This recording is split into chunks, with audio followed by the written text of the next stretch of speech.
If someone in your household has tested positive for the coronavirus, keep the entire household at home.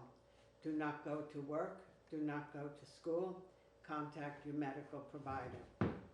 If you are an older person, stay home and away from other people. If you are a person with a serious underlying health condition that can put you at increased risk, example, a condition that impairs your lung or heart function or weakens your immune system, stay at home and away from people. So those are the guidelines.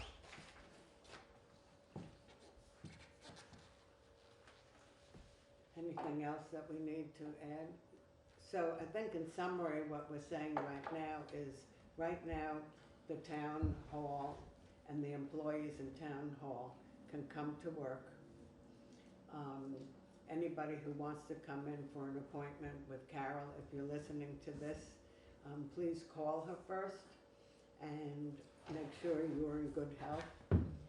And anything else that? Oh, with all the offices, taxes, zoning. Yeah, All the offices within the town office. exactly. Call, make an appointment to come into the office, and then Exactly. they can screen them the way they want to screen them out. And Right. We have Melissa, who's the treasurer, we have Winetta as the assistant, administrative assistant report, and also Merle, zoning administrator. So the best And the thing is to listers. call first, and the listers, of course. Can I just add one more thing? Yes, sure. That someone should be posting something on the door of the building. Yes, that's a good idea, Shelley. It was mentioned already, but thank you Okay. for repeating it. That's, okay. Anything else? Okay, so I think that's it for now, Jay. Basically, things change from day to day, as we all know, and we'll just have to be careful, listen to the Department of Health reports that you can get online or on TV or the radios. So, that's it for the scheduled members of the public. Thanks, Carol, for being here, and Jay.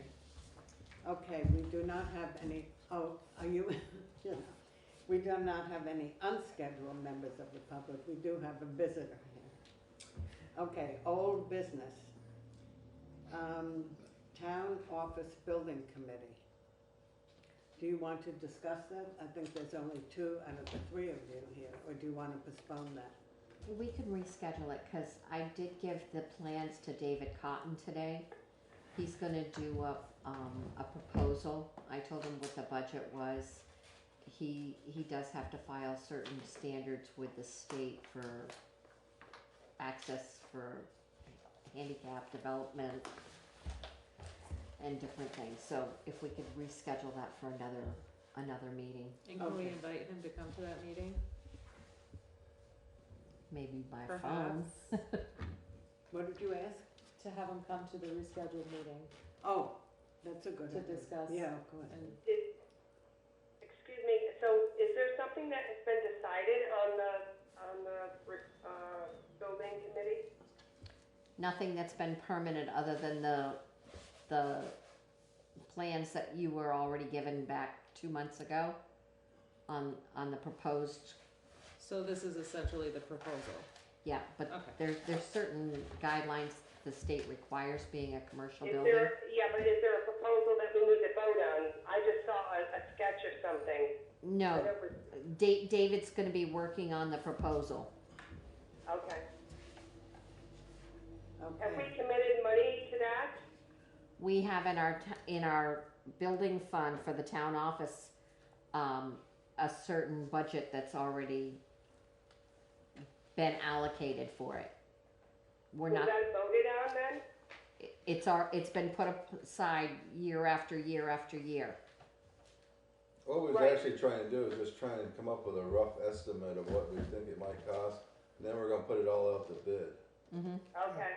So, it's just a 3-sided wall with a foundation and the Right. roof and everything, and, actually looking at too, we weren't sure if we wanted to put a room up over it, like this one's got, or just have the stairways going up into this with a cathedral ceiling, which we could almost lower the roof a little bit at that point. Mhm. And, I know we've been talking about it, but I didn't ever get understand there was a formal vote or anything on it. no, we haven't, We're not there yet. we got that, like the Okay. committee thing, we're just trying to come up with a rough idea what we might cost to just throw something like that up, you know? Okay. Yeah, there's no vote. And then we'll put it up to vote and see if we've got money enough to do it, or if we gotta borrow money to do it, or whatever. Right. I think we've got probably close to money enough to do it. So have we agreed to expend a certain amount of money on the preliminary proposal? I don't think anything's been agreed on or voted on right now. This is just the beginning process in the new. Yeah, but is there any cost associated with the proposal, I guess, is my question. Haven't had one so far, no. Not Okay. yet, not yet. So we haven't agreed on any of No. the preliminary drafting cost? No, Okay. no, Any other discussion? No. Okay. The next one is the volunteer committees. Whenever, do you have the list there? The vacancies for the different committees that the town has, the openings for positions or committees.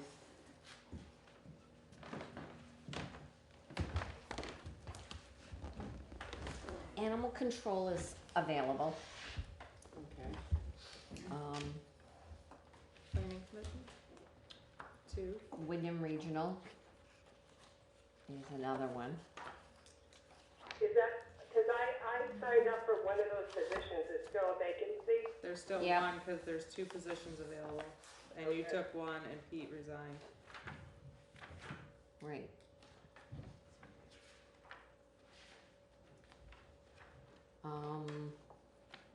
planning commission. Yep. Has 2 spots available. Town energy coordinator.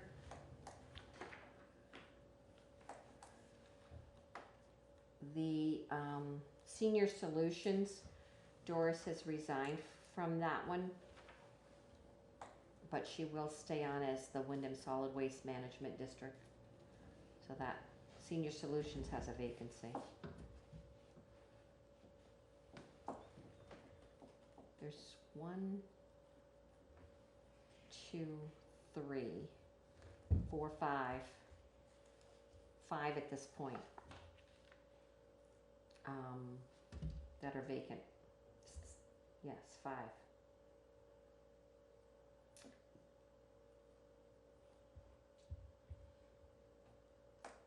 If anybody watching television would like to have something to do to support the town of Newfane, we do have the vacancies that Lynetta just named, and please feel free to come in. Just call first at this point to see that the office is open, or you can call Lynetta at 365-7772, extension 4. And you can ask her about the positions that are available and let her know if you're interested. Okay, and that can be put on line again, right? Yes. In Town of Newfane. Thank you, Lynetta. And also, thank you for writing those acknowledgement letters. That's really important. Do you want to say that again? I'm revisiting and revising the appropriation letters to thank people for volunteering, rather than just, will you resign? I'm thanking them, and That's very nice. I think it's very important to acknowledge. yes. So thank you for that. Okay, so the personnel policy, you said that we need to, I forgot to do that today, I'm we sorry. adopt it and sign it. Do you want to do that today or not? I forgot to do it today, Okay, well, So do it at our that next can, meeting? we could do it the next meeting. thank you. Just one other thing, doesn't do this, but I just wondering, is Sure. school board still having their meetings for the budgets and stuff? We were just talking about that, whether they'll postpone the meeting or. Cause they're supposed to have like a public meeting up front and then the votes of next day or something, is it, or 2 days later? As far as I've seen, they're still on and haven't been rescheduled. I have a question. Go ahead. Regarding the appropriations, I know, Renetta was talking about appropriations letters, but it reminded me that there was a vote on the floor at the town meeting, special appropriations, and there was an increase, and I'm just wondering if that got resolved as to which, organization was receiving money. Winona? Is that something that Melissa is more aware of? It is something that Melissa's more aware of. I know there's going to be a deficit of about $2,000 because the figures that they came up with amongst themselves at town meeting didn't match the appropriations. And there's a question as to whether they were including the appropriations that didn't request funding. Mm-hmm. Are we appropriating for that? I believe there was only one that was excluded that didn't get any. All the Send a ones letter. with zeros shouldn't get nothing, right? Well, the only one that was mentioned that I recall was New Pain and New because they didn't send in a letter, and Lynn Forrest had stood up and said that it should be this without them, because I do recall that, Right. but I don't recall any of the others. I would make a suggestion that when Melissa comes back, Winetta, Mm-hmm. maybe she can attend a select board meeting and we can work on it then. Is that okay with everybody on select board? Yeah, that sounds good. I just don't want it to go, we forget about it or whatever. Because I see 5 in here that did not have a request.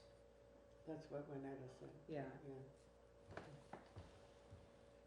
Okay, so that will be addressed when Melissa is available to be at our meeting.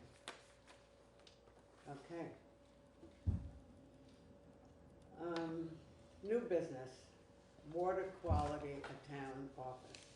And that's something that I'm bringing up, if it all can be fixed. Because particularly at this time, where all one hears about is how many times a day one has to wash their hands and make sure everything's clean and use water for washing and unfortunately, the water in this building in Town Hall is not the greatest right now.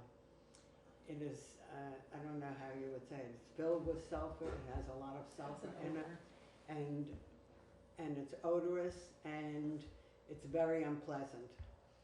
And Has it been tested? Last fall we had treatment done, but I don't know that it was actually sent out to the state for testing. I know there was work done in the well itself. so, first of all, we have employees and people who work here every day. Then we have the public who comes in here to see people, and in case they request washing their hands or using the restrooms, it is very unpleasant. And so my thought and hope is that maybe we could have a plumber come, if that's the way we start. And apparently we have a town plumber, is that correct? That we could call and have him just come in and check it and see what he suggests. So I would like to know if people are willing to do that. Well, I have a question. Who had done the treatment and what treatment was done on the water?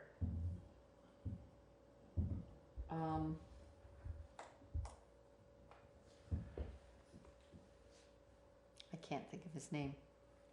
Melissa recommended him because she used him before, and they did some chemical in the water itself. Okay, can we get a report on that? I don't know if she has a report, but we can get We could probably check the invoice and see what was done, but right. Yeah, might as well check with that first and see what they did do to it and what it does need. Even if you have to call the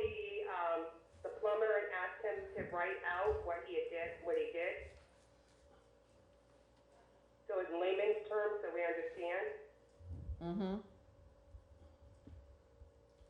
I mean, you could probably, first thing you do, if nothing else, just go get one of them things, a test kit, and you fill the bottles up, and you take it to that place in Keene, they test the water for you. In Keene? They can test it for minerals and for, They'll tell you what's wrong with the water, if it needs and what it does need. And at that point, then you put it out to whatever it needs, you know, and if it's gotta go out to bid to hire somebody to do it, or if it's just something simple or what, you know. Maybe you gotta put a whole filter on it. Yeah, I have no Filter idea. system with the salt and all that Right. stuff to clean the water. Well, I know that's something that people do. I don't know if that's the only choice we have.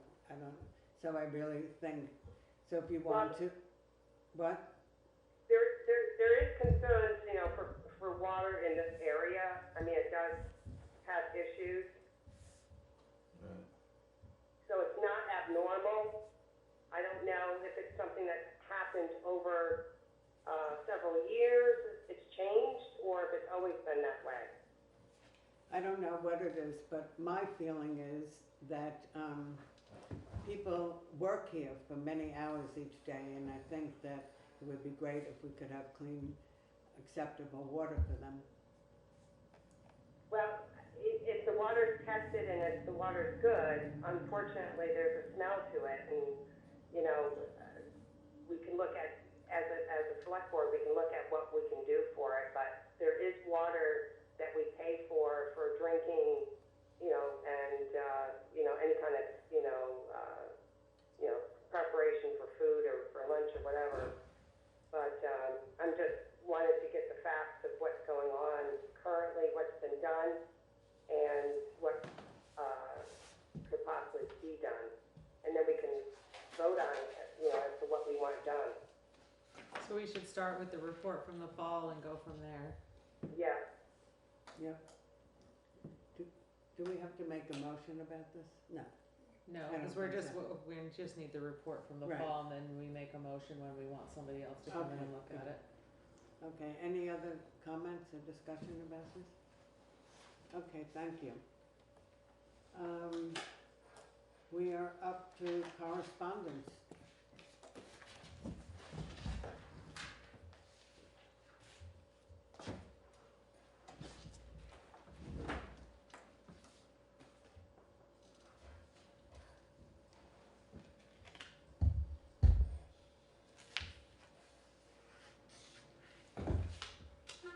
The highlighted part down at the bottom is, at the bottom of the page, the highlighted, Yeah, oh, that's, this is the yeah. one.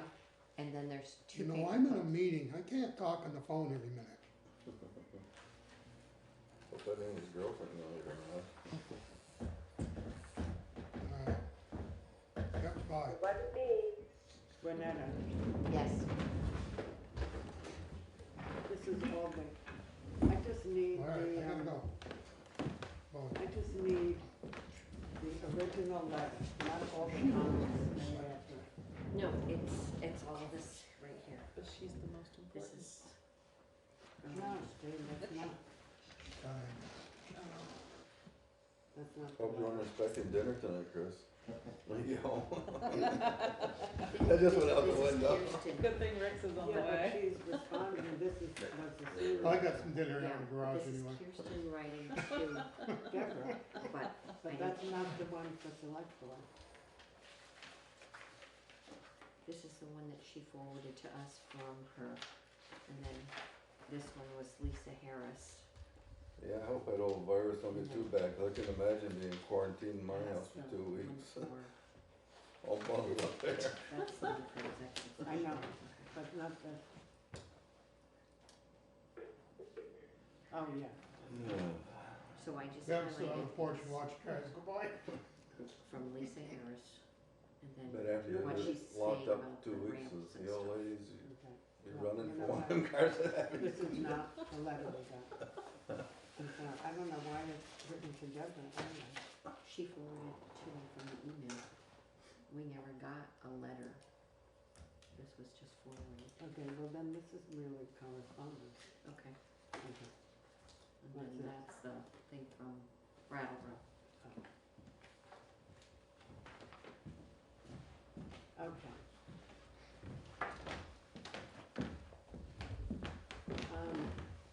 This is a letter to the select board from an organization called Compassionate Brattleboro. And it's written by Jim Levinson for Compassionate Brattleboro. Does anybody? Is that the one from Lisa Harris? No, No, No? I said from Jim Levinson. Yeah.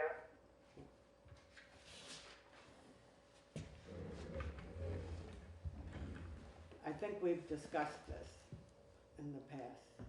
This is about being compassionate, stating that Newfane, do we want to be part of this Compassionate Brattleboro?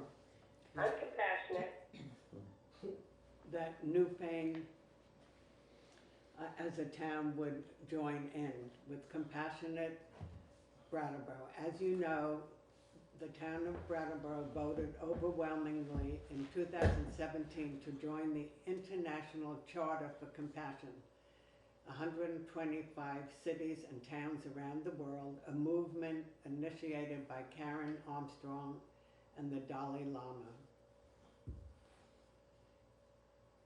And it continues with, while much that we do uses Brattleboro area, there may be considerable value in having towns in the area sign on officially to the charter. This will permit many joint endeavors and also provide these towns with a recognized means of addressing local compassionate issues. Might you be interested in considering this? I know this came up in the past. I'm not really sure what they're asking, and Oh, Dalai Lama? I'm not really into the Dalai Lama. Yeah, I don't know if we need to join that or not. Probably not. I don't think what so. we'll do is have this If the worst come to available. worst, at Compassion to let us in on the. Jesus. I think what we'll do is leave this for the select board to look at it privately, because it's something that was asked a while ago, and we didn't join in at that time. Perhaps we might want to join in, but I think people should read it on their own. Yeah. Yes. Okay, thank you.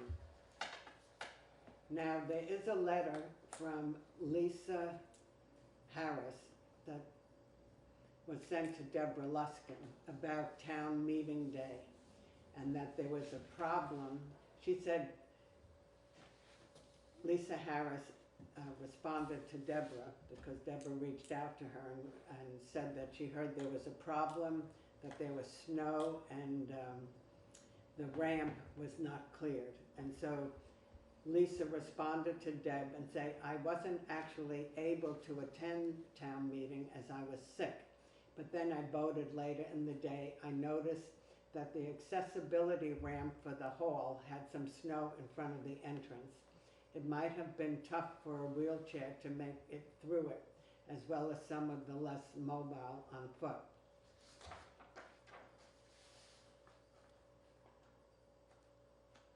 So the concern was The snow in front of the ramp. that there was snow I and think they ice. kinda handled it a little bit that day there. Yeah, And there was one or two people with wheelchairs, and I know, I think I see Jay and a couple of them out there one time helped them through the snow. yeah, I mean, it was clear off to one side, there was a little bit still yes. on the ice, but So it seemed to there, me that everybody seemed to get through everything all right that Yeah. day, all right, but.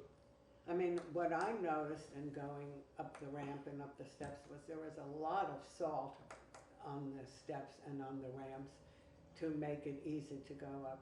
And that doesn't mean, as Mike said, that there wasn't any snow or ice, but it was taken care of in the best way that could have been done that morning.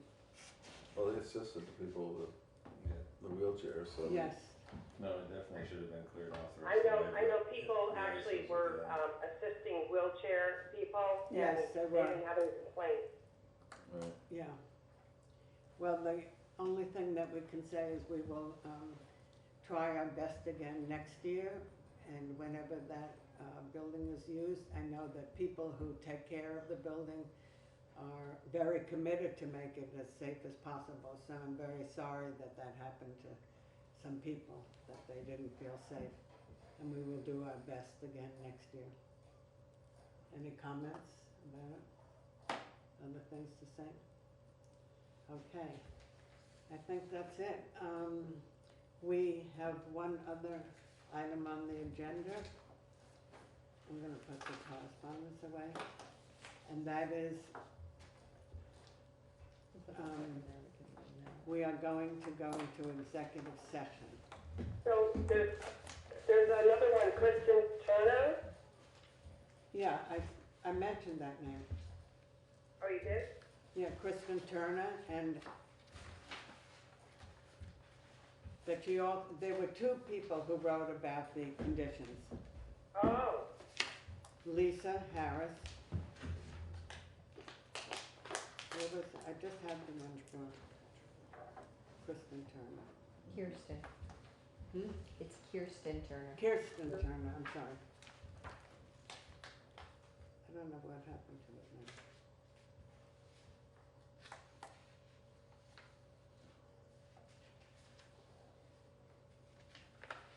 so Here, wait, I have it. Okay. Kirsten Turner.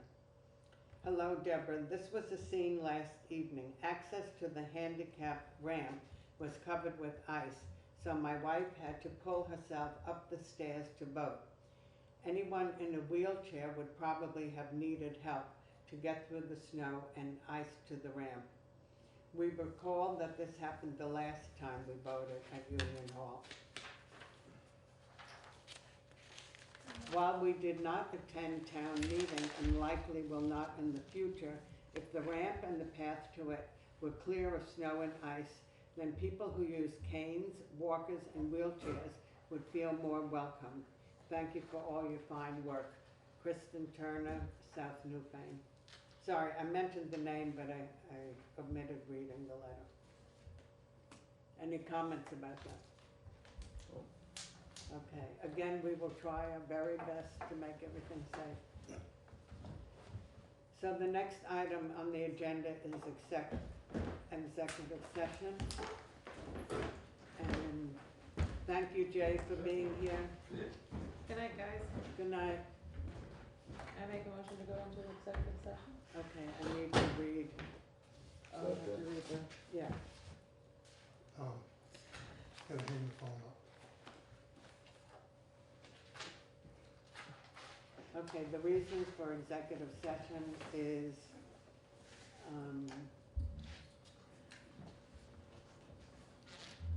basically,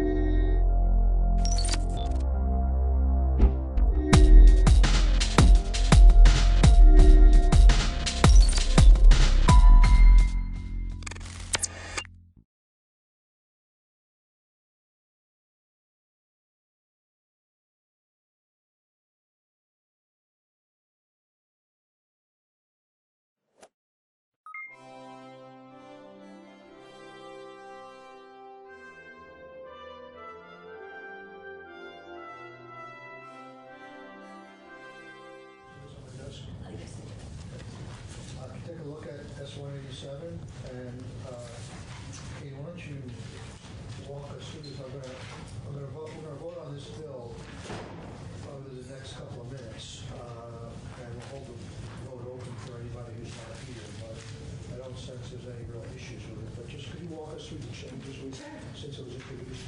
Sure. Katie Mitten, Office of Legislative Counsel. So what you have here is a list of exclusions to the chapter on residential rental agreements, and you're adding a new item to the list, transient occupancy by an occupant placed in a hotel, motel, or lodgings in connection with healthcare treatment or recovery, where the occupancy is paid for by a hospital, an agency designated pursuant to a designation statute, so DA, or a specialized service agency operating under an agreement entered into pursuant to statute and regardless whether the occupant is subject to the tax levy, the meals and rooms tax. So since the last time you've seen this language, the only change is on lines, the end of 20 and the beginning of 21. You're substituting the word, you previously had that, and now you're saying where the occupancy. Right. Do you remember that conversation? And advocates brought that language. So where the occupancy is paid for instead of that is paid for. And other than that, this has not changed since the last time you've seen it. Okay. And we just wanted it to cover other entities than hospitals as payers because they could possibly have the same situation. Right. When? Where or when? In other words, is where the right word, or should it read when? Not that it matters that much. I have run it through the editors and they gave it their stamp of approval, but if you prefer when, I you could just- make the change. Yeah, I hear the concern. Mine, I don't think it probably makes much difference. Let the House fix it. Leave the comments to me. You're the chair of the Congress. Okay, so do I have a motion to pass draft 3.1 S-187? So moved. Second. Thank you. Okay, any discussion? All those in favor, please say aye. Aye. All opposed? Shall we do this one? Sure. I think there's several people in the room that could help bring the history to life for you, too. Thank you. Yes. Okay, and we'll hold the vote open. Well, you know, Rebecca's going to be here. it's not a roll call vote anyhow, so unless she wants to oppose it, we'll just say 401. Okay, we're going to move on to 237, and there should be, I don't know if we got, I know I emailed you the latest draft. It's right. Is 6.1 the latest? Yes. 230, yeah, 7:40 a.m. Yes. And is Ellen here? No. But David was planning on being here, I thought. So is Ellen from 10 to 11, I think.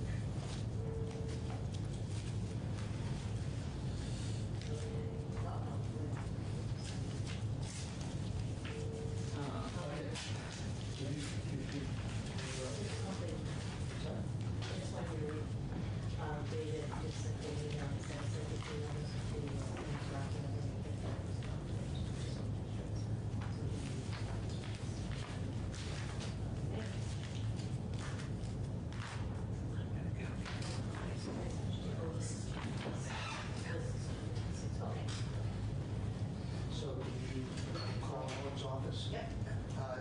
So Ellen first, right? She's Ellen and Dave, but Ellen mostly.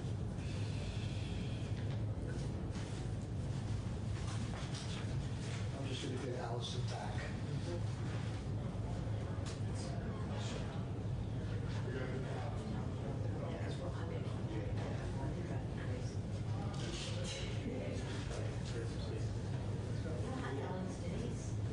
Are you able to come to, or, We're going to go on without that. No, I don't. So we need Ellen. So I have one minor thing that, yes, it's 10:15, it's so quick, and so then we'll just,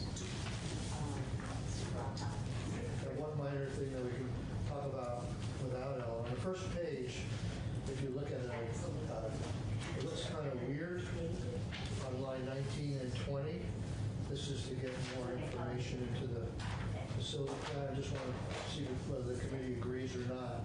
I read it and I asked the drafters whether it was duplicative or not. And then I realized that the reason why it's not duplicative is because they've used a hyphen, it seems. It's a weird hyphen, though. But I've never seen hyphens used in drafting like that. It's very strange. Where are you? On 19 and 20. Well, actually, 1920, yeah, and 21. There's a, It's basically, I think the way they're trying to write it is water supply hyphen lines, facilities, and service areas. And this is sewage disposal, lines, facility, and service areas. So, But I think they should probably clean that up. I've never seen. well, it may be cleaning it up because it's an underline under the comma. So they're trying to get rid of the semicolon actually and replace it with just simply a comma. It's very strange. Yeah, that's lining the period out in the semicolon and putting a comma in. Yeah, it's to me even worse than discussing shelter bays. It's like, well, at least those are simple. Oh, it's water supply lines, water, sewage disposal line, facility, and service area. Well, that would, so they should just get rid of everything between supply and lines, right? That would be okay, right? Well, let's have them explain it before we go. That's probably what they're doing. It's water supply, comma, lines, facilities, and services. No, I think it's water supply lines, facility, no comma. I think they're getting rid of the comma. Except that the underline is over the comma, which is puzzling. I've never seen that. I think they're getting rid of the comma. Okay. What's the previous version look like? That's the way it's always been. Any early sense from the Natural Resources Committee on? They're meeting on it on 11. Good. Great. Senator, you're speaking now. All right. It kind of jumps. Yeah, I've got it. Ellen, she's coming in at 10:15 because that's actually what it's scheduled for. She said she has to finish one little thing. She's been here 3 minutes. Okay. Do you want David here also, or are we going to start Sure, with Ellen? we could start with Ellen, but Yeah. David can come fairly soon. Okay. Okay, let me just tell Rebecca.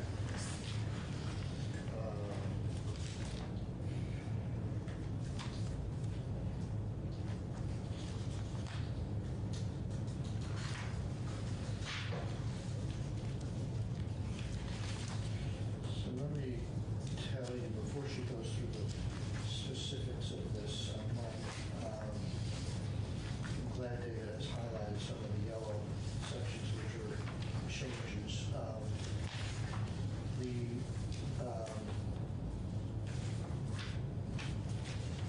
Trying to think if there's any major substantive changes that we could discuss.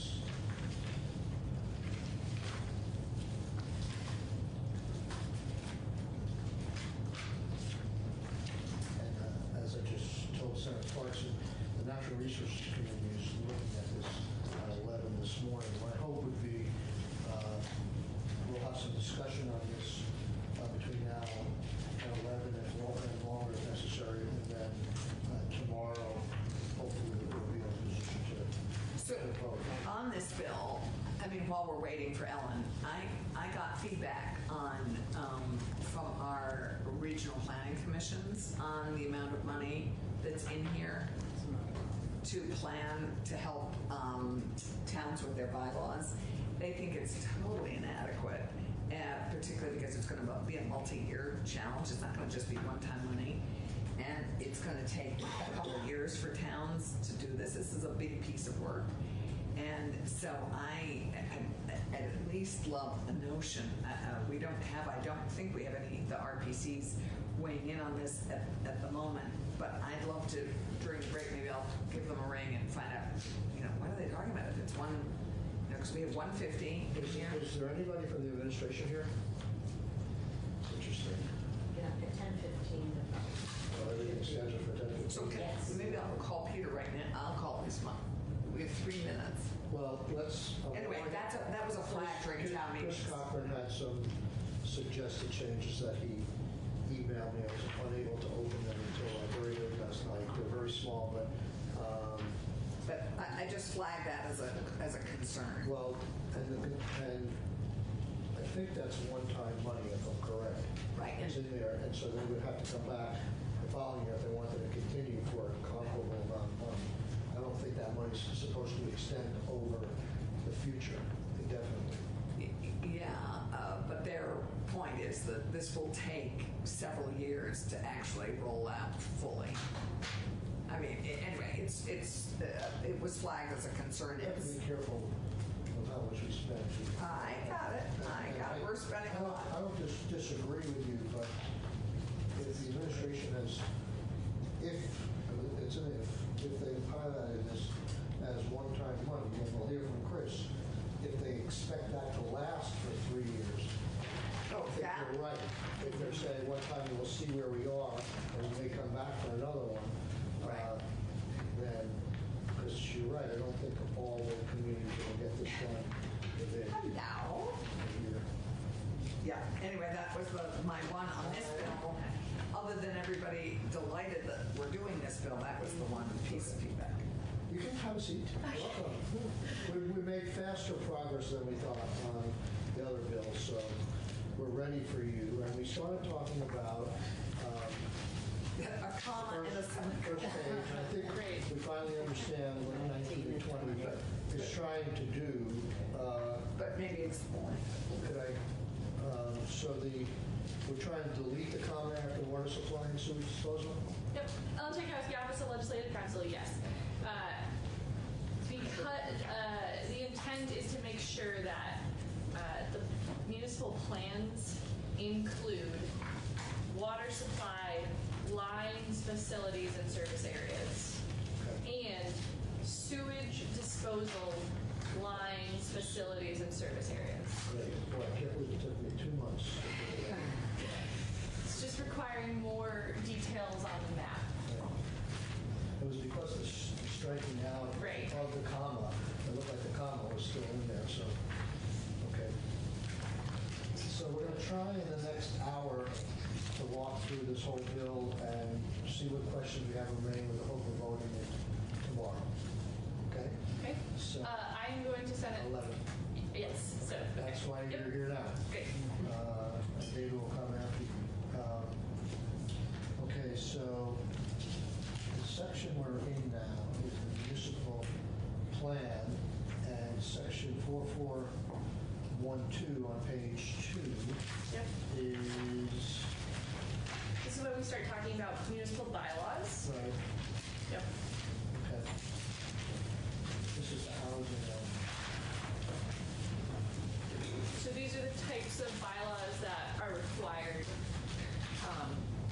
So you're adding new language to this section. A variety of things are in this section. So Right. Plus, we're also changing the accessory dwelling unit thing, so we're striking that, and we're just capturing the whole following section.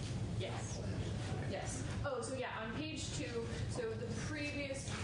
Are you in subsection 10 on page 2? Yeah. Are you, So, just to make sure we're not the same, you have 6.1? yes.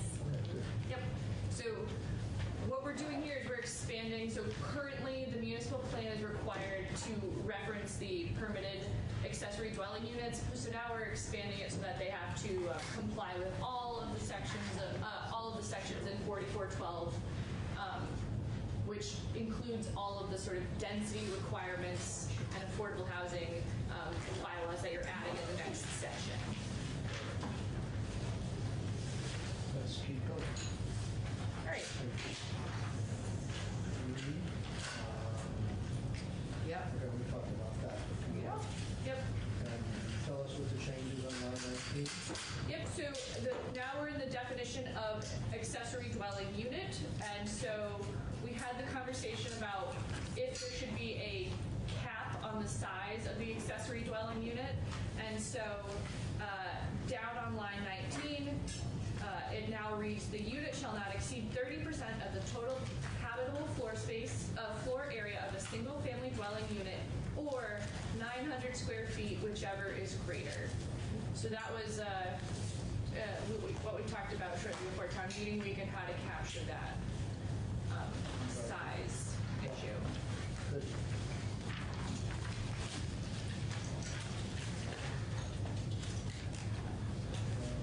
Is Chris coming, by the way? Yeah, he's out in the hall. Okay, well, you might want to come in and listen to this, because he's going to be sort of up next, Yeah. going with his concerns, okay? This, on page 5 is just a different terminology. Yes, so this was feedback from the agency change. This section was originally titled inclusionary growth, and inclusionary has a specific meaning in other parts of the statute, so to sort of differentiate. It's inclusive development is a slightly different title. Okay. But this is the Very optimistic title. I like it. great. We could have done with it in the 50s and 60s. Right, so then this is the section that creates the mandatory program with the ability to opt out. This does have the effective, this section is in effective for 3 years out. So that's in the end of the effective date section, but otherwise this section hasn't changed. And remind us why we put it 3 years out? To give a sort of initial period, it was The bylaw work to be done? Yes. But what if they're bylaw ready?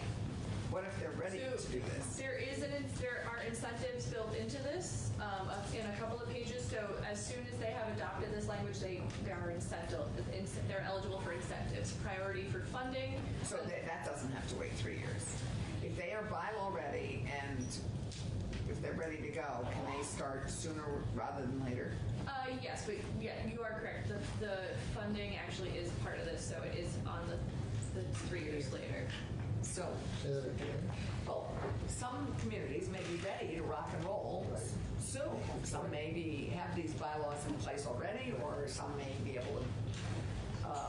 Right, so they should be eligible for the incentive. Yeah, earlier than 3 years. Why are we waiting 3 years? Is my question.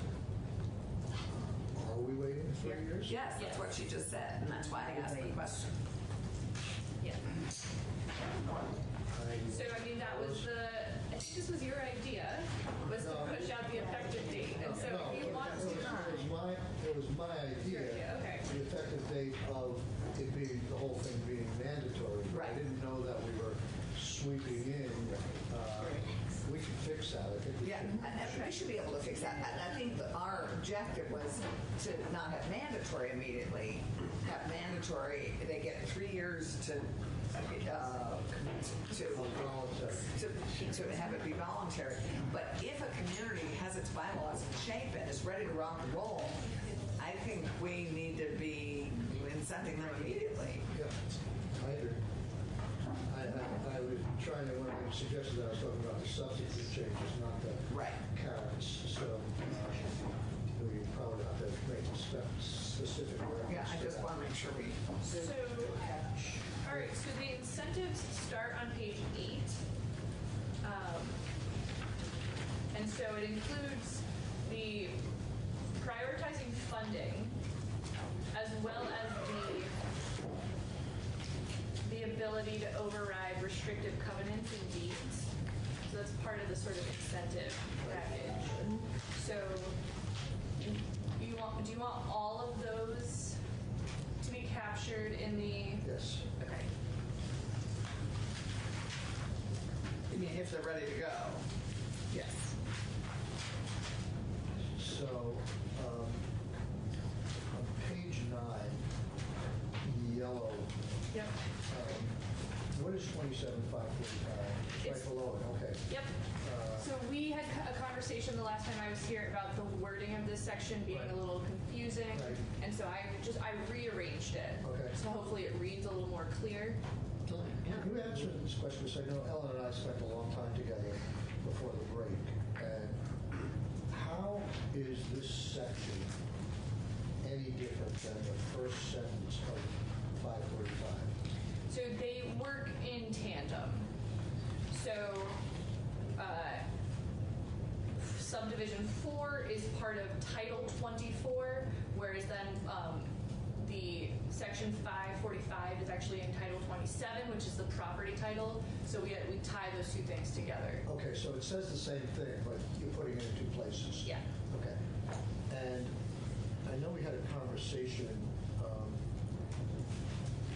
about on line 11 about the concept of running with the land, and I continue to be a little concerned that there could be deed restrictions or covenants that don't run with the land that have a negative effect on density. It could be like a transfer of deed saying as long as you're there, this thing prohibits you from doing, you can't put an accessory dwelling unit there. So it wouldn't run with the land, transfer by deed, just be connected to one possible sale. So I'm just wondering why we need or should have running with the land in there as opposed to deleting that phrase? I don't know. Okay, Yeah. so this was something that was given over to you by the agency? They'll have to. Yes. Okay, we'll ask them. Did the bankers raise some questions regarding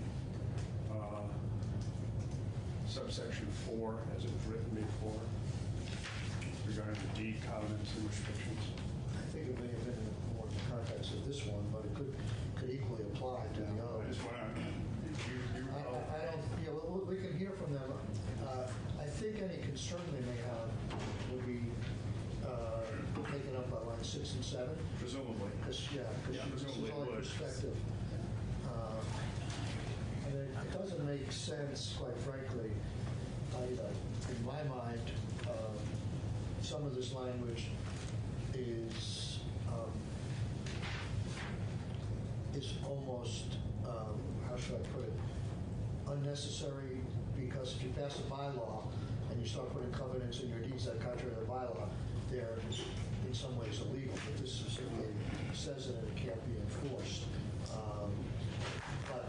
So I think it's, in some ways, both of these sections are belt and suspenders, but as long as it's perspective only, then I don't think you're dealing with taking the property and the rights. But certainly we can hear from, if we don't get to them today, we can have hallway conversations before tomorrow on that, if they have some alternative language. And we'll hear from the agency on this running with the land. And Ellen, would you be kind enough to just point me, the conserved land concern I had, that's, because I'm finding this sort of dense to read and get any, okay, so it's on 17 and 18, I see it. Yeah, thanks, I found it myself. All right. And the following one protects that. Yeah, got it. And then we go into the Act 250 exemption.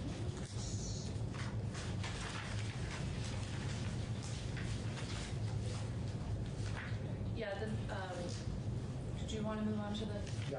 the next change isn't until page 15. And this was again, we talked about the language in this subdivision being a little bit confusing. So I just rewrote it, so hopefully it's a little more clear. This is at the bottom. Yep. Right. So when we talked about this, Yeah. I think you and I shared some concerns that with the language of A through E above, this is a situation whether the existing permit has conditions on it, an Act 250 permit, is that right, Act 250 permit?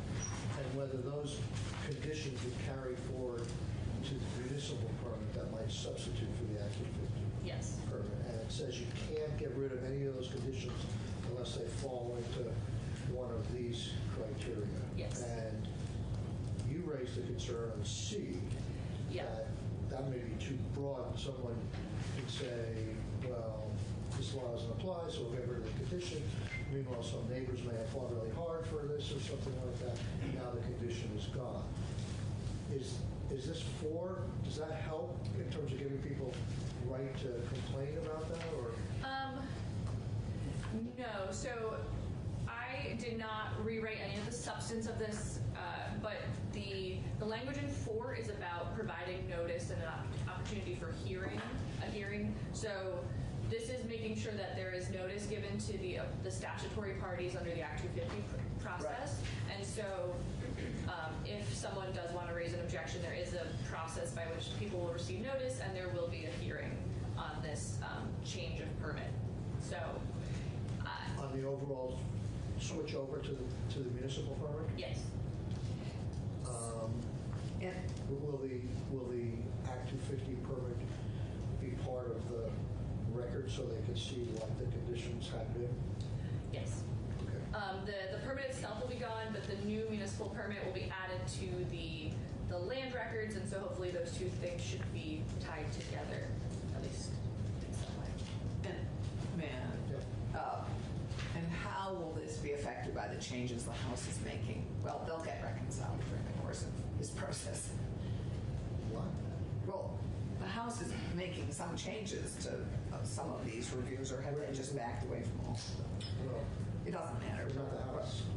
I know, well, I'm just curious So, about what's happening. so yes, so the language in this section is in the House Act 250 bill. So it's parallel. It is parallel. The language of this section has not changed in the House bill. However, the House bill did expand the exemption to village centers as well as downtowns and neighborhood development areas, which is what your bill has. Right. Downtowns and neighborhood development areas. Theirs expanded it to include village centers as well. Okay. Is there, just to play devil's advocate here, is there a reason why this section to limit the removal of conditions is preferable to say all the conditions apply, and if somebody wants to get rid of a condition, they should go through a municipal process, like they would in Act 250 if they wanted to change the condition? This was the original proposal. I think you could do it other ways, but this was the original proposal. Okay. All right. Because I'm still looking at C and thinking that if federal or state law is no longer in effect, then how does a hearing help? Well, there could be a challenge. The town could say, this law was governing this condition, and we think this law doesn't apply anymore, so we get rid of the condition of the permit. Well, then, And somebody could disagree with that and say, there's other laws that are still impacting. okay, all right. So, I mean, we're changing conditions, we're trying to give the towns more responsibility, but we want to be careful not to change the conditions of the permit unilaterally, the town changing them. If we could have a free-for-all, where the towns could change the conditions of the Act 250 permit, we'd never get this through. Well, Yeah. correct. But And so here, it's saying you can't do it, but in these conditions, these cases, you can. And, it could be, they could make a mistake, or it could be done, they could overextend themselves in terms of removing conditions. The town could do that, and we don't want to. and I see that. I think this is a section that Chris could possibly look at too, not you, the other Chris.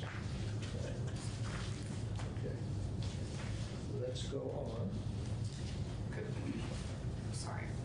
I know, forgive me, but I somehow had thought, and I clearly was, that we had included village centers. I thought we'd included all downtown and village, designated downtown and village centers. We didn't include village centers in here.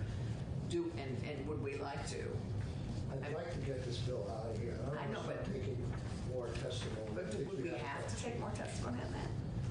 I don't know. Okay, I'm just putting it out there. It strikes me as, we'll let the House do that. Sorry. Okay, fine. I just think, I thought we had. Okay, this, I remember on line 18, this deals with giving the communities more time to bring their housing, priority housing, preserving their priority housing. Sure. So on page 18 is the next change, and so when last we spoke,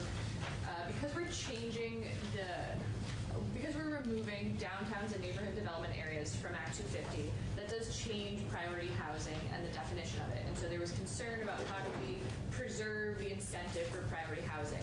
So we added to both the designated downtown and the neighborhood development area a requirement that towns have one of the following things to promote affordable housing. And so on page 17, and then later in the neighborhood development area, there's new language that came from the affordable housing group. And so we discussed that perhaps we need to push out the deadline slightly because the way that the designations are reviewed is every 4 or 8 years. And so we needed, if these changes went into effect immediately, there's a few towns that will be up for renewal or review very soon and wouldn't maybe have time to comply, and there was a risk that they would become out of compliance. and then lose their designation. So on page 18 and then later, we add language, hopefully trying to avoid that by saying, beginning on July 1, 2022, any community under review or seeking renewal for their designation status shall comply with subdivisions B4 and B5, which are the new affordable housing requirements. Okay. So slightly pushing out that new deadline. Denise, is this posted online, this one? Yes.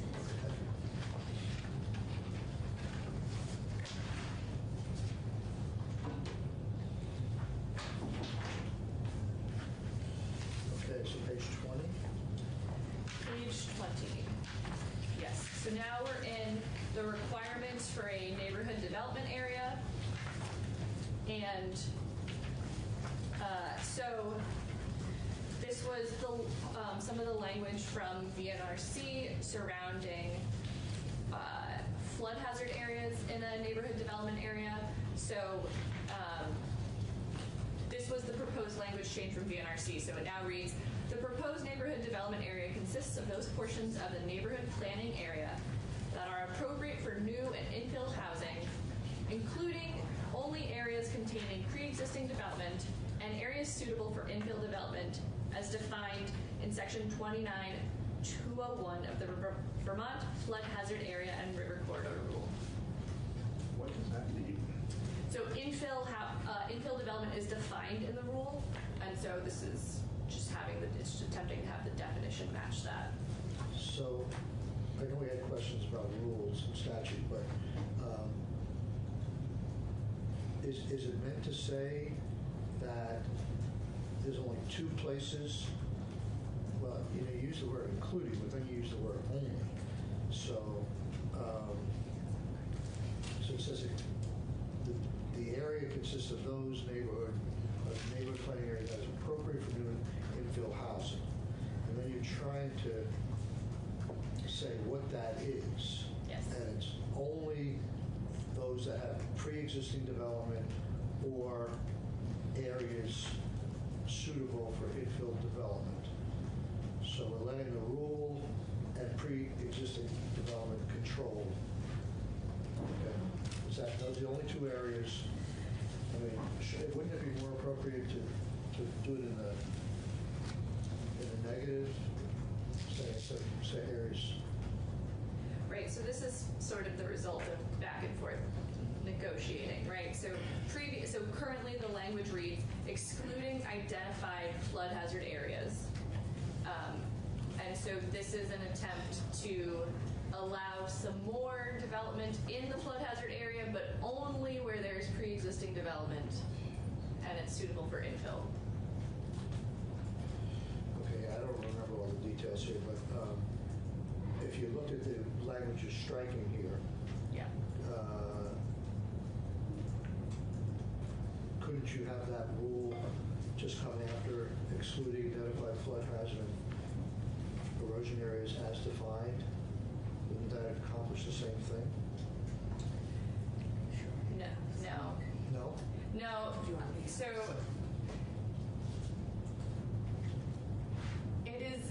it's attempting to capture that it's different in all areas, that some towns have development already in the flood hazard area. Okay. So this is an attempt to allow some development in there because previously they were excluded from including it in the neighborhood development area. Okay. What would be the result if you took the word only out? Yeah, it seems odd to Confusing. have that there. I do think the language could be changed. Why can't you just say including areas containing its? So, forgive me, I'm sort of slow to boot up here, but are we giving permission then to continue to develop in flood hazard areas? I guess I'm puzzled by this. Yeah, that's my concern. So why would we do that? Because it was proposed. Yeah, but it's a bad idea. Well, for example, if you look at that mobile home park that we've been talking about in Brattleboro, Right. if I were reading this, is this telling me that it would be okay to include that in a neighborhood development area and that you could develop it? I don't know specifically about that. I don't but- think so. I mean, I know. What would exclude it? Yeah, I think the, this language that was proposed by people who would, I assume would want to protect these flood hazard areas from development. I think having, all of us having lived through Irene, I think we want to get as much out of flood hazard areas as I think possible. we want to understand what this says, because I don't So understand Chris what is this going to says explain, right and now. clearly we've missed something somewhere. Yeah, go ahead, real quickly. And I want to just preface, and one of the things I say consistently when we talk about this flood stuff is that this is one area that I really want the Natural Resources Yeah. Committee to look at. And they will. Yeah. So the neighborhood development area rules or statute was passed immediately after Irene. It was passed before A&R created their River Corridor rules and procedures. A&R River Corridor rules and procedures allow appropriate infill, like in parking lots and things that are areas that are already developed, that are already armored, that are not of high risk. What this change does is bring the neighborhood development area designation into compliance with current best practices at A&R per their River Corridor rule. Which is what Kate spoke to us about. And we worked with the NRC on this. Obviously, they do not want to see buildings built in the wrong locations either, so we came to agreement, and that's the intent, that two different state policies were communicating So you're mixed trying to messages. sync them up. Exactly. I get the sync up. Is there any way that the word appropriate development would be added? I mean, because I get the part, I understand there is appropriate development in flood hazard areas, but that doesn't say that here. I don't have any strong feeling whether appropriate is in there or not. So maybe, I'm sorry, I would say it was catch worked this out. sooner. It would work out carefully with the NRC, and they're not here to comment. I know they're not, but she has an exciting, beautiful little baby She boy. does. Which was lovely. It was so great. She When sent you go us all. into Natural Resources, can you flag this section that we think it may need some clarification ourselves, and we'll welcome their ideas and clarify. I think we know the intent. No, I think we also, just for our own purposes, ought to know what's section 29-201 of the Vermont Flood Hazard Area and River Corridor Rule is. Can you bring us that rule for tomorrow morning? Sure, I mean, that's the definition section of the rule, so it's just having it match the definition of infill development. Right, and I think Kate discussed that with us, as I'm recalling, but I think just the simple word appropriate infill development, or what, whatever, would help us feel more It says comfortable. appropriate above on line 7. Yeah.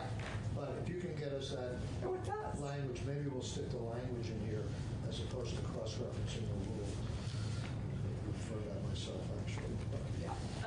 It reads, infill development means for the purposes of designated centers, construction, installment, modification, renovation, or rehabilitation of land, interests in land, buildings, structures, facilities, or other improvements in an area that was not previously developed but is surrounded by existing development. For purposes of farm production areas, infill development means construction on a vacant area within the farm production area. That this is pre-existing development and area suitable. So pre-existing development alone, and again, I go back to that question of the mobile home park in Brattleboro. Does this say that you could treat that as a pre-existing development area and build there? It's not in a designated No. center. Well, I mean, if it were, Yeah. would that qualify for being rebuilt when we know it's going to flood? And in fact, we're moving stuff out No, of it. I I don't know enough about the facts to actually comment, so I don't. I think we should flag this and have the Natural Resources Committee weigh in on it. Let's delegate it. Well, I don't know, we should be passing things we don't understand. Well, we haven't until, by tomorrow. We haven't passed it. we haven't passed it. They're going to make their changes and get them. No, we are going to pass it. Oh, I'm sorry. I thought you were going to. No, we're going to pass it tomorrow. We're going to vote on it tomorrow, and then they have Take that amendments we want to do. We'll discuss it. Well, then I hope that tomorrow we'll understand what this says, because I don't want to vote on something that I don't understand. Okay. And is unclear. Okay. We will try and find that out. Okay.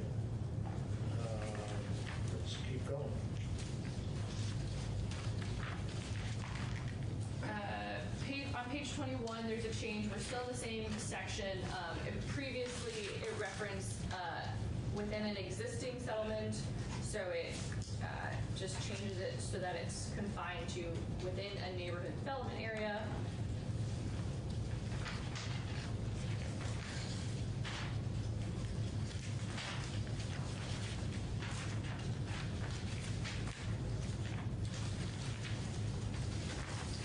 And then the next change is on page 26, and it's the same language I referenced a few minutes ago about the delaying the implementation of the affordable housing requirement for the neighborhood development area, pushing it out to July 1, 2022.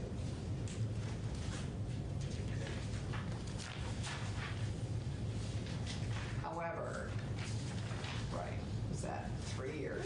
That seems like 2 years after. I mean, didn't we want? It's different. It's not the same. Yeah, so this change is going to pretty much affect a pretty narrow group of towns, a known group of towns, because their renewals are coming up within that period.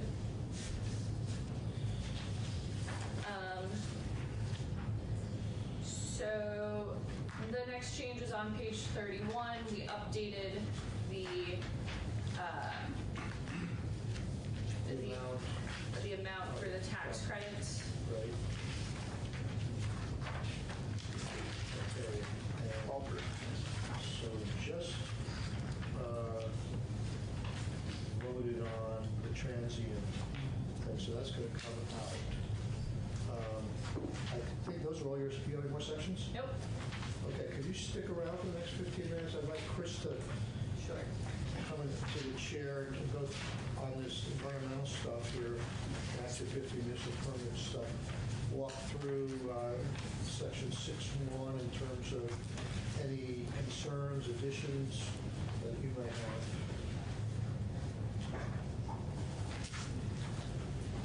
Good morning.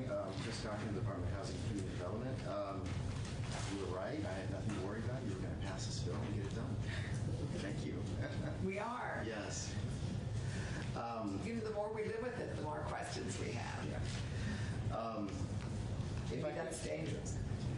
I think we're supposed to be in natural resources in like 15 minutes. Yeah. So I just wanted to just flag a few things, and then if we can get into some of the specific questions. One thing that we missed when we recommended adding, when we talked about the flood mitigation credits, there's a reference in the tax credit section that talks about just limiting the benefit to FEMA flood hazard area. That should also include river corridors to be consistent with the change in the other section. Does that make sense to you? That I think it's going to need more pages. Yeah, I can get you the specific, but Okay, so it sounds like it's a technical. it's a technical change. That's a technical important sinking to out. qualify projects within the area.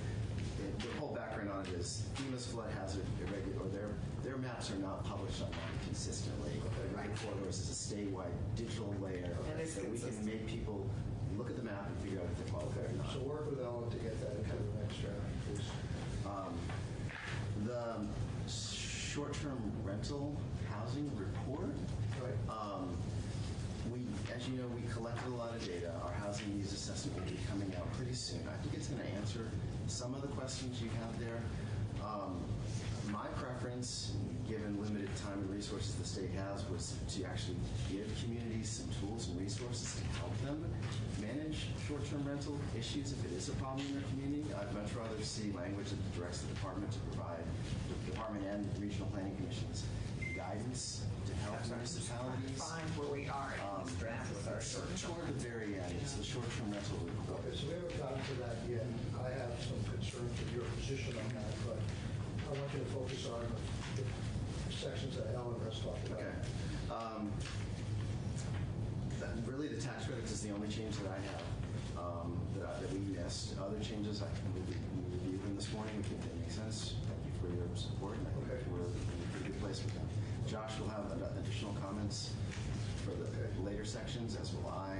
A question regarding Senator Brock, your question about what infill would require, I can't answer that. I just, if there's two buildings, a building here and a building here, and it's on a river, what A&R's river corridor procedure allows you to do is put another building within the setback of that area. It has to be raised to above the floodplain elevation, so if it does get wet, people won't be harmed. But it does allow infill, because an infill in that situation isn't going to make flooding any worse in that community downstream. So that's the intent. We haven't looked at how this would play out in a mobile home park specifically, but that's the part of the premise. issue, because infill it's or infill. Right. Existing is as written. Right. And so would it allow, for all intents and purposes, the rehabilitation of an existing building in the floodplain? Would allow it to be sort of rebuilt as opposed to filled in? It would allow it to be rebuilt, and our presumption is that we're providing these tax credits to them, so when they make these improvements, they will make the building more flood safe. Is there a requirement that they make it more flood safe? Well, it may be required in the community. That gets too complicated. Well, I guess the question is, are we tax subsidizing something that's going to wash away in the next flood? That's my concern. We hope not. That we know about. Our communities aren't really going to be moving anytime soon. We've got huge infrastructure investments in them. I think the strategic way for Vermont to respond to a changing climate is to make these incremental changes to make their communities safer. Communities do make these changes. Often when buildings are built, they have to meet newer requirements, what we're saying, but there's an exemptions for many existing buildings because they're historic and they're listed on the National Register. So how do we get that slice of buildings improved? And that's the intent of these incentives. Right.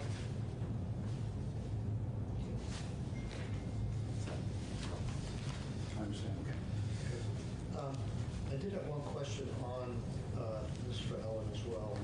I don't know if this is your section or, but on page 4 where it says nothing in this section shall be construed to prohibit a bylaw that regulates short-term rentals distinctly from other residential units.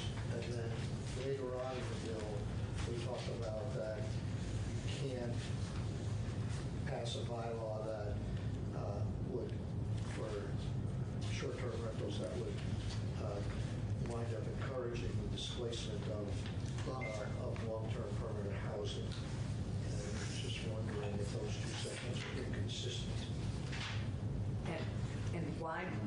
Yes. Well, do we need this here? You may not need it here.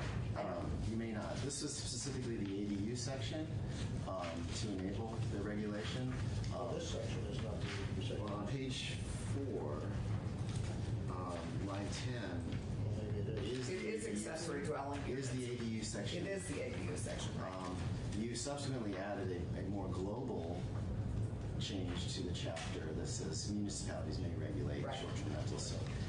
So, okay, it doesn't hurt for them to be in both places, but can we take a look, Ellen, at maybe striking line 10? Okay. That would be striking all of little sub 2.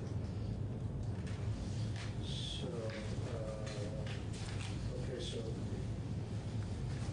you had written, I thought I saw it in your notes, I wanted to ask you a question that was raised earlier this morning on running with the land. Apparently that's your language. yeah.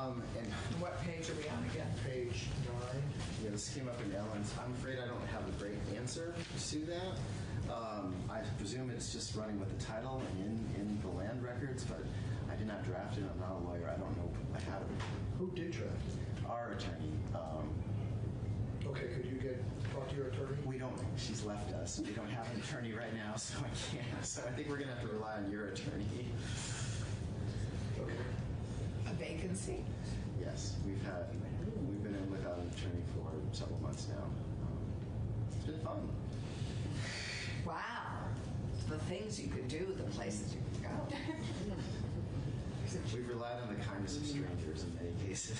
Well, it's a good thing you're in a session. You can rely on. I think that needs to go for the reasons I said. I mean, you could have somebody consult a party, they could live there for 50 years, and And there could be violations are inconsistent with the bylaws. Okay. You may want to talk to a title lawyer. Okay. They would have actually good information on that. It's just not something I can answer. Okay, well, we do have a few more minutes minutes before you have to go, so we'll take advantage of that. And is David here? No. He's been shooting his head in now. He's been checking it out. He wanted to. That's good, so. So, we're going to move on to...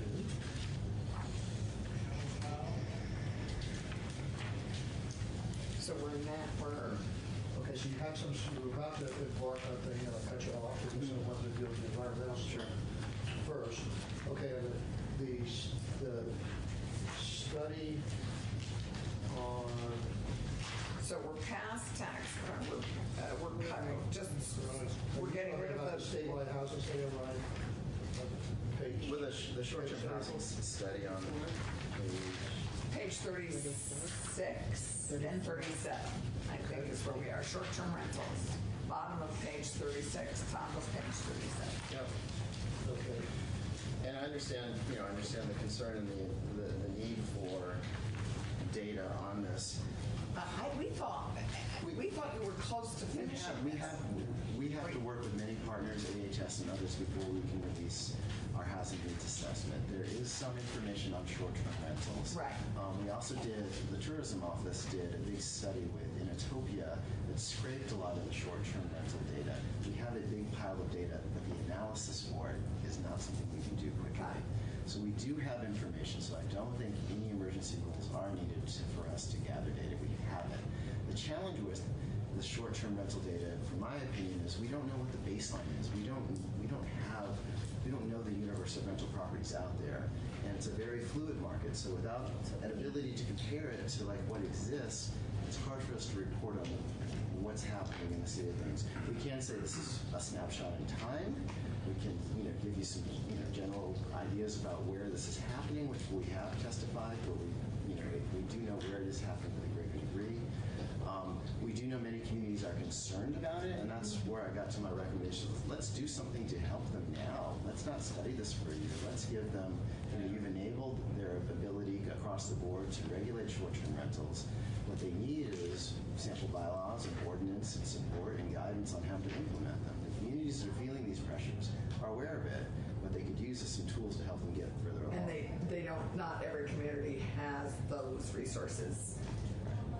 Well, I'm not certain that we need the idea of emergency rules to allow you to collect data was to help you in making recommendations and assessing the situation. We have a very fluid market with short-term rentals that everybody across the country is experiencing.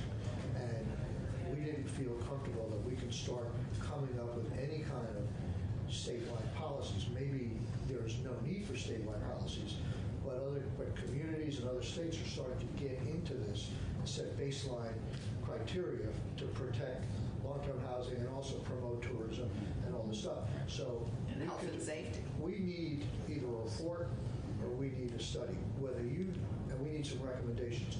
Whether you need any information to collect on this stuff further, that could be your decision. Maybe we can make this permissive, but it would seem to me if you want to write a quality report, there's going to be information you're going to want to collect. And you might not have the authority right now to collect this information. So that's why we wrote it in a way of saying we want to get the information necessary to make sound policies while balancing the privacy interests of the people who are in this industry. But we need the information. Maybe when this report comes, we've been told several times that the report was coming. I haven't seen it yet, but maybe you'll see it and say, okay, we don't need any more information. We're ready to make some recommendations. We're going to look at the literature, we'll look at all the other states, and you may come back and say, well, do nothing, legislature. Let the towns do whatever they want. I hope that's not what you come back with. Yeah. Right.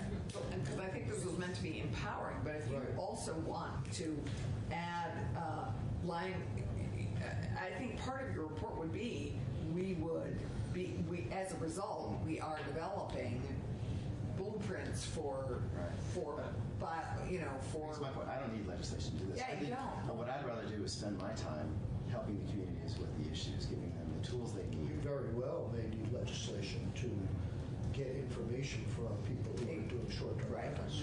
I don't know how much we can compel a private company to share. That's a question for. Well, we want to empower you as fully as we can, as I Well, think the point. this committee has done a fair amount already on short-term rentals, requiring some inspections, requiring tax collections. So don't say that you can't control this industry, because it's a public interest issue. I'm not saying I can't control. I just don't know what the extent of our authority is. So that's one of the reasons why we're giving you this report. So hopefully this report will begin to set some of the baseline. But if you want, if you think if you'd like to have an additional section saying ACCD, the Department of Housing and Community Development, will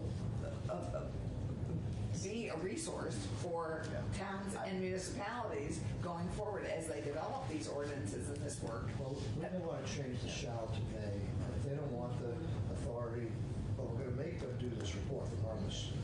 So you're on the report. I don't need language to help communities. We're going to help them either way. I know, but I realize, but I mean, in your initial comments, it sounded like you were interested in having that be explicit, or that you were available as a resource for communities. That's going to require more resources. Yeah. $50,000, we have $350,000 out there to help other people develop the bylaws. You know, you start adding more responsibility, the more staff and Right. and we don't have enough. So we have data. We can issue you a report. It's not worth arguing about it. No. Okay. So you got to go. Yes. I want to let you go. And we're going to move on to the other.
All right, so we are first going to call to order the Liquor Commissioners meeting at 5:34.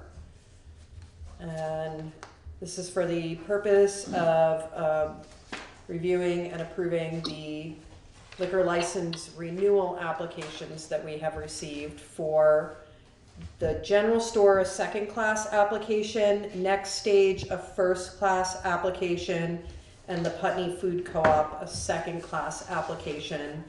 And I'm sure in your agendas it says the Gleanery, but the Gleanery is not in at this time. Oh, we lost Josh.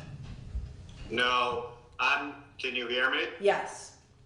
I'm looking on my computer at the same time, so I'll disappear. Gotcha. Okay. So, I would entertain a motion to approve each of these as presented. So moved. And seconded. And we can do that as a slate, because I said the second Yes. person. Okay. Okay, so it's been moved and seconded. Any discussion? Are there any outstanding issues on any of these properties that we're concerned about, Karen? I.e. utilities or taxes or anything? No. Okay. Any other discussion? Okay, all in favor? Aye. Aye. Okay, and hearing no abstentions, this has passed, or no.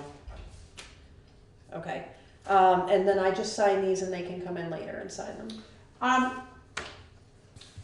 Yeah, but you should make a motion. Okay, so we need a motion to, where was the language on that? To have Laura sign now and then, So we need a motion in order for me to sign now and the two of you to come in and sign as you can.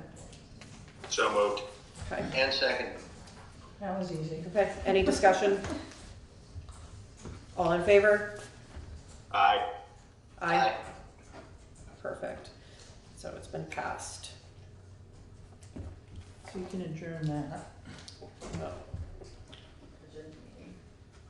Okay, so we are going to adjourn the Liquor Commissioners meeting at 5:36. And now we are gonna call to order the Putney Town Select Board meeting at 5:37. And first on our agenda is, are there any adjustments to the agenda? There's one, we will have an executive session. And when we get down there, we'll make the motion. Okay. And then we have minutes, and there's another adjustment to the agenda is the approval of the minutes from the emergency meetings 15th, 16th, and 19th of March. So I would entertain a motion to approve each of the minutes. So moved. Okay. And second. So, and hearing, is there any discussion? Any corrections or Any revisions? corrections? Then, hearing no discussion, all in favor? Aye. Aye. Aye. So, it's been moved. Do we need the same motion for me to sign the minutes? Do we have to do that every time I sign something, or can we do a slate of like? Yeah, David, Well, David will be coming in to sign anyway. Oh, it's David's sig, that's right. Right, Okay. right. Okay. Public comment on items not on the agenda. So we're gonna skip that, tabling that, and then we have, select board items. The emergency management director is going to report on coronavirus. Tom, are you with us still? Yep, I am. Great, can you give us a report? Yep, absolutely. And actually, I'll do this like I have in the past. Gonna break this up into two different sections. First, department specific. Obviously, every day planning is going on for different things as they come up. We're constantly reviewing and modifying plans, policies, procedures that have been in place, and modifying those as we need to, based upon guidance that we receive from the state and from the hospital in some circumstances. So that's ongoing. At this point, we're back to what we consider full staffing, in that we had a couple of folks that were out ill, had absolutely nothing to do with the virus. They were just out ill, and per protocol and policy, they were asked not to be with us during that time frame. Both of them are back to normal, and they're back with us. So that's a good thing right now. Obviously, we continue to work closely with other departments, other agencies in the region. on both sides of the Connecticut River. A lot of planning is going on as far as not only the virus, but also how we're going to, should things worsen for us, all of us, in that we lose people, how we're going to back each other up, what large-scale responses are going to look like, things like that. So that's all in play. We all understand that at this point we're living and operating under new rules and so on and so forth. And we're gonna continue to do what we always do as long as we're able to. So with that being said, I'll go over this a little more in depth here in a moment, but we're being told, and we understand anyway, aside from that, that our responses are likely going to transition from very few responses region-wide to we're going to become very busy and potentially overwhelmed at times as things continue. One thing that we know, it's already starting to take place here. Mental health issues are going to start to come into play on the part of citizens. We're in talks with HCRS. We're in talks with the hospital. We're in talk with some specific counselors that I deal with on a very regular basis to see how we can best take care of folks as we begin to work with them. So those are things as far as the department goes. Any questions on any of that?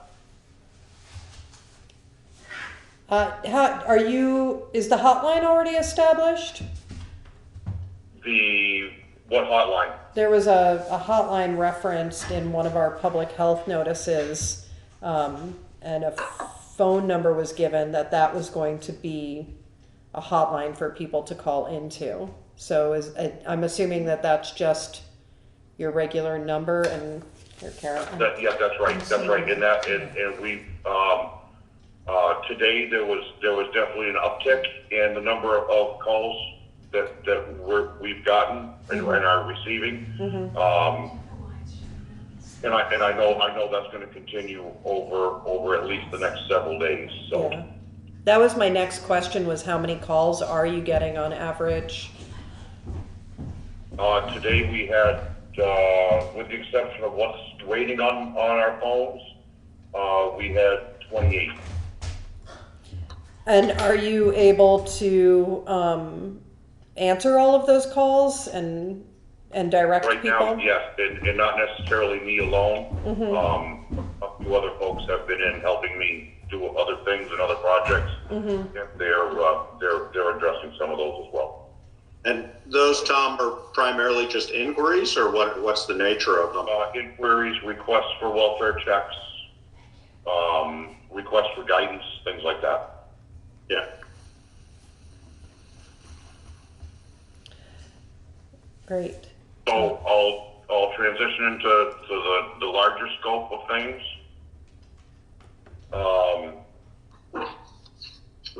Just a couple things that I think we need to put out again in writing, and certainly all of us need to be on the same page with all of this.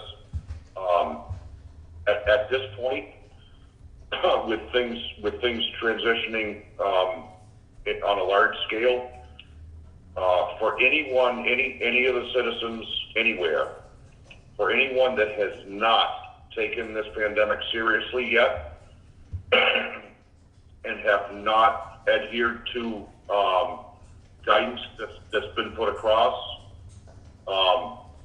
as of now, they need to begin to take this seriously. We had a conference call earlier today with the state EOC. There were many reps there from different agencies. And what we're being told is all of us in the region, all of us in the state, need to plan for a significant uptick in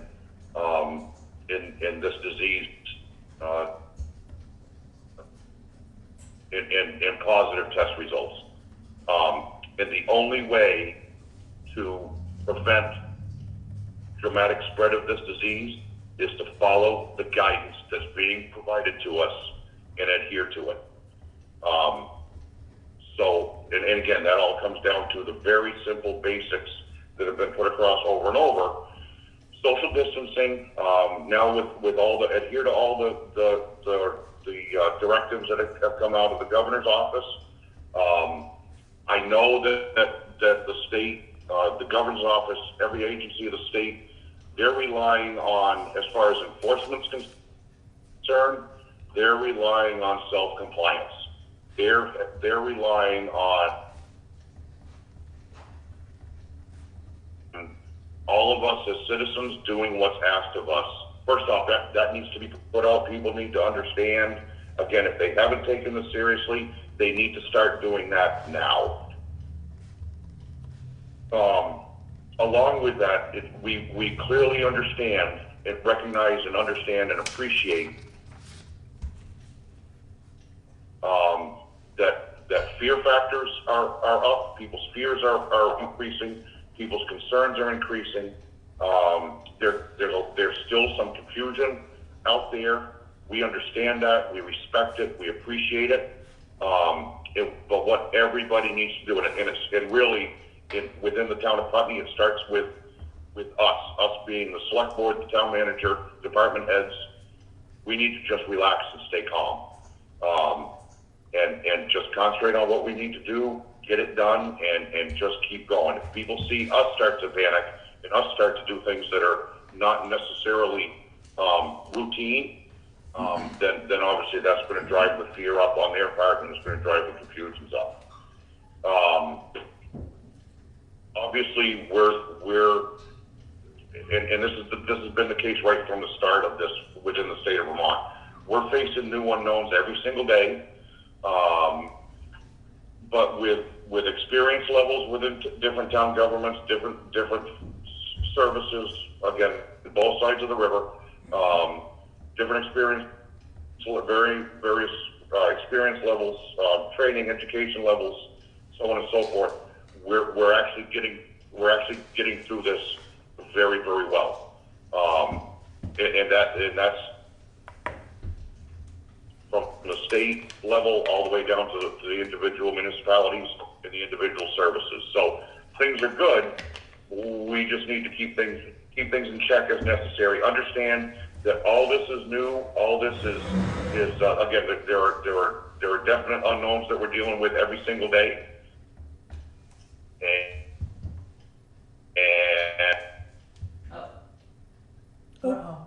You still there with us, Tom?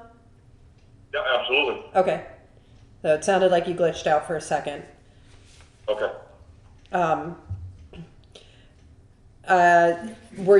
Was that it for you?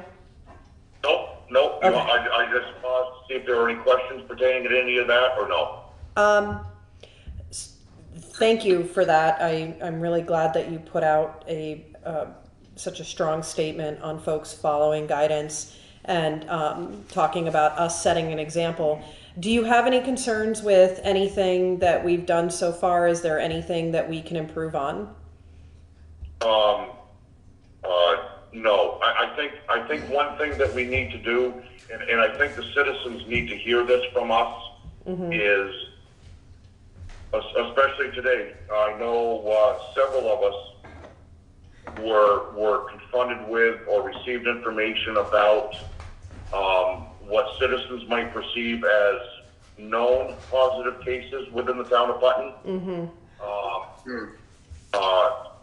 People asking why perhaps we as emergency services, we as town officials don't know where the specifics on people, whether they're being monitored by the state or if they've tested positive. People need to understand very, very clearly, and from my perspective, I would hope this is not to sound harsh, but I would hope this is the last time that we need to talk about it. The reality is, number one, we have not known, we will not know, and we cannot know by federal law who these folks are and where they are. And that's just simply the plain and simple of it. We're not going to know. So to counter that, what we do and what we do as an emergency service every single day of the week, anyway, is we protect ourselves. With this virus, and specifically, we're being given a lot of very good guidance on how to protect ourselves above and beyond what our normal limits are, and we're adhering to that. Again, when I talked earlier about policy and procedure changes, that's all being done to incorporate all of the guidance that we're being given. We are not doing things today regarding any of our responses the way we did 2 weeks ago, and that may become more constricted as we move forward. But the reality is, we can't know, we won't know who folks are, where they are, and that's just the way it is. So if, as citizens make contact with us and try to explain to us or provide us with information, we cannot get involved with third-hand, fourth-hand, fifth-hand information. And legally, there's no true way for me to even follow up on things. It's totally illegal and inappropriate. If we hear of something, it's totally illegal and inappropriate for me to approach those folks and ask them any questions. Not that I would necessarily do that anyways. So I think it's important for the citizens to understand. I know that and I certainly appreciate that they think they're trying to help us, but everybody just needs to understand that there are ways we will find out for certain until we make contact with individuals directly. There's nothing we're going to do. We're not going to pay attention to what people tell us about third and fourth parties, and that's just the way it is. I think one thing, and I'm not sure how we would go about this, but you know, I've heard statements to the effect that people who are declaring themselves positive should be looked at as heroes in this situation, because they are making that information public in a way that's helpful. And I think that in any way we can message that there should be no stigma attached to this. I mean, there's nothing bad about having coronavirus, other than it puts you and others at risk for being sick. But you know, as we are all aware, the fatality rate is, even though it's much more significant than the flu, it's still relatively low. The contagion rate is high. So most people who get it are going to be just fine, but those people particularly need to stay home and really pay attention. I mean, everybody needs to pay attention to the stay-at-home order, but anybody who tests positive should be thoroughly encouraged to do that. And, you know, my personal opinion is if people are comfortable letting others around them know that, that should be welcome, not shunned. Right. Oh, absolutely. And I'm actually glad you brought that up. If there are citizens of Putney who are either being monitored by the state of Vermont Health Department or have tested positive, if they feel comfortable in declaring that to us, please call me at the fire department or on my cell phone for that matter and let me know. Just like anything else we know about citizens, everything's confidential. People can rest assured of that. If they choose to declare to us, that's fine, and actually it would be appreciated. But again, my big thing there was very simply, we can't pay attention to and people need to understand we can't pay attention to third, fourth, fifth-hand information. I think the other thing about that that's important to acknowledge, Tom, and I know this goes without saying, but for anybody listening, you will not respond differently. I mean, your response to a home that has somebody positive with coronavirus or COVID-19 will be just as prompt and thorough as responding anywhere else. You may respond a little bit differently as far as your personal equipment if you're aware that somebody in the house is positive, but I would assume that you are at this stage more or less assuming any call you go on that there's a possibility or likelihood that somebody is positive. Is that correct? Absolutely. Again, we're gonna, for all things being equal, for as long as we're able to, we're still gonna be responding normally, in the broad sense to every single call for service we get. The difference in those responses will be some specific actions that we take no matter, in today's world, no matter what the call, whether it's a rescue call, a motor vehicle crash, or a fire for that matter. People will see us doing things differently, but as far as the response itself is concerned, it's going to be no different. The best thing that I think I was taught in the beginning of this is act like you have it and can give it to everyone you come into contact with, and act like everybody around you has it and could give it to you, and that you're going to give it to your grandma and she's going to die. So, and that maybe that's a little extreme, but it's the reality of this is act like you can be a vector and anybody around you could be a vector, and that it could cause harm to people that you really care about. So thank you, Tom. Okay, just real quick above and beyond that, I'm staying in close touch with Hannah at the food shelf. We've done some different things just today, and talked about some different things that we're actually gonna put pen to paper on tonight and tomorrow, regarding some services that we're gonna ramp up to possibly provide. And I know Hannah, I forwarded her a great deal of information today, and she's actually going to be reaching out to some different folks in town to talk about some possible assistance that we can all provide to them. So Hannah and all the folks at the food shelf, for that matter, have been great. And there's no doubt that as we move forward, the list of volunteer folks that they have in place, they're going to be a huge asset to us as well. Tom, in the mutual aid discussion, the community mutual aid project discussion, the protocols for food that you are going to be putting in place that will be passed along to the food shelf, they were interested if that would impact the safety guide that they made.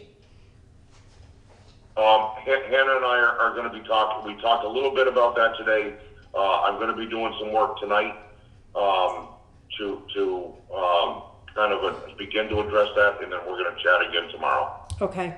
I know they were gearing up to try and send that safety guide out tomorrow, I believe. So I can ask them to hang in there for a moment. And maybe you and I can catch up separately about this. Okay, that's fine. Okay. So, Tom, I'm just wondering, I don't know whether you know the answer to this and or if there is a correct answer at this moment, but it would be my assumption that anybody who tests positive would be reportable and therefore by default be being monitored by the state. Would you agree with that or not? Yes, that's correct. Okay.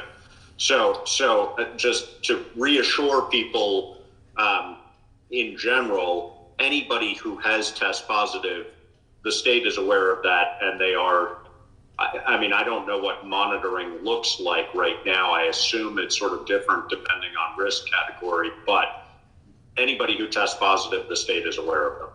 That's right. In addition to that, the state does a thorough screening of those individuals to include a detailed listing of who they've come in contact with, where those contacts were, their travel history, so on and so forth, so that as best possible, every individual who has been in contact with that positive is contacted, evaluated, screened, and if deemed necessary, they're tested. Tom, can you hear me? Absolutely.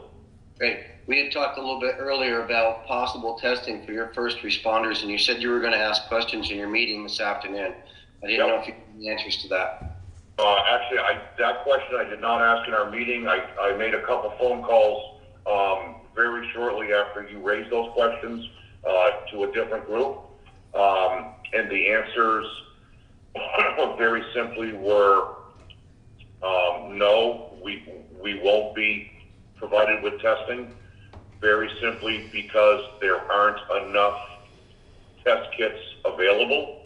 Any test kits that exist are being held pretty much under lock and key everywhere that they're at for hospitals and physician testing. Along with that, it was mentioned, and I hadn't thought of it this way, but it was brought up with the PPE requirements that are in place in order for a test to be conducted. With the shortage of PPE everywhere across the country, if anyone started to just randomly test, those PPE stocks would be depleted immediately, almost. What, can you tell me what PPE stands for? Yep, personal protective equipment. Okay, thank so you. In this case, all the gloves, the N95 masks, the face shields, the gowns, et cetera, et cetera. Yeah. Are you doing any kind of active monitoring of your staff and volunteers to just monitor their health from a day-to-day basis? Yep. I'm in close contact pretty much every day with a number of folks. Right from the outset of this, and there have been reminders put out on top of that. Anyone who is feeling ill, to contact me immediately, and folks have done that. So it's all good. And people know too, if they are feeling ill to any extent, whether things progress and they get tested or not, then we don't want them here. The goal being, we need to keep ourselves as healthy as we can for as long as we can. Okay, thank you. Some questions came up from constituents asking about the potential of the town doing robocalls to give, I don't know, like state of the town kind of addresses. And I don't know if that's more of a question for Karen or if that's more of a question for you. I'm sure I know we have the emergency system, but do we have a system in place that could do robocalls to maybe support the mental health of folks and get information out there for people that maybe don't use the internet as well or as often or have access to it?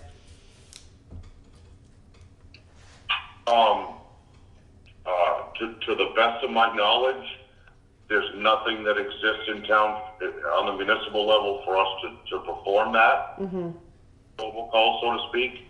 I think what might be the best is, and again, unfortunately, society is so reliant upon technology, and we always either forget and or very bluntly ignore the fact that there is still quite a population out there that doesn't use technology. So what I was going to say was, perhaps we would be best suited to more frequently now and on a very set basis put out bulletins, like we've been doing, except again, just more frequently in set times. Again, that still doesn't capture those folks that don't have internet access. Mm-hmm. So I'm not sure how to capture those folks across the board, honestly. Aside that, I guess that's my answer, or my opinion. Laura, I don't know what group might do something like this, but we probably could recruit volunteers if there were people who felt they wanted a phone call every X number of days or whatever. We could probably have volunteers do that. I mean, in our next public notice, we could potentially say, if you would like a phone call on a regular basis, please contact so-and-so and let them know that, or something along those lines. And we could create a phone tree of sorts. But I think that if there are people who are concerned that they're alone and they don't know what's going on, we can probably come up with folks to reach out to them pretty regularly, I would think. And I think that that's much of the work. I know from sitting in on many meetings, that's much of the work that the assistance group is trying to do at this time in the information that they're gathering, is connect people via phone, ideally, and especially people that are not able to help in any other way and want an outlet to support neighbors. So I think that that's actually already actively happening in our community. It was just one of the many questions that have come up. So it might be, if we're going to put out a public notice, it might be worth including a phone number. If you want to be a list of people who are contacted, please let it go at. So, yeah, and that's definitely something we should discuss, and we should discuss whether or not we bring that to the mutual aid group as something that they're including, asking them if that's something that they want to keep going forward with, because they've been doing a really, really excellent work at gathering information from the community about needs. And I know Tom has access to it. I don't know if he's had a chance to look at it. I'm sure in his world of many different moving pieces right now, that may not be the first priority, but and Karen has access to it as well. And you were able to see through an email that I sent information without names. I think at that point we had like 80 people gathered, and now last I knew they were well over 100. So it is working. People are subscribing, and hopefully that can be a component, since that system's already built. And I want to, Laura, that they are documenting well things they do. I mean, if they aren't, they should be. I mean, even if it's just a note to say, this phone number was called at such and such time. Anything just so that there's a way of tracking it if we need to and want to. So you're saying I know the organizers are documenting incredibly well all of the work that they're doing, but once the system gets going and actually responding to people, you're hoping that the people that are responding will be documenting well? No, the people making the calls. I mean, my concern would be essentially whoever's organizing this needs to have a certain level of QA. So for example, documenting that such and such citizen was called on Monday, Tuesday, Wednesday, Thursday. Oh, wait a minute. How come they didn't get a call Friday? I don't know how possible that is, but I think as much as they can, that's probably a good idea. Just to, if things get missed, somebody will know, And I'm not sure if the way that they're building this system would accommodate that, because what they're looking at is neighbors helping neighbors. So I think what they're looking at is is actually releasing control of it from the organizers and putting it in the hands of the neighbors that are helping neighbors, just giving them best guidance, best practices. But maybe I could suggest to them that when you're giving that best guidance, you suggest that they keep a log of their activities. Right. Something like that. And it may not be practical or practicable, but I think it wouldn't be a bad idea if possible. Yeah. Laura? Yes. And certainly, Josh, I truly respect and applaud those thoughts and comments, and I think that would truly be a good way to reach and stay in contact with people. The reservations that I have surround, and please nobody take this the wrong way, surround a group of folks that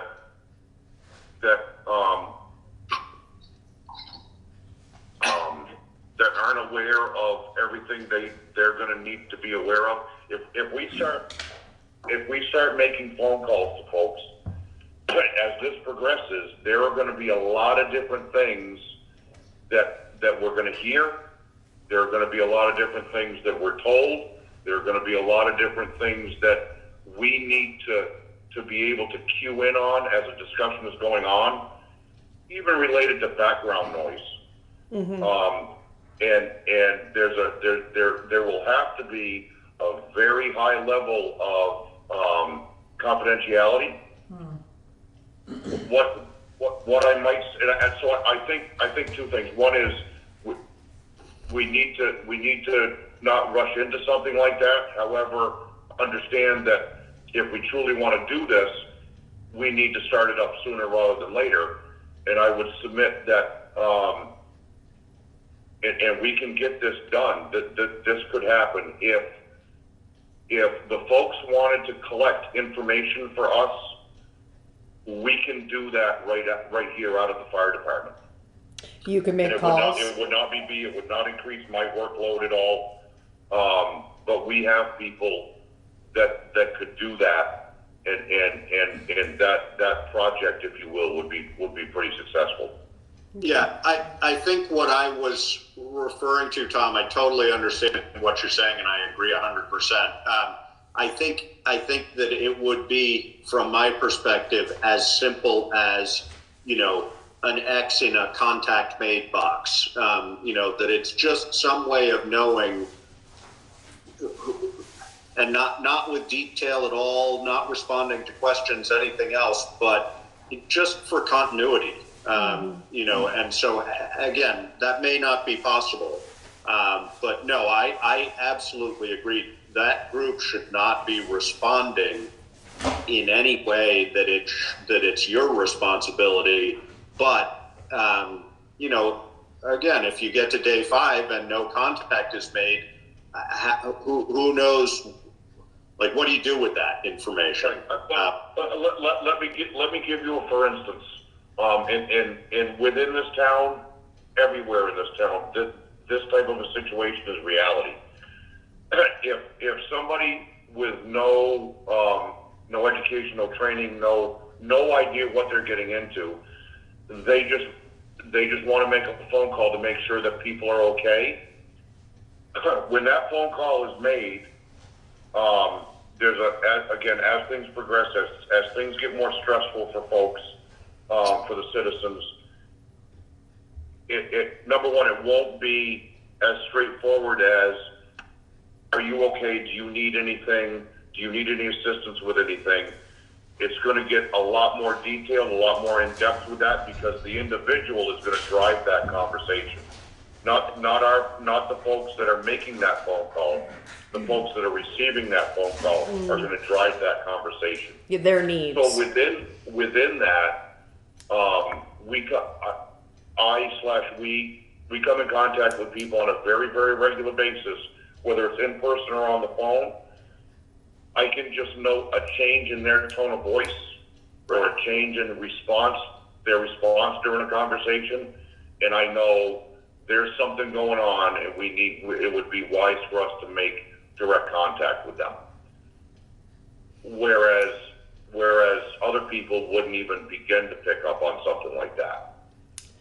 That's true. Do you feel like you can cover every citizen in Putney, though? I mean, I guess, and that wasn't meant to be snarky at all. But it would not, for the most part, it would not be me personally. Yeah. But out of the fire department, yes, we could. If we had that information, if we had the information made available to us, who wanted to be contacted and on what frequency, Mm-hmm. Then yes, that could be done and would be done. Okay. So I have a question for you, Tom, because this group is very seriously considering going to a public format, and they have, so they're considering changing from a survey and putting and checking in with everybody that has participated in this survey to make sure that they're okay with this, and putting it into a spreadsheet publicly so people can just connect with each other easily. How do you feel about that? I mean, at that point, I think it's a different scenario in Mm-hmm. that that's just connecting people for general conversation. It's not just for conversation. It's based on needs and willingness to support needs. So it could be, I am going through chemotherapy and I need rides to the hospital. And the guidance sheets that I sent you had kind of scenarios for each type of thing, how you would transport somebody in your car, obviously that you're doing it at your own risk. And I feel like, having read the guidance that they've come up with over and over again, they've done a really good job, and they've even changed it. I think I've sent you 3 different iterations of it. But I'm just, would you be comfortable with that? Because it feels like to me that as this thing evolves and changes, and we all have to evolve and change with it, a public format like that may be the most sustainable format for the organizers, because if the organizers get sick, they can't really organize anymore, and they have to have backup on that. And this allows it just to be a living document that people enter, need, and connect with other people. Mm-hmm. This may have already been addressed in how they're managing this, but Mm-hmm. I would be concerned about privacy issues with that. They have talked about that extensively, and what they are doing is creating accommodations for people that are concerned about privacy, so that they wouldn't be either their name wouldn't be listed in the public format, only their need or their desire to serve, and then they would be connected privately through a coordinator, or they wouldn't be listed at all and the coordinator would try to connect them. That's my understanding of it. It's an evolving thing, so I may not be up to date on every aspect of it at this point. I wasn't able to sit on all of today's meeting, but they've been meeting every day and talking in depth about these things and looking at models throughout the state. And it seems like this model is the one that is working most effectively at this point within communities to kind of create these little neighborhood pods, where neighbors can say, oh, I didn't know that person 3 doors up the road from me needed this thing, and I can do that, and now I have a direction on how to do that as safely as possible, because obviously we can't ensure safety for everyone in this. It is at their own risk. Right. Again, I truly do appreciate everyone's desire to help. Mm-hmm. I get that, and I appreciate it. Mm-hmm. However, again, just as simple as following the directives that are coming down to us from the state, that type of function goes directly against the most recent directives that came down. So I guess and certainly don't take this wrong. At the end of the day, I personally and professionally can't sit here and say, yes, I think these are good ideas. I think these things are appropriate to happen.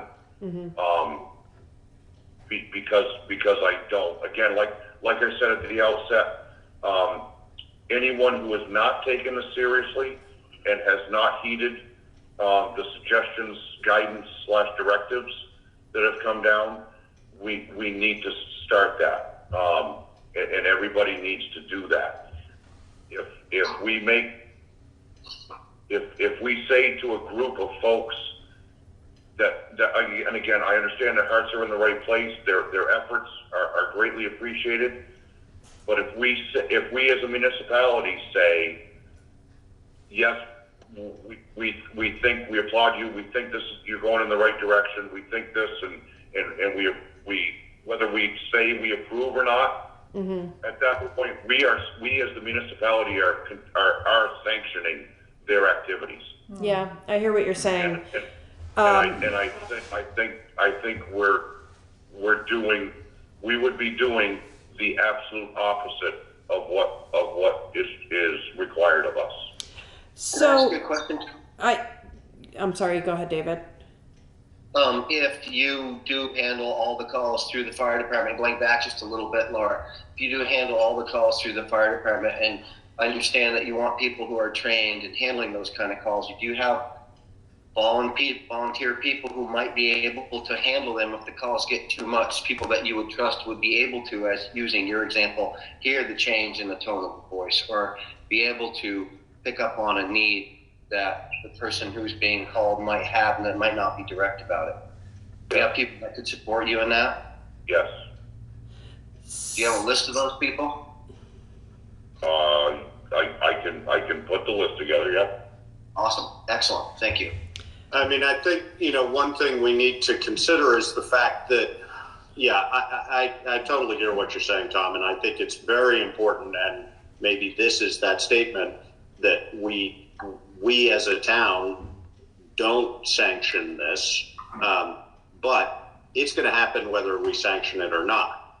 So I guess my initially bringing this up is to, and maybe we should just stay out of it, but my concern is that because this is going to happen anyway, and because they aren't professionals, that there are going to be blind spots in it. And so,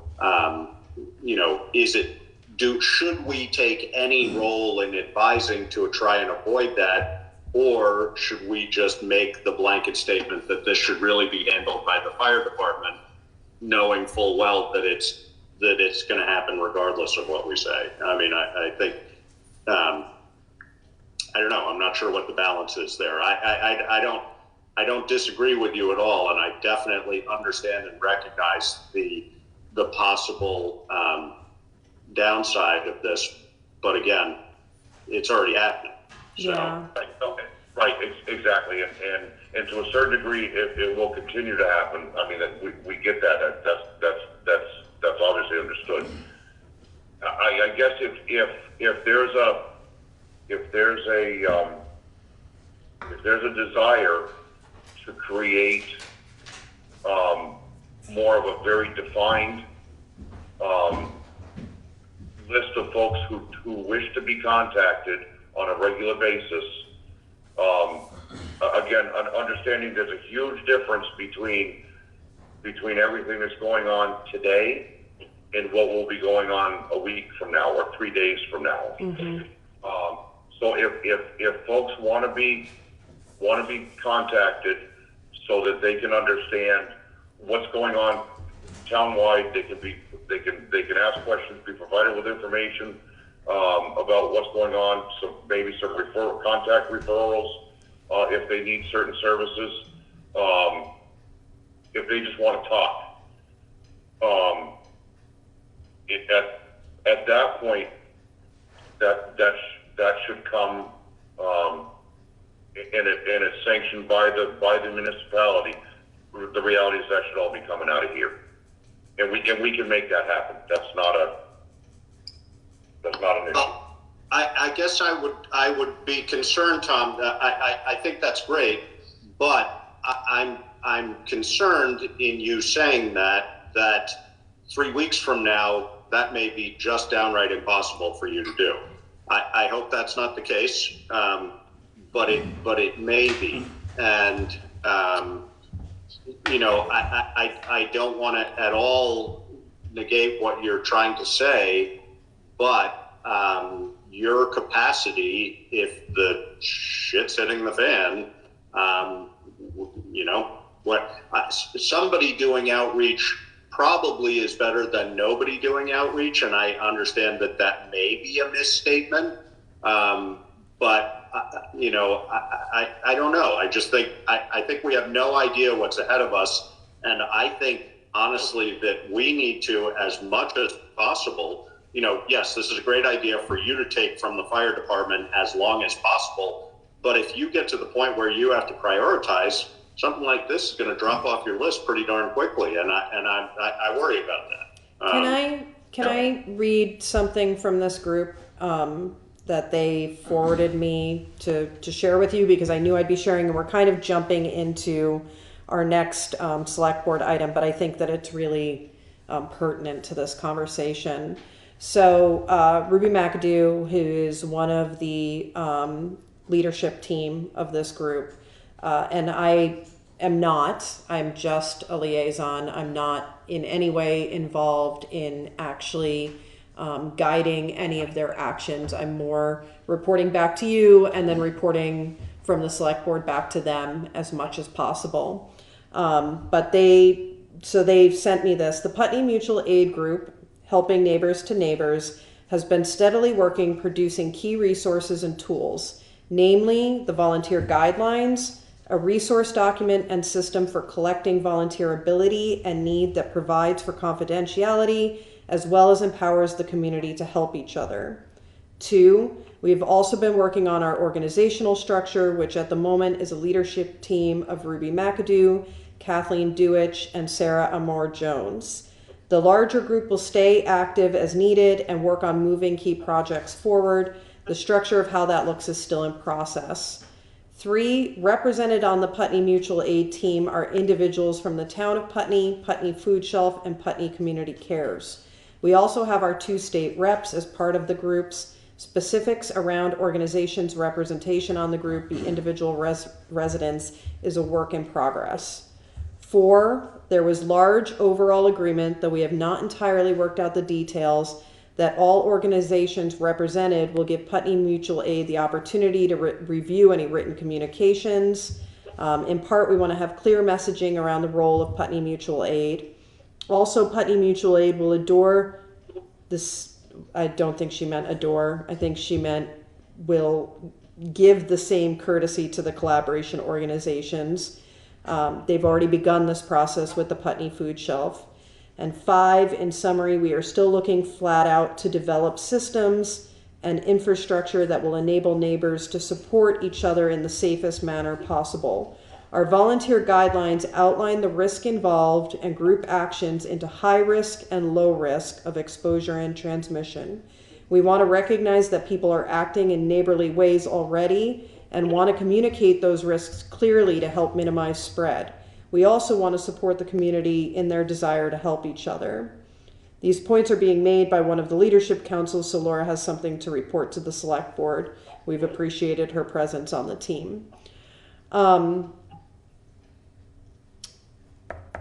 So I think that the point about this happening already is really important for us to understand. And I understand what Tom is saying, that it's really, you're in kind of a very difficult position. If you approve this, you're approving it in a, from the position of being an emergency management director, and that comes with all kinds of liability. But I worry about us not giving guidance and not having presence. And so where do we find the middle ground on that?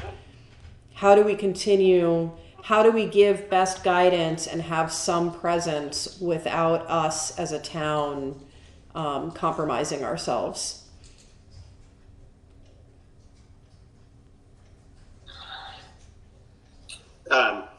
I mean, I think you used language that we should be very careful to make clear we're not doing. We are not approving this. This is not a town group.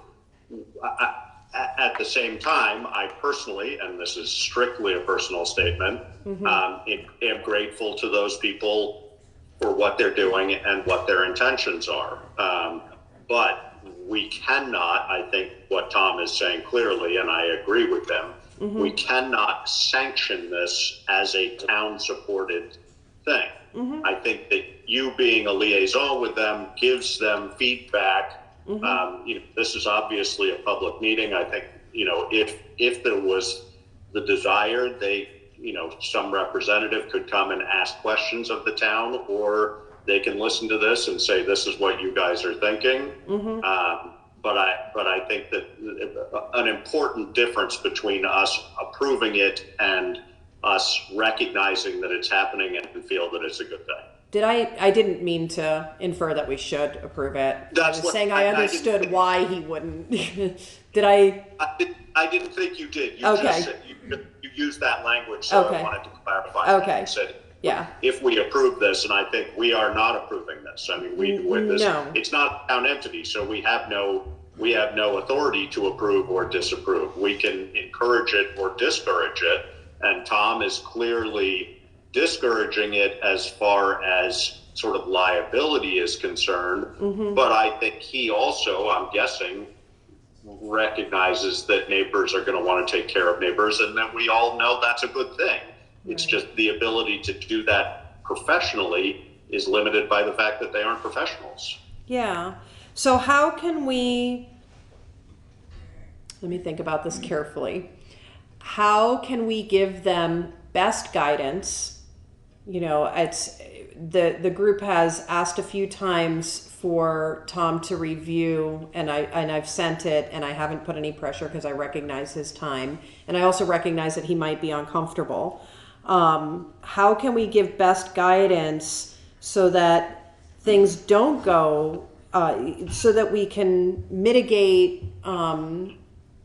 whatever we can, and not condone it necessarily. At the same, obviously on a personal level I do, but as a select board member, I know I can't. So. Laura? Yes. What I can do is tomorrow, I'd like to think that I would get to it tonight, but I know that's not going to be the case. You probably shouldn't. Tomorrow, I'll go through all that. I'm only going to assume that there's likely been some changes in guidance that we're receiving as far as safety concerns, things like that. Between the time everything was put together and now, or tomorrow. So I'll look everything over and very simply, just like I'm going to be doing with Anna, just put across the general safety related guidance, and then plan to keep that updated as or should things change, and as we need to modify it going forward. That would be really helpful. And I think what would be really helpful from you too is to know, I think in their document they do a really good job of when things should be directed to you. But if there's anything that's missing from that on when things should be directed to you, inserting that wherever it belongs. Because I recognize from having listened to and worked with them a bit that they really aren't trying to take over your role. They're trying to supplement what we're able to do for the community. And certainly, believe me, I'm not looking at this as anybody's trying to take anything from me or us. I'm not trying to discourage.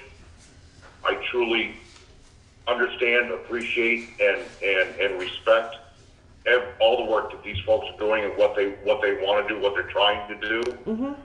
Again, from our perspective, we just need again, we need to make sure that we're following directives and putting that out to the public. And we just need to make sure everyone is as safe as they can be. That's all. That's all I care about. Yeah, I think that's all. I think we all feel the same way. So again, I'll take a look at all that tomorrow. I'll start first thing in the morning, and then we'll get things back with that tomorrow. Okay.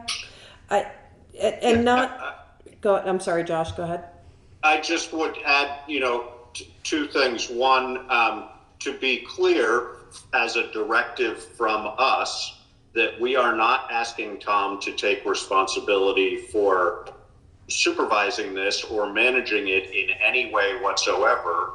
We're asking him if he can offer professional advice on a level that he seems is reasonable. The other thing I would ask of you, Tom, and I think you would do this regardless, is if you see anything there that clearly contradicts, other than sort of the whole concept as I hear and understand, it contradicts some of what your role is. But, if there's anything that clearly is stated in the directives that you've gotten that contradicts what they're trying to do or what they have laid out, you should make that clear. Yeah. Absolutely. Okay. Yep. Yes, please. No, I think that's perfect. Thank you, Josh, for putting it that way. It definitely isn't our baby, but I'm glad that it's happening on a personal level. I think that it could come in very supportive in bigger ways because of the volunteer names that they're collecting. I think that can be very helpful down the road for all of us. Hopefully not. Hopefully Laura, we don't need it. So, yeah. Laura, just one other thing. I know you folks asked me, and I neglected to mention it. You typically ask for the numbers, if you will, and I neglected to mention it. As of 1:00 this afternoon, throughout the state, there are 123 positive test results. Holy smokes. And 8 deaths. Yeah. And 342 citizens of the state being monitored by the health department. Oh my gosh. So, the positive test results, that number has gone up dramatically over the last 24 hours. And the number of people being monitored has increased slightly. But honestly, and obviously, any increase in any of those three numbers, those three categories are very concerning. So, Tom, do you think that's because I know that that there were a lot of backlog tests, and so do you think that we're seeing this dramatic increase in part due to that? I think that's a piece of it. I think that's the piece of it. I think the bigger piece of that is the fact that more testing is being done. Yeah. So, and as more testing is being done, obviously those numbers are going to increase. I think that one thing I would make, and this is, I'm not adding this as a professional statement, but anecdotally for me, epidemiologically, that sample size is still remarkably small, and I don't want to negate the fact that it's a very large jump, but it's also still in real numbers comparatively, it's still a very small number. So and not without being able to analyze how many of these tests are backlogged, how many patients are symptomatic, whether they're new, whether they're old, so on and so forth.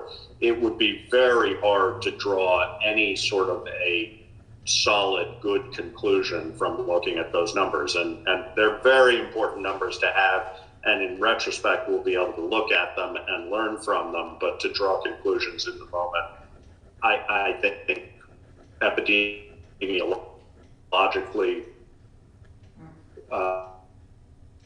is pretty dicey. Yeah. You're right, absolutely. I'm curious, we hear a lot about the death rate being 1 to 2%. And if we look at 8 deaths, does that mean that it's highly likely that we have at least 800 cases? Is that a flawed logic? No, I think it's very likely that we have way way more cases than we're recognizing at this point. That's almost guaranteed. I think the other thing that really skews that, and again, this is part of the reason why I'm saying sample size is so small, when you look at where those deaths were, the fact that they were almost, or more than half of them are concentrated to one location, that just throws your numbers off completely. So it's really hard to analyze small bits of data like that and have it meet. Concentrated to one and to a very vulnerable population. Exactly. I mean, it's all, to the best of my knowledge so far, everyone who has died has been somebody who was at high risk if they contracted this disease. So, and we know that that's the group that's most likely to have fatal outcome from it. But, we have no way with the numbers in front of us to compare that to a bigger sample of who's tested positive, who hasn't tested positive, what their risk factors were. I mean, it's just, these are, doing epidemiology on something like this is really complicated. And Laura, just to follow up with what Josh just mentioned, and nothing, Josh, obviously you just haven't had the information yet. The reality is there are confirmed deaths that of folks that were not within the high risk categories. Within Vermont? I can't say that. I honestly don't know. I know in other parts of the country that is the case now.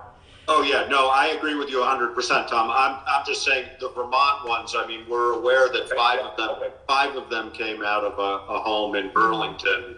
I'm sorry, I misunderstood where you were coming from there. That's fine. Yeah, That's all. no, I'm strictly talking about the Vermont numbers. No, the nationwide numbers are very different. There's a lot of valuable information in the nationwide numbers. Right. Still, the sample size is relatively small, but no, I totally agree with you.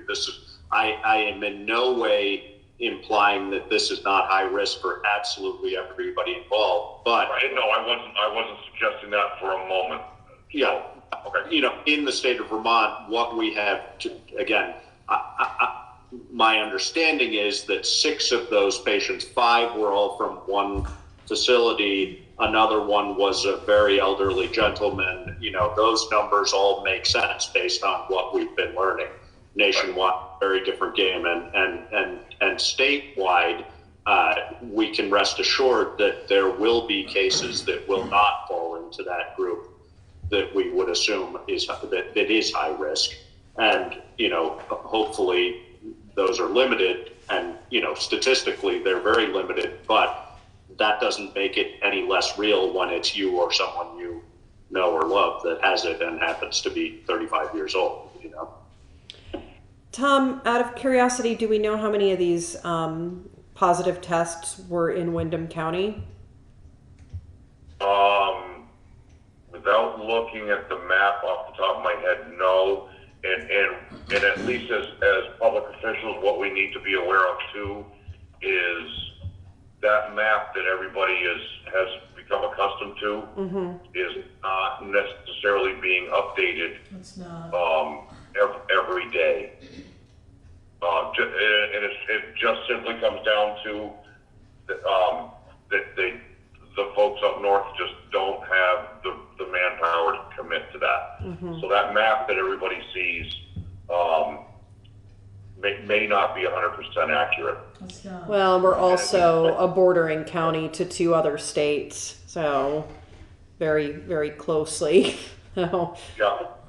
So Tom, can I ask a question? Without looking at that map, I wouldn't be able to tell. David, you were gonna...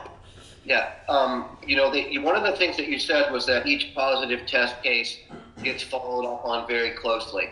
And the information that they're gathering from that, is that guiding us in how we need to conduct ourselves to keep ourselves safe any more than the guidelines that they sent down to us to protect us by not getting this, by not contacting people? What are they learning? Like Josh says, it's a small sample size, but they must be getting new information all the time. It isn't just travelers, it's community contagion. Now, what else? What else are they learning from that that's helping you? That will help out. Honestly, nothing. Again, the guidance has been, is presently, and as far as I know, and unless this virus begins to mutate itself, and there are a lot of changes in presentations and numbers, the way we're conducting business now, the way we're protecting ourselves today is it. I think also, David, that would fall very tightly under privacy laws. So, I mean, for example, I'm guessing when they're tracking possible contacts, they can't say you were in contact with David Babbitt on, March 12th and he tested positive. Not that I'm just using a scenario. What they can say, I think that the way it drives the process is that they then use that to reinforce that sort of public understanding. I mean, all of this is voluntary still. So, quarantine is voluntary. So if they're tracking this and seeing who the contacts are, they are presumably going to those contacts and saying, you have potentially been in contact with someone who was potentially infected, and we are asking that you self-quarantine. Right. Yeah. That's about as far as it goes. So the reason I asked that question is it seems like the numbers coming out of New York show that the volunteer system isn't working, and that the curve is really steep. And the volunteer system of quarantine? I'm sorry. That would support us to have it not be voluntary, and that information released at least to someone like Tom, so it could help us control this. And David, unfortunately, you're absolutely correct. Yeah. In other places, it's pretty well proven that if people don't comply with the guidance and the directives that are given, this is going to spread. That not complying is not helping anybody. So that's why we're pleading and pleading and pleading for everybody, all the citizens, do what's right, do what's being asked of us, and that's the only way we're going to stop this. That's the only way that we're going to level out the curve. If people choose not to do this, then the curve's going to continue upward. There is no enforcement that's going to take place. The governor of this state and other states have said that very plainly. This is all the honor system, if you will. It's all voluntary compliance with the true hope that people understand and they get it and they do what's expected of them. And even if I know, based upon different email chains that I'm attached to, I know there are groups of folks out there who are actually public officials that are questioning the governor's his legal abilities to issue these directives that he's issuing. And that's pretty disheartening. That's very disheartening for public officials to begin to question, because that means there's a shift in understanding of doing what's right to becoming political and argumentative and potentially defiant. And that's not going to help anybody. So David, again, the answer to your question is, unless martial law is instituted, then honestly, the resources do not exist for that to happen in a broad scope. Even if somebody wanted to enact that, for that to occur, the resources aren't there. So, and to threaten such a thing, that's not going to do any good either.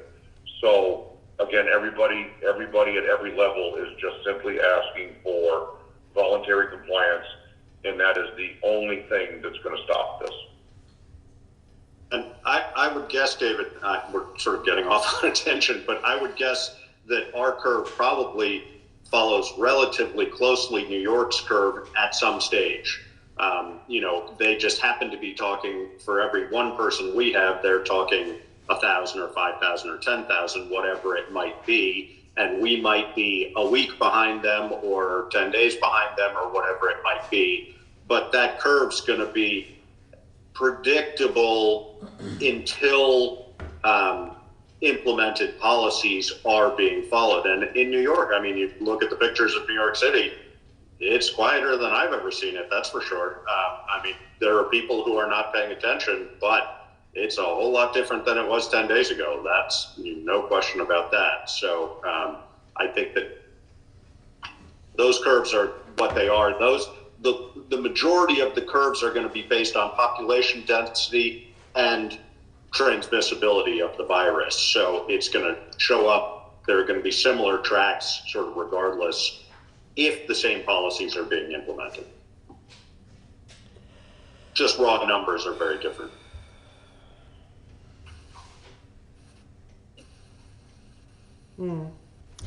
All right, so everybody stay home, please. I think Tom's right. I agree with Tom. Yeah. That we need to, Lesson. yeah. And not just to protect yourselves and your loved ones, but also to protect our first responders and the people that have to go out. I'm one of those people. I support folks that that very likely would not survive without the system that we have supporting them. And so please do it to protect all of us that are trying to do the work to support others. Think of it like a snowstorm. You don't go out to protect the other people that do have to go out. Stay off the roads. But thank you, Tom. That was really helpful. Yeah. Sobering. Very sobering. And we are going to go into the select board report on action.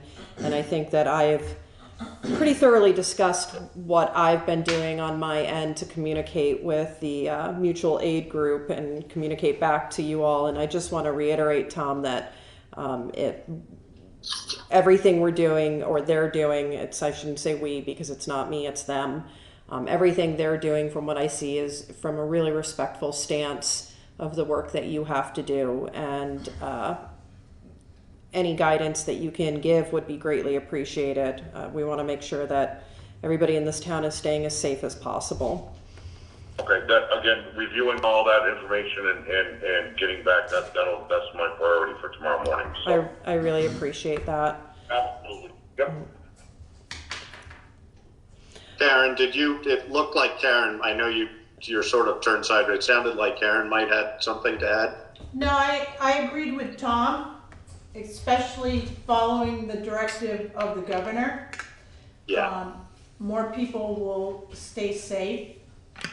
And I appreciate everybody's efforts as well, from a municipal standpoint and the volunteers. I think everybody is coming together, but it's about the timing, and when that's going to happen, we don't know. And we know at some point too, Tom, and you can correct me if I'm wrong, the Emergency Operations Center will be, up and running. So we need to stay safe and healthy so we can man that center with the first responders, if that comes down to it. Right. All right. Well, do you have anything else for us, Tom? I don't, unless anybody has any other questions. No, I don't. Thanks, Tom. Thank you so much.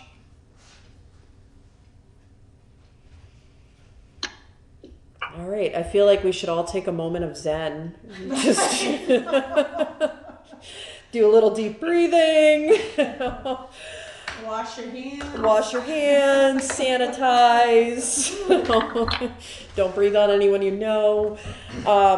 6 feet apart. 6 feet apart. We are practicing social distancing in this space as well as outside of this space as a select board and town governance. So hopefully we're setting a good example for all the folks out there.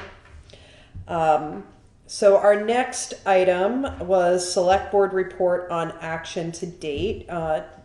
Josh, do you want to report out anything you might have? I don't really have anything. I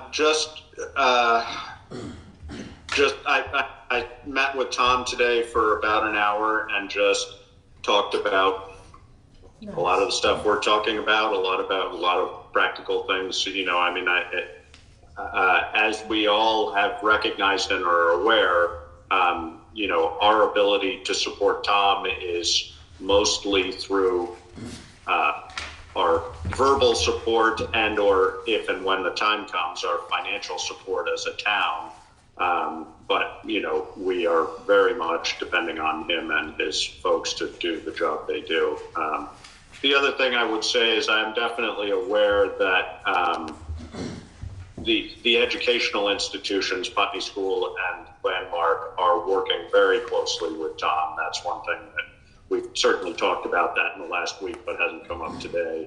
But they're very much working to do what Tom wants them to, do what the state wants them to, and doing what they all know and think is best. So I just want to reiterate that they are definitely being good neighbors. Good. David? I also took about an hour today and talked to Tom and asked a bunch of questions, and all of the things that I asked were addressed tonight here in this meeting. So, and other than that, I'm personally closing my business tomorrow afternoon and, you know, gonna fire up the chainsaw, go out in the woods, stay away from everybody. I don't have anything else. Yeah. Well, help in any way that I can. You hear that, Tom? I don't think he's gone. I think he's Yeah, gone. Yeah. He left us. Well, I just want to say, human to human, I recognize how hard it is for you to close your business, David, and really appreciate the sacrifice for all of us. Oh no, there was a couple of things. I got a website for filing for unemployment. We probably already have that information, and a couple of 1877 phone numbers people can call who don't have a website and put that out too. I think those are in our latest. They've been out there. Yeah, Karen's definitely gotten them out there. I think they're up on our website as well, possibly, at least through the public health notices. I'm sorry. Did anybody hear what happened with the Congress, with the Senate and the House? Did they approve the bill for the aid package? Do you know? No. I don't know whether it's completed or not. I would say, sort of adding to what David said, that people should, the number of resources and the variability of who those resources are going to be available to seems like it's going to be very broad. So anybody who runs a business, works for a business, is independent, anything, I strongly encourage people to just explore possible financial avenues. I know going through the state for things like that is a pain in the neck, but if you're unemployed, get in touch with the Department of Labor, because there's a huge amount of stuff going on to support whether you're a small business or an individual, an employee or an employer, or so on and so forth. There's a lot going on. So I think it's well worth reaching out to those folks if you are in a circumstance that you need it. Yeah, agreed. That's an excellent point, Josh. And Karen's been doing a really good job of putting that messaging out in the community. And I've been trying to amplify it as well. And I think that's all we can do at this point, is to support people in getting the information. Yeah. So, Okay, so if we're comfortable moving on, we are now on unemployment for employees. Karen, you wanted to speak to this? Yeah, so David, you did mention the website on the Department of Labor. We do have 3 employees right now that are not working. 2 are high risk, and the other one was not enough work at the office. So we've directed them to go ahead and apply for the unemployment. We haven't seen anything come down from the state. As far as I know, and this is changing on a daily basis as well, right now it was 60% of compensation, and it was supposed to be right away, so there's no waiting period, but these people have been out of work for at least a week now. So, and we haven't seen anything come down from the state. So we're monitoring that, and we're hoping that it'll be quick. But other than that, there's information on the website, and again, for the people in the community, if you're out of work, please apply. Because the other thing too is, once the stimulus package is passed, and FEMA now, I just got information on FEMA, we should be tracking all of this stuff in the community. So the businesses that are impacted, there's websites out there. I encourage everybody to look at our website and utilize the information that is out there to help you. Because it's gonna come back around in the end, and we don't know how large this is yet. And it's a little scary, but any financial impacts, you know, we'll be looking to recoup some of that money. I think the other thing that I have heard several times, and I don't know what the reality is, but seems to be the case, is that all of this stuff is going to be first come, first served, because that's the only way they can do it. And those lists are adding up quickly. So I think the sooner people at least get their name on a list, yes, the more likely they are to get a response sooner. So I would encourage people to do that in as timely a fashion as they're able. Yeah. Okay, so now we are on interest notice for taxes and sewer water delinquencies.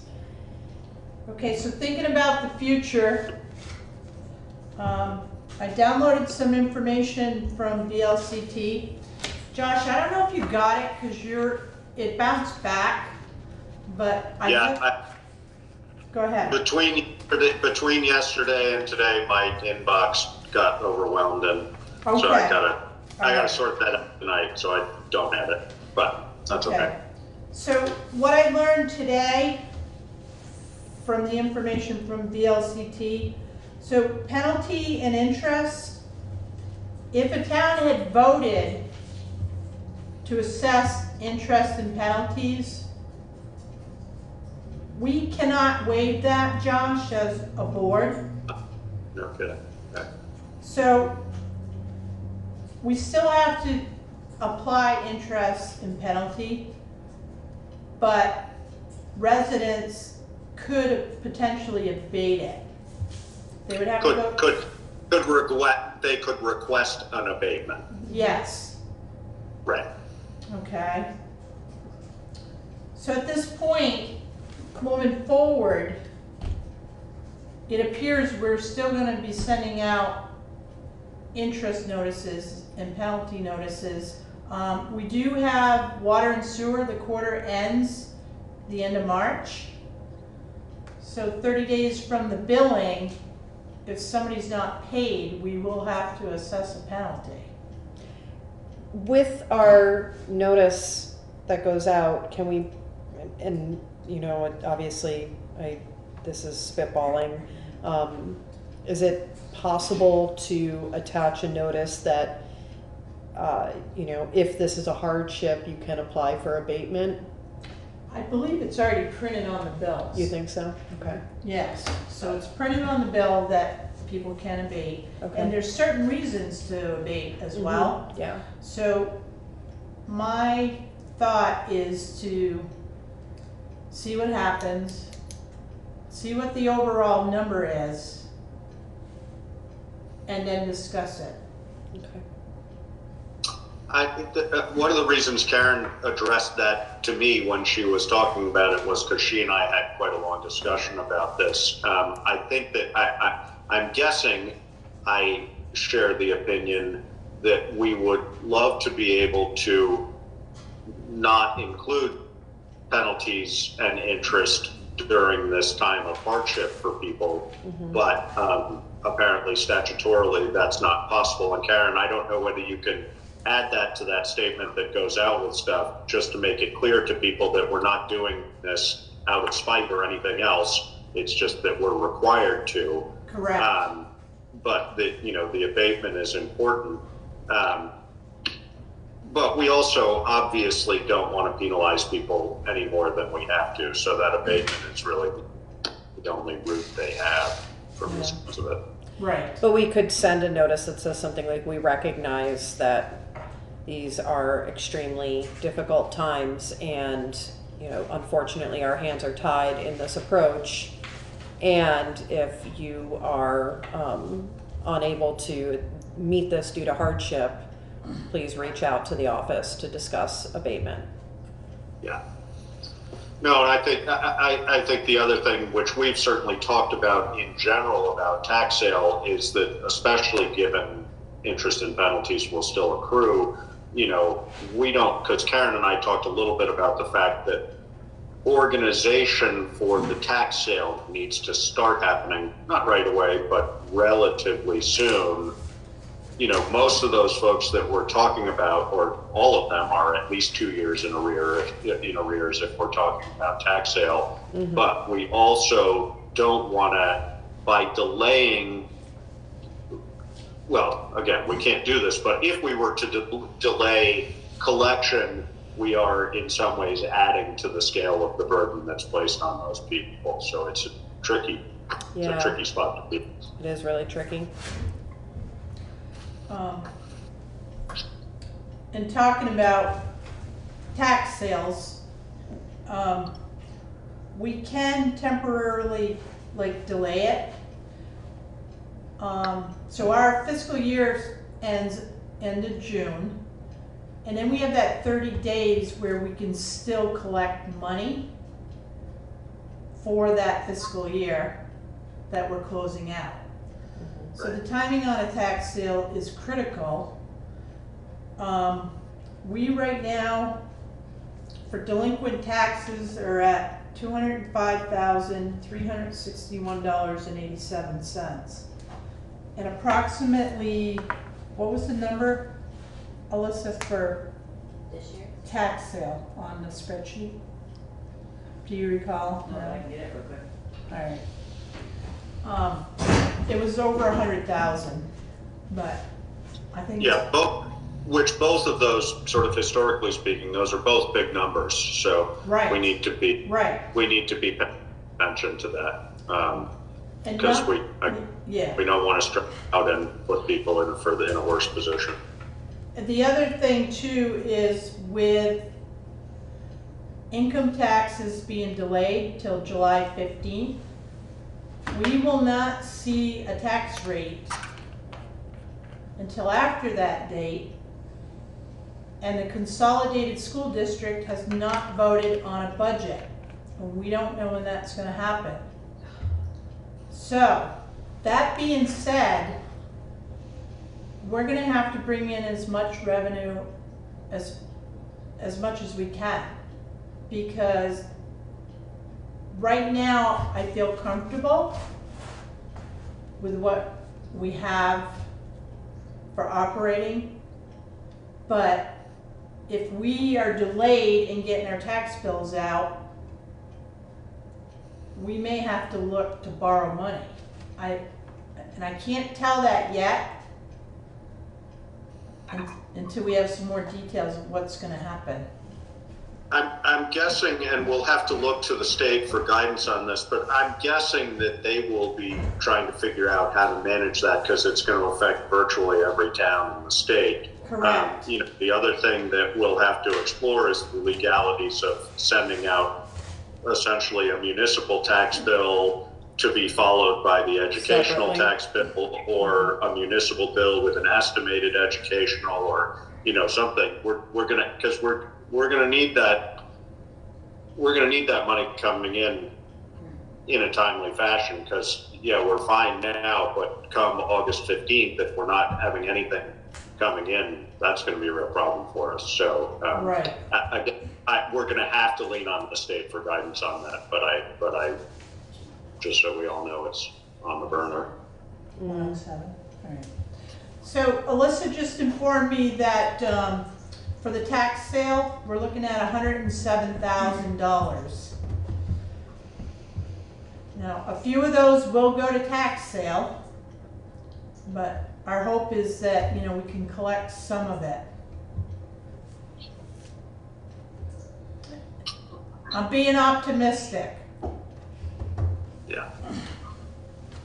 Well, I mean, you did well at that last year at this time. So, this is going to be a more complicated time for people, no question. But, I think you were both thorough and fair in how you approached it last year, and it seemed to be pretty effective. So. Thank you. And we'll see what the banks do too. If a lot of people have taxes escrowed, so if the banks are tight, money's not moving, I'm not sure how that might work. It's a whole new world. I don't think they have the legal ability to delay that. So I'm guessing that that's high on their priority list. But of course, that doesn't mean it'll happen. Well, that would save us, Josh, because a I lot suppose of that's true. lot of tax payments come through escrow. Yeah, no, that's a good point. But if mortgages are deferred for 3 months, yeah, that's a good point too. sorry. You'll get ours because ours isn't through escrow. So. But we'll see what happens. We just gotta, one day at a time, and I'm trying to think ahead and be reasonable, and I think that, we're likely to encounter goodwill from those who are able, if we can come up with some sort of, again, within legal realm, right. With some sort of estimated tax, and hey, even if we had to, we could put out a letter to all the taxpayers and say, hey, if you could make a payment towards your taxes, that would be helpful to us. And I'm guessing we would get some response to that. Right. Yep. Josh, in all your years on select board, have you ever faced anything like this before? No, definitely not. No, I mean, the most complicated it's ever been for us is just that the education tax sometimes, and this I think happened last year as much as it ever. That number is very late in coming, and it just pushes us to the limit of getting those notices out. But we may just have to take a different tack on it this year. So. All right. Well, I have faith that Karen can pull us through. With help. With help, of course. You have great help. David told me he would willing to lend us the money if we need it. Sure, 20%. 20%. You got it. How much do you need? I'll write you a check. Yeah. I heard that, David. It's on video. Hot take. Yeah. That's been recorded, David. Not worried. Are we ready to move on? Yes. Okay. So future purchases, fire engine and highway department truck. So given our current status and not knowing, I wanted to put this out on the table for the select board to think about, but, so we have 2 major purchases. I have advised Tom and Brian to move ahead with bids for the new fire engine and the dump truck. I have a meeting with Vermont Municipal Bond Bank tomorrow, virtually, and so I'm going to continue that because the summer awards will be coming out. But the board really needs to consider whether we want to postpone any major purchases at this time, with not knowing what the financial future is going to look like. How does that work, Josh? The town voted on that. What can we actually do? It's a good question. I don't know. I mean, I think that these circumstances are such that we could probably, well, I don't know. That would be a legal question. I don't know. I mean, typically, you know, these are binding articles. So it was approved. Are we bound to spend that money in a certain time period? I'm not 100% sure. Karen and I also talked about this the other day. You know, a couple concerns if we put it off, as we, you know, one of the reasons we were interested in doing the fire truck sooner rather than later is because it saves us money. So if we put it off, it's going to cost us more. You know, the flip side of that is that with the bond bank anyway, the way things are, it's very likely that we'll get an even more favorable interest rate than we were talking about to start with. So, you know, I don't know. That would be a question for Larry, whether we have, or for VLCT probably, whether we have leeway to do something different on that. The other thing that my personal feeling would be, yes, going ahead might create a little bit of a hardship for us in the short run, but these are both long-term purchases. And, you know, as all-consuming as this pandemic is right now, it too shall pass. Right. We don't know how long it will be, but when we're looking at 5 and or 10-year loans, you know, it's a relatively small percentage of time that this is likely to be a problem for us. Hard to say. So if we have, I'm sorry. That's go ahead. okay. I'm not a lawyer, but the way that it was written, I don't believe that we were ordered to do this. The town gave us permission to do it. I think I would agree. That said, I am fully supportive of us continuing to go forward because of especially with the fire truck, because of the concerns around trade-in value and cost and all of the things that we have so thoroughly discussed so many times, and the fact that it's an essential piece of equipment, and looking at the greater long-term picture, feels like it would be remiss of us not to, but yeah, that's just where I'm at. So the question I had was about the timing of finding out about the bond bank and how, if we could put that off at all until we saw where the town was after August, and see how people were making payments on their taxes if hardships had hit them, so that we were in a bad state. How long do we have to decide about buying the truck or the fire truck or the other truck? It all has to happen within the year? So David, just to let you... Do we buy ourselves some time to assess the situation better? So the payments, David, on the fire truck and the dump truck, we wouldn't see that until fiscal year 22.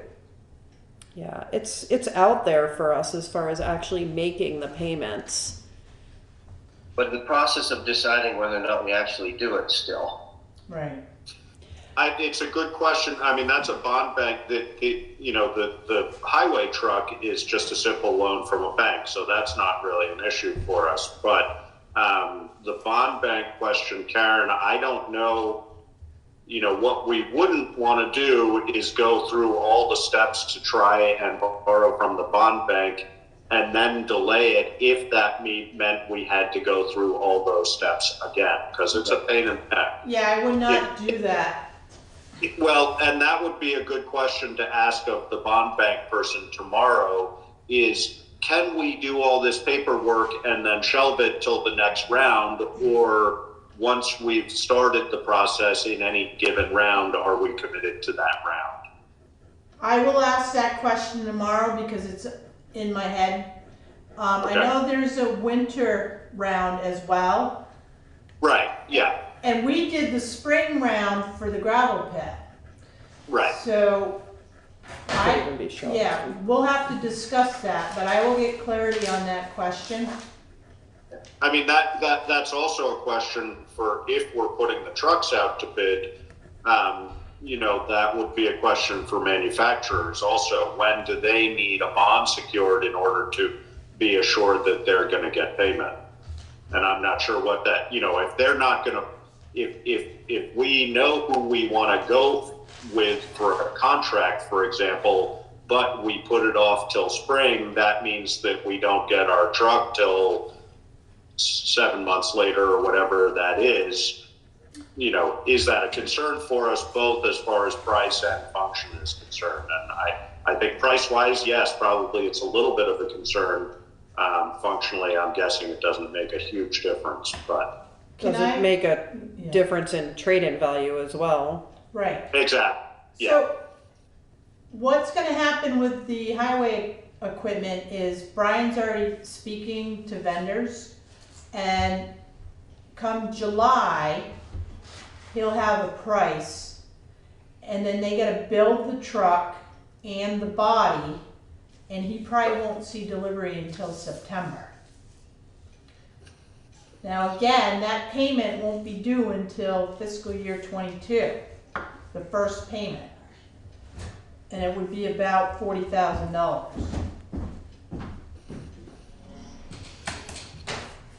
Well, it sounds like we need more information. So if we wanted to at least, go ahead, Dave. I said, so if we wanted to postpone the highway truck to see where we were at, could we do that as long as we did it within this next fiscal year because we voted to do it?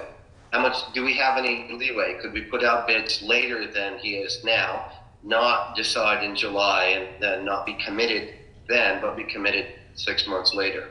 Well, 6 months Or is it- later would put you right in the middle of winter, and that wouldn't be good for Brian. Okay. So the timing of the truck is critical. So you're either gonna put it off the whole year, or you don't put it off. Well, I mean, yes and no. I mean, we have a truck already. Yes. So, Yep.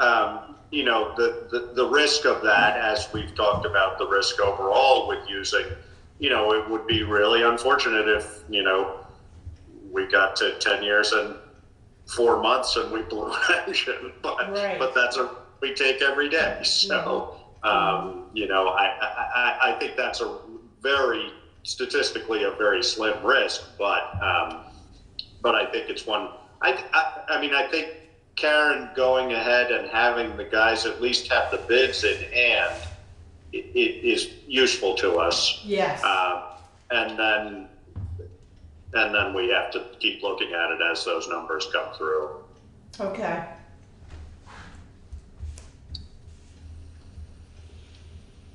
All right, the quarterly financial reports, financial outlook for future. So I sent you quarterly reports. I'm not concerned about the highway department. And the library looks good. Water and sewer look good. General funds is fairly good. There's, you know, the pool and the fire department are about, I think they're almost 80%. So the pool is at 88.46. And then the fire department is at 78.37, which is not bad. Overall, I think we're still in pretty good shape. So I'm not concerned at this point. And I have spoken to both departments and reminded them of budgets, and they're well aware of them. So I just wanted to bring it to your attention that we'll see what happens in the next few months. Any questions, guys? No. I do have one question for the board, though. Sorry, Laura. That's okay. Because I just spoke to Emily about this. So, the board voted on the library being stained, the building. And Mo Momini is looking to do it end of April, early May. So one single coat was approximately $13,500. 2 coats is $18,000. So I reminded Emily, I said, if you can get away with 1 coat, that would probably be best at this time. And seeing as everything is like all non-essential businesses or stay at home at this point, end of April, early May, we won't know where we're at. So I just wanted to bring that up because it is like on a schedule now to do the library. I remember we discussed this exhaustively too. And can't quite remember whether or not there was huge advice on the difference between putting 1 coat and 2 coats. No. I mean, I think that, sort of needless to say, 2 coats is better.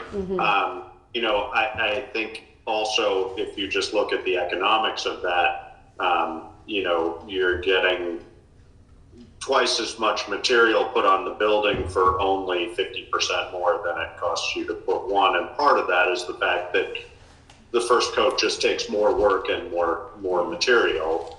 A lot of bleach. How much do we have in the budget for it, Karen? We have the full amount in the budget? Well, it's in the undesignated fund, which has about $18,000. I'm a little nervous about spending a lot of money, not knowing what the future is right now. Remind me, I think, Josh, that you were really up on this. 2 coats, how much more longevity does it give it? Is it... That I would have to... given... I just noticed the other day how clearly in need of staining the library is. I mean, it doesn't look bad, but it looks like it needs stained, definitely. I would have to defer to Mo on that, and I think Mo would give us a clear and honest answer. You could just say, would we be crazy to put on just 1 coat now? And if he says yes, then we probably listen to that. If he says, the fact is that just getting 1 coat again on it, 1 coat is going to take a lot of material just because you're covering something that really has very little material on it. That second coat is what'll give you the longevity, but I don't know what that difference would be. Okay. David, did you have something? I just was going to mention that part of our discussion, I remember, was deferring to Mo and also looking at the different sides of the building because sun exposure has a lot to do with how it wears off. And that maybe would have been willing to look at it and say, the truth is the back 2 sides really don't need 2 coats in the front 2. So, you're reminding me. Yep. Yep. We went down this road. Oh. For that. And I know from staining my house for years and years and years and getting sick of it, I finally painted it.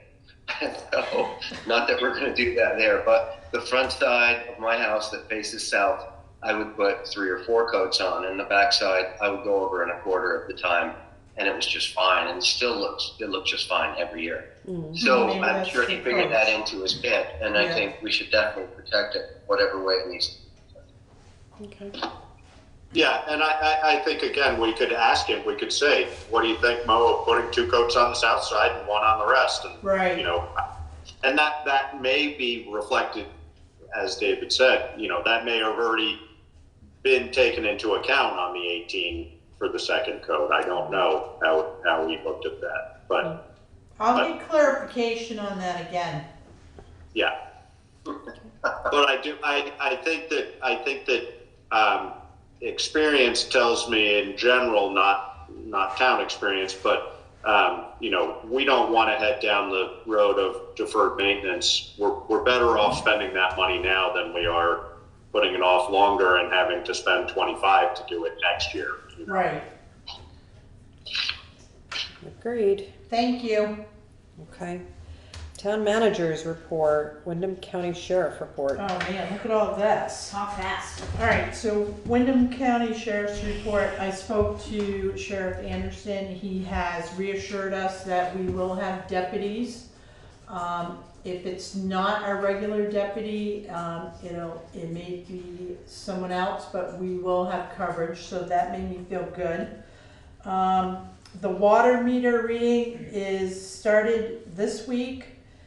We're having Joe also hand out the Don't Flush It Volume 1 brochure, which right now it's very important that no disinfecting wipes be flushed, no paper towels.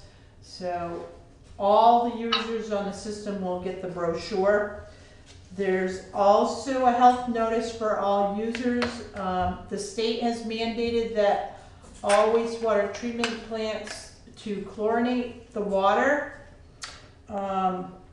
So that notice is being handed out to every user as well.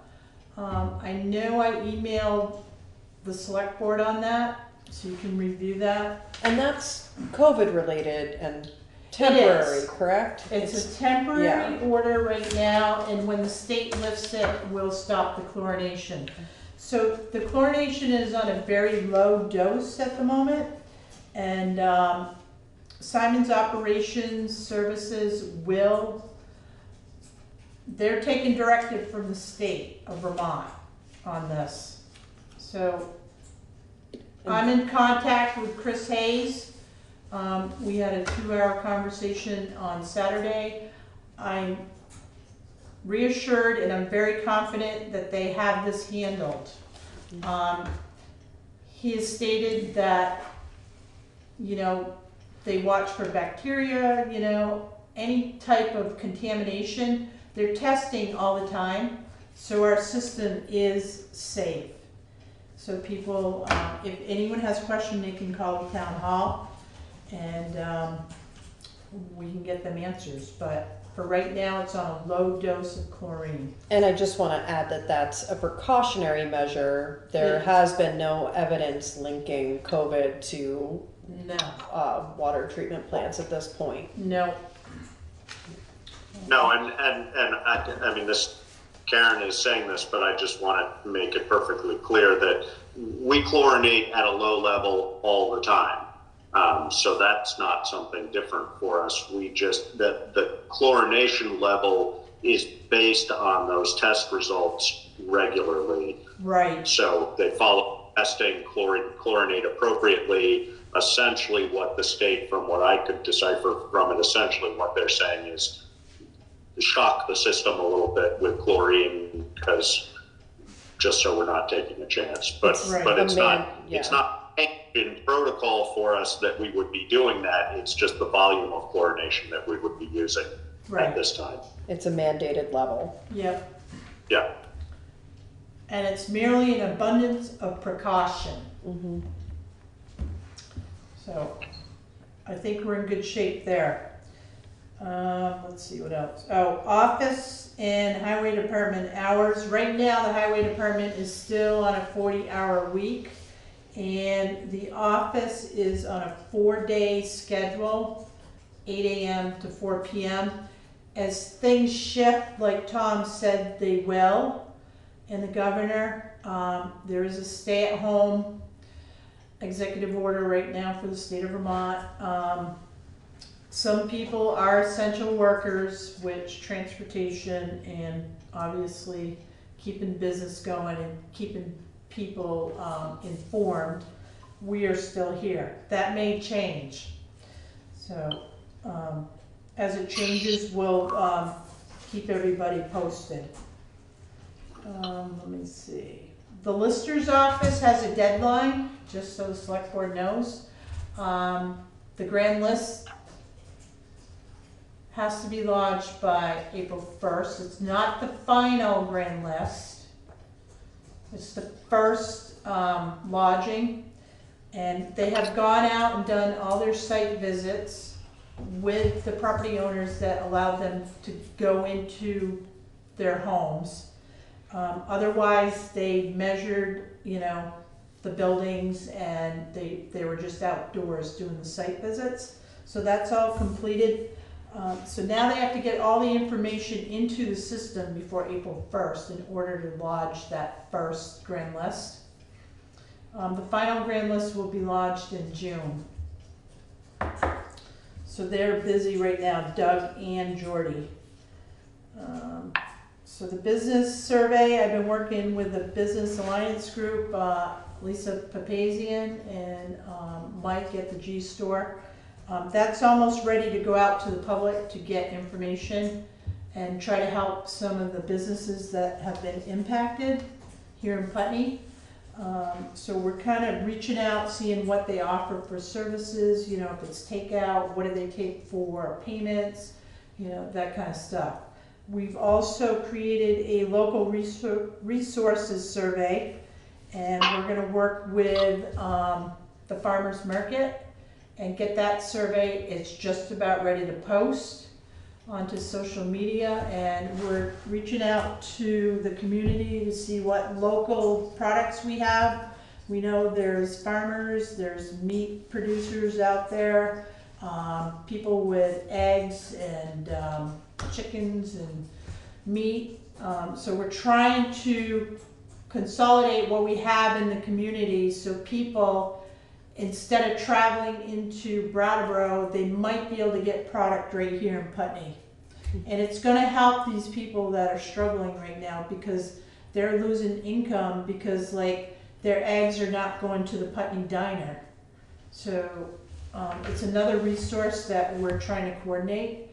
And I'm really thankful for the people out there that are, taking a stand and helping the community and other people. I think it's great.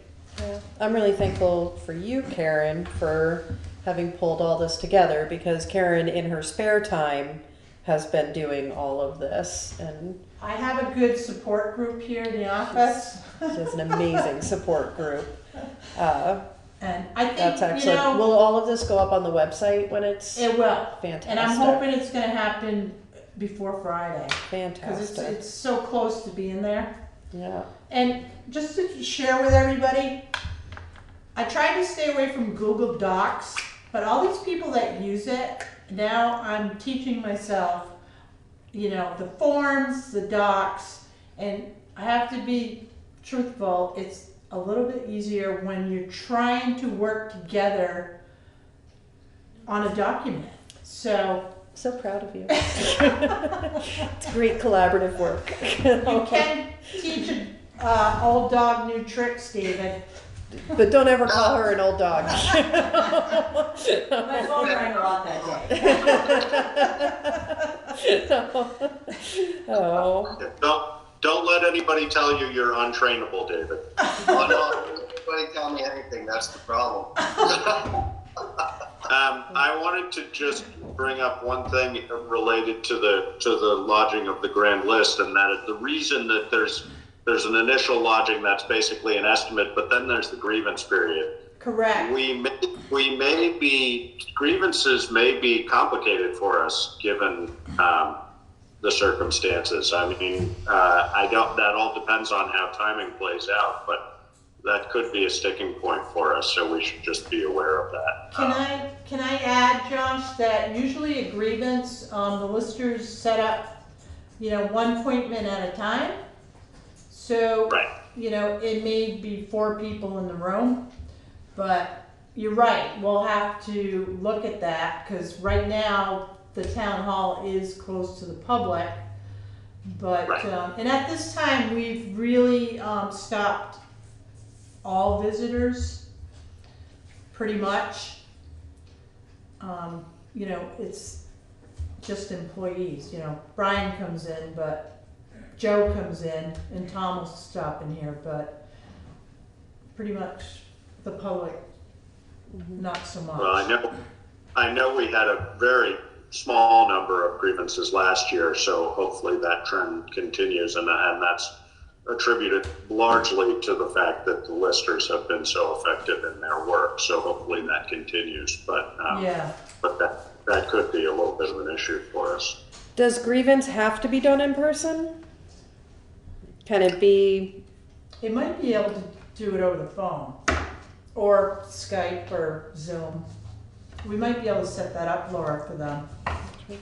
Yeah, be worth thinking about in advance before it comes up. Yeah. I'll talk to Jordy. They've been really out straight, Jordy and Doug. Yeah. And you have on here business as usual to the best possible extent. So it is business. We Yeah. gotta continue conducting business. Yep. So. All right, we're moving on to warrants. So I'll make a motion that we approve and execute warrants as presented upon completion of review. And I'll second that. It's been moved and seconded. Any discussion? All in favor?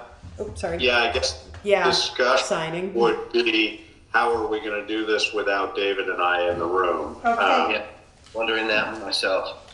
So I have what we direction. Hang on. Oh, is this the starred one? Because I Yes. actually. Yes. So, there are exceptions to how we process payroll and other bills. Yep. And it looks like the second exception is the one that Yes. Karen is giving us guidance towards. The second exception allows the select board to authorize one or more members to review and approve orders on behalf of the entire board. A vote to give such. Okay. Well, we have to, it has to be, we have to move to a point, I would assume in this case it's me, because I'm actually sitting here. So Laura Chapman of the legislative body members to approve and sign orders for the warrants. So moved. For this time period. Okay. And seconded. Okay. Did you get that, Alyssa? I'm trying. I can give you the language too. It's. Yeah, can I have that one? Yes. I'll just add it. I don't want to. It's okay later. So, and then I think that, so it's been moved and seconded. All in favor? Aye. Aye. Aye. And then I don't think we actually finished the motion on the warrants. So we did a motion in a motion. So can we all? It's been moved and seconded for the warrants. All in favor? Aye. Aye. Okay. Payroll warrant dated March 27th, 2020 in the amount of $17,604.31.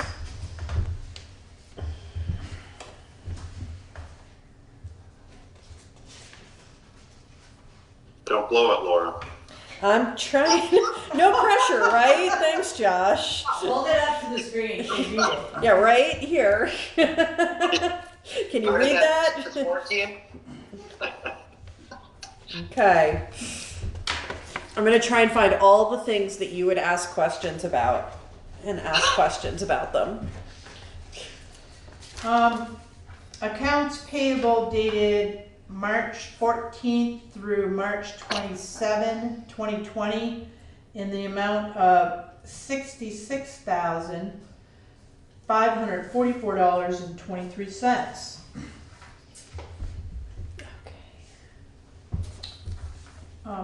So it's kind of large because we have the VLCT passive, which is like $20,000+ in there. And Simon Operation Services Yeah. is another 10,001. What was the People's Bank, Alyssa? The US Bank? 5,580. Yeah, what is that? This one? Yeah. Yep. Yeah, where did that come from?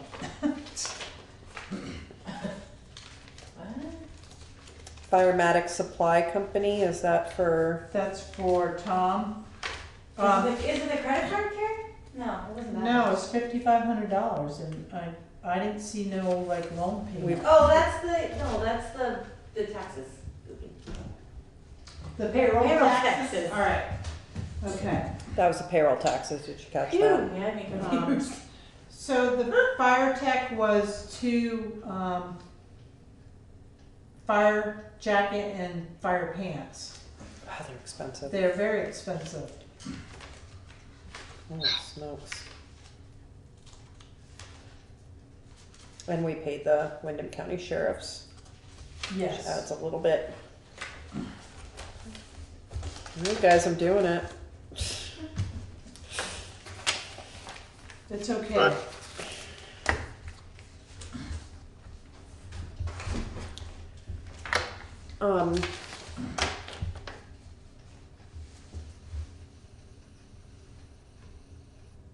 I was just wondering if we could do this going forward, if we could have, but it doesn't look like we can. Well, the thing is, and Laura, we talked about this because you asked whether or not you had to be here tonight. And I really think we need one select board member, and we'll decide if we go virtual. You know, I mean, we have BCTV here tonight, but. This is their last night with us We can help you. for now. Okay. Yeah. So we can record and then we can upload to you. All right. So we're still gonna need a select board member here to be present and at least get one signature on the warrants. Yeah. Do they have to now sign, or is first the nominee? I would prefer, because the liquor licenses have to be signed off on Josh and David as well. When you come down, you can also sign the warrant. I didn't lick them.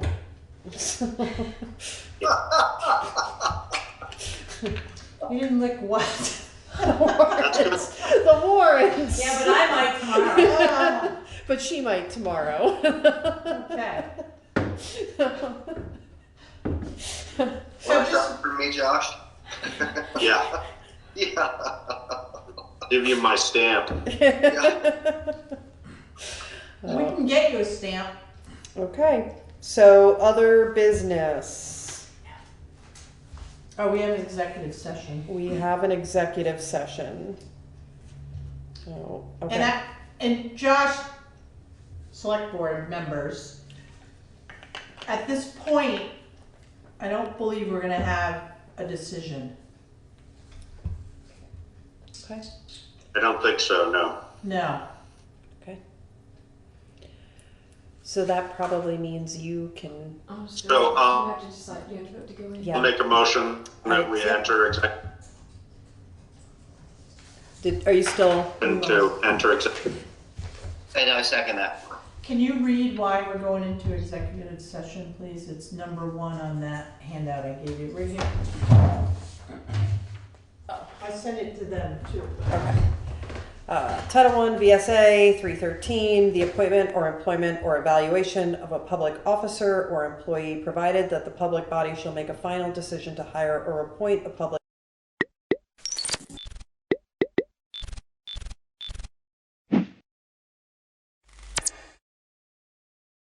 We're going to call this to order. I didn't realize we were past time. Right, thank you. So we'll call this to order at 6:32. Please rise for the Pledge of Allegiance. I pledge allegiance to the flag of the United States of America and to the republic for which it stands, one nation, under God, indivisible, with liberty and justice for all. All right. Let's see Mr. Dunkley coming in here. Wow, skiing? wish. So, given everything that's going on, there's going to be some alterations to the agenda. I do have a couple of additions, a couple of things that we had asked the people that had requested to be on the agenda, whether they felt it was pertinent tonight. So we will table the town picnic discussion. We will also table the town and select board policies under old business. Additions to the agenda, I have 1, 2, 3. First will be to make appointments. I'm sorry, that one's actually already on there. So we have the other one, discussion about a direct mailer to identify vulnerable adults. The other one is going to have to do with some town employees and potential pay during these closures. I don't feel that that needs to be an executive session. Would you agree with that? I think that's okay. Okay. No names are gonna be said, right? Yeah, we can do that without that, sure. And that's all that I have. Oh, and Maddie Arms, we appointed her as our representative to handicap, but we also need to state that she's also our liaison, so that it carries through. Yeah, okay. I'm sorry. Where would you like to throw that? I missed that. Maddie Arms is our representative to handicap, but we need to state she's also our liaison. Okay. Thank you.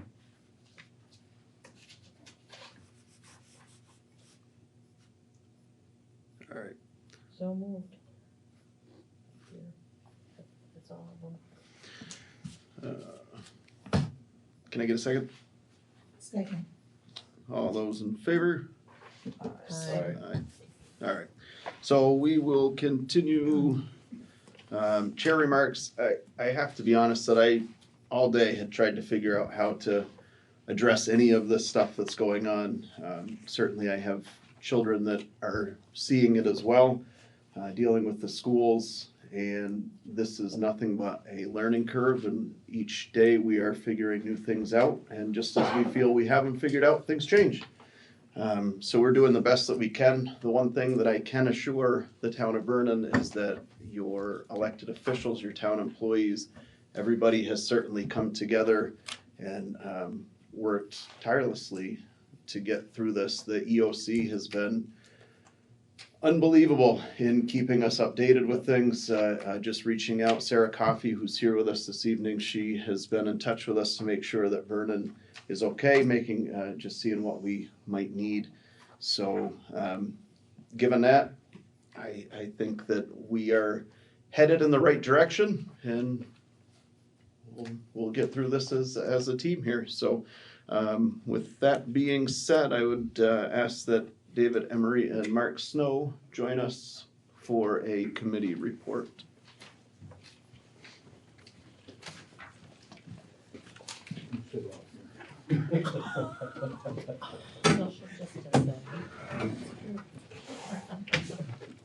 Good evening, everyone. I'll just give you a brief update where things are going, because I'm confident that after we leave, it'll be different. That's how rapidly things are changing.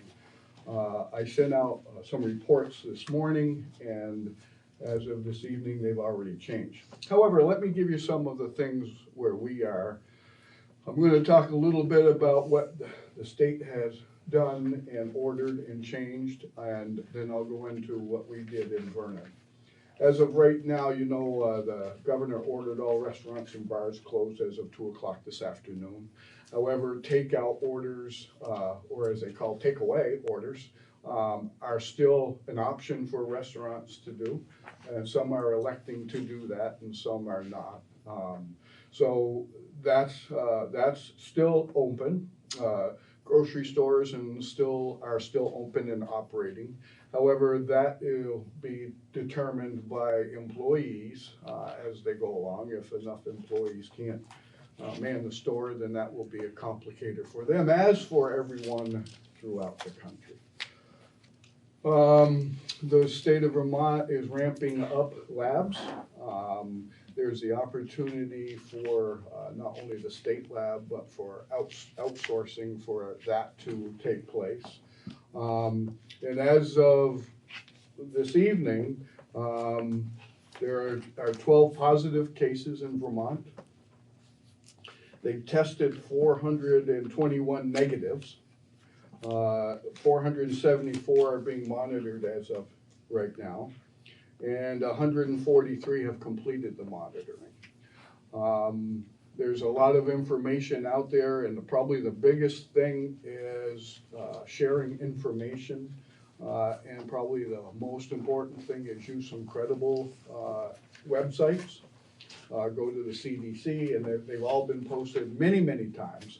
However, I caution you and urge you, what you read on Facebook may not be 100% accurate. So I would tell you to use the accurate websites of the CDC and the state of Vermont Emergency Management, etc. We are suggesting any Vernon residents that have routine doctor's appointments or visits that they contact that physician to see if they still want them to come in. And some doctors are stopping for a couple of weeks. However, anything that's an emergent or emergency, that's still on the table, that you please don't hesitate to activate your 911 system. If you do, you're going to be asked a number of questions about how you're feeling and what's going on and the particular emergency that's happening. The appropriate agencies will respond. Vernon Fire will respond as a medical team. However, depending on the case, they may or may not enter the house or the building. If in fact when Rescue Inc., the ambulance arrives, they are going to be geared up to take care of that. The nursing homes, let me come backwards. So that's where we are with doctors in emergencies. We feel extremely well prepared that that's going to be handled no matter what the emergency is. Last evening, we met with the emergency management group, as well as we invited a number of other people with us, and I forgot to mention that Mark and I are teamed up as a team. Mark is the health officer, as you know. So between the two of us, we seem to get a lot of information. Some of it's the same, and we forward it out to our team, and a lot of it's redundant. But it's better to have it more than once and know it than say you never got it. So what I'm going to pass out, and for your reading enjoyment, is a document that Mark prepared for us to consider, and then there's minutes from our meeting last night. So that I will pass those out together. I'm sorry.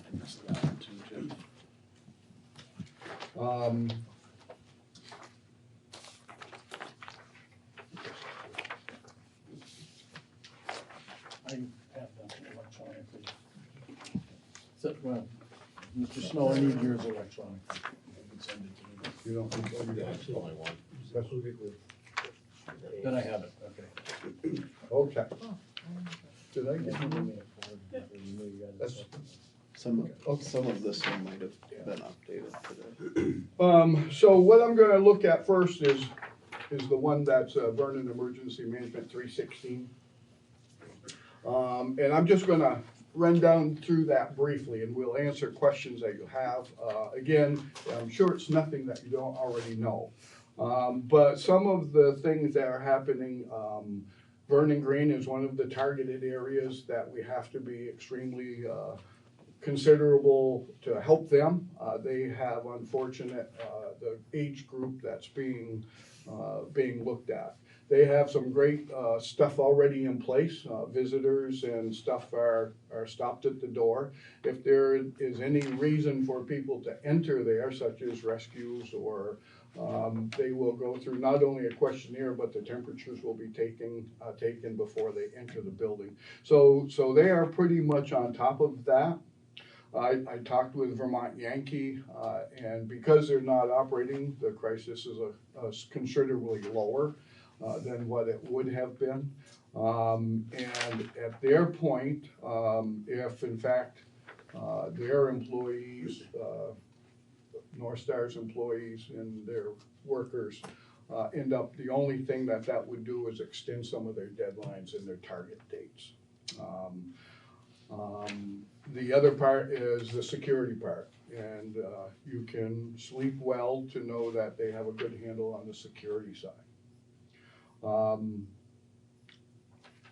The fire chief, as I mentioned, is feeling comfortable where he is with the response. Mutual aid is now and has been a product and is still in effect for fire. The Vernon School, as you know, has been closed. Today, as of today, all the schools in the state of Vermont, there were some options where they could run Monday and Tuesday, but now the state of Vermont is completely closed. And one of the things is that they're continuing to do their meals, and it's set up so that meals for kids that typically get that will still be able to get the meals. Part of the plan is to, the buses will run the bus routes and utilize the bus routes for dropping off meals as necessary. In addition to that, the Vernon Green did indicate last night that they handle the Meals on Wheels program for Vernon, and that they do have the capabilities of providing some additional meals. Any referrals should be directed to Chris McAvoy at the Brattleboro Senior Meals, and he'll make arrangements with Vernon Green to make that happen. Okay, good. The Sheriff's Department is on board as far as responding to emergencies. They will respond to the emergency, the medical emergency, but they probably won't participate unless it's needed. One of the things that you're going to talk about later is identifying who in our town has a special need, and we have a list of people that Tom has been on today and has done an extremely good job of identifying that. So we may be ahead of that game. However, I'm not so sure that sending postcards might be a good idea anyway. Mr. Chairman, just because of your lead on that, but in a lot of the agencies I've spoken to today, we are ahead of most communities in doing the, making sure that our vulnerable populations are going to have communication back and forth from these agencies, either through the town hall or through the EMD, or two of the agencies said no one's doing this yet, but you guys, so. And also, I think important to extend that, saying that yes, but that's also only the people that are in those systems are accounted for. Mm-hmm. So we are missing a large group here. And that's been part of the questioning, but I'll let Right. Well, I'm hoping we're not missing a large part. Well, sure. I'm hoping that we're gonna get that number. However, I'm confident there are numbers of people out there in our town that aren't receiving some of those services that hopefully we can identify. So having that said, as Mark mentioned, the Meals on Wheels for Vernon is done through the Vernon Hall. And they have indicated, or Mr. Sleeper indicated that we're encouraging people to go through Chris McAvoy. However, if we know of people that haven't, we're still going to feed them. We're still going to make sure that works. One of the things that we would shout out to all our Vernon residents and saying that if you're willing to be a volunteer, to go on a volunteer list for different tasks that may come up, send Tim Arsenal email or a phone call, and we'll get your information and put you on that list and maybe task you for help as thing goes on. As of right now, we are in pretty good shape. I'm not sure that any of us will ever be ahead of the curve, but we're keeping our wheels on the ground. The road commissioner who's here, and he can speak to it, but he's all set with his mutual aid systems and whoever. We're in somewhat fortunate. We don't expect more than 10 feet of snow the rest of the year, but we're fortunate that maybe the time of the year might be helpful to us. Bruce Burks at the Vernon Church does the food shelf. And they get their food and stuff through Vermont Food Bank. And they are comfortable with how they're handling it and with what's happening. And they're going to continue that, and people will still be able to go there. However, the process may change where they'll bring the food out to them versus them going in and shopping. And I do believe that if, and speaking with Bruce, that should delivery need to happen, I believe that there's volunteers in that church that would be willing to help with that. And that's correct.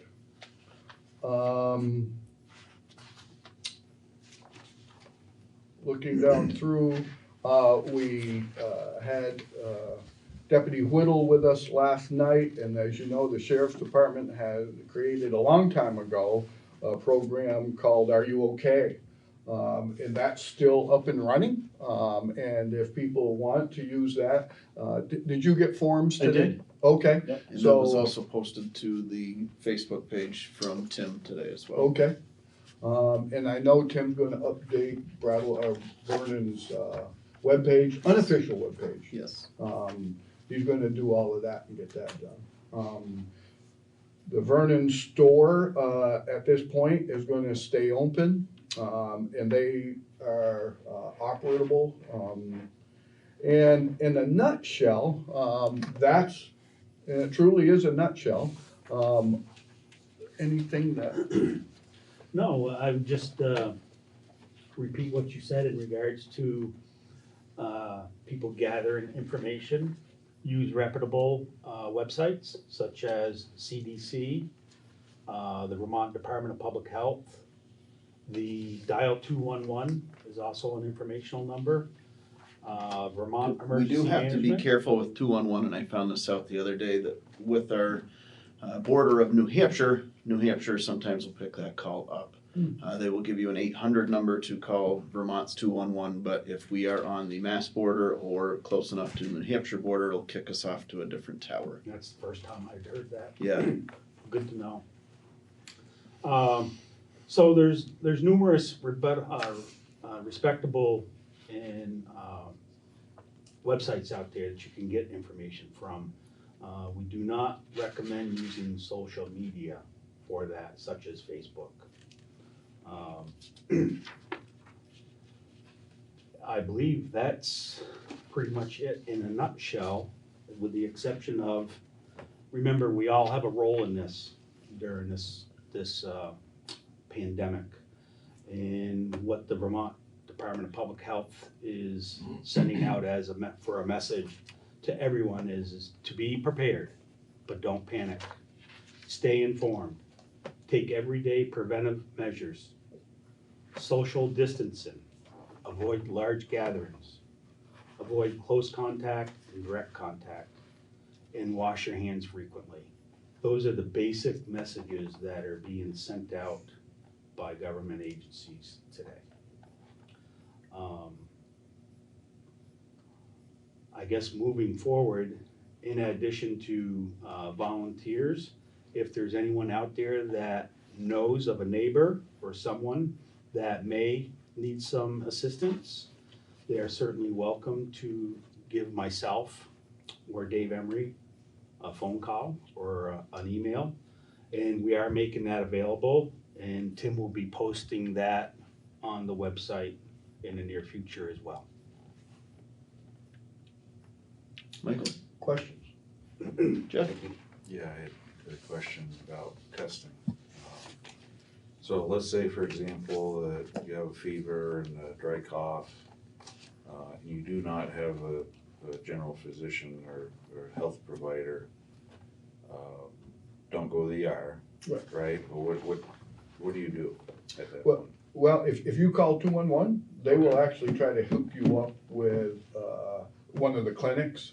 However, if you can't do that, you can call the hospital directly, and the hospital will say, come up here, stay in your car, we will come out and we will meet you outside. And so people that don't have physicians aren't gonna just be brushed away, but one of the opportunities is to call 211 and see if they can hook you up with a clinic. If that doesn't happen, then call the hospital direct. And So if you end up going to the hospital, is that where you're tested? that's correct, yeah. Okay. Right now, for our area, the testing is being done at the hospital. However, they're looking at alternative sites that may be done. All depends on how they can keep up with it or whether they can't keep up with it. And alternative sites may be posted and for that.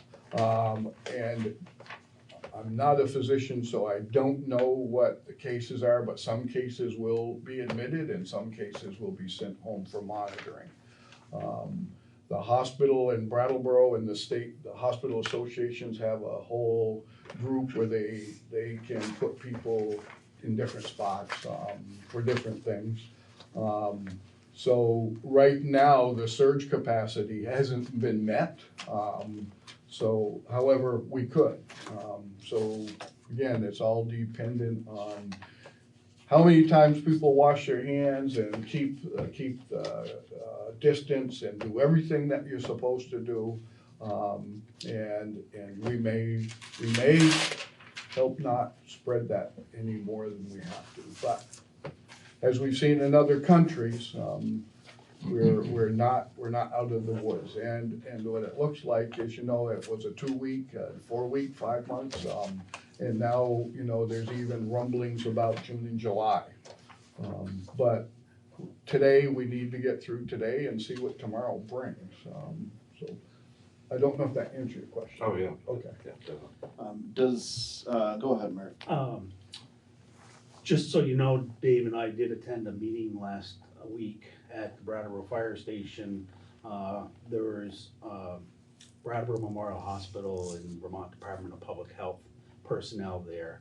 And at that time, staff from BMH indicated that they feel very comfortable at the level that they're at for staffing and supplies. Of course, that could change, quickly, but as of last week, they felt very comfortable where they were, the position they were in. And correct me if I'm wrong, we had representation from our fire and EMS at that meeting as well? We did. Okay. We did. Yeah, yes. In urgent care, I'm just throwing that out there because that's kind of becoming more popular. Are they playing any role in this, or are they saying, don't come to us? No, that is still on the same tack that it was, same track. Urgent care is, connected with the medical field, and they are getting all of that information that everyone else is getting. And so, yeah, you're okay with that at this point. Okay. Sandy? Gene? Tom? No, I'm good, thank you. Okay, well, thank you. And it truly, my cell phone will be posted here shortly. VernonEMD@gmail.com. Call the phone, it'll forward to my phone, so whatever Vernon residents need, we'll make sure that we take care of it. Okay. I'm gonna ask Sarah to speak, if you guys could hang out in case there's anything that we may need. We might need Sarah. All right, perfect. You wanna come? Yeah, come on up.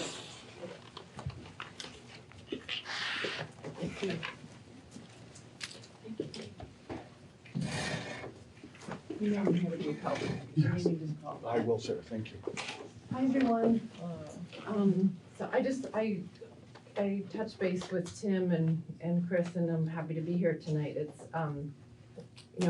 as your state representative, just want you to know that we are all in the legislature taking things pretty seriously. And I think you probably all know that the State House we're not convening this week, but we're working remotely. But before we left, we passed a package of bills in the House that the Senate is taking up this week remotely, so to help with a number of things. And I shared some of that information with you by email, but I think what I just want to say is, I'm here to be of help. I'm helping, I get a lot of updates similar to what your emergency management team has. I've been hearing a lot about people concerned about work and employment and small businesses and what can be done. So I've been sharing information with Tim, but folks should go to the Department of Labor.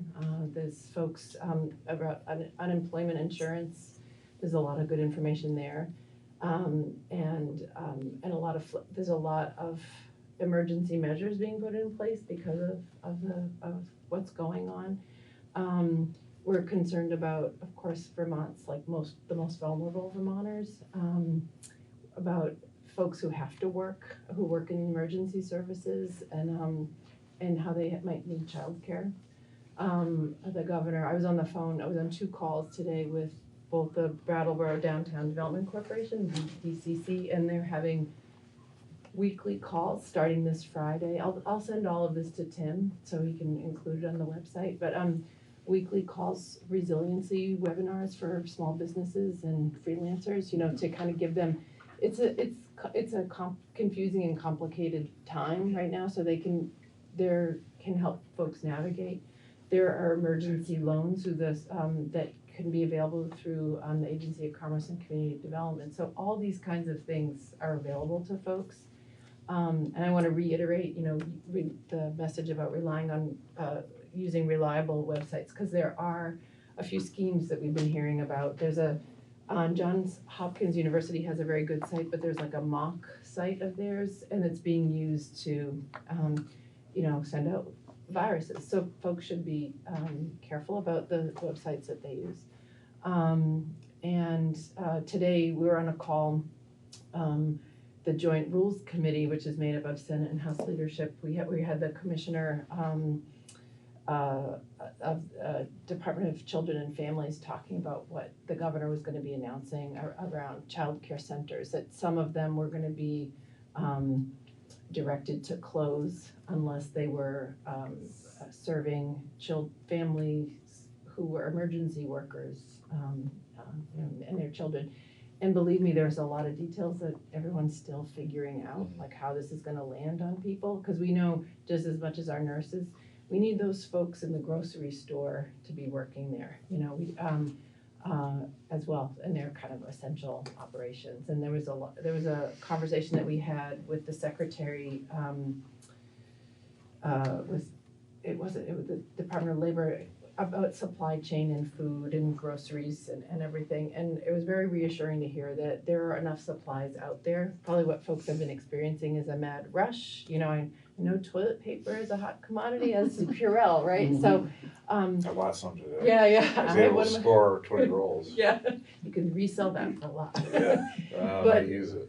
So I think, the idea is, if we, there will be more coming in, and, there's reassurance that the supply chain, for groceries in our country is here, and just to also encourage people to maybe not hoard, to really, buy what you need, so that your neighbors can, when they go to the store, that they have what they need, that we can look out, for each other. So those are the kind of, that's what I'm sharing with you, what I'm hearing, but I'm also here to be a resource for you. We're working, I'm regularly working remotely, and we'll be kind of, the IT department within the legislature is figuring out how we can do our work remotely while still having, public access to our work. So it's all in process, as we say. But I'm, here to, I hope people will feel comfortable to reach out to me, and I can answer any questions if people have questions, and I'll do my best. There were some questions that came up in Guilford about a few town processes that they needed me to ask about. So I don't know if folks here have any concerns legislatively or otherwise. Tom? I'm sorry, I was, one of the things that I'm hearing is for citizens who maybe told to stay home from work and they don't have remote access, it's more service or retail and they're restaurant. How will the state coordinate with whenever the bill from the House gets pushed over to the Senate in Washington? How is that gonna be, do you know how that's gonna be handed down to the states for implementation at this point? Is there any, even though it hasn't been passed and signed, is there any? Which I get at the federal level, right? Yeah. So it was interesting that you should ask that, because today on one of the calls I was on, we had folks from our congressional delegation from Welsh's office and Leahy's office on the call.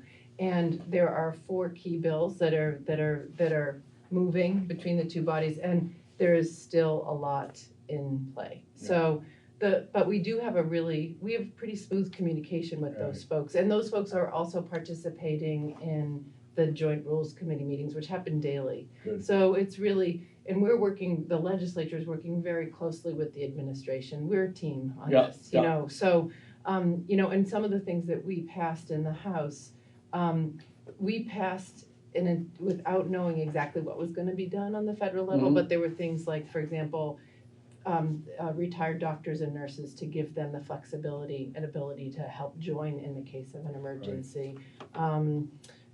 Amendment to expand paid sick days to businesses with 5 or more employees, all sorts of things like that. So if the federal government doesn't take care of it, we hope we will. And we have to do this all the time, you know, to coordinate with what's going on at the federal level. But so far it's been the communication has been good. The 5 or more, if I could, Mr. Chairman, seems to be a good filling the gap, because what I'm reading about the federal legislation right now, it's 50 or more, or 500. 50 to 500, and those above 500 may be exempted, and those below 50 may be exempted. So your thought of knowing that some of these businesses in the state are really It's the scale small. of Vermont, right? We're a small scale, Yeah. so Thank you. so thank you. And I know one of the questions that came up in Guilford yesterday at their special select board meeting was a concern around deadlines with developing the town plan in Guilford. You know, because of the public, they made the decision yesterday to postpone and cancel many of the public meetings. And as you all know, with a town plan, you need that public hearing process.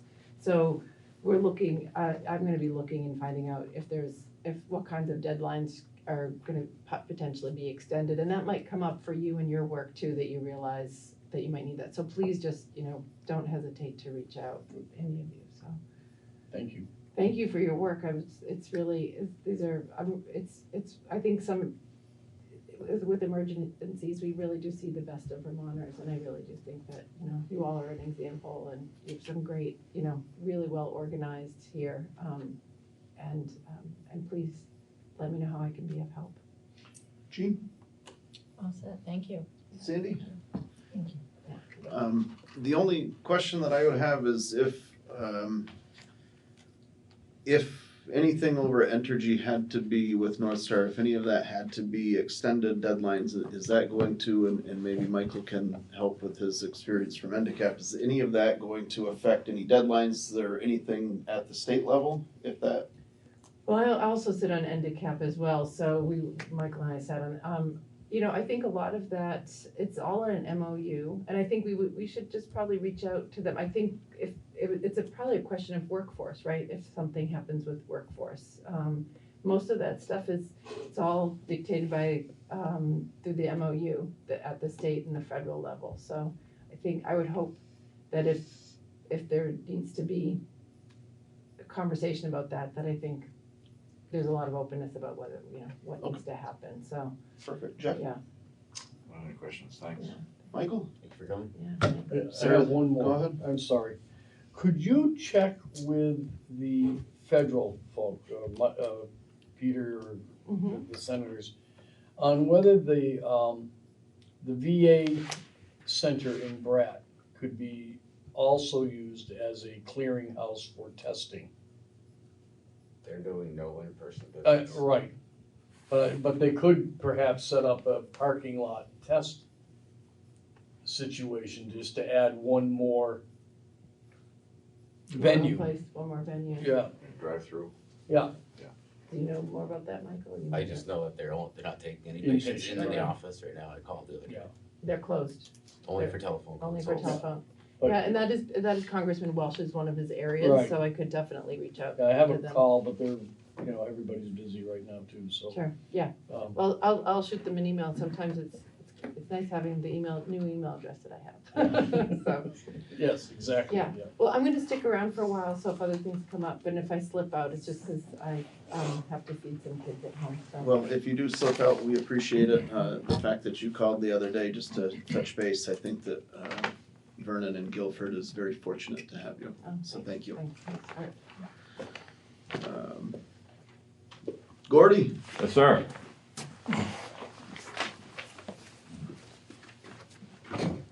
Good evening. And I did want to say congratulations, welcome aboard, Mr. Root. Thank you for serving our town. And as a fellow resident, I just wanted to say thank you to all of you for your service, for all that you're doing. And Tom, welcome aboard. As Thomas Paine, the political activist of the 1700s, said, these are the times that test men's souls. And your job is not an easy one. And as a financial advisor with Edward Jones, going through these volatile times in the market, I feel some of your pain, okay? But Angela Mayu said it best. She said, every storm runs out of rain.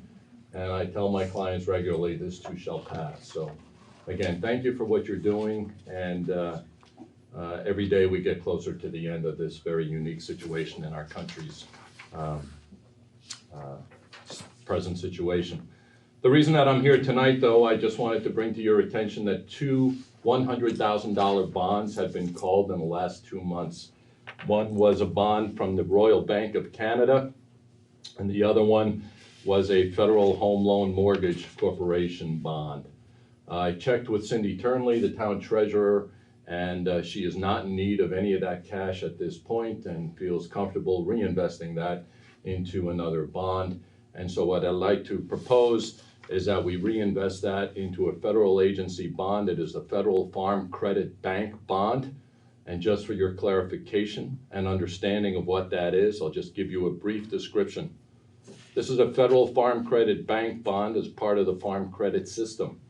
It is a cooperatively owned nationwide system of banks and associations that provide services to farmers, ranchers, and producers or harvesters of aquatic products, rural homeowners, and agricultural and rural cooperatives.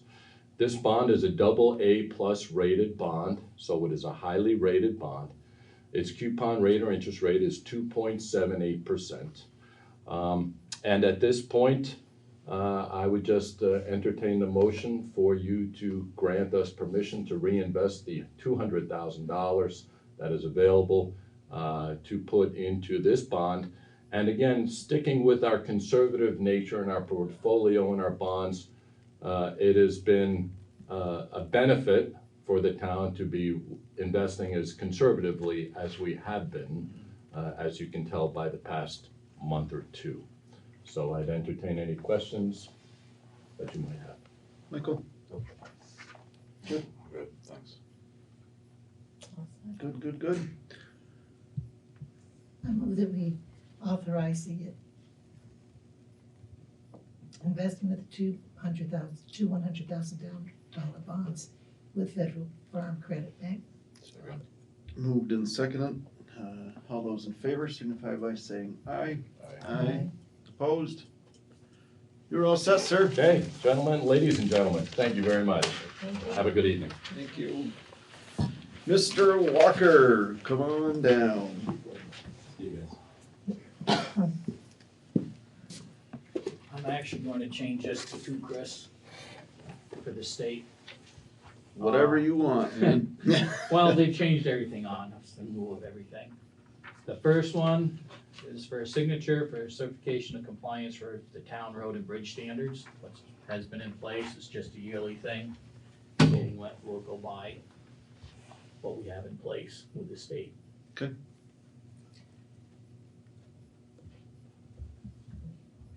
Mr. Chairman, I move that we approve and sign a certificate of compliance for town and road bridge Motion? Second. Moved and seconded to sign the certification of compliance for town road and bridge standards. All those in favor, please say aye. Aye. Opposed? All right.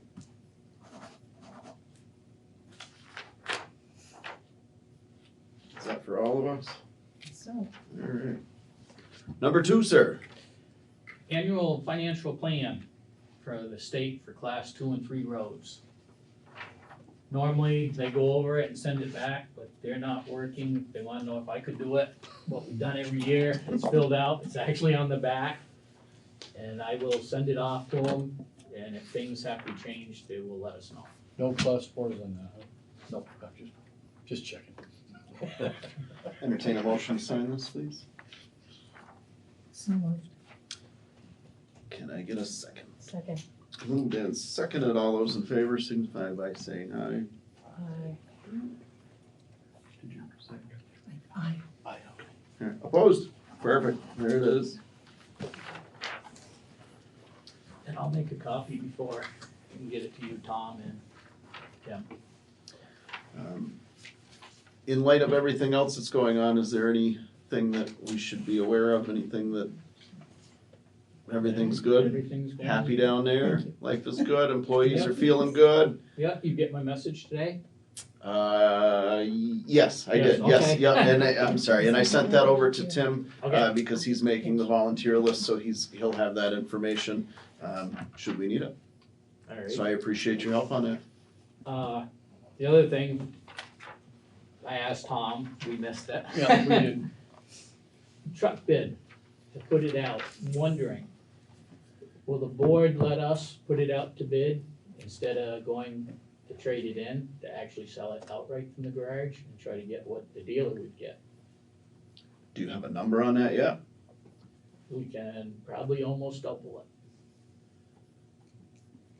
I know what they offered us is 12, Which truck are we talking here? the 03 dump truck, full-size truck. Sounds good to me. Is that a 10-wheeler, dude? No, single axle. Single axle? Gene, any thoughts on that? Sounds like it'd be worth a try. I agree. All right, do it. then I'll take that out that we're not trading it in, just so I know. Should we vote on that, or? Okay. I'm asking you because I don't know what I'm doing over here, so. It's a good idea, because we're waiting back. Okay, so I would entertain a motion. I move that we allow David to try to sell the 03 dump truck outright. Second. Moved and seconded. All those in favor? Aye. Aye. Opposed? All right, go for it, sir. And this is just an FYI for you guys, it's brought up the last 2 years at town meeting, because of the time of year, I figured I'd do it. So, it comes up at budget time again, and everybody will be on the same page. And that's it. All right, thank you, sir. Yep.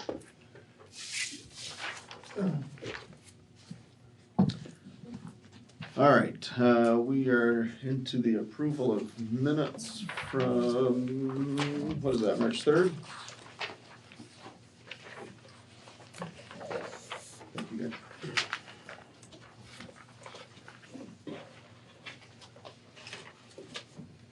I move that we accept the minutes of our reorganization meeting, March 3rd, as written. Can I get a second? Moved and seconded. All those in favor, please say aye. Aye. Opposed? And we are all set with that. Bills and warrants. Okay. I move that we approve payment of the following warrant.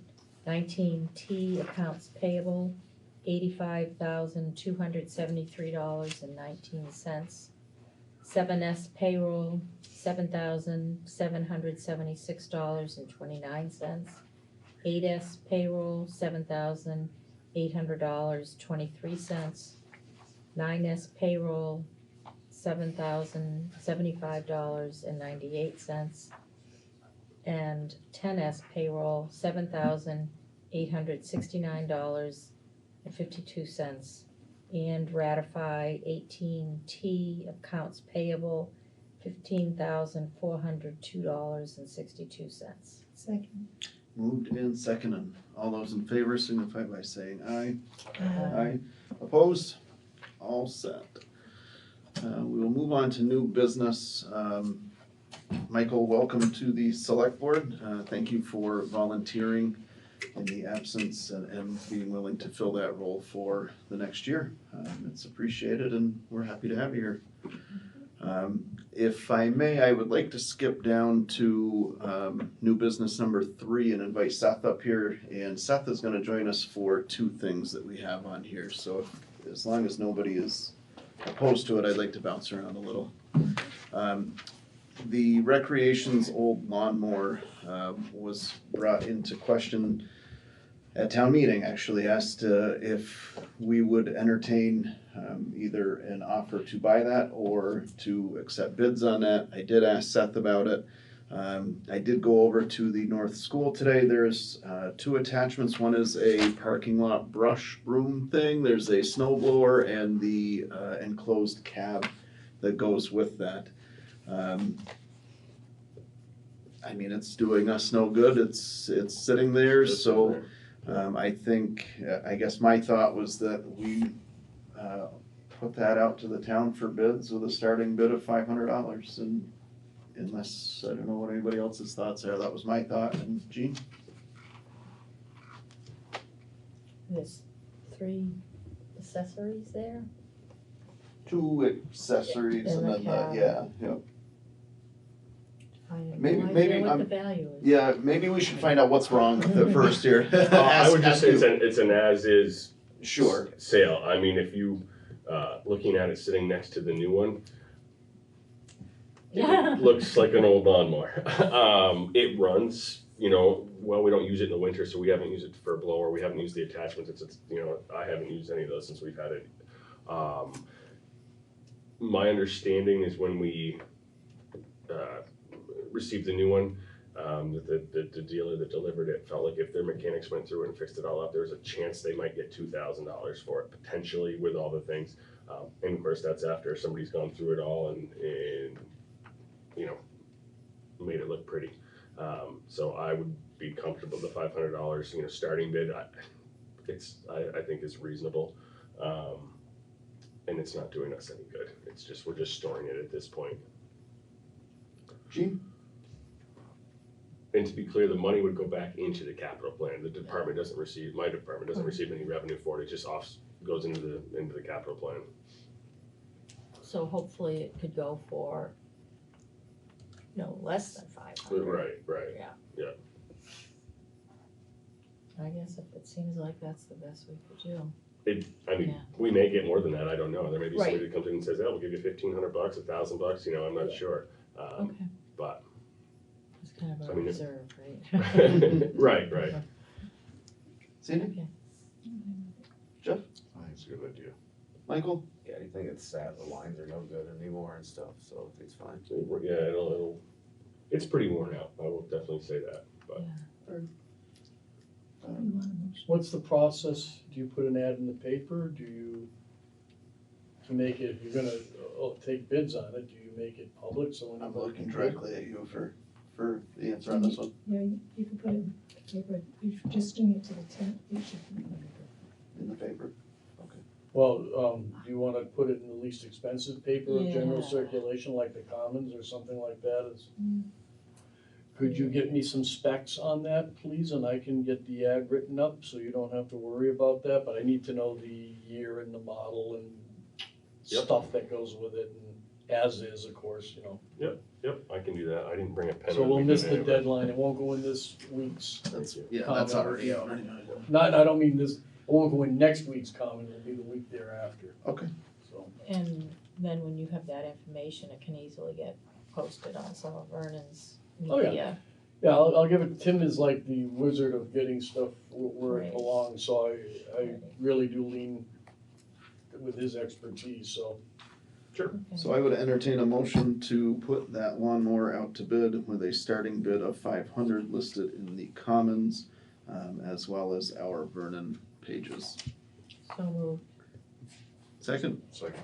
Moved and seconded. All those in favor, please say aye. Aye. Opposed? All right. This next one, we're gonna jump down to one of the additions, which was the payroll question. And I think, Sarah, I'm certainly glad that you're still here to weigh in on this. I'm going to get into my phone and read a message that I received today. No names. All right, gotcha. The Vernon Preschool, as you know, follows the WSESU schedule, so we will be closed until Vernon School reopens, which per the governor at this point, I believe, April 6th, Sarah? Is the tentative reopen date. The Vernon Preschool staff consists of 4 staff members. They are named here. 2 of them are full-time, 2 of them are part-time. One of the part-time is 15 hours weekly, the second part-time is 10 hours weekly. These hours are regularly throughout the school year, and our staff relies on this income. Vernon Preschool staff is dedicated and committed to our class success. They work around 6 students. Tough days, busy schedules throughout the year. They volunteer additional time by preparing and planning at home, communicating with preschool families, and running errands for the classroom. The role our staff plays is far more than the time spent in the classroom. They deserve to feel appreciated during this scary time. The school closure is out of our control, and during these unknown times, our staff deserves to receive their weekly pay. Though school is closed, we all still have bills to pay for, food to buy, and other expenses. I am very appreciative of our staff and feel that Vernon is very fortunate to have such a dedicated group of preschool staff. I think that this speaks directly to what Sarah was saying, that even in Montpelier, they're feeling that, what are we gonna do? We've got residents that depend solely on their paychecks from here. I will just come right out and say that my opinion on this is that this is a voted on budget. It has passed, and this is out of their control. And I would say that these people should be paid until April 6th, when we can reevaluate the situation and see what would happen at that point. And now I would, Jean? These people in, What does that mean? This is just our The town- preschool just the staff. preschool? And if we had other departments that were forced into shutting down, I would feel exactly the same way, that we would have to look at that. And certainly, this is no fault of their own. This is not a snow day that they can use a personal day to make up for. This is not, these people, in my opinion, should not be forced to use up all of their sick days to make their ends meet through this. And then we go back to school on the 6th, and they have no time that they can use for the rest of the year. And I think at this point, all the rest of the town employees are still able to work. Mhm. Because we don't wanna leave anybody out. Yeah. So, absolutely, I support that. We've budgeted for this. Mm-hmm. It's not costing us a cent, and they certainly deserve it. Yeah, I have no problem with it. I do have a question. Are teachers still being paid? Teachers are different because they're contracted. The preschool are our town employees. The other ones are through the SU. So I know, and I will only speak to my district, our teachers are still being paid. I am still being paid because I'm contracted. We do run into a situation where the paras, again, they are not our town employees. These are the SU employees. Paras, they fall into a different category where they're not contracted. So in my district, again, that's Wyndham Central, so I'm not speaking for Wyndham Southeast. They have the opportunity to come in and work with teachers. They have the opportunity to come in and work with custodial staff. Really anywhere that we can find some hours for them, those are available to them. That same opportunity is not allotted to the preschool staff. Yeah, I realize there's some teachers, trying to educate remotely. Mm-hmm. So, yeah, they are being paid. I guess I would, again, I'd support this, and I'd like to be consistent with the educational system. Michael? I it's already budgeted. I would entertain a motion to continue paying our preschool staff until April 6th. Actually, why don't we put it on our next agenda for the select, because that should be the 7th, I believe, April 7th. And then we could reevaluate, and at that time, we should have some insight from Montpelier at that point where we're headed. Perfect, so I would entertain a motion for that. So moved. Second. Moved and seconded. All those in favor, please say aye. Aye. Aye. Opposed? Perfect. Seth, you are all set, sir. Thank you. Appreciate it very much. If you would be kind enough to reach out to her, that would be appreciated. Absolutely will do. Thank you. Take care. All right. So we are done with 1, 3, and one of the add-ons there. Update of town official contact information sheet. Did you have one of those with you, Tom, or? No, but I did not bring it. Tim is working on Okay. updating it, and you're working on updating it. Yeah. See all the Okay. red? Yeah. Let me send to you what we have. Tim did some work on it. And you folks mark it up as you see, and there may be some duplications, and then we can get a final draft off to you for the next meeting. You'll have it. Works for me. Thank you. We need to amend resolution for municipal planning grant. Tom?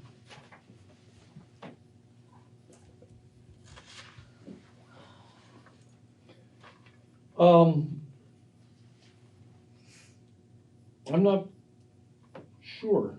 I don't think I brought that with me this evening either. I'm sorry.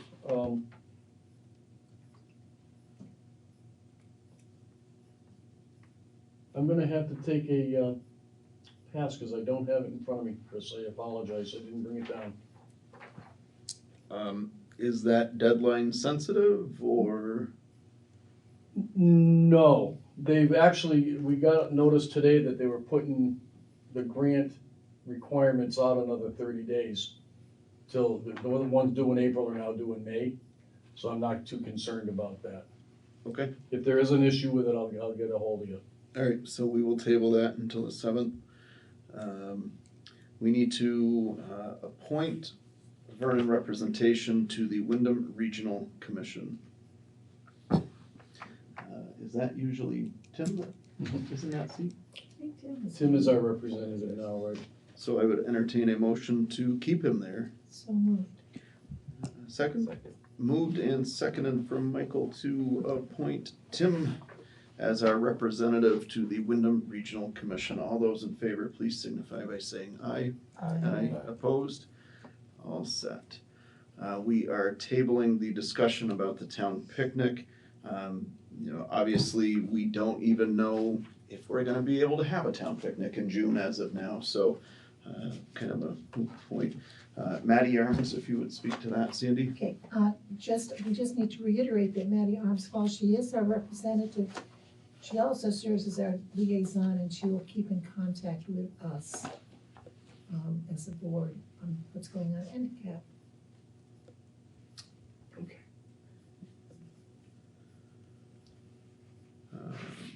I thought I had put the appointments of, so our solid waste committee has nobody on it. Do we need a vote on that? I'm sorry.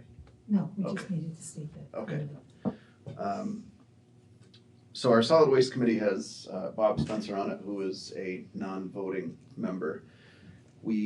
I put something out, just letting the residents know that we needed to refill that committee, and I was blown away by the response that we got. So I will read some names here, and as long as there is no, everybody is in favor of it, I would just entertain a motion that we appoint to the Solid Waste Committee Don Rosinski, Debs Lockwood Tyson, June Turner, Bob, I will kill this last name, Uccello, Munson Hicks, and Carol Campbell. Is that one R or two R's in that, Carol? That's a great question. Okay. And those are the names that I have, and I did pass that on to Bob Spencer. He was on board with all of those names, and I think that given how that committee has run recently, where it's been next to no people, that if we start with this number, I think that that's a great place to start, and let them get to work on the pay-as-you-throw issues, and hopefully we can get back on top of that. So I would entertain a motion for those names. So moved. Second. Moved and seconded to appoint the names listed to the Solid Waste Committee. All those in favor, please say aye. Aye. Opposed?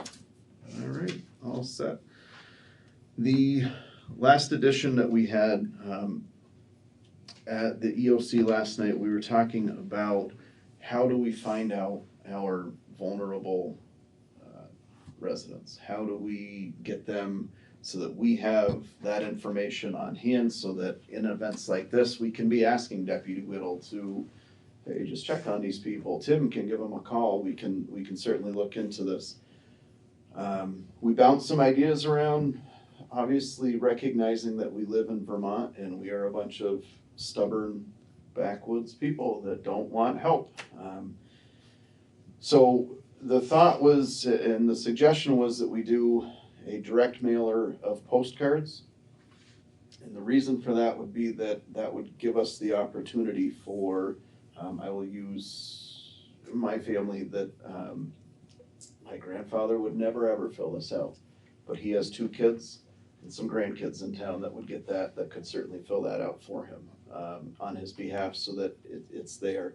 And that would certainly anger my grandfather, but it was in a case like this where we don't want them leaving, we don't want them going out and about. But again, I mean, it wasn't that long ago that we dealt with Irene and all of these other things. So Tim says it's about $200-ish to mail them out, somewhere thereabouts, the same to have it printed. So the thought was it would be about $500, would be more than enough to cover that. And I was just curious the board's thoughts on this. So what is it gonna ask? I mean, there's gonna be questions for people to answer. This is what it's gonna have. Yeah, so it's Yeah. pretty much, Do you know someone? do you know somebody? Is there somebody in your family? Is there a loved one that lives in town that we should be aware of in these cases?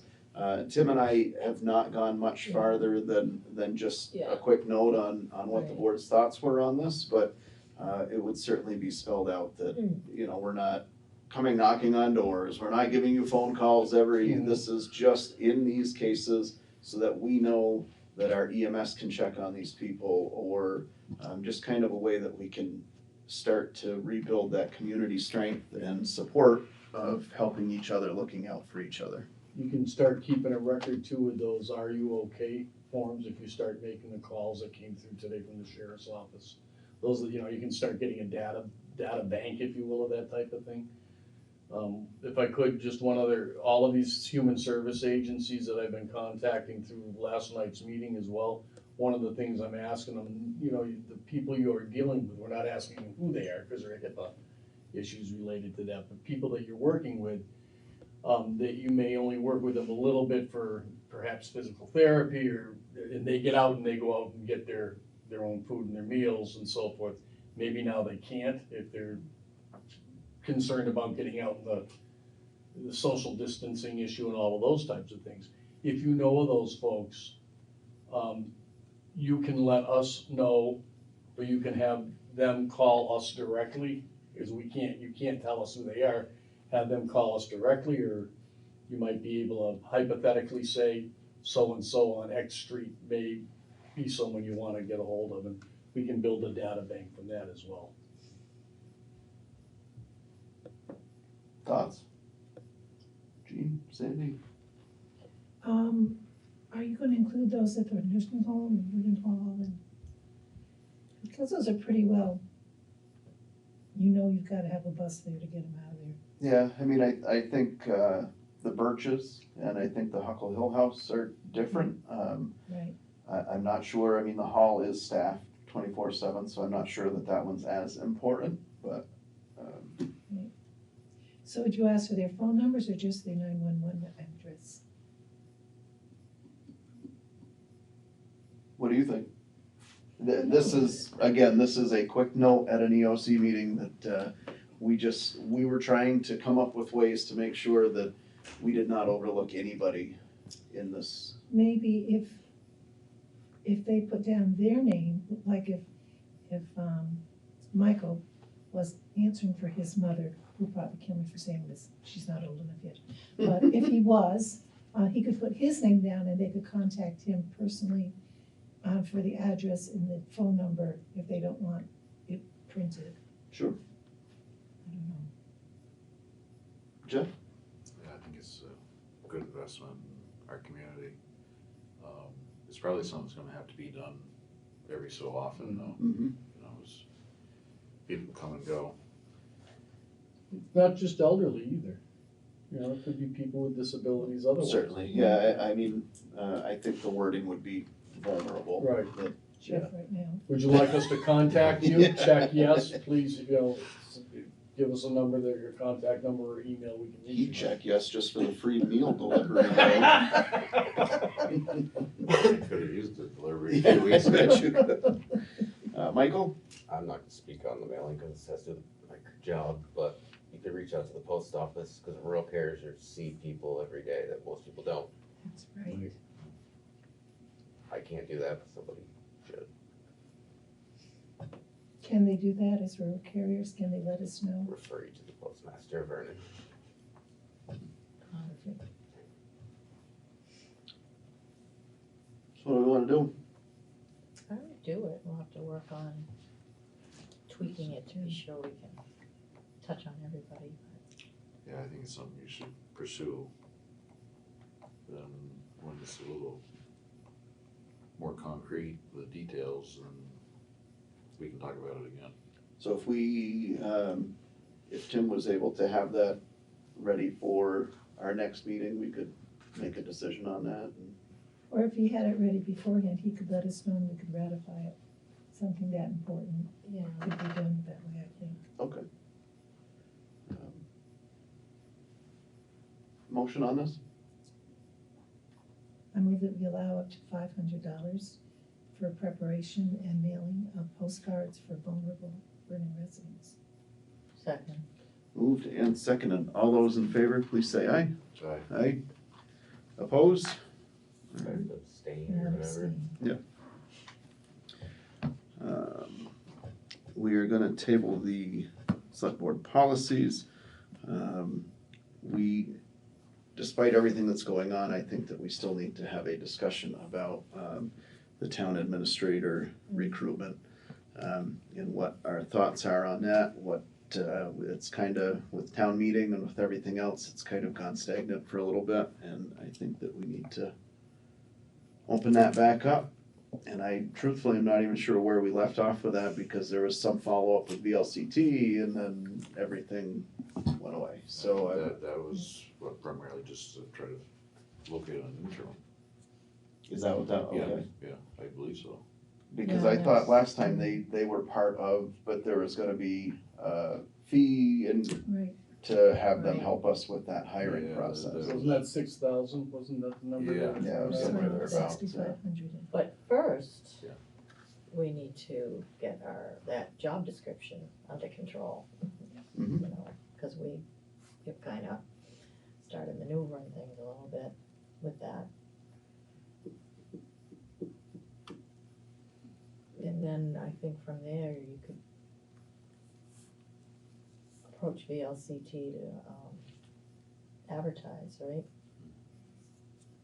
We were talking about Indeed as well. Mm-hmm. I mean, I Or think, start with just that. I think part of it is gonna come down to what's left in that job description too. If we go through that, is that still a full-on town admin position, or have we gone to more of a administrative assistant role, or, and if we start to head in that direction, do we need VLCT to be the ones that are leading that hiring process, or could we do that internally to save the 6,500, or, Right. I mean, these are things that Right. we're gonna have to figure out here. The board's gotta decide what it wants out of the position. But if you are going to look for someone that has grant writing acumen, which is not always a town administrator acumen, but a lot of town administrators can. If you bring it down to an admin assistant or an executive assistant type level, however you might want to call it, you probably may not, that is a better term, may not have the same level of expertise relative to grant ability when you bring the level. Do they have people, grant writers, that do it like on a, Freelance? yeah, I can give you 3 or 4 different people that do that, and the Wyndham Regional Commission should be able to help you with some grant writing as well. they pay them. Okay, and I don't know the breadth of, but I know in past lives, both in Vermont and otherwhere, the regional planning commissions were very helpful in that type of thing. They were also helpful in grant administration. But I think the board, just because of what I've heard from different members, need to really decide what in fact you want this person to be and to do.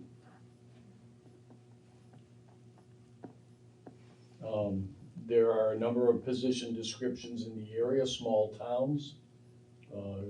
Guilford, Putney has a town manager, that's a little different. Northfield has a town administrator position. They're a little bit bigger, not a lot bigger, but they're a little bit bigger. Different state, different laws, that type of thing, but a lot of same issues, same about number of employees, that type of thing.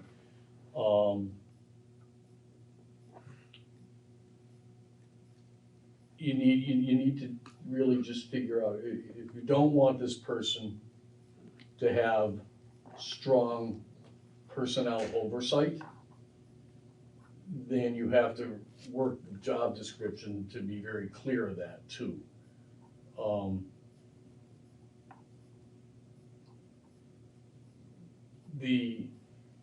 So it really is something that this board, and maybe you wanna do a facilitated meeting on that, and I'd be more than happy to facilitate that meeting for you, so you can, don't worry about taking notes, don't worry, just, have a free flow of the board. And make that, figure out exactly what it is you want out of someone that you're paying fairly good for Vernon, good salary for, and decide what you want that person to do. Sandy? That's a good idea. Jeff? Yeah, I like the idea of the facilitated meeting. Okay. Probably for Michael's benefit. If you can locate the very last copy of a job description. For here. Yeah, Mhm. for here. I mean, Michael's gonna need a copy. I Right. lost my copy. I've got an old one, but old job description. I have one that was, done in anticipation of advertising. So it basically had all the same information that the past town administrator that was her job description. It was just maybe rearranged This a was little from bit. years ago or current? Current, I guess. I mean, it was just done like in January or okay, yeah. something. Well, that It just got reorganized a little, but it had in it at least the latest job description that I had. It had everything in it. So, Tom, could we task you with getting the most recent one out to the board as a whole? Yep. And if you could include a description from Guilford, Northfield, and pick one more. I don't care. I don't go north, I generally go south, so going north, well, Newfane has someone, I think. Do they have I don't think they have a town administrator, do they? Dover. Wilmington has a town manager.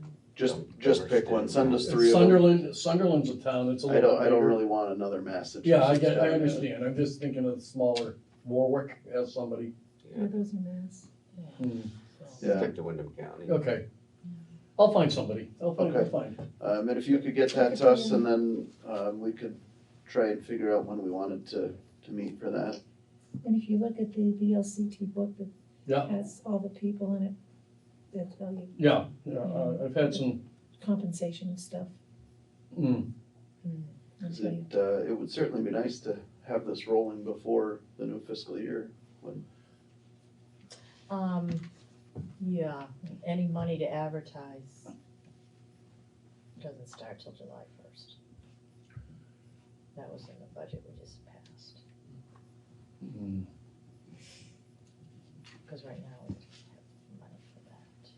I thought originally we had talked about using some of the remaining salary there.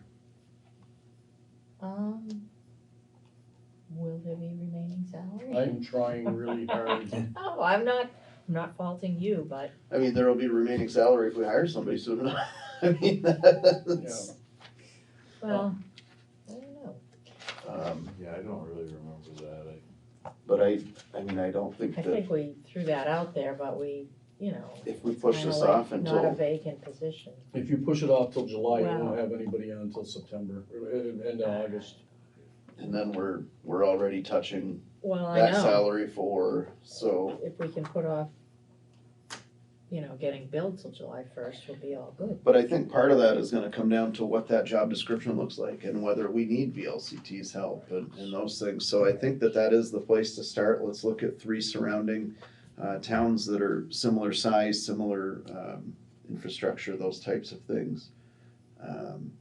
Plus whatever the current job description was, and then we can spend a couple of weeks looking that over and making the changes and come back together and have that discussion. Yeah, because you gotta look at your labor market, where you're competing against as well. What you're, for where you're drawing for candidates. There's a lot of things to look at. It's, but let's get the job descriptions out. The current one, and see what I can pick up from the other towns. Let's, spend an hour and a half throwing stuff up against the wall and seeing where it prioritizes out. And see what the board, determines that they wanna do for the town. Everybody all right with that? Sounds great. Yeah. All right. So after we get that, we could, do we wanna do that at the next select board meeting, or? I would suggest you separate it so you're not pushing up against other business. Do it at the facilitation meeting. Yeah, because we're not, We've got we 3 got like weeks off. 3 weeks off, don't Yeah. we? Yeah, that's, So do we wanna do it the last week in March? yeah. Meet on that Tuesday, and then we'll have our select board meeting the following. So that would be the 6th is on, the 7th is on a Tuesday, so it would be So the that's our first meeting. 31st. Yes. Yes, I think it is. Yep. If you see my sister, wish her happy birthday that day. All right, we'll do that. Son is the 30th. So we can set that March 31st at 6:30. Does that work for everybody? Mm-hmm. Okay.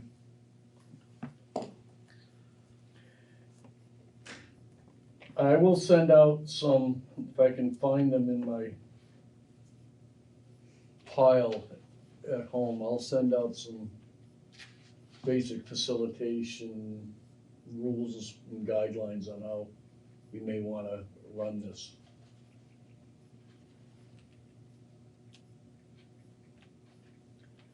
We do this in executive session, right? No, You we don't? can, but I don't see why that would be executive session. I'm just figuring out what you want. I don't know, I'm asking. Right, as long as we're not gonna be saying, Chris said this and Chris said that, and it's Chris's fault. It is Oh. Chris's. Well, I mean, Maybe we need executive session. no matter what, it's all gonna be my fault, so I'm fine with Oh, no, this. no, it's Michael's, remember? Oh, that's right, yeah. He's the new dog to kick around here, right? All right, so we will do that. I think that was, I think you missed this one, Sandy. So other than that, I do need to announce that April 18th at the Vernon School, we were supposed to have a fundraiser for Kelly Wunsch. That has been postponed indefinitely, given everything that is going on. I have been in touch with Mary Ross. As soon as we have some idea, direction on this, we will get back with the organizers of that and allow them to continue that. Public participation, we have none. Correspondence? Admin report? Mr. Chairman, if I could take a few minutes, just to, been around 3-4 weeks now. Thought I'd give you a little heads up as to what I'm doing. Not in great detail, but a couple of things. When I first came on, the task was to get ready for town meeting and get things ready and put together for that town meeting. I'm sorry.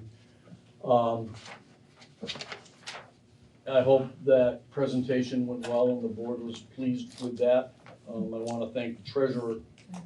I have to say that was probably the best town meeting.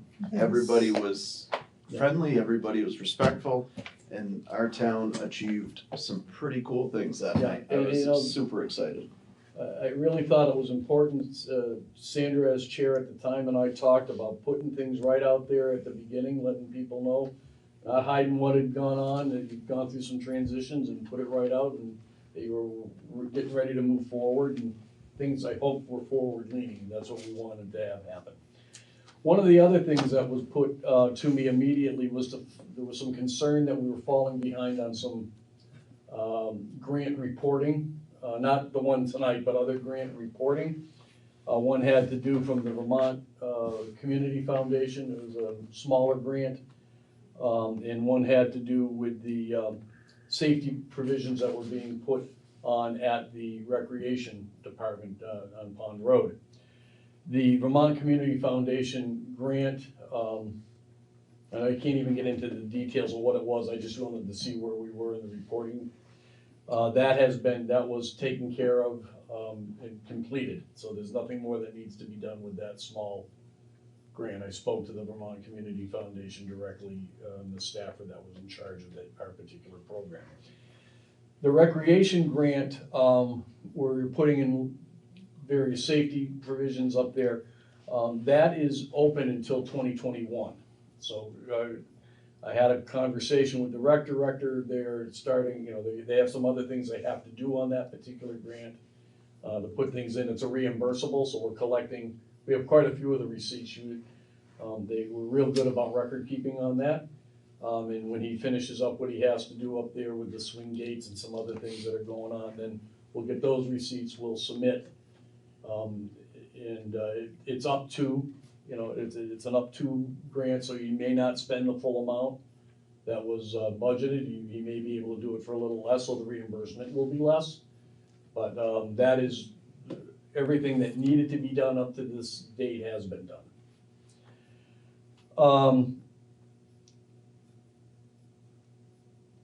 I attended the Northern Borders Council meeting that they had up in Londonderry about a week and a half ago. It'll be 2 weeks ago this week, because the Northern Borders Commission now extends throughout the whole state of Vermont. It was for a while just the upper 4 counties or 5 counties. It's a Vermont, New Hampshire, Maine, and part of New York State. Really in large part due to the work of our congressional and the other congressional delegations and senatorial delegations to put this together with the lead of the governor. The governor sits on that board. There is $4.5 million available in grant funding for each of the states in that part of New York. They are looking for actual projects. We're not ready to apply for a grant. They like bigger grants. Water and sewer are things they really like to do because it's, you know, you can spend that money really quickly doing water and sewer projects. But broadband is something that they're looking at. One of the things that may be eligible, maybe a year out, maybe not this particular year, would be the Friends of the Governor Hunt group there, as they're working on a downtown type plan and what, for a village center and those types of things. If they get some planning done, there may be some implementation money that may be available a year or so down the road. The application, they may have extended it because of this COVID-19, but as of a week and a half ago, there's no way we're gonna be able to make anything on that anyways. In Windham County, in the southern counties, there's a 50% match. And it can be some in-kind. They don't really like in-kind. We were pretty much told about that. But you can use other federal or state grants as a match. You know, where in a lot of programs you can't do that. So if you were to get a community development grant from the Department of Commerce and Community Development for, let's say, downtown work, you could use that money as a match toward anything you were applying for at the commission. And you also have a 2-year window to be able to get that match. So they could give you they could grant the grant contingent on finding the match. So it's flexible in that way, but it is not flexible in non-implemented, not planning grants. They're not looking for planning. They're not looking for fixing the town hall. They're not looking for that type of thing. But if you were to create a community center that was gonna have an impact on the economic development of the town of Vernon, that may be something they look at. It was a pretty interesting meeting. There's a lot more to learn.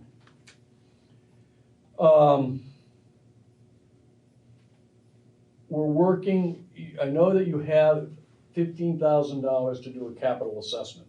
That's in your plan. And you have, I know, at least one company that I think the town of Guilford used. I've seen that email.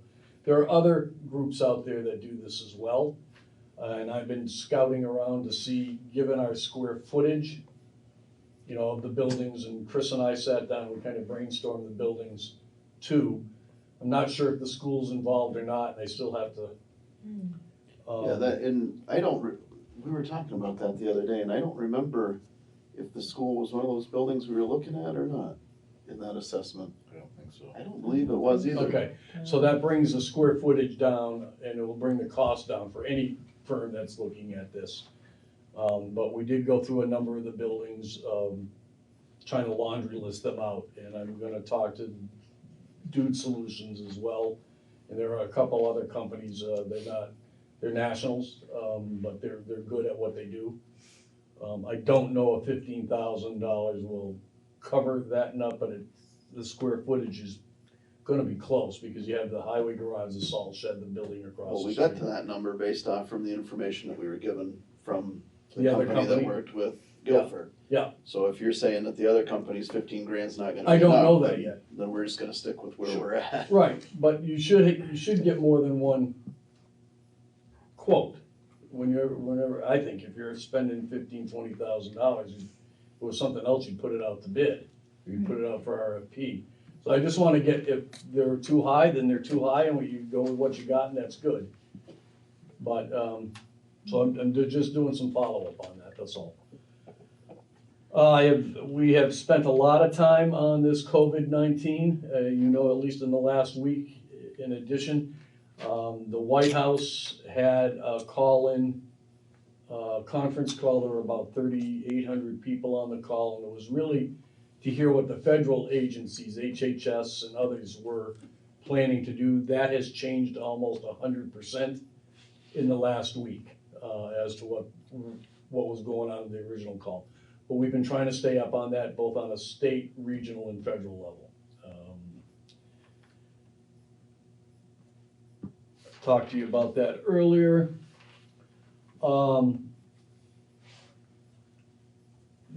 You have a copy tonight of the current budget as to where we are to date. I had a number of questions. I wanna just, indicate to you that any question, or as silly as they may have sounded for someone who hasn't been working with your budget, the town treasurer and her assistant have been nothing short of outstanding in their assistance to me. And I just think you folks need to know that. As has the clerk's office. I am looking for funding opportunities, be it grant or other gifts, as it relates to the generator, for this building, to move the Emergency Operations Center. You're working on that with David? I am working on that right now just to see what's out there, and then I'm gonna talk to David about the Because size we need. David's already done the legwork on that. Okay. So I mean, anything that's involving the EOC, I certainly. was just following up with what you had asked me to take a look at for grant funding a week ago. Right, but I put in that Yeah. email that you work with David Right. on that, Yeah, and I because will he's be. already done all of that. David Emery. Yes. Yes. Yeah. So we're looking at that as well. And I think that gives you a little bit of an idea of what I'm doing, other than I'm doing a lot of file research as well. I've looked at your pay plan, I've looked at some of those types of things, and just to see how it works. I need to know the mechanics of how things work as well. So that's where we are with that. Now, I had one other piece of correspondence to set out to you I didn't put on your desk earlier. This is just from the Wyndham Regional Economic Resiliency Team. It came from Adam at BDCC, and I wanted you to take a look at that.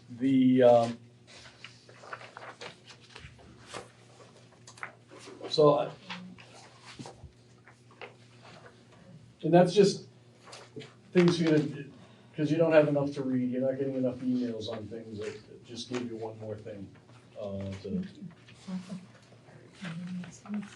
Three bed meeting type of stuff.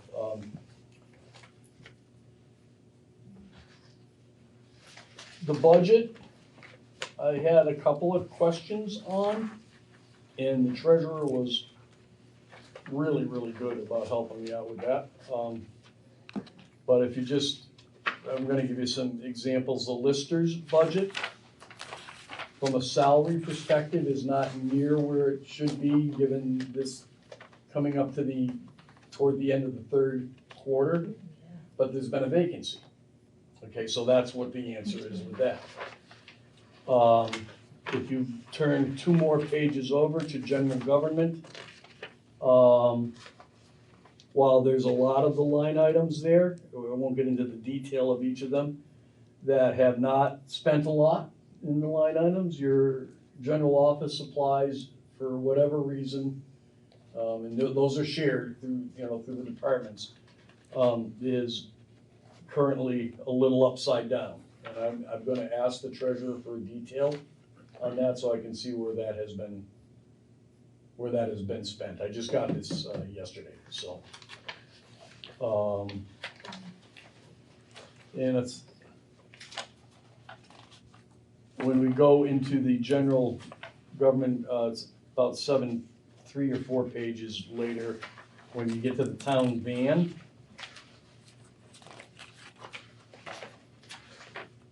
Careful now, that one gets touchy. I'm not suggesting anything bad, I'm just suggesting this is what I've observed. Where is Gas it? needs it. The gas is over, and that may be the price of gas. I don't know if you get bid gas. You do, okay.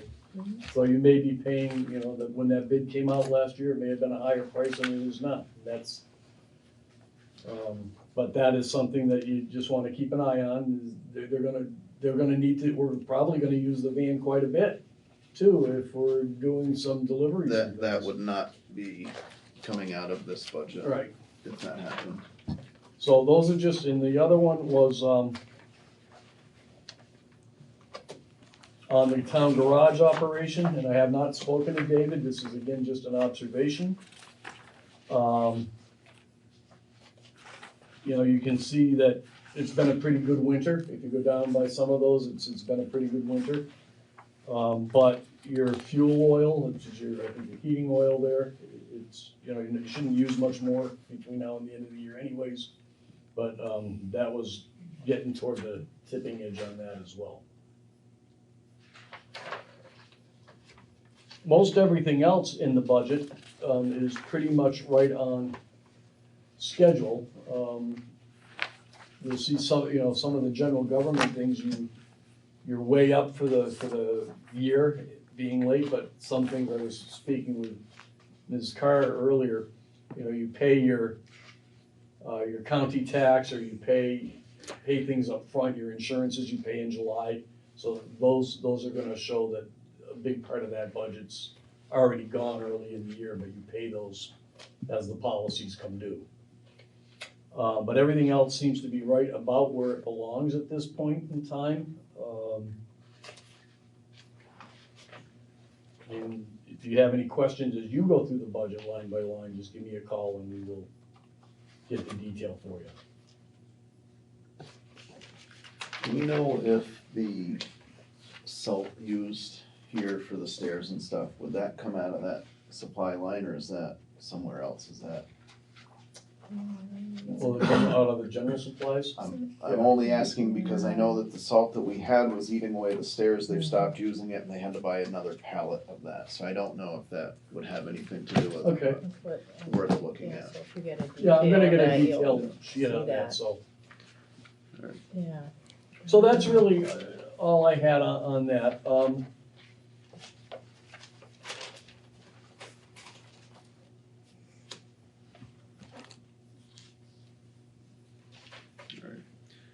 All set, Tom? Yeah, I'm just still, there's still a little feeling around the edges to find out, you know, exactly who does what and how that works, but, overall, I think you're pretty well up to speed as to what we're up to. Okay. Currently, all VLCT trainings that we had, are postponed, indefinitely, I believe. Sarah, do you know anything about that? Trainings, I believe everything is indefinite at this point. Oh, I think if it's over a certain number of people, I think they put a lot, I would recommend calling them. Okay. 'Cause So I I'm don't looking believe at there's anything. I'm looking at an update right now, I don't see anything Okay. about them. We now have a special meeting on the 31st to discuss the town administrator job description. That will be at 6:30, followed by a select board meeting on April 7th at 6:30. I would ask that the board spend the next 3 weeks trying to think of some agenda items, things that we may have overlooked recently or over the last year, whether that's policies or any of that stuff that might warrant being relooked at, so that we could start to head in that direction. And as for everything else, I mean, we got a lot of information on the COVID-19. Sarah was here to represent the state, and I think that we are in a great place to carry through this.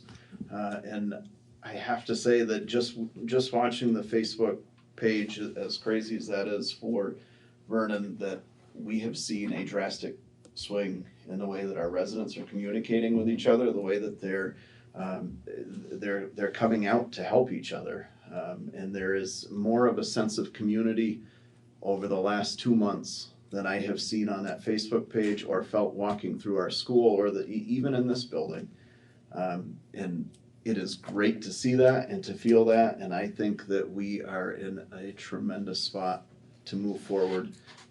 We just have to look out for each other, take care of our neighbors, and see where we go.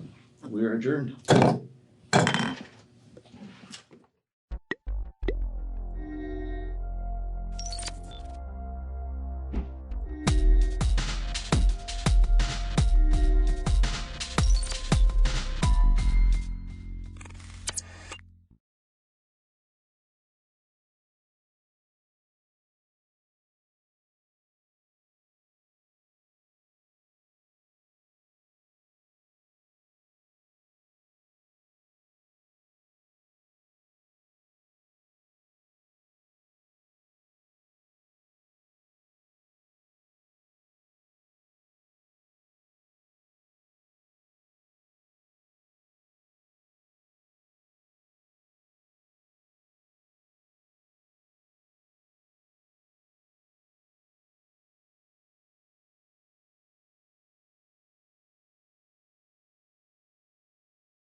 back to our questions around 464 and 808. We had some time yesterday to talk about data, and today I'd like to talk about training and data with the folks who are here in the room. And so I'm going to ask Ingrid Jonas to come and join us first.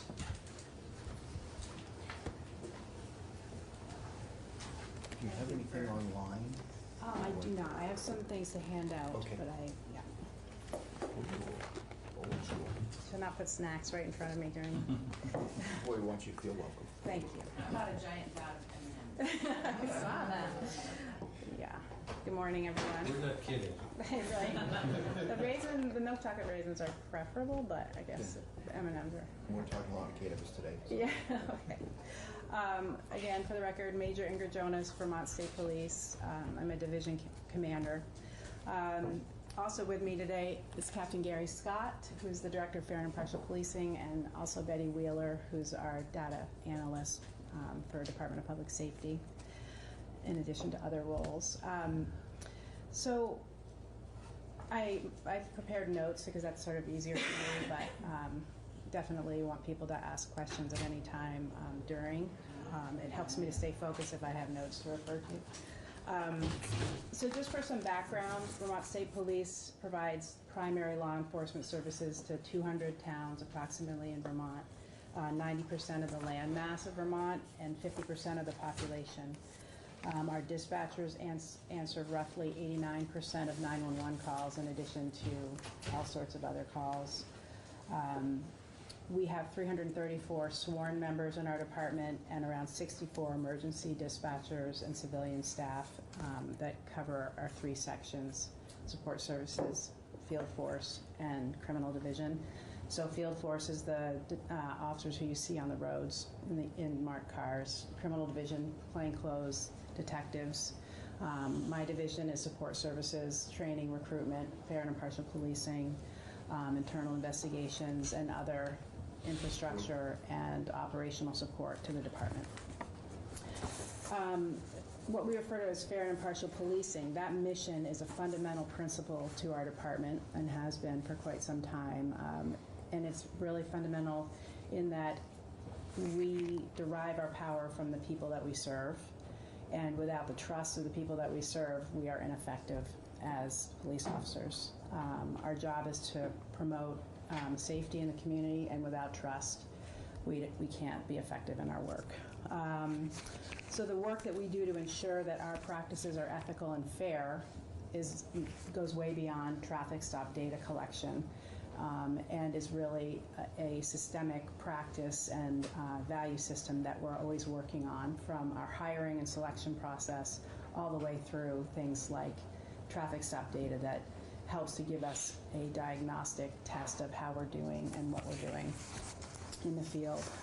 I also want to start out by saying that any police action or inaction that is based on stereotyping is completely unjust, ineffective, and frankly unsafe, and goes against the Constitution and department policy. It's a fireable offense to use stereotyping of any sort to derive your law enforcement practices. Traffic stops and tracking those are one small part of the overall safety work that we do in Vermont State Police. So for frame of reference, in 2018, because I don't have 2019 numbers yet, we made approximately 58,000 traffic stops. At the same time, we responded to just under 60,000 total calls for service. So 58,000 car stops, 60,000 calls for service. By calls for service, I mean responding to burglaries, domestic assaults, DUIs, etc. So about 1,000 domestic violence-related reports, 1,000 burglary reports, 1,100 DUI cases, 7,000 alarm calls. In the PSAP, the dispatching center in Williston, we responded to 141,000 911 calls. In the Westminster PSAP, we responded to 143,000 911 calls. Getting back to data collection with regard to traffic stops.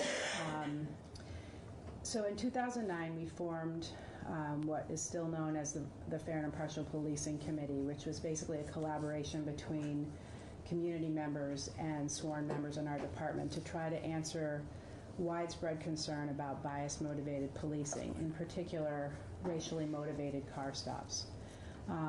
We wanted to see if there was a scientific way to take a look at determining if there was a cause and effect correlation between a driver's race and the vehicle stopping patterns of police officers in our department. We wanted to know, does a driver's race or ethnicity or even other personal characteristics have a causal impact on decisions made by troopers in the field? That's what these studies are meant to look at. So, as folks know, that effort resulted in the development of data collection forms and the methods that were initiated in around 2009 in Vermont, Vermont State Police in particular. And I should note that that committee is still in effect, has broadened its mission, still is attentive to our traffic stop data, and acts as an advisory group to state police. I think you know, because the commissioner has testified here before, that we commissioned a national expert, Dr. Jack McDevitt from Northeastern University, to help us with our traffic stop data. Through that, we learned that what these data studies are supposed to do is take a look at discretionary car stops. So some of our car stops are considered discretionary and others really aren't. But the idea being that when you have discretion, do you have any patterns or tendencies in terms of how you measure out tickets versus warnings or car searches versus other actions that you take in that capacity? So on the back of the Vermont traffic ticket. Yes. Please. No, it's fine. Is the reason that we're focusing on traffic stops because there's some discretion on law enforcement's part versus when you respond to a 911 call? Yes. There's no discretion? That's correct. So, but it's important to kind of look at the nuance of that. So when you talk to troopers in the field, when I was a road trooper, if somebody was going 90 miles an hour and I was sitting in a U-turn clocking radar, using radar, gosh, that was a long time ago, but in any case, if somebody was going 90 miles an hour, I didn't feel like I had the option. Like, I'm too busy right now on my phone. Nothing like that. 90 miles an hour, you feel that that is your job. You need to stop that person. It's unsafe. But in general, we do, even just driving here, 3 cars passed me. Sure, I could have decided to stop one. I had another place to be and purpose, so I didn't. So yes, car stops tend to be looked at as discretionary to some extent. And then certainly once you have a car stopped, you do have an amount of discretion in terms of whether you issue a ticket, whether you issue a warning, or one of each, that type of thing. How you handle what it is that you find after you've stopped the car. Does that answer? Okay. Yep. So we were intending to study our discretionary actions as a result of stopping cars. Now, we made some pretty big mistakes when we because we use the ticket itself for discretionary actions and others. This ticket is a universal document. This was the ticket that we were using for for a number of years, and it has a section here, and I can circulate this if that's helpful, because I don't know if folks have had a chance to take a look at a ticket. But you'll see that there's a section on the ticket. So after a trooper would stop the car, pardon me? Yeah, right. So you'll see that there's a section on the right-hand panel where after the car stop is complete, the trooper would check a bunch of boxes. So what is the trooper's perceived race of the operator? What was the reason for the stop? And what were the actions taken? And what was the outcome at the end of that? Now, we use this traffic ticket for discretionary car stops, but we also use it when we issue a ticket for something that is non-discretionary. So we're dispatched to a car crash and we learn that the driver had no valid license or was exceeding the speed limit and caused the crash. So those tickets issued as a result of a non-discretionary response also got thrown into the mix. And that's just a kind of a side note, because what we did was we submitted 6 years of raw data, which was about 291,000 traffic tickets representing car stops. And a number of those were thrown into the mix that were non-discretionary because we used that document for discretionary and non-discretionary ticket-related activity. But folks know that in 2016, Dr. McDevitt and Dr. Stephanie Seguino from UVM both did analyses of our traffic stops with regard to racial demographics and disparate impacts of those. Yes, please. Sorry. No, that's fine. This question was asked yesterday as far as how was the data that you're looking to collect, how does it determine what's on the ticket, what gets asked? Right.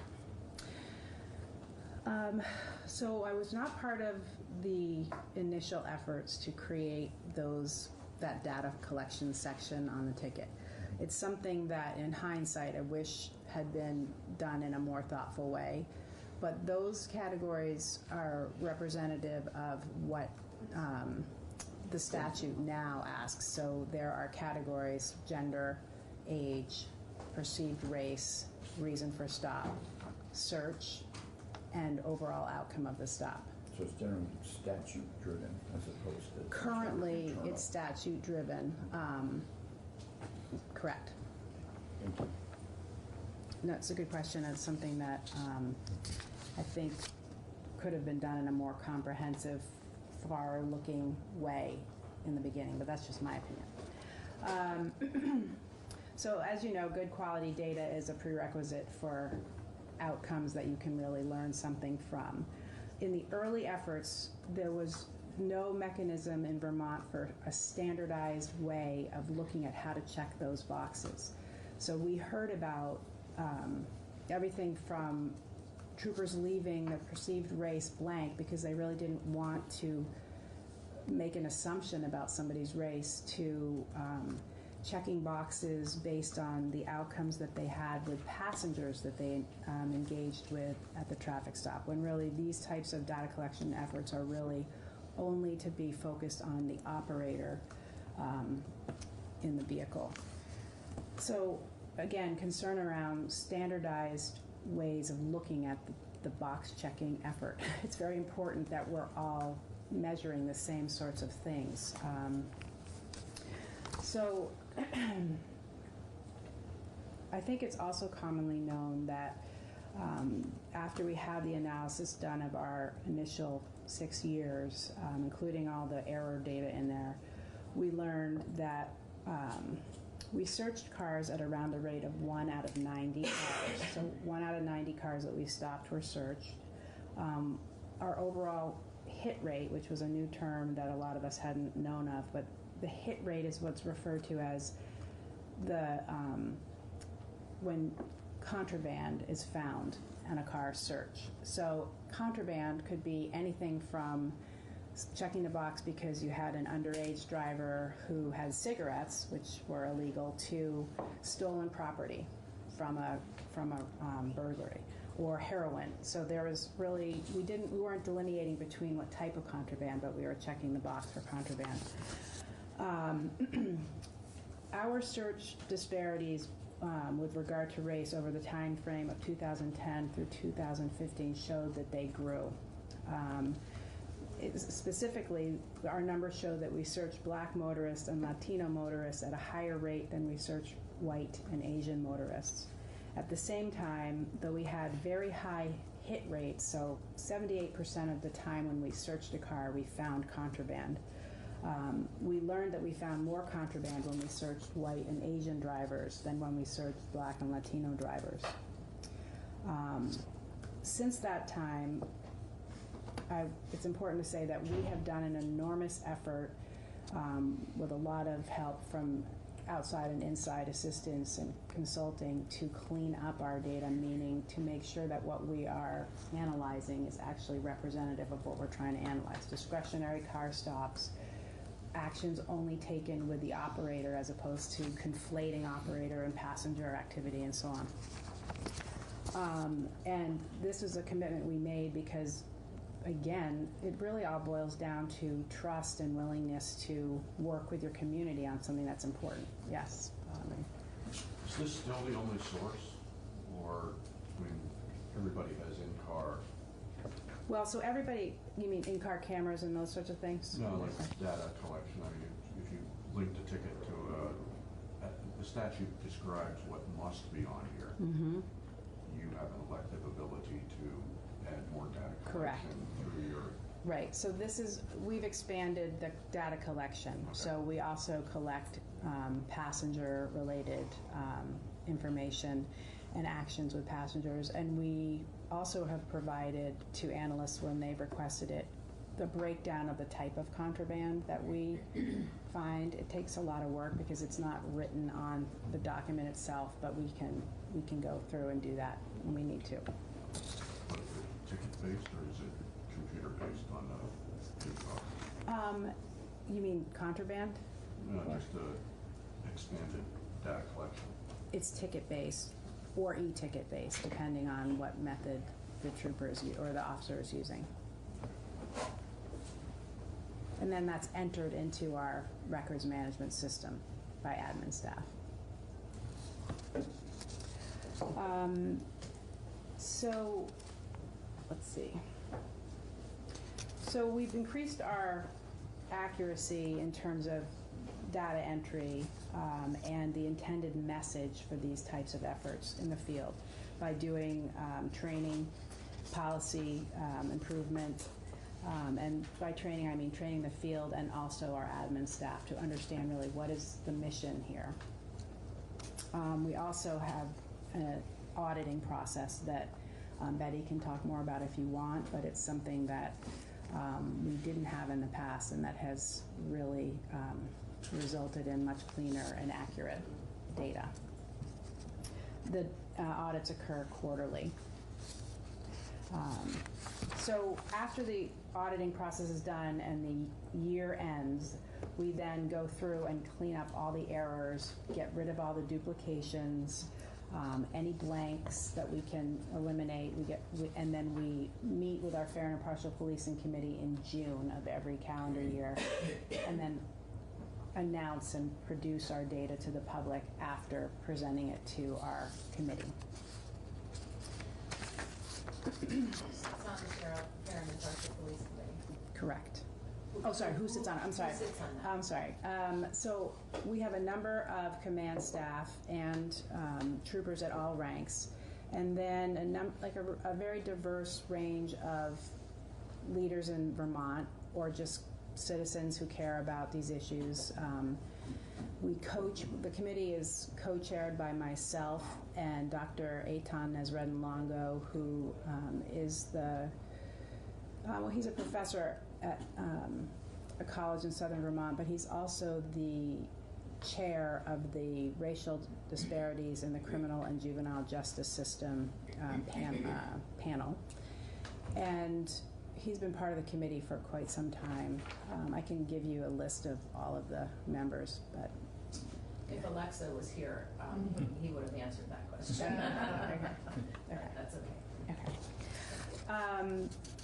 So in 2016, State Police created a new position in the Director of Fair and Impartial Policing and Community Affairs, and the focus of that position, it's really we're the first department we know of to have created a specific position, is to really work with all levels of the department to ensure fair and impartial policing at every level. So I mentioned earlier, but it really boils down to what kind of values you put forth as an agency, from how you select applicants and all the way through your policy or procedure, how you message the data collection effort and its importance in the scheme of things. So that position has been around since 2016. One of the issues that we had concern about, and again, we're troopers, we're not data experts, but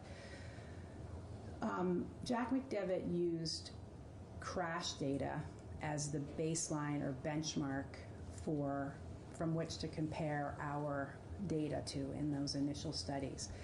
And it's something that we think is really important to get right. What is the baseline that your department's data is being compared to? And that answers the question of who is driving in Vermont. So it's really important that there be a way for us to get correct who is driving in Vermont so that an agency's data can be compared against that accurately and fairly. So a lot of times I hear when I go to meetings or public forums, there's an assumption that who lives in Vermont should be representative of who's driving in Vermont. And officers don't agree with that assumption. You can't just simply take a look at census data and say, well, that should represent who's driving on the roads, because that doesn't account for all sorts of other things. And the other thing that's been, so crash data is what Jack McDevitt used. He took a look at Agency of Transportation crash data and said that people who crash on the roads are representative of who drives.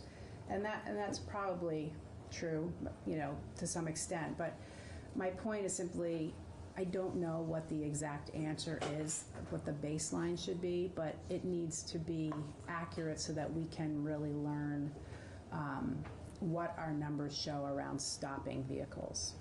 Because if you don't know who's driving, how do you know what your stop data is indicating?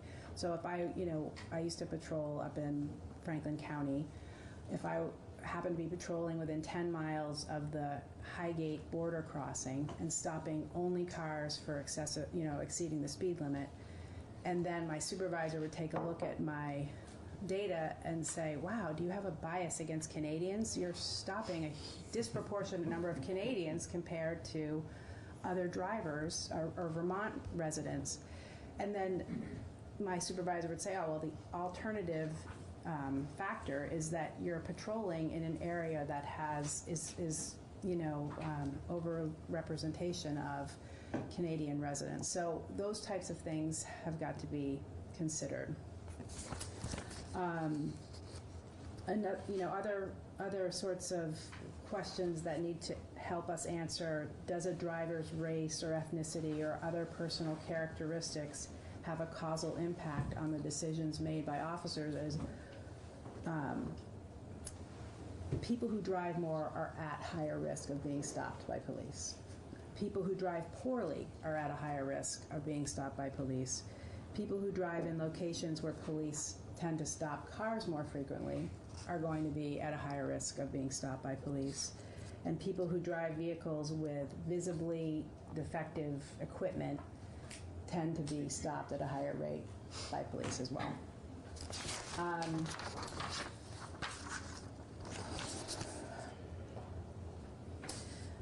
So another thing that I want to point out is that for state police, and I know other agencies have this as well, a robust complaint and internal investigation system should be in place, because things like discrimination are unlawful and need to be addressed head on by the agency. So I like to bring up this aspect of our agency because it is an important accountability component and an internal checks and balances.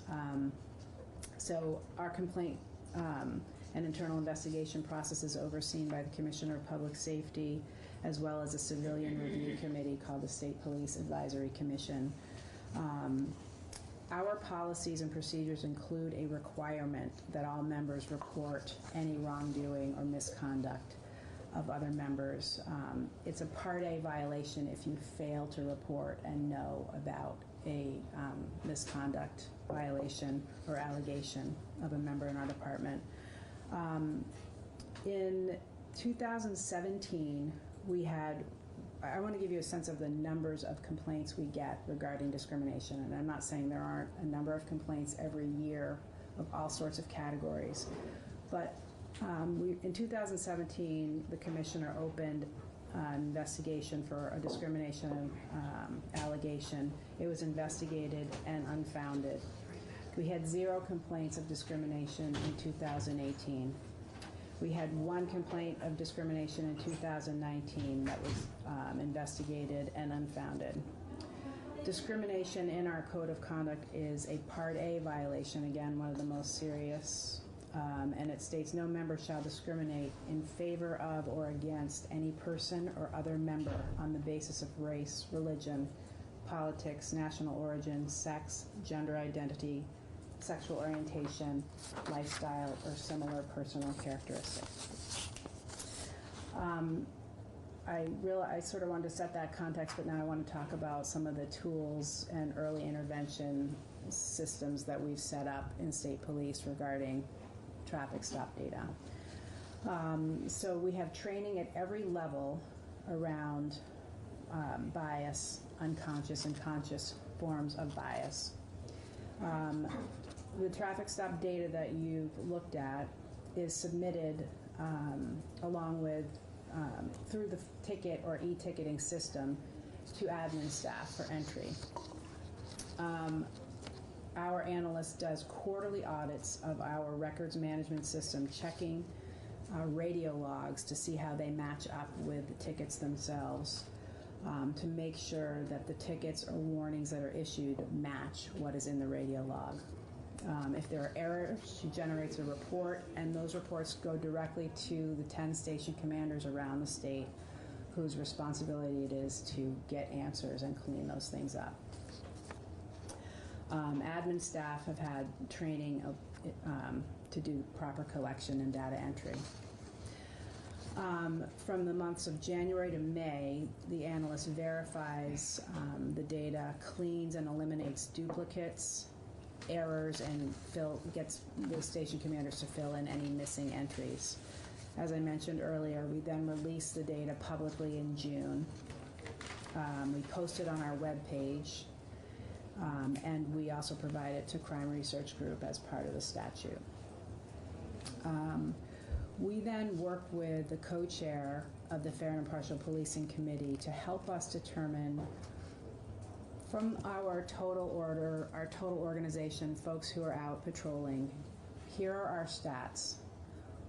What should the number be that would result in a trooper being called in to meet with, say, a supervisor to discuss what their racial demographics show in their traffic stops? So I believe that last year we gave station commanders the directive, based on input from the committee, that troopers with car stops above 6%, where the motorist is perceived as a person of color, would come in, would take a look at their data with their supervisor, would do some spot checks of their videos and audios of their car stops to try to determine if there was any discriminatory behavior behind the disparities. So a lot of times we find that racial disparities in people's minds are synonymous with racial discrimination, and that hasn't always been the case when we look into traffic stop data. So there can be a disparity, but is it driven by discrimination? If it's driven by discrimination, then it needs to be swiftly addressed. But when you take a look at people's videos of their car stops or their searches, and you find that those stops and searches are based on reasonable suspicion or probable cause, then you have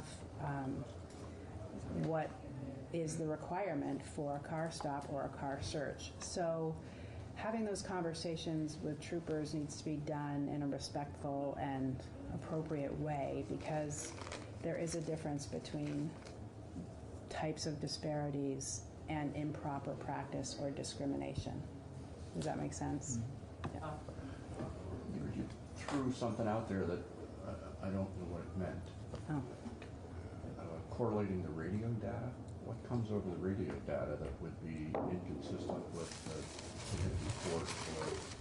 So radio logs show, and I might have to have Betty specify it, but what I can tell you is that like a radio log will show that a trooper stopped a car for speeding, let's say, and yet there's no ticket associated with that engagement. So when you dig deeper, you find that the trooper stopped the car for speeding, but then learned that the driver was, that he or she had suspicion the driver was under the influence, and then ultimately arrested that driver, didn't issue a ticket or a warning because it resulted in an arrest. So they didn't pile on other sorts of things. However, Vermont statute requires that for every roadside stop, there's a ticket or a warning where data is collected. And so that still needs to be counted as a roadside stop, or else it goes unnoted.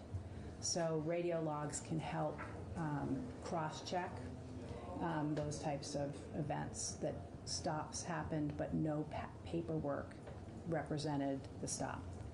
And it's both the arrest and the get out of jail free. You can go sort of thing. I'm sorry, I don't know if I understand the question. Well, You mean a warning? You mean a warning? No, not a warning. Just no record whatsoever. Well, no, so there needs to be a way to document that event. So Radio log would be your only way in that particular kind of situation. well, so the radio log shows that there was a car stop, but there isn't a subsequent ticket or warning associated with it. There's just an arrest. There needs to be a way to document those statutorily required boxes. Jim Howland, GP. Major, it sounds like you have a pretty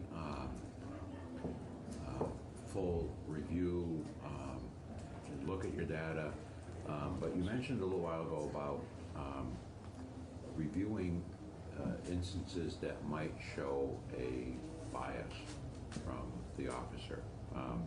What do you do in those cases?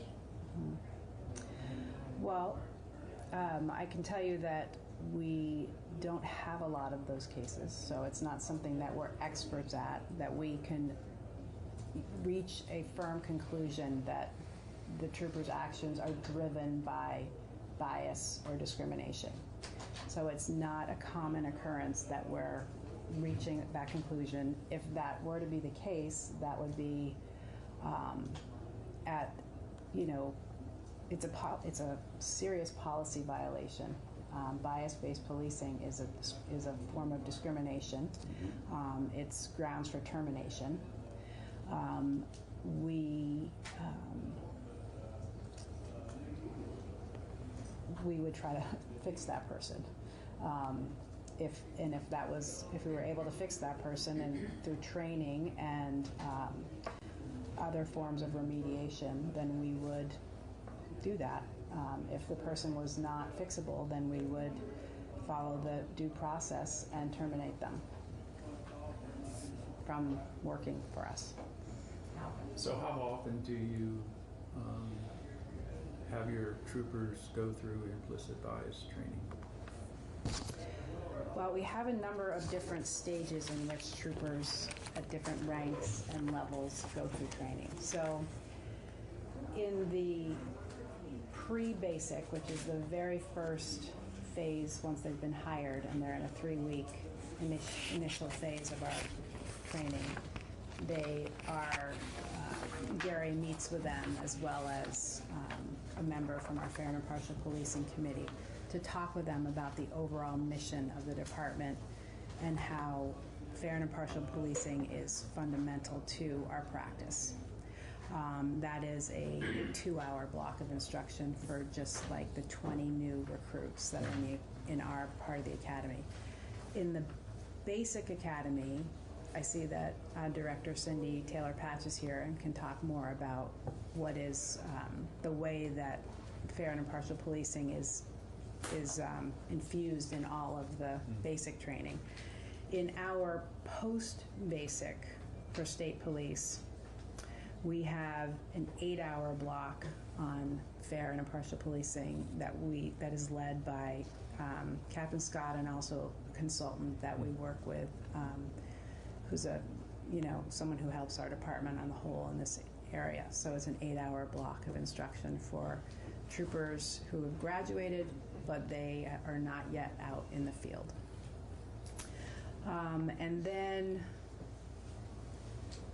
I am trying to figure out how many hours annually is required. I think that I will defer to Cindy for what's required of all officers for the state of Vermont.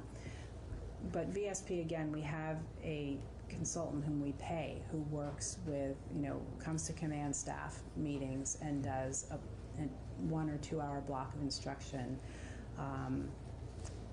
And we're able to send Gary out to do barracks level trainings on, say, proper collection of hate motivated or bias motivated crime and how to investigate those differently and in a more broad way. So we have Gary and others at our disposal to send out at a barracks level. So it would be hard to quantify, 4 hour block here, 2 hour. And again, we don't want to look at it as like checking the box. This trooper did 1 hour of, bias-free policing training online. We don't see that as a comprehensive enough way to sort of tackle this issue. Yeah. So you mentioned earlier from 2010 to 2015, there was a growing disparity of police stops based on race. So stops and searches. Searches. Yeah. So what's the current trend? So we don't have the 2019 data all cleaned up yet, but we have 2018, 17, and 16. And I'm going to share that with the committee as well. So the first page is 2018.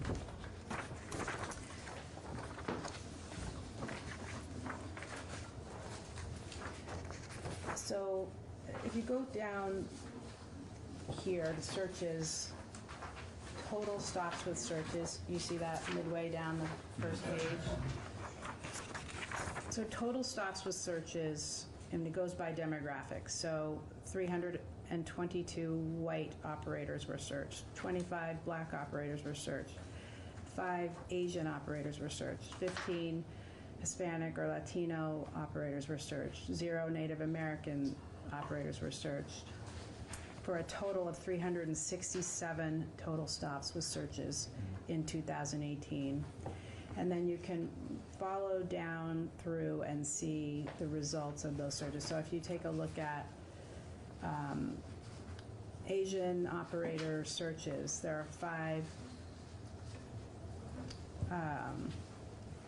5 of those, 5 out of 5 resulted in evidence or contraband found. 2 out of those 5 resulted in an arrest. If you scroll all the way down to the bottom, out of those 5 total for the year, that indicates that 100% of Asian motorist searches result in contraband being found, for a search rate of 0.41 for Asian motorists. And you can do the same for whites, blacks, Asians, Hispanics, Native Americans.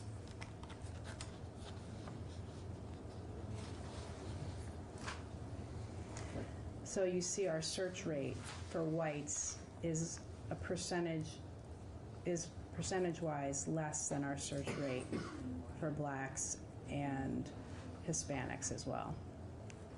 Can you see that on the bottom?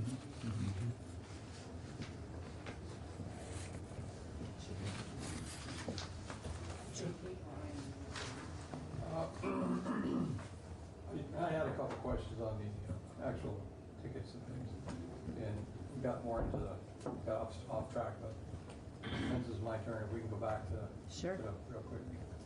You advised, Major, that the state law requires at least I want to clarify that you advised that the traffic stop and racial data is documented. Correct. So, having said that, is there a policy that would be SP now? That a written warning has to be given versus a verbal warning? And the reason I ask that, if you have a written warning, you have written documentation of the racial data collected or a verbal, you might not, and I question how a radio log would have that racial data. See what I'm getting at? So I think is there a so. policy that you have a written warning, or you have to get something in writing so you can document it, or Yes. if not, but go ahead. So there's policy, and I don't have it memorized, but the policy states that we don't give verbal warnings. Okay. Okay, and that, I think that's a good idea myself. Is most PDs in the state have that same policy? Because that's not law, right? But Yeah, I'm not sure if they do. I think it's hard to say because there's so many different PDs, but our department has a policy that no written warnings will be given. okay. So when you're referring to, you're comparing the Verbal warnings, I should say, sorry. Thank you. The number of stops and things by radio logs, because there was no paperwork issued on it. Paperwork being your ticket. Correct. Or a written warning, different form, obviously, issued because you arrested somebody like on a DUI or something, whatever. But if you stopped me for something and I didn't get arrested or cited in the criminal court for something, I would have at least a written warning. Correct. That's what policy says, Okay. yes. Okay, and that's good. And then just a little off the thing.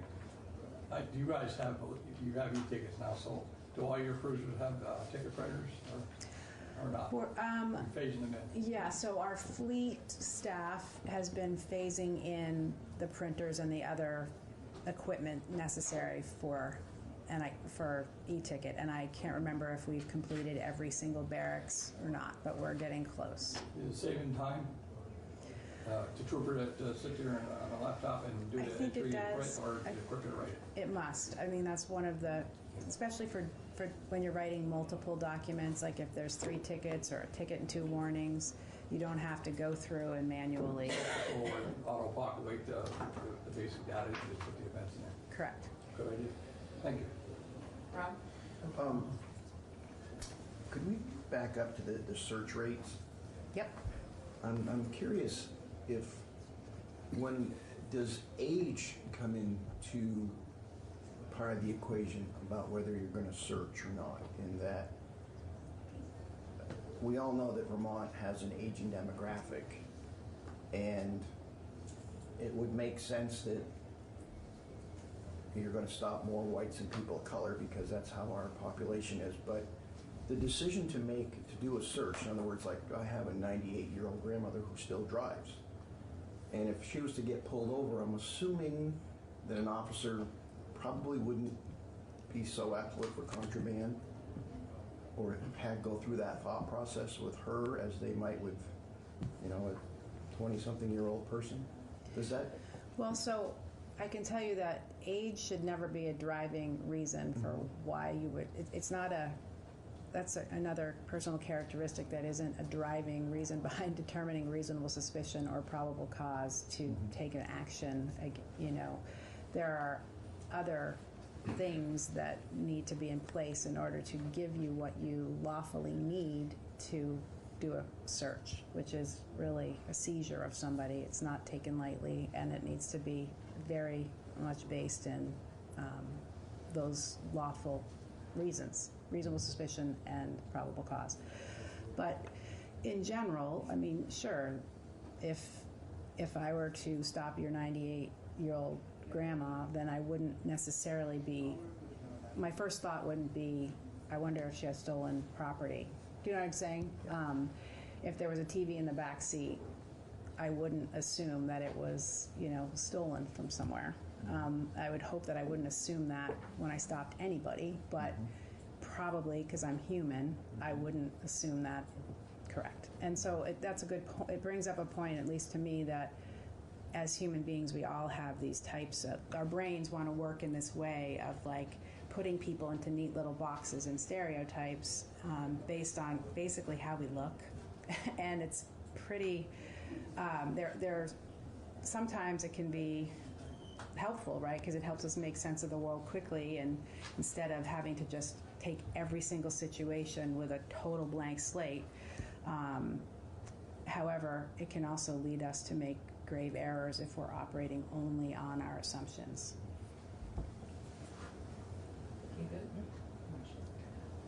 So looking at this, looking at 2018, how would you interpret your findings? And then what would the follow-through be? You know, we're collecting data and then we're using it for training purposes and for certainly to know more about stops. But if you could elaborate on that, I'd appreciate it. So our station commanders have to own the data. So they have, for each barracks, they have this sheet for their own barracks with a breakdown of their members. And they can take a look, and in theory, they could see if there was someone who looked like an outlier, whose traffic stops and or searches looked outside of the norm for that barracks. And it would be incumbent upon them to look into that further, pull videos from searches or car stops, listen to interactions, sit down with a trooper and talk about what their method is for ticketing versus warnings, or ensure that they are following proper procedure around decision making for car searches. So each barracks commander has this, but for their barracks itself.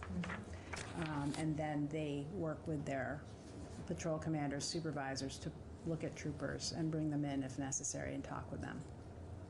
Does that make sense? Would additional training be required for a member who has data that's being an outlier? So it could be. So we found, I was actually the person who went around the state when we first had the 6 years of data, the initial effort that I talked about with Dr. McDevitt, where we decided as senior command that any trooper with 4% minority stops or above would come in and meet with me and have a discussion. And I wouldn't want to take up all your time today talking about what that was like, but it was challenging. Those weren't easy conversations. But the outcome could result in training. The outcome could result in you can find all kinds of things when you look at the way that people engage with the public in traffic stops, and they might need to be reminded that we follow this procedure when we engage with motorists. One example is that it used to be that you stop a car and say, "Do you know why I stopped you?" And we received a lot of feedback through our FIP committee that is sort of a dehumanizing, uncomfortable thing. In fact, it's better if you state why you stopped the person right out of the gate instead of having that awkward tension and people wondering what's happening. It's fear-inducing. So we could learn through looking at videos that, wow, this trooper is not following that procedure well, or that trooper is doing a great job with that procedure, getting right out of the gate. I stopped you, Trooper Ingrid Jonas, I stopped you for speeding. I'd like to have a look at your license, registration, and insurance. So you get that out of the way right away. So something as simple as just, is the trooper following what is now policy for the engagement when you do make a car stop, all the way up to, wow, the trooper needs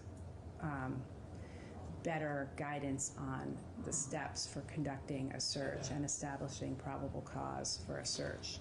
And that would be something that is more extensive, training around proper search and seizure and so on. Did you find that this extra training and the meetings with the officer resulted in a positive result, that their rates dropped after that? I think that we're going to see that over time. What we found was that the standardization of checking boxes and making sure that traffic stop, that discretionary car stops are the ones in which you're submitting the data, is that message is clearer, but these things are taking time. So I think that yes, but that we'll need to see a lot more years and a lot more data to show how it pans out. In general, officers don't really like to be called in to meet with a supervisor and talk about this kind of thing, and that these are men and women who take a lot of pride in the work they do, and who understand that without the trust of the public, we can't do our work effectively. And so it goes to like your heart to think like that something about your numbers indicate something discriminatory. It's not a great meeting to have or to be part of, but it does lead to good discussions, and it's growing pains and culture change, basically. Jim, Bob, and Ron. Yeah, Major, I mean, I commend you for looking at this, studying it, following up, doing all that you're doing. And maybe this is an unfair question to you, but you're fortunate in that you have a large organization and you have folks like yourself that can devote some time to this. One of my towns has a 2-person police department. How do they do this?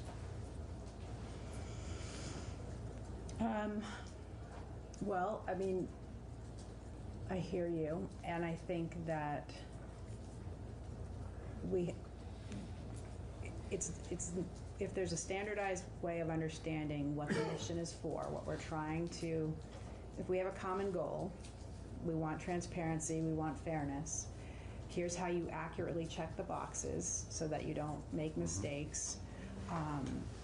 And then, I mean, a 2-person department in I assume a small town, you have to also understand through experts, are these statistically significant numbers? Can we really learn something from this? Is this enough? Are we making enough car stops? Is there enough diversity in this particular area for us to learn something from this? So I think, it's state law that we collect this stuff, but then we need to, understand the importance of the mission, but then we need experts to tell us, does this teeny town, can we learn a lot from this teeny town's data? Thank you. So you're doing a lot of look from the troopers into what they do, and it seems like you're starting to do a lot of look into why they do. You just talked about correlation with people who stand out statistically. How deep are you digging into other factors in the workforce, their age, their number of years of experience, their training history, in terms of how often they pop up on the high spikes and dragging in? The more seasoned they are they just out of academy aggressive in enforcement, or is that something that mitigates? I think those are all valid questions. I don't know. I don't really have specific answers. I think that in general. So we're not tracking that kind of thing? Well, I mean, it's trackable. Certainly, every barracks knows the time on for the member, whether they're new, how long they've been on, whether they patrol and have a more of a traffic safety orientation versus a criminal investigation orientation. I don't know. I think there probably are comments to make about that. I don't know that I could speak anecdotally toward trends. I will say that newer members of our department really embrace and appreciate these types of discussions more so perhaps than those of us who have been on for a really long time. And I just noticed that in general, new troopers are like, oh yeah, I'm comfortable talking about these types of issues around inclusivity and diversity, whereas some of us who have been around forever can be a little more resistant to those ideas. So that's a generalization, but.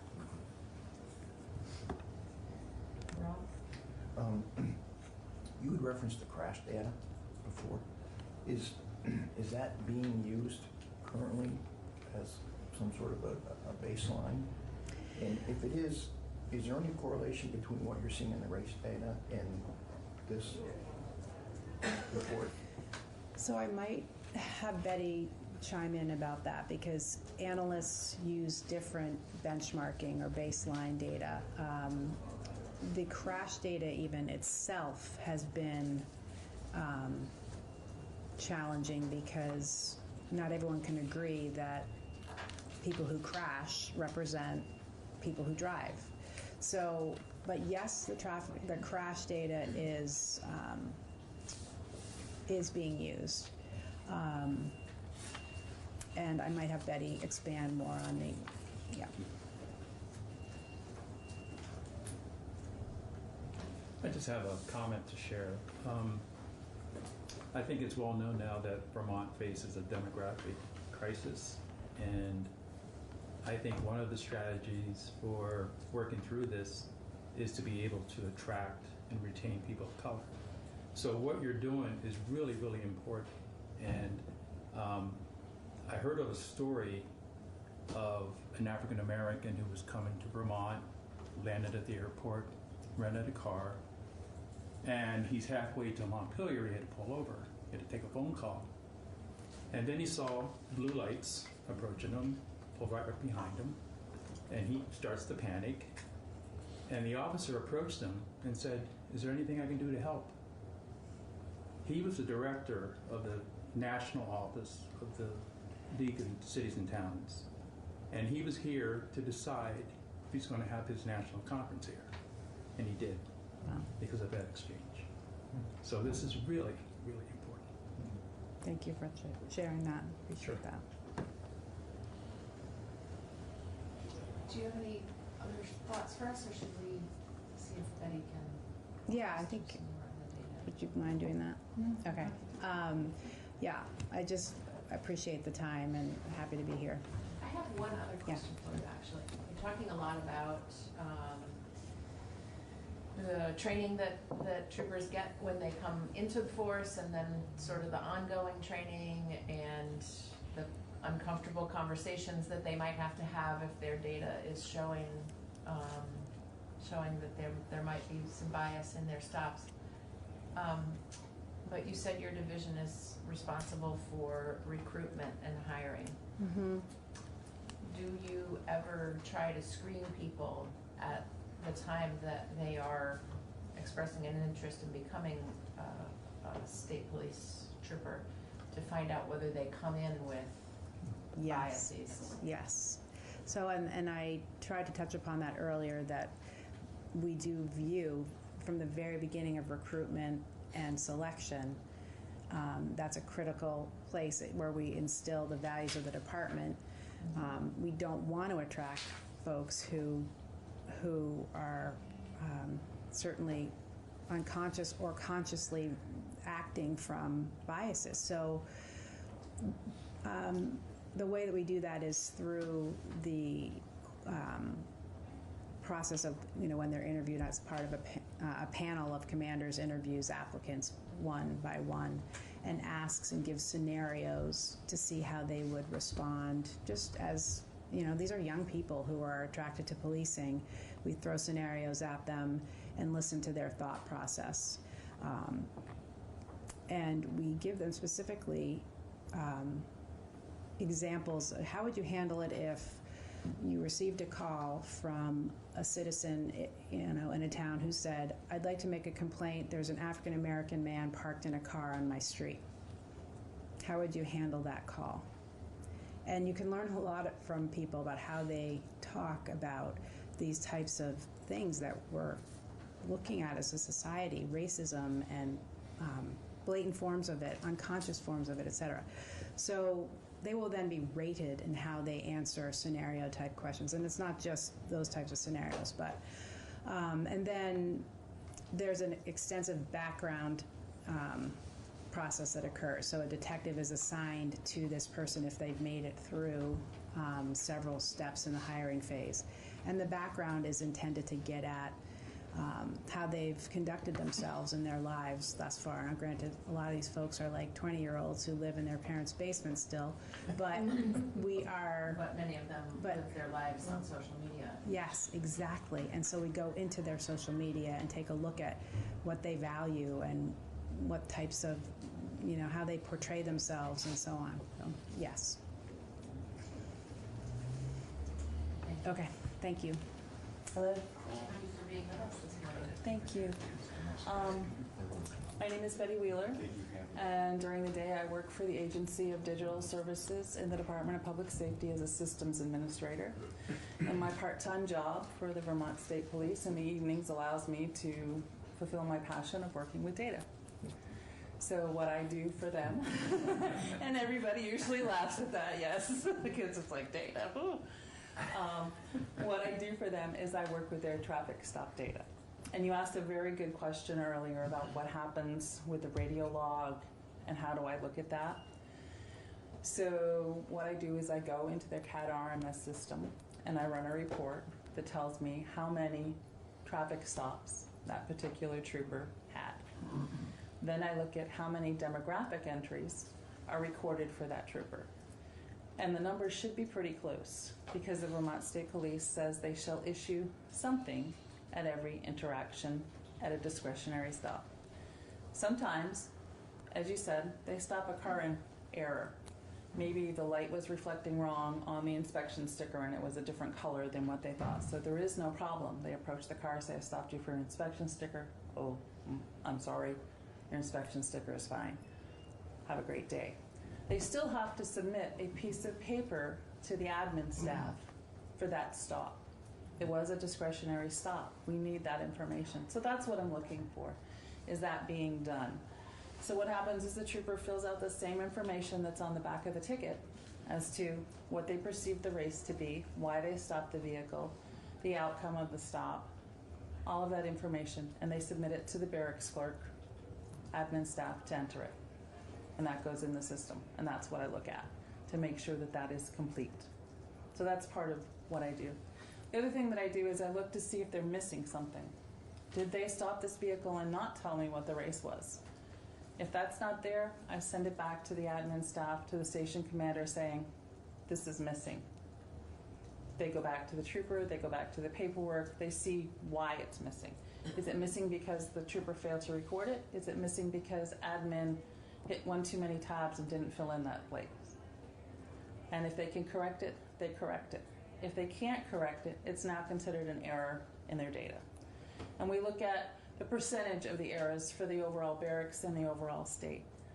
Part of what happened when we initially rolled out the program to collect demographics information is we didn't train. We didn't train the troopers how to collect it. We didn't train the admin staff how to enter it. We didn't look at it. That was our mistake. We should have been looking at it. We should have been auditing it way back when it started, but we didn't. So we were missing things. We were missing the outcome of the stop. We were missing what happened if there was a search. We were missing what was found when there was a search for that whole gap of data that we gave Jack McDevitt to analyze. We trained some people. Well, we didn't train some people. They thought, oh, I should fill this out on every piece of paper I issue. Well, recording what happened on one stop 4 times because you issued 4 pieces of paper and only once for another stop really makes a mess of your data. So we had to go back and say, did we do that back then? We sure did. So we left it. We're not going to go back 10 years and correct it. So we drew a line in the sand and said, as of 2016, our data is going to be clean. How are we going to do that? So we came up with a process of every quarter, we dump out all the data and we look for missing things. We look for duplicates. We look for things that don't make sense, like they put down no search, but then they put down contraband found. Explain that to me. How does that happen? So these go back to admin. They go back to the station commanders to say, explain this to me, fix it. And then halfway through the year, I look at it to see if there's a big problem going on somewhere. Is there a glaring number that says, uh-oh, this trooper has had 40 stops. Out of those 40 stops, 25 of them were people of color. Is there an issue? We send it out station commander will take a look. Well, guess what? There was a special festival in Rutland. They worked with special detail. Nope, those numbers make sense. So that's what I do with the data, just to make sure that nothing is going wrong. The other thing that I do with the data is I look at cases within the system. So if someone is stopped and their license is criminally suspended, they are arrested. Did we capture that data? Did we fill out a piece of paper so that we know that this discretionary stop was for a white person moving violation who ended up in arrest? So I make sure that that data is there. What we found 2 years ago is we were missing a lot of that data. If the person was arrested, we weren't capturing that demographic. So now we have a method in place to make sure that we do capture that, so that we're not missing that big chunk of data. So we were talking about, 1,000 DUI arrests. Did we have that data? So now we go back and look at each one and make sure there's demographic entry for that discretionary stop, if it was discretionary. Now, what if it was a motor vehicle accident? Do we want that information? No, we don't. That's not a discretionary stop. We sent that trooper there to do something. So we've trained our admin staff to look at that. Okay, this is a motor vehicle accident. There's 3 tickets attached to this motor vehicle accident. But wait a second, the trooper filled out demographics. Let's make sure that's not in there. If they find it's in there, they'll send a note saying this needs to be removed because this was a motor vehicle accident, non-discretionary. We don't allow just blanket deletes. You need to tell me why something needs to be removed. So just because the trooper failed to collect the information on discretionary stop and is missing 2 things in that entry and it's an error, sorry, it's an error. We can't delete it. You need to give me a valid reason why something needs to come out of the data. So that's what I do, and I love it. Gives us a good benchmark. You asked also earlier what we use for population to figure out if there's a big issue. Back initially, the crash data did not require that they entered a race of the person. So for 10 years, that data didn't have that. So when Stephanie Seguino did her study and said that's inaccurate information because it's missing so much data, the Agency of Transportation said, well, wait a second, we can modify our program and make this required. So they did that 2 or 3 years ago. Their data now gives us a much better picture of what our driving population is based on accidents. We're missing, I think, 30 to 40% previously of the race. So it didn't give us a good picture. Now they're missing maybe 2%, maybe 3%. So it gives a good picture of the driving population for that area. So now we can say, for example, if we were to go up to the Northeast Kingdom and say, what is the driving population up here? What is the census population up here? You could see a 6% difference between the two. That makes a big difference when you start to look at the number of African Americans that are being stopped, the number of Asians that are being stopped, the number of Native Americans that are being stopped in a particular area. So if we look at the Northeast Kingdom and say we've stopped 3% Asians in the Northeast Kingdom, is this wrong? We may look at the census population and say, well, the census population says we have 0.5%, and these are not accurate numbers because I'm not looking at my information in front of me. Okay, this is just a what if. But the driving population is 6% Asian. Okay, so we're within a good range of what we should be stopping in this area. If we were to go to Bennington County says maybe census population says there's 2% blacks that live in Bennington County, but we're stopping 6%. We look at the driving population, it says 8%. So that's a big difference between the two. So we're not looking at one, we look at both. And we want to have a good picture. There's no accurate way. The only accurate way to do it would be to hire someone to go out and stand at the corner and say black driver, white driver, Asian, and come up with driving population that way, but that's not reasonable to do. That's still a perception. Do we stop every car and say we're doing a survey to find out the driving population? That's not accurate either. So We have to use the information we have in front of us, which is the crash data and the census data. So that gives us a good idea. Another thing we like to look at, and we'll take a look at the vehicles people are driving. Older vehicles, newer vehicles. We've looked at color of vehicles because I just wanted to see, did we stop more red cars than blue cars? We'll look at age and sex of the operator. Did we stop more females than males? Because I just wanted to know. Did we stop older people or younger people? Because I just wanted to know. And this is the stuff I'll push out to command staff that says, hey, look at this. Just for the fun of it. Can we get that color car? I mean, it might, it might influence. You know what? It really makes no difference. It might influence what kind of car I buy next time. It really makes a difference because I forget, oh, they stop more red cars. No, they don't. It really makes a difference. And then I have to stop and think, well, are there more red cars out there anyway? So then you try to find that information. Good luck. We had a nice conversation with you previously in the larger committee hearing, but there are some other questions that we've been swirling around with respect to training. So sure. Yeah, so my name is Cindy Taylor Patch. I'm the Director of Training for the Vermont Police Academy and the Criminal Justice Training Council. And I've been there since around 2001, so I've seen a lot of evolution and culture change. And did speak about our program before, but I'm here today to answer any questions that you have about more specifics about what we offer. And just as a reminder, we oversee both basic and in-service trainings, and we serve all law enforcement agencies in the state. So I can talk about what we do in basic training, what we do for in-service training. I know the question came up about what's required for fair and impartial policing training. And it's not an hour requirement, but we do have a subcommittee who reports to the council who develops a curriculum for training to be offered every other year per statute. So that is the number of hours that's required to do that is totally dependent on what training objectives the group would recommend in the future that, for our next round. What training objectives do we want to meet, and then how long is that going to take? Rather than saying we have, 2 hours or 4 hours to fill, but what do we want to accomplish and how long does it take to do that? Could be 2 hours, could be 8 hours. So we purposefully like to not have it statutorily mandated. It has to be X number of hours because it gives us the flexibility to do whatever we need to do at that point in time.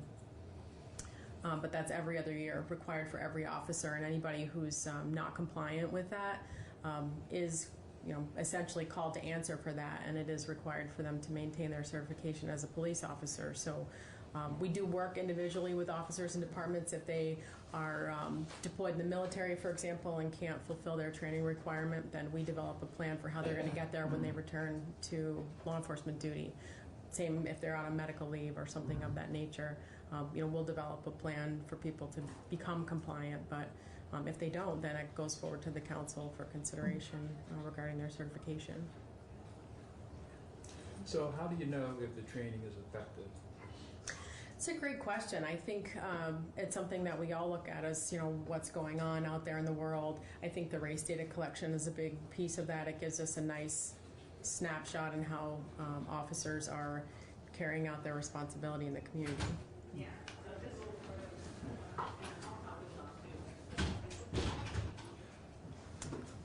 So I recall seeing in our budget memo a request for more appropriation to go from 16 to 20 weeks for basic training. So can you give us a sense of what would be included in those extra weeks of training?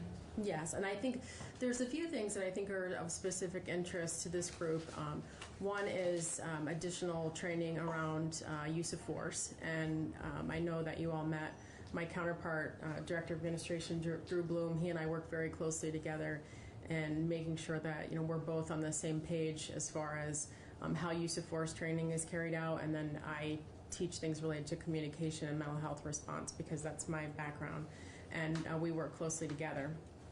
I also work closely with our patrol procedures team, so officers that are teaching patrol techniques like how to respond to an alarm and do a building search to how to conduct a traffic stop.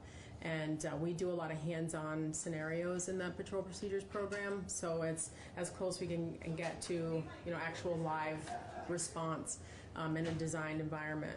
And even those instructors are very focused on making sure that people communicate appropriately. Like recruits are communicating in a way that's respectful and what we would expect them to be doing when they're out in the world on their own. But there's use of force time, there's patrol procedures time, so actual live scenarios where these folks, and as the Major said, some of them very young, really have asked for and benefit from hands-on practice. How do I do this? And have somebody who can be there to guide and mentor them, and this is how you do this. This is how you can have respectful encounters with people, because some of them struggle with communication, and we find that in a generation where they're exceptionally driven by technology, that communication is something that needs some guidance, and it's needs to be done in a live and active environment. So scenarios is a huge part of it. We're also looking to expand fair and impartial policing training.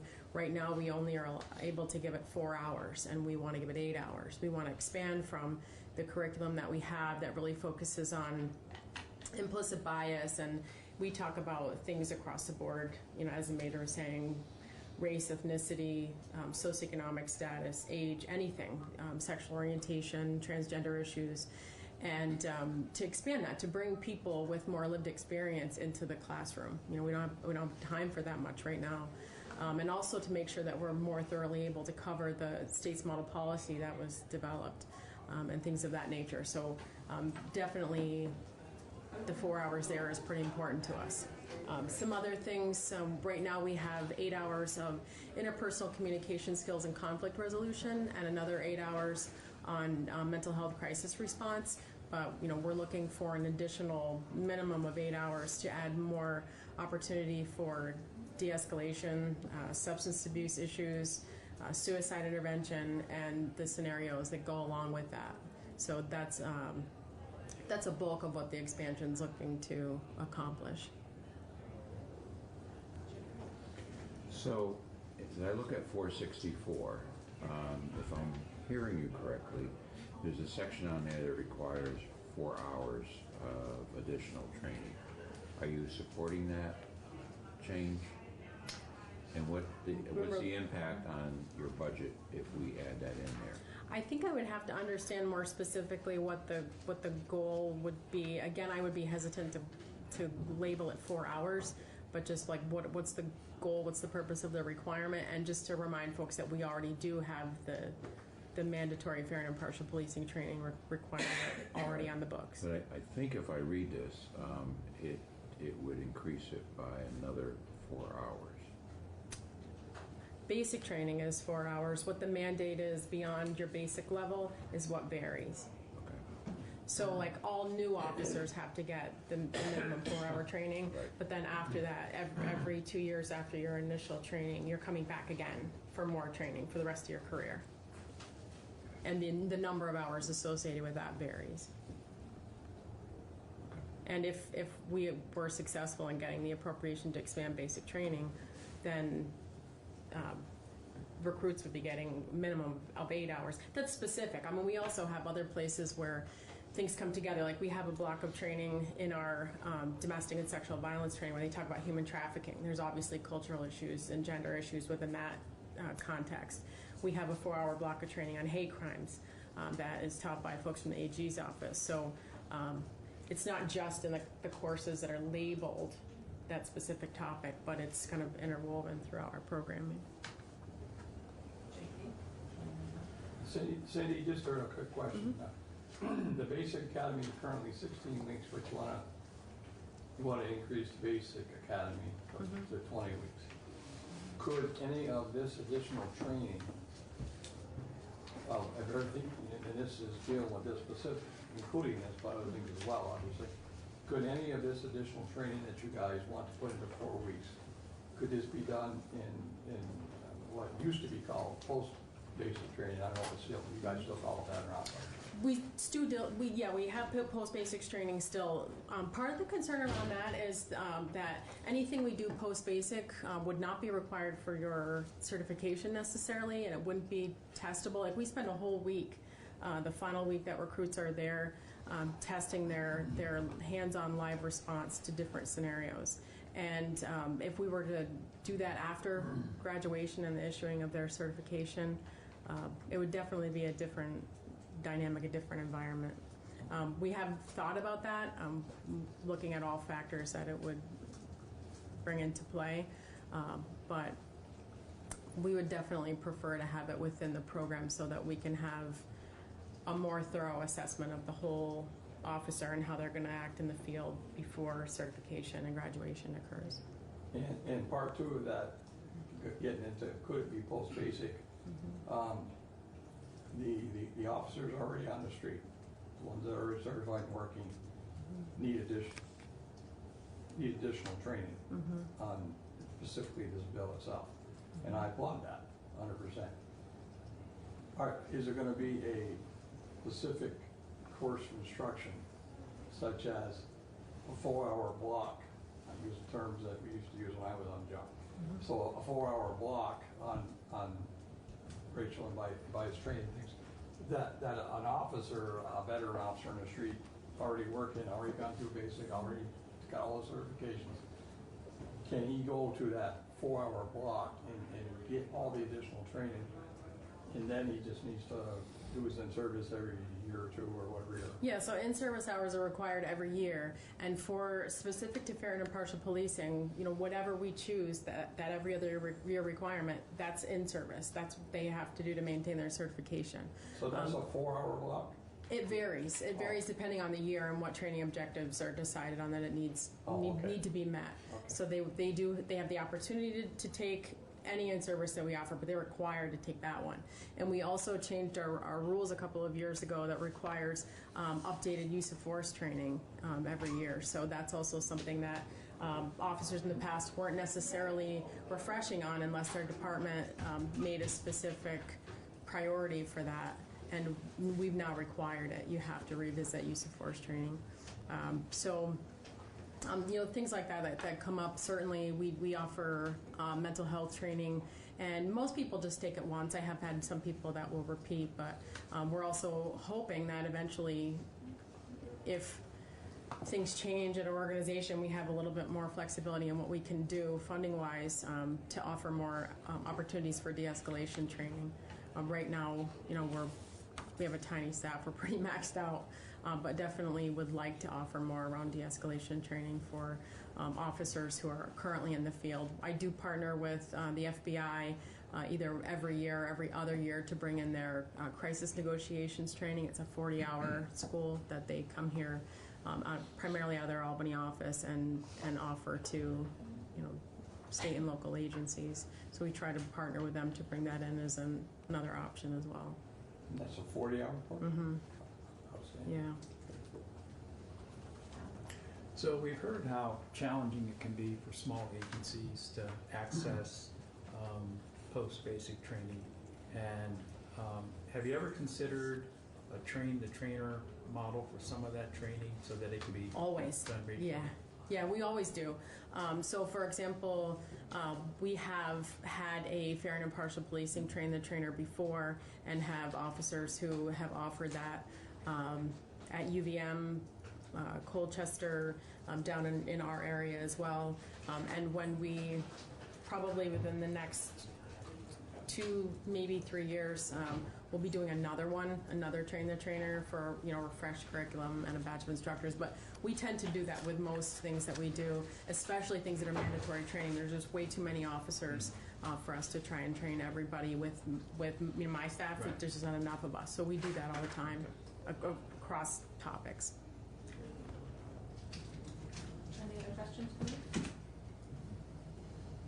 Okay, thank you for being with us. Thank you. That would be an amendment in section 3 of the bill, because section 1's about forming a PAC.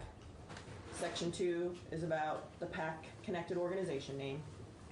And then section 3 is really in regard to that issue of limiting who can contribute to candidates and parties. And the operative language right now in the bill is on page 6, which currently provides that notwithstanding any provision of law to the contrary, only an individual, a PAC, or a party may make a contribution to a candidate or to a party. So an amendment, if along with this potential change, would just be to eliminate or a political party there. You would keep this language in regard to an ability of an individual to make a contribution to a candidate from their capacity as an unincorporated sole partnership or from their revocable trust. That would remain. And the other change would be at the top of page 7 here to say that just a candidate shall not accept a contribution from any other person other than those permitted to make a contribution to the candidate, which would be individuals, PACs, and parties. And then you just need a title change, a slight title change, because you would not address persons authorized to make contributions to parties. So I could do it as a individual amendment, or I could do a strike off. You just would rather have the body see the language in total. I think the language in total makes it easier. And since we're not printing multiple copies like we used to, a strike all doesn't cost as much. Jim? I don't know where to start. First of all, if we're gonna, so this amendment, as I understand it, in the original bill that came over from the Senate, corporations could not donate to political parties. Correct. They could to PACs. Right, and then they're PAC. And in this amendment, carves out political parties differently. So corporations could donate to political parties. As they currently do under current law. Correct. I understand that. Yes. So the only thing this does is essentially eliminate corporations from donating to individual candidates. So I, as a candidate, I think I received one modest corporate contribution. Disclosed, visible, the whole world can know about it. Under this law, that corporate contribution could go to a PAC or a party and then come back to me. Is that correct? Or the indirectly. Or the corporation could form a PAC that PAC could contribute to you as a candidate. Okay, so if we're changing the title, why don't we just change it to the Dark Money Act, because we're hiding it. And I know I'm being a little facetious, but we're hiding it. That's not a question for me. No, I know, you just happen to be in the seat. Thanks. Hold on, I'll be right back. I'm missing something. We talk about transparency until we don't want to be transparent. So, I don't know what this accomplishes. I'm going to form a business on the side, form your own PAC, because that's how we get around it. I guess it's not for you. You're the good soldier here. They're writing this up. So are you speaking to the underlying bill as passed the Senate? I guess or are I'm you speaking to my suggestion of removing the parties? I'm speaking to the underlying bill. Yes. I'm sorry. I didn't mean to mix up. I was feeling afflicted for a moment. I'm so glad you clarified. Sorry.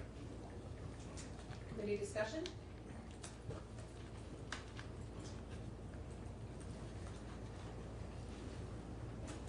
Committee confused. You're confused? I think so. There are transparency provisions in terms of how PACs are named. Yes. Yes. Yes. And so from that standpoint, it's not entirely dark money. Okay. Mostly dark. It's twilight. Rob? Well, I guess I have to agree with my colleague to the left here in that I know he's not on an island as he normally is here. I just don't think that this is going to accomplish what they're looking to do. I think it makes a process that some feel isn't as transparent as they'd like it to be, even less transparent. And somebody who's involved in a few different businesses in different types of corporate structures, so now I would have to go through and set up a PAC if I wanted to, I guess, give money to my local committee even. I guess I just think that this is a solution in search of a problem. To your local committee, meaning your State political party committee, just under the potential amendment, a corporation would still be able to contribute directly to a party with the amendment, potential amendment that is being discussed, just to confirm. Right, prior to the amendment. Yes. Yep, I couldn't do it. Right. Correct.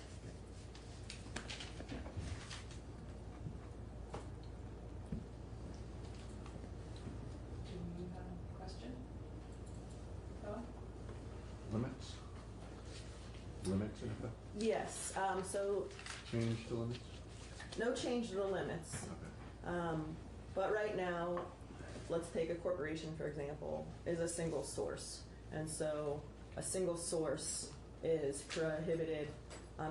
There's limits on single sources contributing to candidates. Look at the House candidate contribution limits. So a corporation, under current law, is a single source, could give $1,000 to a House candidate. A PAC can also give $1,000 to a House candidate. So what this bill would do is not allow a corporation to give a contribution directly to a candidate. The corporation could form a PAC, but then any person that wanted to contribute to that PAC would be subject to the contribution limits on PACs. And then when that PAC gave a contribution to a House candidate, the PAC would be subject to this $1,000 PAC contribution limit. These have been adjusted for inflation. There's an inflation, so I think it's up to $1,040 or something now at this point, something like that.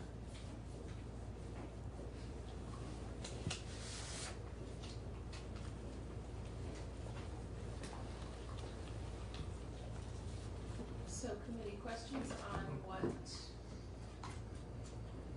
we will see the next time we look at a draft of this?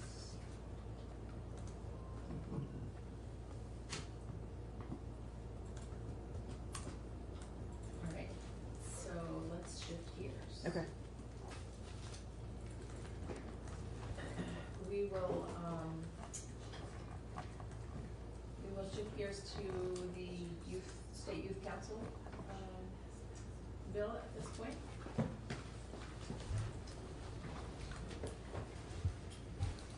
We have made the changes that we wanted to make to this bill, and so I would ask us to go through this sort of section by section and feel comfortable with where the bill sits right now and with the purpose of voting it out today. All right. Betsy Ann Rask, Legislative Council. I have behind me the draft 1.1 strike all of H 775, which is the act relating to creating the State Youth Council. You reviewed this language at one of your committee meetings, I think, last week, and you had discussed the changes that you wanted to see for this bill. So I have highlighted throughout the language where changes would be made. And so everywhere you see highlighting is a change from the underlying bill. Otherwise, all the language remains the same. So it starts out with the findings here.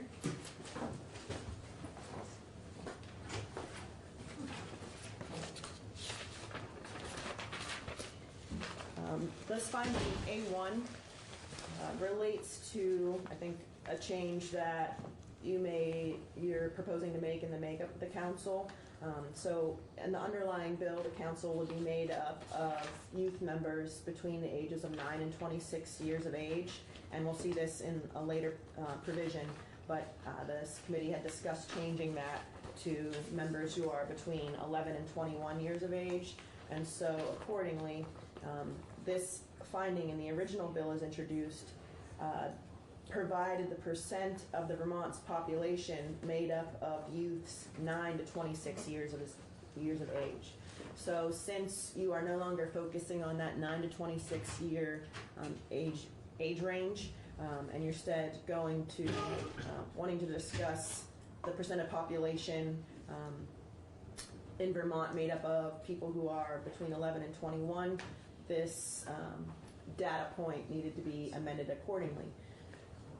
I reached out to the Chief Performance Officer to see if we can get, if there is data on Vermonters between the ages of 11 and 21 years of age, and feedback that I got in response was that we don't have that exact data point, but what I was able to be provided with is the age of Vermonters that are under 21 years of age. So note the distinction that it's not counting people including 21-year-olds, but those under 21, so 0 to 20. That's the best data that I could bring back to you. And that percentage of people who are 0 to 20 is specifically 23.74%. So if you want to just have a more general reference to people under 21 years of age, you can say that they represent approximately 24% of the Vermont population. But just note that it's not capturing also the 21-year-olds. So that was that change. Any question there? All right. So then you get into the actual substance of who makes up this council.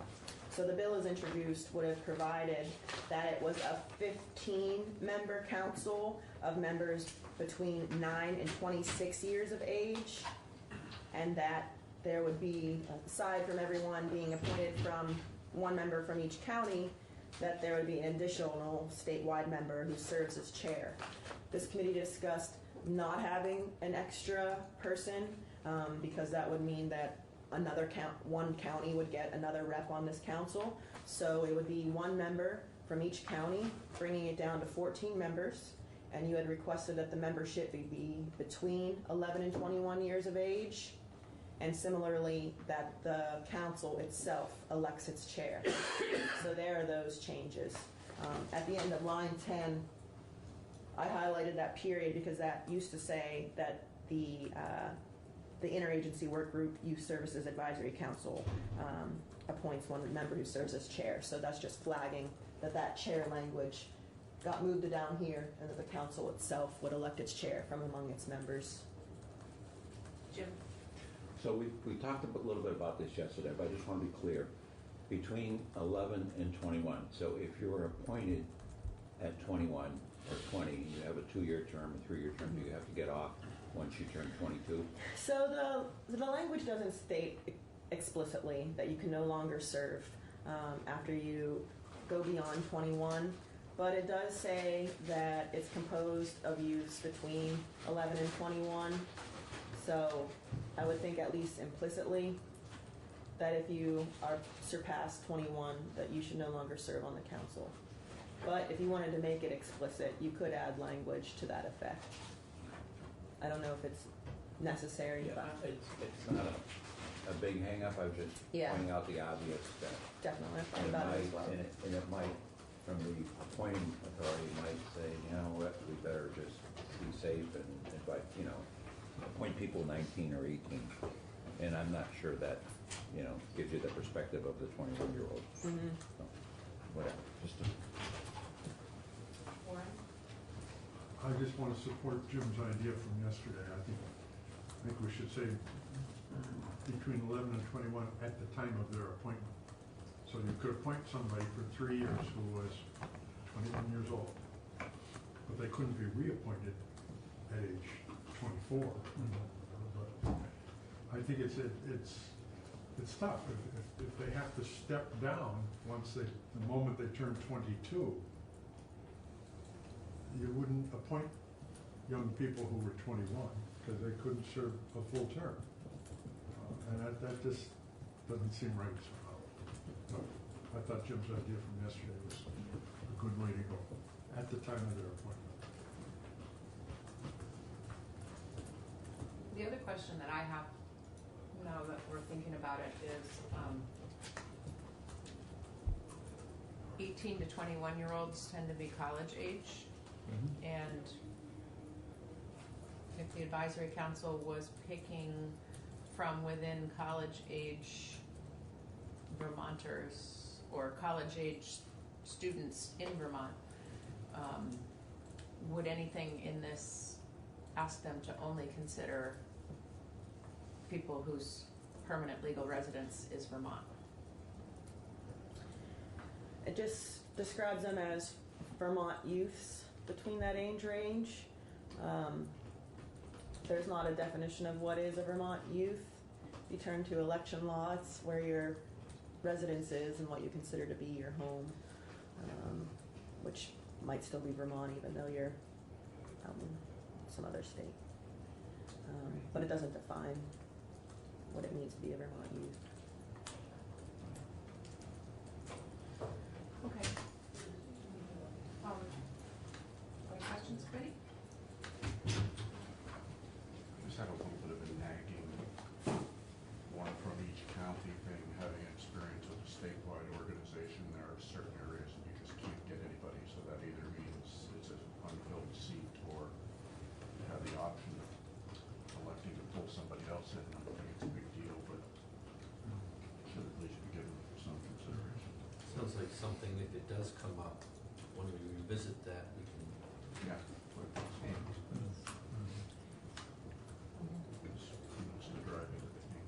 Warren? Well, the thought of college age youths who may have grown up as Vermont residents but change their residence when they go off to college so that they can vote in that area. And similarly, students from away who move to Vermont and change their residence so they're here and can vote here. Right. I would put it at Vermont residents. If their right to vote in Indiana is more important to them than maintaining their Vermont heritage in any unblemished way, so be it. But that should be Vermont residents. Makes sense. Yeah. I totally agree with John. Should be a Vermont residence, he's advising, specific purpose, advising the governor on things to do with the state of Vermont. So you gotta take ownership in that, be a Vermont resident. I like that.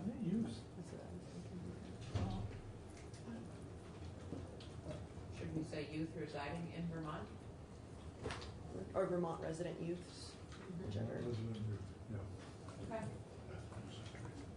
Did you also want to add the language that they're between that age range at the time of appointment? Did I hear a decision on that, or?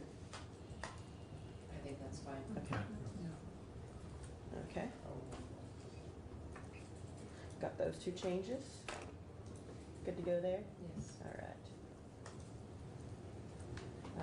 So here on page 4 is about the requirement of the council to give its advice to both the governor and the General Assembly.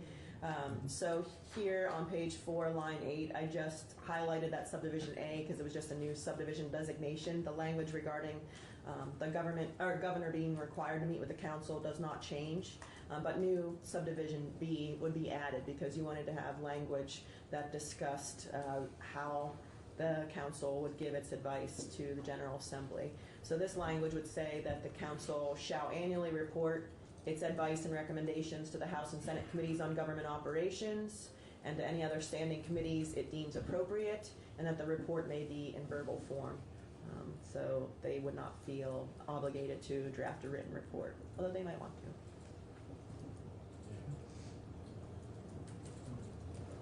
That work for you? All right.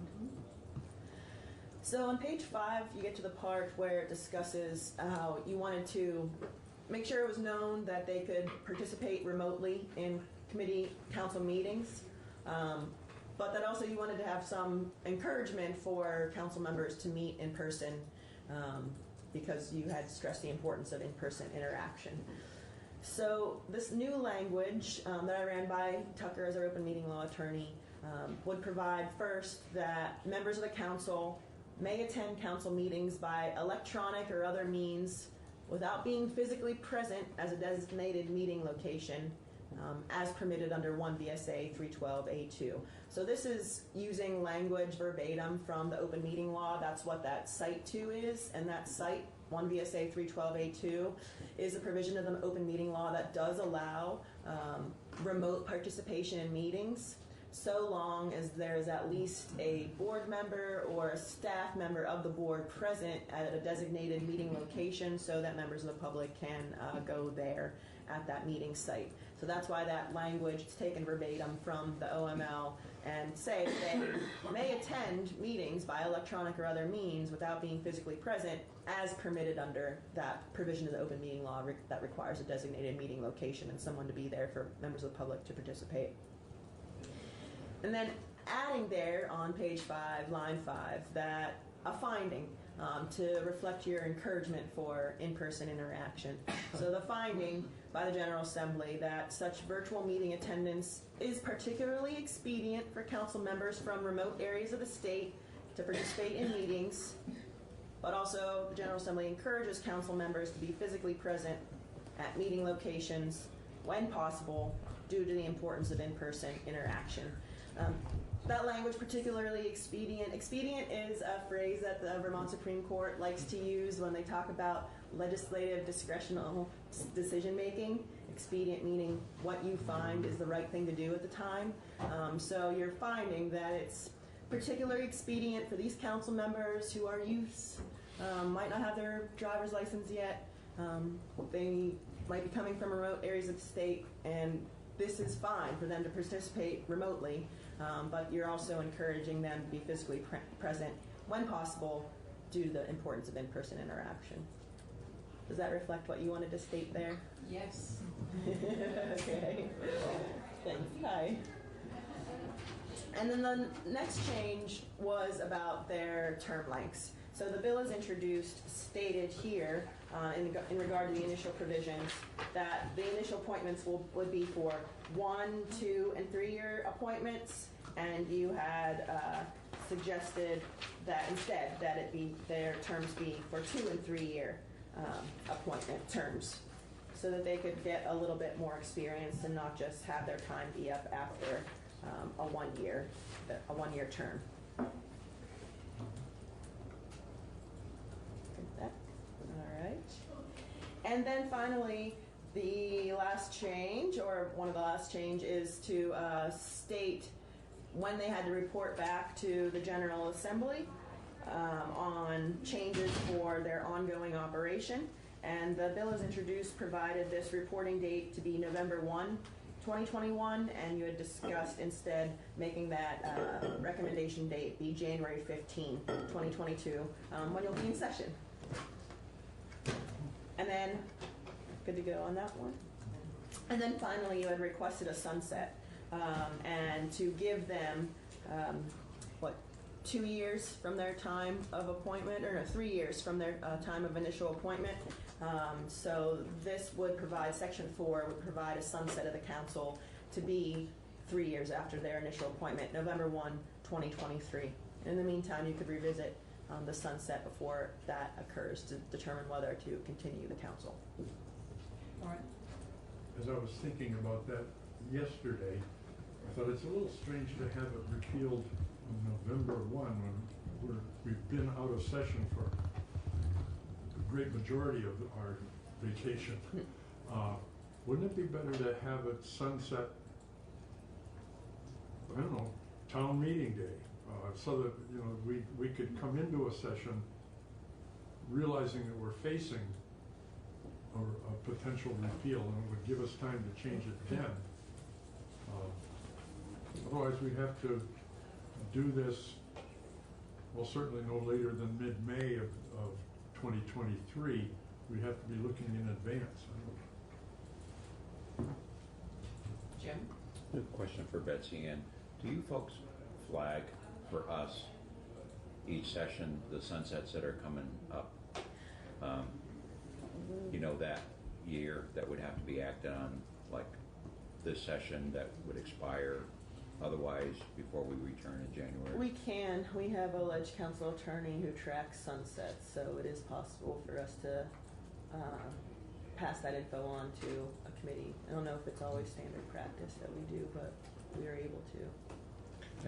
I just ask, I mean, I'm kind of indifferent on it, but if, I would hate to appoint the new terms in November and then we don't act on a sunset that following session. The way it is now, if we're flagged, help us with our memory, we would have acted on the sunset before those appointments that November for the new 3-year terms. That's all. Something to consider. I just hate to take the rug out. Oh, you're appointed, and 2 months later, poof, you're gone. Thank you for your service. I mean, I think the sunset, unless there's a disastrous result, I think the sunset's almost automatic. I mean, to be renewed, I would expect.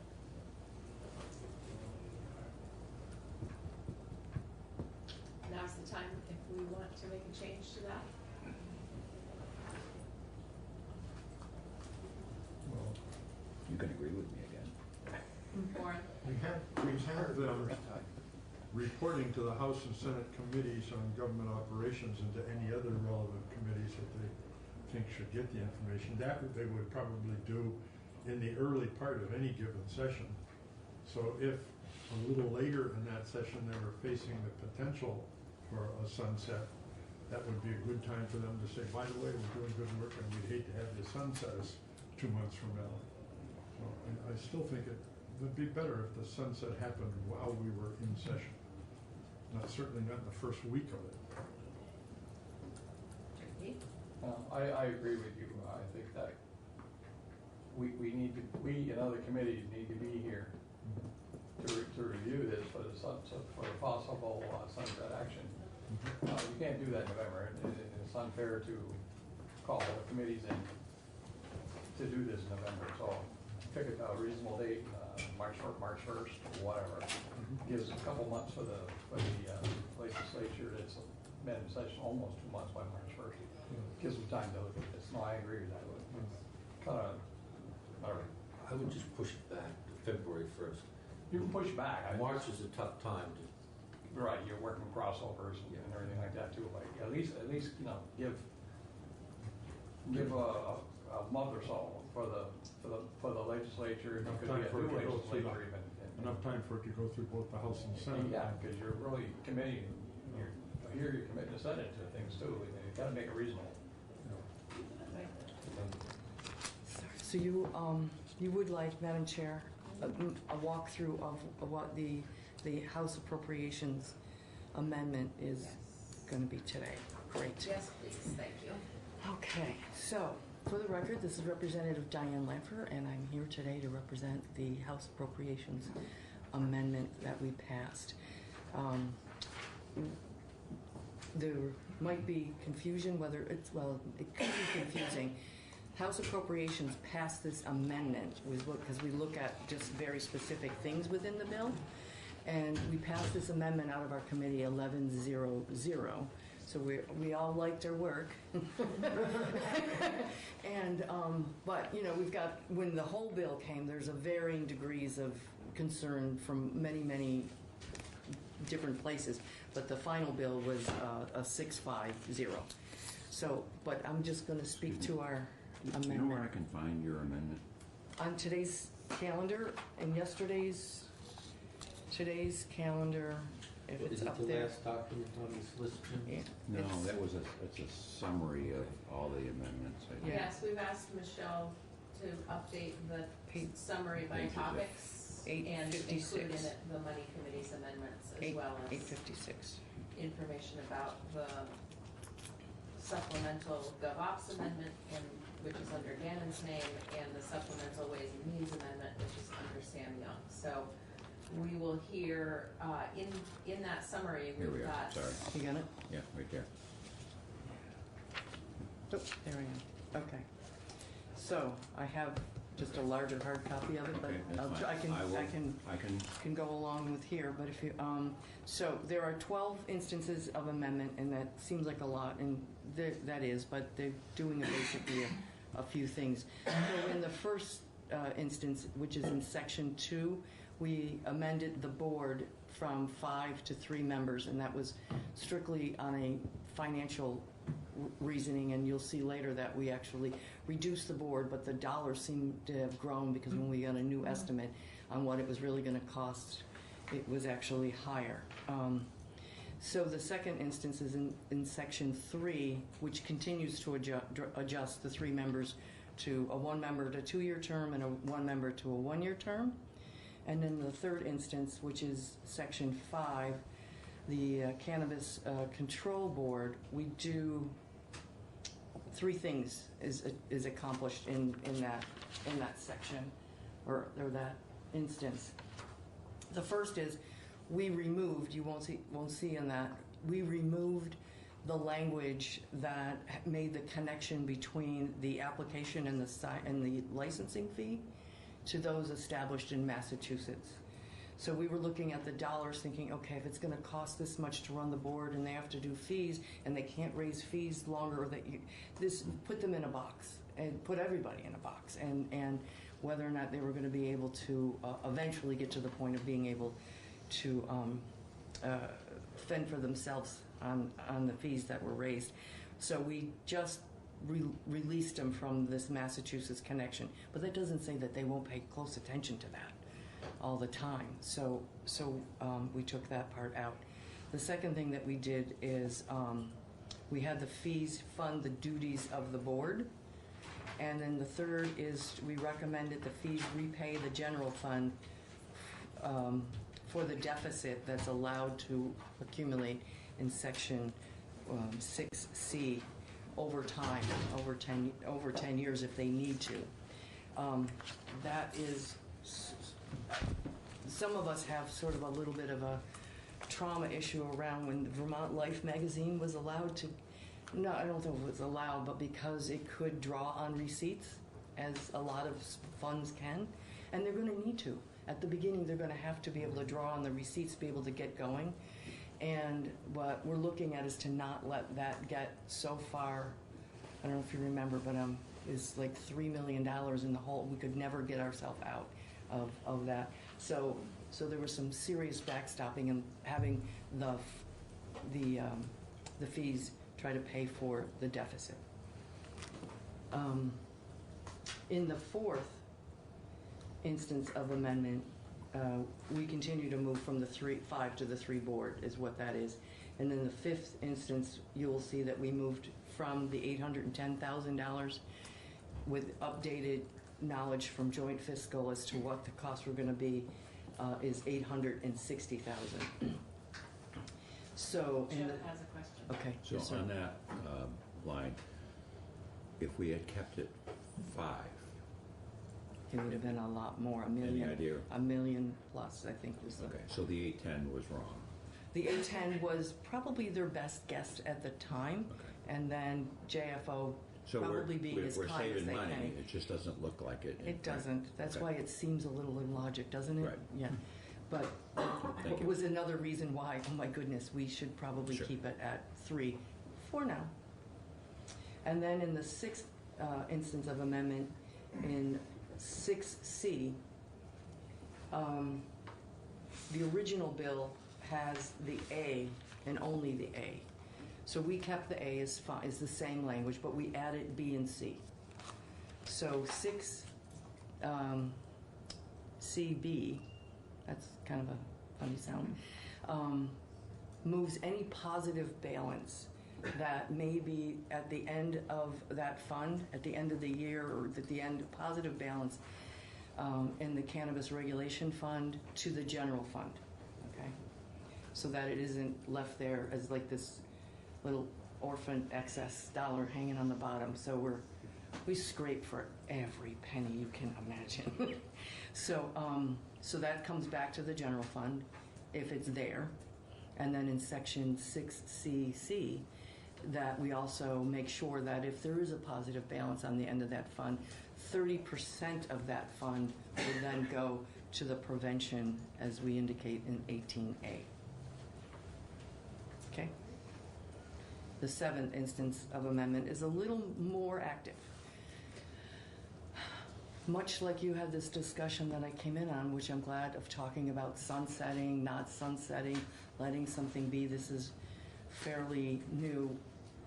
There's language that the auditor in the bill will come back in 2023 after the Cannabis Board is up and running, will come back with their examination and recommendations on, well, that, this is how I would interpret it. Time goes on, he's going to take a look at it, and then he'll come to the General Assembly with, this is what's working great, you don't need to do anything, or, okay, we need to make an adjustment here because this is so new, it's going to probably have a lot of variables at first until it settles out.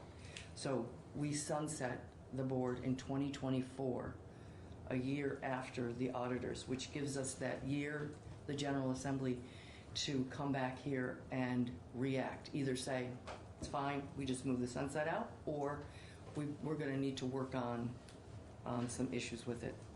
And then the eighth instance of amendment is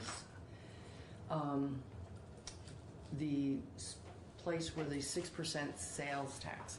The Ways and Means Committee, unlike the Senate had 100% excise tax that would have gone to the general fund, and our Ways and Means, which I don't disagree with, it's a taxable product. It's like buying this postie, it should be, a part of the tax revenue. However, this 100% of the sales tax goes to the education fund. Okay, that's good, and nobody disagrees with that. But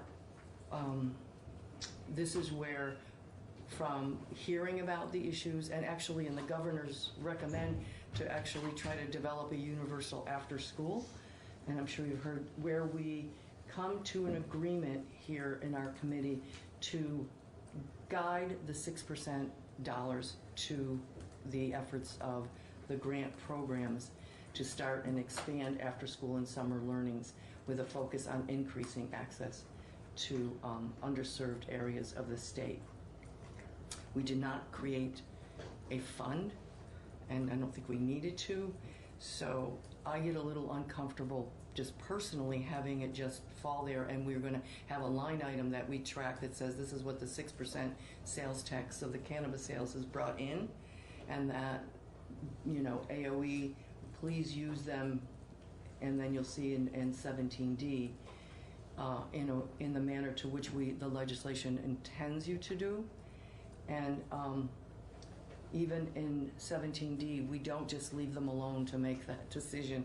We actually ask for, in mid-November and each year after, to report back or submit to the General Assembly a plan to fund grants in the way that was laid out in 17C. So that's the grant process. There currently is a grant process at AOE for the 21st century. I keep saying century 21, so I apologize because I have to think about it. It's 21st century. It's not the real term. Those are federal grants that come in and flow through AOE out to communities that apply. It's a competitive grant piece. So it would be in my thinking that the funds that would flow, that we would provide a number that says this is the 6% sales tax that would boost that grant program. And if you had heard, you probably have heard that in order to get to that goal of universal after school, in 2015, it could have been 14, but 2015, there was a report that it would take approximately $2.5 million to get there. So not to put words in the governor's mouth, but I was so excited because I've been a part of many of these conversations to see that he was so focused on it in the State of the State and in his budget address, and actually referenced cannabis. Keep my fingers crossed. All right, so that's what that does. There's an amendment in the calendar, the Beck and Browning amendment, that is proposing to strike this out and just let those dollars fall to the ed fund with no guidelines. Our committee voted on that amendment to find it unfavorable 11-0. So we'll have that discussion on the floor. The ninth instance of amendment for the prevention fund. This is a similar setup as what we did for education, but takes the 30%. It takes the 30% of the revenue and has the Substance Misuse Prevention Oversight and Advisory Council recommend the prevention programming that 30% should go to. And then the 10th, 11th, and 12th are just the, it's never just, but it's the alignment of the effective dates to our amendment. So in a nutshell, and I'll probably say this on the floor, but there are so many needs in our state. There are so many holes for resources that are needed just everywhere you look. So for us to vote 11-0 to use this money in this way is a significant say that where we find the priorities because of the nexus with cannabis and in our prevention programs and our desire to wrap this money around our kids and to keep them safe in so many ways. And we have already avenues. We don't need to reinvent the wheel. We don't have to do this from scratch. There are programs and entities and avenues, just needs the resources. So that's why we chose those directions, Madam Chair and everybody. I'll be quiet if you want me to. So that, yeah. Thank you. You're welcome. Committee, do you have questions? Rob and then Good morning, Diane. Good morning. I'm still trying to understand the connection between the initial cost going up 50,000 and we're dropping back to cannabis board members. Where is the additional costs coming from? An update from JFO, Stephanie commented to tell us that when they looked at it again, this is what they feel is the true cost. Now, I can ask her for a little more explanation as to where and why that came up. Yeah. But that was, she just wanted to update us that this is So no they didn't longer. give you any specifics. They just, when they, as far as what their estimates were, they didn't really drill down as to. I mean, I don't know why would it be 50,000 more with 2 less people. That to me is quite a significant shift. The 810 is wrong. Well, apparently I think wrong. Representative Young has an answer to that. Oh, good. Oh, Michelle has an answer. So, I don't blame you for not remembering this because it was last year that you dealt with it, but when y'all were working on this piece and you decided to increase the number of, because it came over from the Senate with 3 members and the 810, is you guys increased it back to 5, which is what the community jurisdiction in the Senate had originally before Senator Probst reduced it to 3. But you didn't, even though you increased it from 3 to 5, you didn't tweak the 810. You left that. If you had made it go to 5, it would have been more than 810. But you left that 810 number, knowing that appropriations was going to do their part. So the 810 was reflective of 3, and so it's really only an increase of 50,000 for a 3-member board. And part of that Stephanie said was it's another year out. And then they also just kind of looked at it and tweaked a little bit. But the 810 was always for 3 members. Okay, See, thank you, that helps. there's another little piece, because I have a tendency to get way down in the, no pun in the weeds on this, but the, It's okay. I'm sorry. It will be We've said had, a few you know, times today. We've heard it Yeah, so many yeah. times that we don't even chuckle anymore. that this is only 10 months. This number is only because it's only a 10 months, so it's not the true annual cost. So the year after that, it will be a full 12. Just so that when we take a look at it, we know, don't freak out when we see that this is like $1 million in the next year. So you're saying that the 860 Is is a 10 10-month months. number, Mm-hmm. and the next number will be even higher. Could be. It would be anticipated to be. Jim? So, I'm sorry, Mike. the sunset on the board, so if we don't extend the sunset, the board goes poof, they're gone, right? Right. So, if some of us wanted to, at that point in time, have that conversation, whether it's up and running, we've done all the regulations, et cetera, and want to put it, for example, under DLC, we could have that conversation then. Okay, thank you. You can have a lot of conversations then. Jim? Or Mike, quick question on your way out. Yeah, just thank you. This is good work and on a really tough bill. I'm wondering, you're going to get questions about the money going to after school. I wonder if we do better to reflect the reality that this is extended day summer learning. Yes. It's not after school, so kids can have swimmings to go on. This is an extension of the school day. It's structured learning that happens in the after-school hours and in the summer to prevent summer learning loss. So those questions will come up, and I'll certainly speak to it, but hopefully we can because help after inform school people who don't know. means YMCA, Boys and Girls It Club, does. your teen center. So I have that in my notes. 21C too, the state Is a part of that, exactly. So it should be, you know, Part of we've the heard it's in-state. called, after school you hear it called third space, and trying to get the language correct to the actual activity. Questions, committee, Bob? And just to really be ironclad sure, the 30% that's going to prevention and education is effectively a business expense. There's no way that gets not contributed from It'll be day one. I would have liked, just me personally, would have liked to see it a little harder placement, you know, only to keep, I would like it to have gone into a fund, but I do understand the dynamics around that, because right now it would be a line item in our forecast that says this is the cannabis forecast, and a number that would be agreed upon, like the dollars, when I call it balancing the checkbook. In January and June, there'll be a forecast number of what the dollars are going to come in from cannabis, and then we know that 30% of that goes to prevention for this Substance Misuse and Advisory Council to say, here's what we want to use those dollars for in the prevention programming. But there's no avenue by which somebody gets to say, oh, we're going to start to pay back the general fund a little bit more We first. have that authority as legislators. I may not be here in 4 years, so somebody can always do that, notwithstanding, and so it's going to take vigilance, which is where, like this weekend, I can honestly say that we're trying, in our committee, we've got the budget, and we had a couple other bills. There was the global solutions, and there's Act 250, and so we kind of broke this bill up into some sections that we worked on pieces of it, and plus the whole.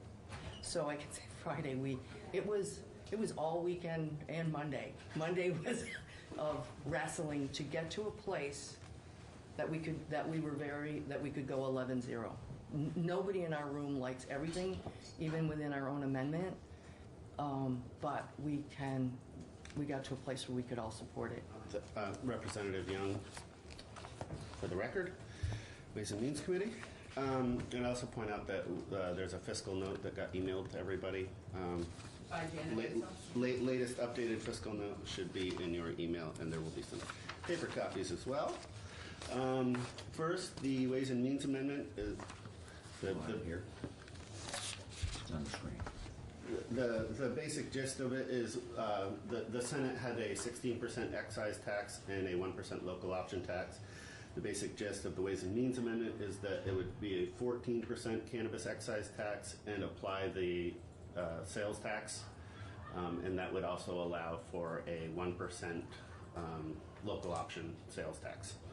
The other thing that we did was to remove the $6 million cap on the Substance Abuse Prevention Fund. And if you look at the fiscal note, it doesn't look like it really gets close to the $6 million cap, but in case there was if more money came in, more tax revenue came in, and it hit the $6 million mark, it would just continue to fill up the prevention fund. I think that's pretty much the Ways and Means Amendment. Rob, question. So I have the 1% local options tax. That only applies to the communities that currently have it. That's correct. Let's say that a community goes through and has an affirmative vote and gets one in the future, would they be able to apply the 1% local options tax? Yes. They would. Yeah, and currently about 40% of the sales in the state actually have the 1% local option tax on it. But I don't know, since my time on Ways and Means, we've probably approved 5 more towns that have the local option tax.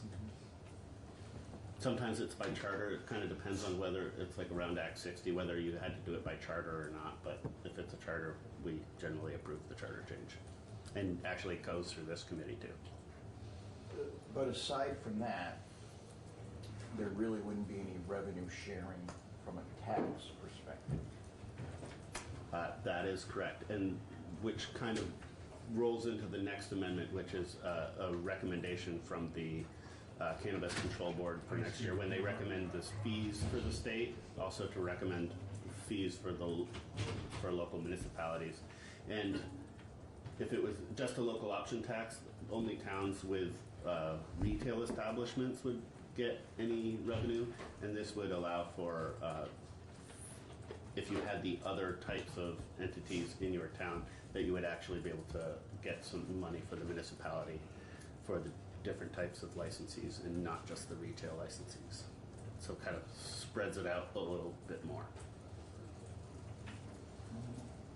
So, based on what I've heard today, then, if I am somebody that's applying for a license, I'm going to have at least 2 license fees that I'm going to have to contend with. I'm going to have the state one, and then potentially I could have the local one as well. Yep. Okay. Yeah. So where does the municipality get the money? The state or the local or both? I'm gonna have to, when I say get the money, I'm talking a portion of the license fee. Unless I'm wrong here. This portion, I'm looking for a portion of the state license fee or whatever they're doing. And if the municipality forms a cannabis control board and they set local license fees. Yeah. So does this bill allow the town to collect the fees from both licenses? Or does the town have to go through a charter change to do No. the local one? For the fees, there doesn't need to be any sort of charter change. But it's just like we had that was in the bill before for the Cannabis Control Board to come back with recommendations for the fees for the state licenses. They'll also come back with a recommendation for local fees. And we will have to approve whatever or that change is them. next year. Raise them, lower them, whatnot. Question? I was just going to clarify for JP is that I think what you were talking about is when the local, so if you have your select board create a local cannabis control commission, they'll still do their local permit fees and can do that, and then this new local fee that's assessed at the state level is separate, and then that'll go back to the towns. Right, and my question or issue was, could the local select board, when they establish a cannabis control board, commission, whatever you want to call it, I don't care, and they decide to establish a local license fee, can that be done here without having to come back to the state? In other words, I know you're going to come back with the state fees, and the legislature will look at it again, but at least I think that's what's going to happen. Right, but there's two, so. Two separate things, two separate local fees. There's the one that because not all towns will establish a commission and issue their local permits, but if they do, they can collect those fees on their own, just like it came out of here. They don't need anybody's permission separate or apart from that. Just want to make sure. Yep. And I'm sorry, but I'm still a little confused about that then. So the Cannabis Control Board will set fees at the state level, correct, or recommend fees at the state recommend level? fees to us, we have to approve fees. But the fees at the local level, the municipal level, will they also be making recommendations, or the local governing bodies that would have oversight over the cannabis, can they set their own fees, or does that need some other approval? That hasn't changed from the way that you guys had it in your local, in your local government piece around issuing, if you decide to issue local licenses. Mm-hmm. You guys hadn't, it was just, there wasn't anything that really addressed the issue of how to set those fees or what they're supposed to be. Well, but initially we were only talking about retail establishments as well. Now that's been broadened to any license, correct? So I'm still trying to find out, so who's going to have the final say as to what a fee can be at the local level? Is it going to be the local governing body, or is it going to be the state level cannabis control, cannabis board? Well, ultimately, setting the fees has to happen in the Ways and Means Committee with a recommendation from a policy committee, with a recommendation from the board. Right. Jim? I mean, isn't this similar to what we do with liquor licenses? We set a liquor license, $400, $100 of that, which you do here, goes to the municipality. Portion goes to the municipality. Isn't that what we're talking about? Or are we talking about a totally separate license? That is essentially what we're talking about, but I wouldn't say that anything has been set in stone. We're just asking for a recommendation. And I'm sure there's going to be a lot of public input from the municipalities in that process. I'm sure.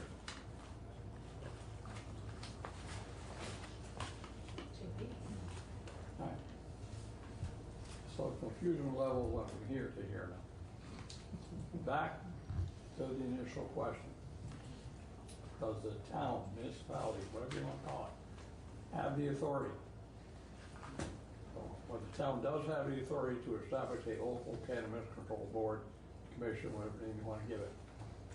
And then, does the town have the authority to set the dollar amount for the fees without any necessary approval from the state of Vermont, period? Anybody in the state of Vermont, legislature, cannabis control board, anybody, governor, I don't care. Can the town set it without any authority being required from the state of Vermont? I think the answer is yes, but I'm going to look to the lawyers. So Section 863, which is the regulation by local government that y'all work so much on, that is not amended at all by the Ways and Means Amendment or by the separate Young Amendment. The only thing, so whatever you had with regard to your inherent authority to issue the local licenses, there's nothing in that language about how you set fees or anything like that. There's nothing restricted. It's not addressed. So I think the presumption was that it would be following the way that you do with liquor licenses now. So there's no requirement that you get anybody's approval for fees or anything like that. There's nothing in there that says specifically an affirmative, you can set fees for those permits. I presume I would consider it to be implied because that's what you do, is you issue a permit and you collect a fee for it. Right. That's completely separate. That's not touched by any of these other amendments. The only thing that the Ways and Means and the subsequent Ways and Means amendments are dealing with are this new additional fee that would be, the board would recommend to you, legislature would choose what it is and say, board, you're now, when people get licenses, they're gonna collect a state fee and a local fee. And they're gonna figure out what those are, and then that's gonna go out to towns regardless of whatever type of cannabis establishment they have there. Okay. Does that make sense? Yeah. So some towns may choose, so under this proposal, the idea is that all towns will get probably some money from the state collected local fee, and then only the towns that choose to issue a local license permit through their local select board, / cannabis control commission, will be doing that individual permit fee. Based on fees that are recommended and approved by? No. It's completely local. Yeah, it Okay. doesn't, yeah, the recommendations, and I'll double check, but the recommendations are just having to do with the new local fee. But I'll double check to make sure that you couldn't read it otherwise. Huh? It's very clear cut as long as it's, Other questions, committee? Sam, is there anything else? I think that's it. Great. So committee, we should, John, is there anything that you want to add to this? No, Okay. I think Sam did a great job. So we have a Ways and Means Committee amendment that will come up very first after the initial floor report. And then we'll do the Appropriations Committee amendment on the floor, and then we'll come back to the other amendments, in one of which being Sam's second amendment, which is this local fee issue. So I'd like to do a show of hands on the Ways and Means Committee amendment.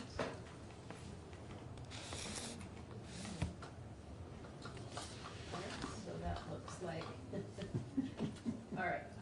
If you are a yes on the Ways and Means Committee amendment, it's 1, 2, 3, 4, 5, 6, 7. And if you are a no on the Ways and Means Committee amendment, 3, 7, 3, 1. And Sam Young's second amendment with the local municipal fee. Show of hands if you are in favor of a municipal. Do we want to bring it up? Well, whatever. Can we search it? Hold on, we're Wait, looking search for it. the actual. Oh, there's, it's. Yeah, look at fees. Yeah, let's see, state fee? But Young. Oh yeah, that's good. Let's look me up. So there's Young for Ways and Means, and then there's Young for. There we go. And really the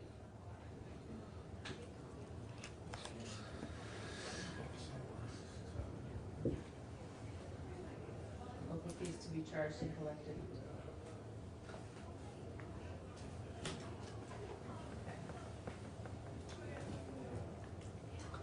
Are we ready to vote on second Young amendment? JP? I'm reading this, and which is why I brought the question up. The question I had was the towns, municipalities have total control over setting the local fees.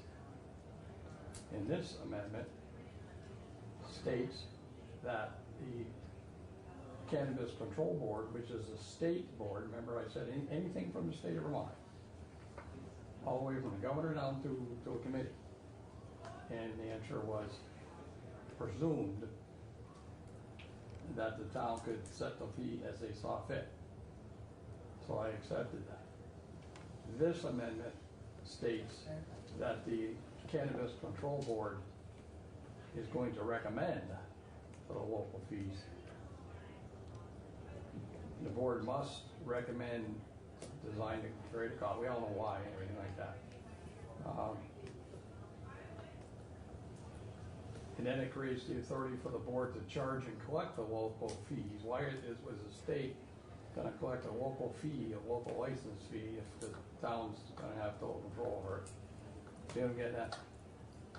It's the new fee that's added by the Young Amendment. I think, I understand how you're reading that, and I think if it helps, you know, I can do an amendment that anybody can offer out on the floor today that will just clarify, and I would amend 863 on the regulation by local governments is, you know, affirmatively state that the commissioners may, you know, determine a fee that they may then, you know, charge for the local control license. that is under 863, which is separate and apart from the state assessed local fee. So I'm happy to do some clarifying language if that would help folks. So let me see if I understand this. There will be a state fee. There are just two fees involved in this, one at a local level and one at the state level. But the new board will recommend the rate for both. And if I'm a municipality and I have a grower, I'm going to collect that local fee for the grower's license for the municipality regardless. It's going to be coming to the town and then the state fee goes to the state. So they're just two, not three. No. Okay. And I don't maybe text Abby. And I'm doing my best here, but I didn't write this amendment actually. So what you guys have worked on with the, just like liquor, you can establish the local control license, and you can set a fee for that. The intention of all this, that is untouched, that exists. And then the new part is that the board is going to recommend, fees, multiple fees. As part of that, a new, in addition, local fee that would be collected on, at the state level for all applicants. That would then, and then figure out, make recommendations about how that's distributed to all the municipalities. And they would be recommending to the General Assembly, who, remember, it's always the General Assembly that sets the fees, not the board, about what that would be. But, so the idea is that there is a potential of two, what you would consider to be local fees. Okay. One, which is, assessed at the board level to every licensee, and then the other one being an option for towns that they don't have to do it. Maybe they don't want to do a local, cannabis control commission. Or maybe they do, and they're saying, well, we're only going to issue local control licenses to retailers and integrated licensees, but if it's cultivators, we're not going to do that or whatever. So they still get to have that authority that you created in here with regard to the local government. And that's separate and apart. And they can set that fee. Right, but I understand why folks are getting a little confused about that, because there are ostensibly, potentially two local fees. One at the state level that's collected, and then one potentially at the local level if they issue the local control license. And so I think that, we can add just some little clarifying language in 863, and on the other one, and we can do it as a separate amendment, just to make it clear to people that by adopting the Young amendment and having the new state-assessed local fee does not negate any powers that the town is able to have under 863. And I'll bring this feedback back to my committee as well. So discuss it. just so I can get my brain wrapped around this, so basically what we're talking is that if you have a local legislative body that's got oversight over cannabis, they will set all the fees. But if you're in a community that doesn't have one, that this gives the state the right and the authorization to... No, this would be the new proposal with the local fee collected by the state is going to be something for everybody. Everybody wins under that in terms of the towns. Whether you, and they'll figure out, they'll make a proposal with regard to distribution, things like that. So if you look at the language in the amendment, it talks about that it's, to deal with any impacts of the regulatory scheme. So let's read the language in the Young amendment. So the recommendation, so this is, shall be accompanied by information justifying the recommended rate as required by 32 VSA section 605D. The board shall recommend local fees that are designed to help defray the costs incurred by municipalities in which cannabis facilities are located. Right. So it's not every municipality, Well, it's I where meant- they're located. But it's, State board. That's the state board. right, but it's for every type of licensee. Yes. So if at the local level, you decide that you're only gonna issue local control licenses to retailers or whatever, then that's your prerogative to do that and collect Correct. a separate fee. Without a local cannabis control board? You can- No, you would can- have to do it, You'd have to you'd have create to a have the local cannabis board control board to issue permits, to issue the local license. just like local liquor. But the problem with the liquor analogy is it sounded like the $400 is set here. So it isn't 100. Where with the local board, it sounds like that that's being set in Milton with their local cannabis control board. Not, irregardless of what the state sets as its master fee for everybody. Once City Council in Milton decides they're gonna allow a sales establishment there, they set the fee for that permit. Is that correct? Jim? Can we ask Abby, if she works on the tax and fee stuff, I don't mean to put you on the spot, but Can I give you the seat? Oh, I have 5 minutes more. Run. I'm supposed to be in committee, but They haven't taken up. I was just there. Okay. They're about to. Just so you know. Okay, thank you for inviting me in. So Abby Shepherd, Office of Legislative Counsel. I did work on this draft, so I think I can answer part of that question. This is just for the report that the board would make about what the local fees should be set at, but then it would still be up to the state to set those local fees, and they would follow the fee bill process. So this language is sort of an opening so that local fees can be proposed. It does not establish any. It does not set the rates or the amounts. And again, it's still required to follow it's 32 VSA 605, which requires fees to be for the cost of providing the service or the cost of administration. so just to be clear, if my friend in Milton wants to establish a higher fee, he can't. It would depend on what the Unless the board legislature- proposes and the legislature Okay. then allows. Then if Right. that board thought that the fee should be higher, they would have to come to the legislature and propose a higher fee, and the legislature would have to enact it. Thank you. That's clear. So you just said, so now we're back to the opposite from what I told earlier. Now the local commission, whatever, is gonna have legislative approval to set that fee. So, scenario. State of Vermont sets a license fee for whatever they're gonna set, whatever thing you're gonna do, cultivating, retail, whatever, make something up. $5,000. And then the state's gonna set a fee that the local people will municipality get, $2,000. Now you're up to $7,000, okay? So now the local municipality commission wants to set a fee, and they wanna say $5,000. In order for them to set that fee of $5,000 for the local, the third, or the second actually, local tax, that $5,000 has to be approved by the legislature. And for simplicity, that's a yes or no answer.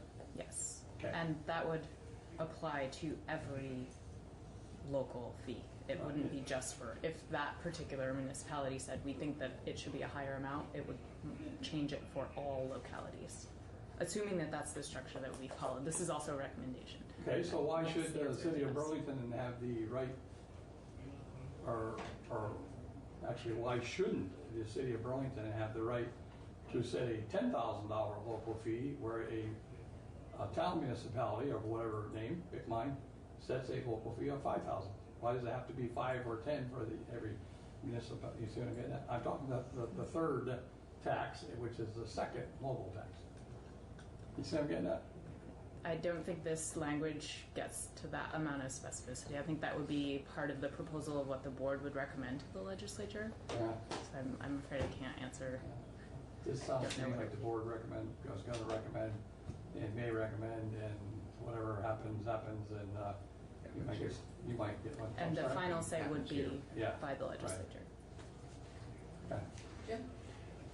I would move that we find Representative Young's amendment favorable. More discussion? Show of hands if you approve of Representative Young's amendment.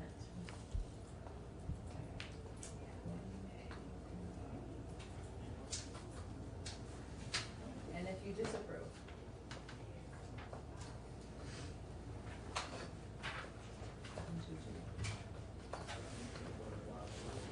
Thank you. Thank you, sir.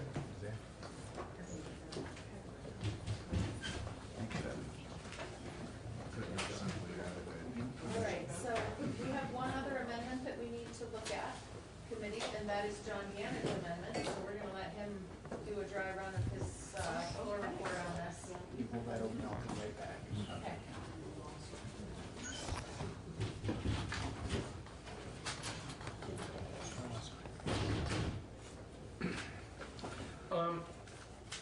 So there are 11 instances of amendment here. Most of these are very technical corrections. So in the first instance of amendment, what we're doing is changing the number of names that the governor has to submit to the Cannabis Control Board nominating committee from 10 to 5, which just seems like a more reasonable number of names to submit for each vacancy. So when the Cannabis Control Board is first set up, he'll have to submit at least 15 names. Any vacancies after that, it would be 5 names.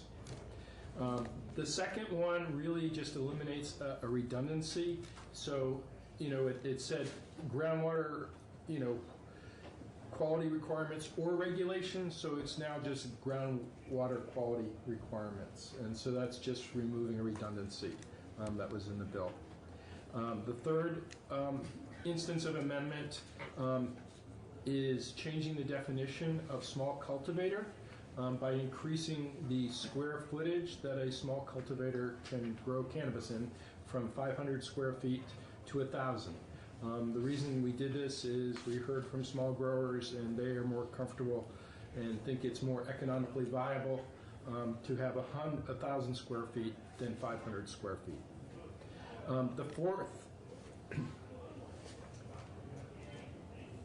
The fourth instance of amendment is very similar to the second one. It just eliminates redundancy. Then E replaces, the fourth instance, just changes language with respect to pesticides and ensures that federal regulation of pesticide applies to cannabis cultivators. The fifth amendment is a language change that we intended to have in our amendment to the bill but failed to make it in. This was a recommendation from the Committee on Healthcare, is that all advertisements shall contain health warnings developed by the Department of Health and adopted by rule by the board. That is the language that we agreed to. John, is the fourth instance, number E, 40 CRF, the most stringent regulation? There's no state that would... Well, we'll get to another, I'll get to another thing that deals with pesticides, but this is just ensuring that federal pesticide regulation applies to cannabis cultivation. So then we move on to the Sixth Amendment, which gets sort of to your answer there, is this makes sure that any rules adopted by the Cannabis Control Board around pesticides need to be at least as stringent as those developed by the Agency of Agriculture, Food and Markets. So they can't make something less stringent, they can only make it more stringent. The seventh instance amendment is another thing from healthcare, just again making it clear that the labeling requirements for cannabis sold by to retailers and integrated licensees includes health warnings developed by the Department of Health. The eighth instance of amendment changes the number of milligrams of THC in basically edible products from 100 milligrams to 50 milligrams. Now the serving size hasn't changed here, so the serving size is still 5 milligrams, but the purpose of this change is to reduce the risk of somebody consuming too much cannabis in edible product. And I will say, this is the most stringent standard of any state in the country. Most states set the total milligrams of THC at 100 and the serving size at 10. So we are under both. The 9th Instance Amendment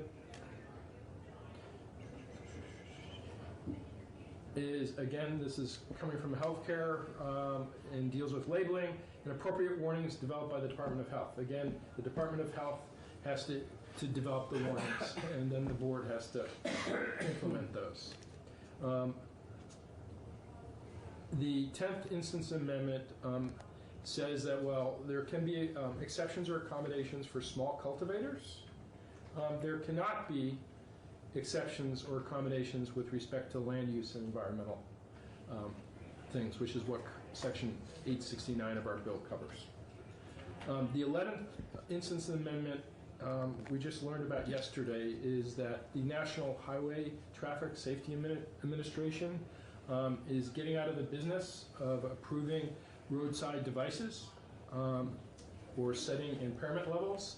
And so with this change, it really makes it, what will happen is the Department of Public Safety will make a recommendation to the General Assembly as to what, is there a measurable level of impairment for cannabis? And 2, is there a testing device, a roadside testing device, that can accurately determine that level of impairment? And so they will be making a recommendation on those 2 things to the General Assembly, and then the General Assembly can determine whether to approve the use of that device for roadside testing. And that's it. Jim? We need to take action on this. I would move that we find Representative Gannon's amendment favorable before we lose any more people. Questions for John? Most of these are issues that we're kind of bringing this into alignment. The NHTSA amendment is the one that popped up yesterday, but I think we still have a solid expectation that DPS will come to us if and when there's a device that is accurate and can do a timely test. All those in favor of the Gannon amendment? All right, let's leave it open for those 3. So was that? That was unanimous so far, but we're missing 3 people, so 8. Quit while you're ahead. He's So, feeling very Marcia. feisty today, so. I hate to beat this licensing thing to death, but what happens if municipalities decide that they will set their own local fees so high as to prohibit any kind of growing, manufacturing, processing? Up to them. Jim? I think it would be, if we allowed it next year, the board comes back with a recommendation, Right. and if we decide collectively that we want to give that authority, so right now I think it's a moot point, because we don't know what they're going to propose, and we don't know how we're going to feel about it. If we want to allow Burlington to, set a $100,000 license fee, one, I doubt we would do that, but I mean, that would be up to us to give him that authority. I think, as I understand it, my friend from Ways and Means left, but Or range. I mean, we could do that. It would be unusual. Just like it is with liquor license. It's the same in every single community, and that share is the same in every single community today. JP? Y'all know my intentions behind all this. That was to represent the people that I'm here for, and that's the residents of the town of Milton. Yeah. So should the town of Milton decide they want to allow cultivation of cannabis for retail purposes, and or allow a retail store to sell the cultivated cannabis, they have the right to do that by town vote initially and by saying town commission, but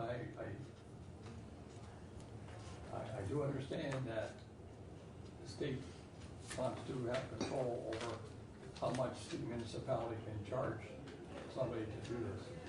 And that bothers me greatly.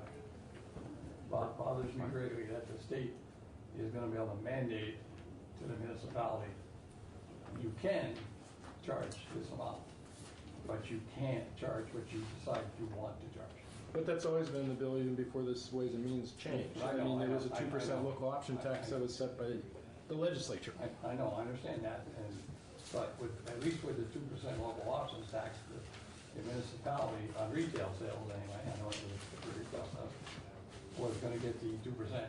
So that was something that the municipality was gonna get. Right now, the municipality's gonna get what the state decides they're gonna Well, get. They're it's gonna give them whether it's $500 or $50,000 from a 2% options tax, and there's a big difference. Big difference. Option tax was based on sales. This is Sales. based on permits. Licenses, yes. So, for example, in Milton, I understand so that. let's use the example of Milton, which has a dispensary. So if the dispensary, can get an integrated license, so there would be a potential fee set by the state for that license. And the town will get a portion of it. Yeah, no, the town will, there's a local part that they will get all Right. And there might be other growers or other manufacturers who seek to be licensed in your municipality, which could offer more license fee revenue than in the scenario where it was a percentage of sales.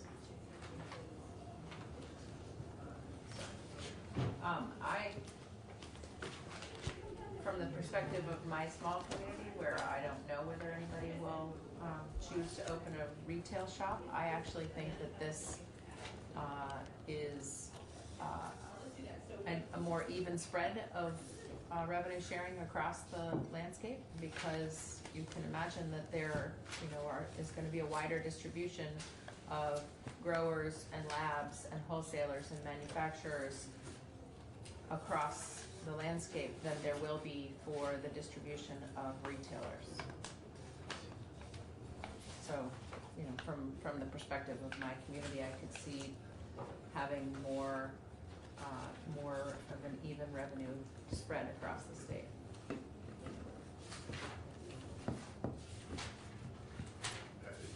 I have a question, but the other side of that thing is the thing that I've always been concerned about, is the inducement that have the sales. That's the horse that's out of the barn. Right. Well, this is the next stop of the bill on the floor for the House to adopt it. After that, we will have to sit down in conference with the Senate, who has a different scenario of taxation than we do, and so that will be an interesting conversation. I anticipate that, if this bill is supported on the floor this afternoon, we will have a conference committee, and I think one of the things that will be hotly debated in that conference committee is local taxation. Given that, I've heard that from the Senate, I think that is one of their concerns. So, with this bill, as it comes out of the House. So, there's still another step in this process, assuming this gets passed on the floor this afternoon, where we will have a say, because we'll be part of that conference committee process. We who vote for Yeah. We who vote for it. JP? Another problem I have, and I understand, I know why the fees haven't been set. Anyway, the problem is, that I see, is we have no idea what these fees are gonna be. And we won't until the Cannabis Control Board sets these fees. So these fees could be thousands of dollars, or these fees could be hundreds of dollars. We don't know. Yes? We're setting the fees. They're making a recommendation. True, okay, and that's fine. I'll stand corrected on half of that, but we set the fees, but based on their recommendation, but to date, I do not know what these fees could be. That's fair. So this could be a $50,000 integrated license fee, or it could be a $500 integrated license fee, and that's a big difference. Yeah.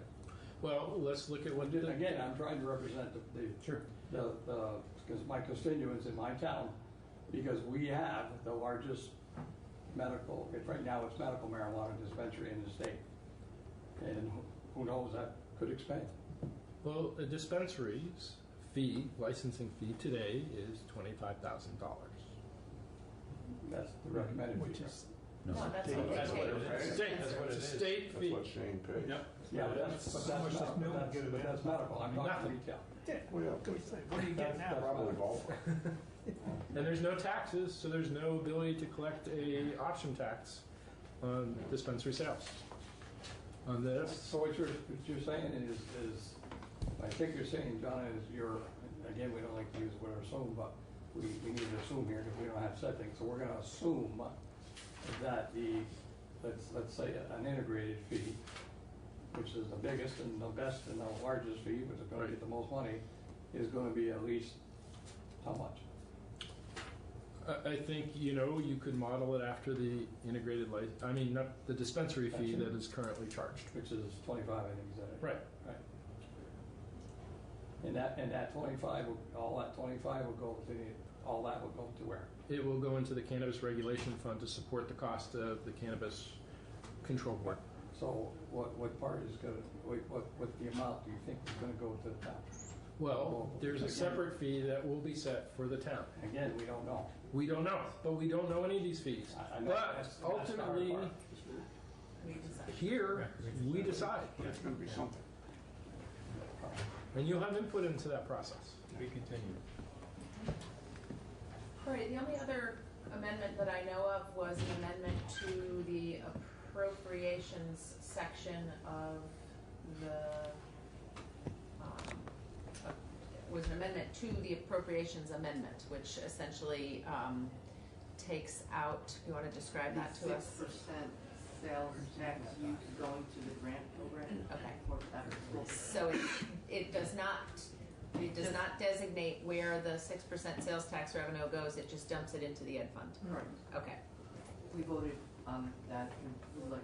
Yes, I'd love to know what you. We voted to find that amendment not favorable on 11-0. And I just have in my hand too, just an update for those that don't,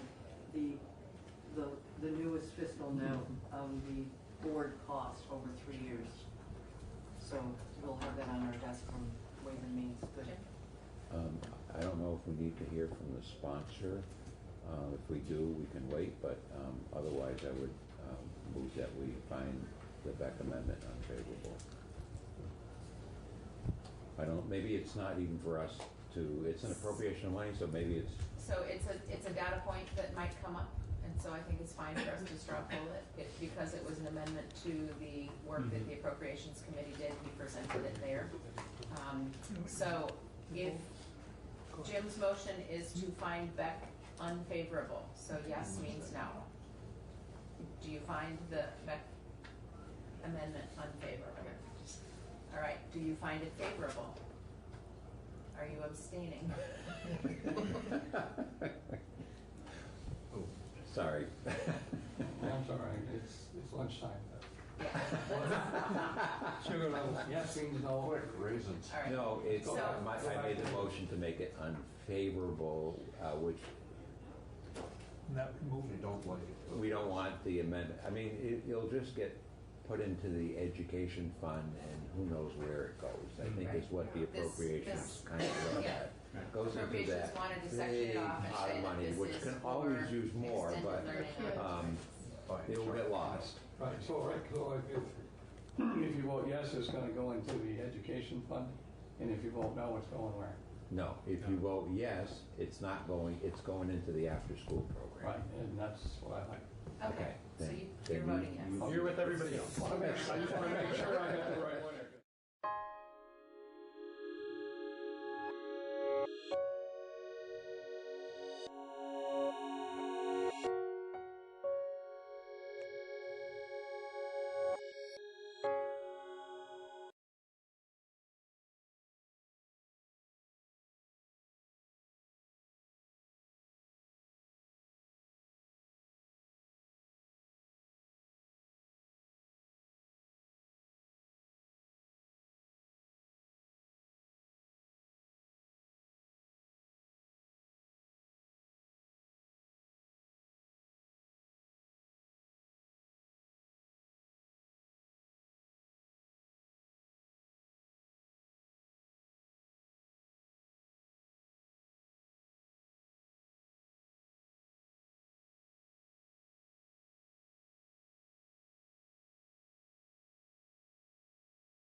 going to turn to that first. I'm going to turn it over to Representative Donahue first to walk us through some issues around some language that has to do with mental health. Commissioner, welcome. And then after that, I think we should. I think my sense is we should probably be able to move fairly quickly through some of this, and then we'll transition without a break to some further conversation. We had some briefing last night or yesterday, briefly, about healthcare affordability issues. And if we need a break in there to do anything else, we'll do that. Then we will have a break and we'll shift gears to a different topic. Yeah. Hey, great. We talked about, there are 3 specific areas, pieces of language. The one we're starting with, I don't think anybody actually has seen actual language, although we've talked about the concept. When DMH presented on the 10-year vision plan, the commissioner said there was one legislative ask in terms of follow-up, not that there isn't a lot of follow-up that the department's doing, but in terms of legislation. And that was the recognition that DMH and the vision can say all sorts of things, but if the whole health system isn't involved and buying in, then we're not going to achieve integration, because it's integration in with a lot of other stuff. So this is the language that would establish that council, which has a lot of membership, because it's really about getting all those other parts of the system on board.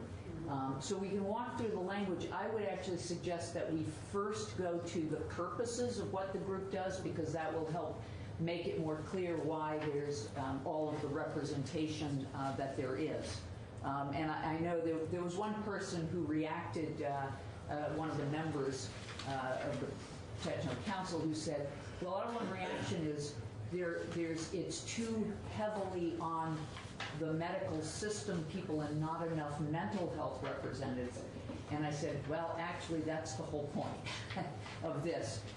The mental health folks came up with a plan, and now this is about carrying it forth by engaging the rest of the mental health system. You're able to scroll, or David? We're already scrolled up. I pulled up to that section. Anne. Great, thank you. You're welcome. All right, so if folks look at the where it begins after the list, powers and duties, and this is really the core. This is why this council is being established. So it's addressing integration. At the very beginning, it talked about our statutory requirement for integration and the vision plan, but these are the very specific things that would be the council's responsibility. First, identifying I'm sorry, and I have no idea where we are. Oh, I'm sorry, No, because that's I'm looking okay. here. So it's on the one that says on the top, powers and duties. Okay, I got it. Thank you. I'm sorry. Is it what's up here? I can't see that far. So, powers and duties, the council shall address the integration of mental health in the healthcare system, including, and then there's 1, 2, 3, 4, 5, 6. 6 duties. Okay. So the first one is to identify obstacles. In other words, in all of the parts of the system that each of these people represent, where are there obstacles to achieving the goals that have been set out, both in legislation previously and through the vision plan? Second, helping to ensure implementation of those existing laws that require integration within the members' expertise in the council. So different groups representing different parts of the system. If we scroll up a little, we can see 3. And establishing commitments from all of those non-state entities to adopt the practices and implementation tools for integration. Again, that's referencing back to the beginning where we talked about the vision plan and the legislative mandate. Fourth, the council can propose legislation if our current statute is inadequate to achieve it or creates barriers. And then fifth, the routine language on any other duties it deems necessary. It will then report back in, I'm just going to scroll here. in 2023. So we're giving, this is a 2-year council to work on this, so report back with recommendations, including whether there's any recommended legislative actions and whether they need to be extended. The assumption is it's 2 years, it's not an ongoing forever group, but it's 2 years to identify and put together how we're going to achieve this. So now if we go back to the start, we can look through the membership. I have sent out contact to everyone who's been asked to be a member, basically saying, if you don't think you belong on this council, speak up. Nobody has said they think they don't belong.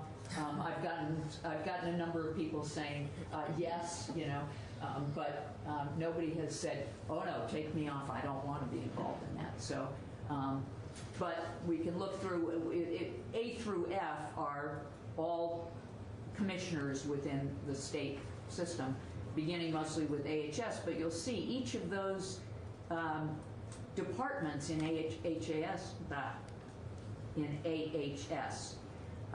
have relevance to integration toward our goal of an integrated system. Corrections has a division in how it delivers healthcare systems and so forth. And the F, then the Commissioner of Financial Regulation, is pretty self-evident why they're important to be a part. We then have both the Green Mountain Care Board and the Secretary of Education. And after that, it begins more the community-wide stakeholders, which includes the Medical Society, the Hospitals Association, Vermont Care Partners, which are the designated agencies, the Vermont Association of Mental Health and Addiction Recovery. That's somebody we haven't actually, I don't know if some of the new members have met, Peter Espen, who is the executive director of that group. The bi-state primary care, important aspect of primary care delivery. Representative from the University of Vermont Medical School, and that's really important. This was some of what the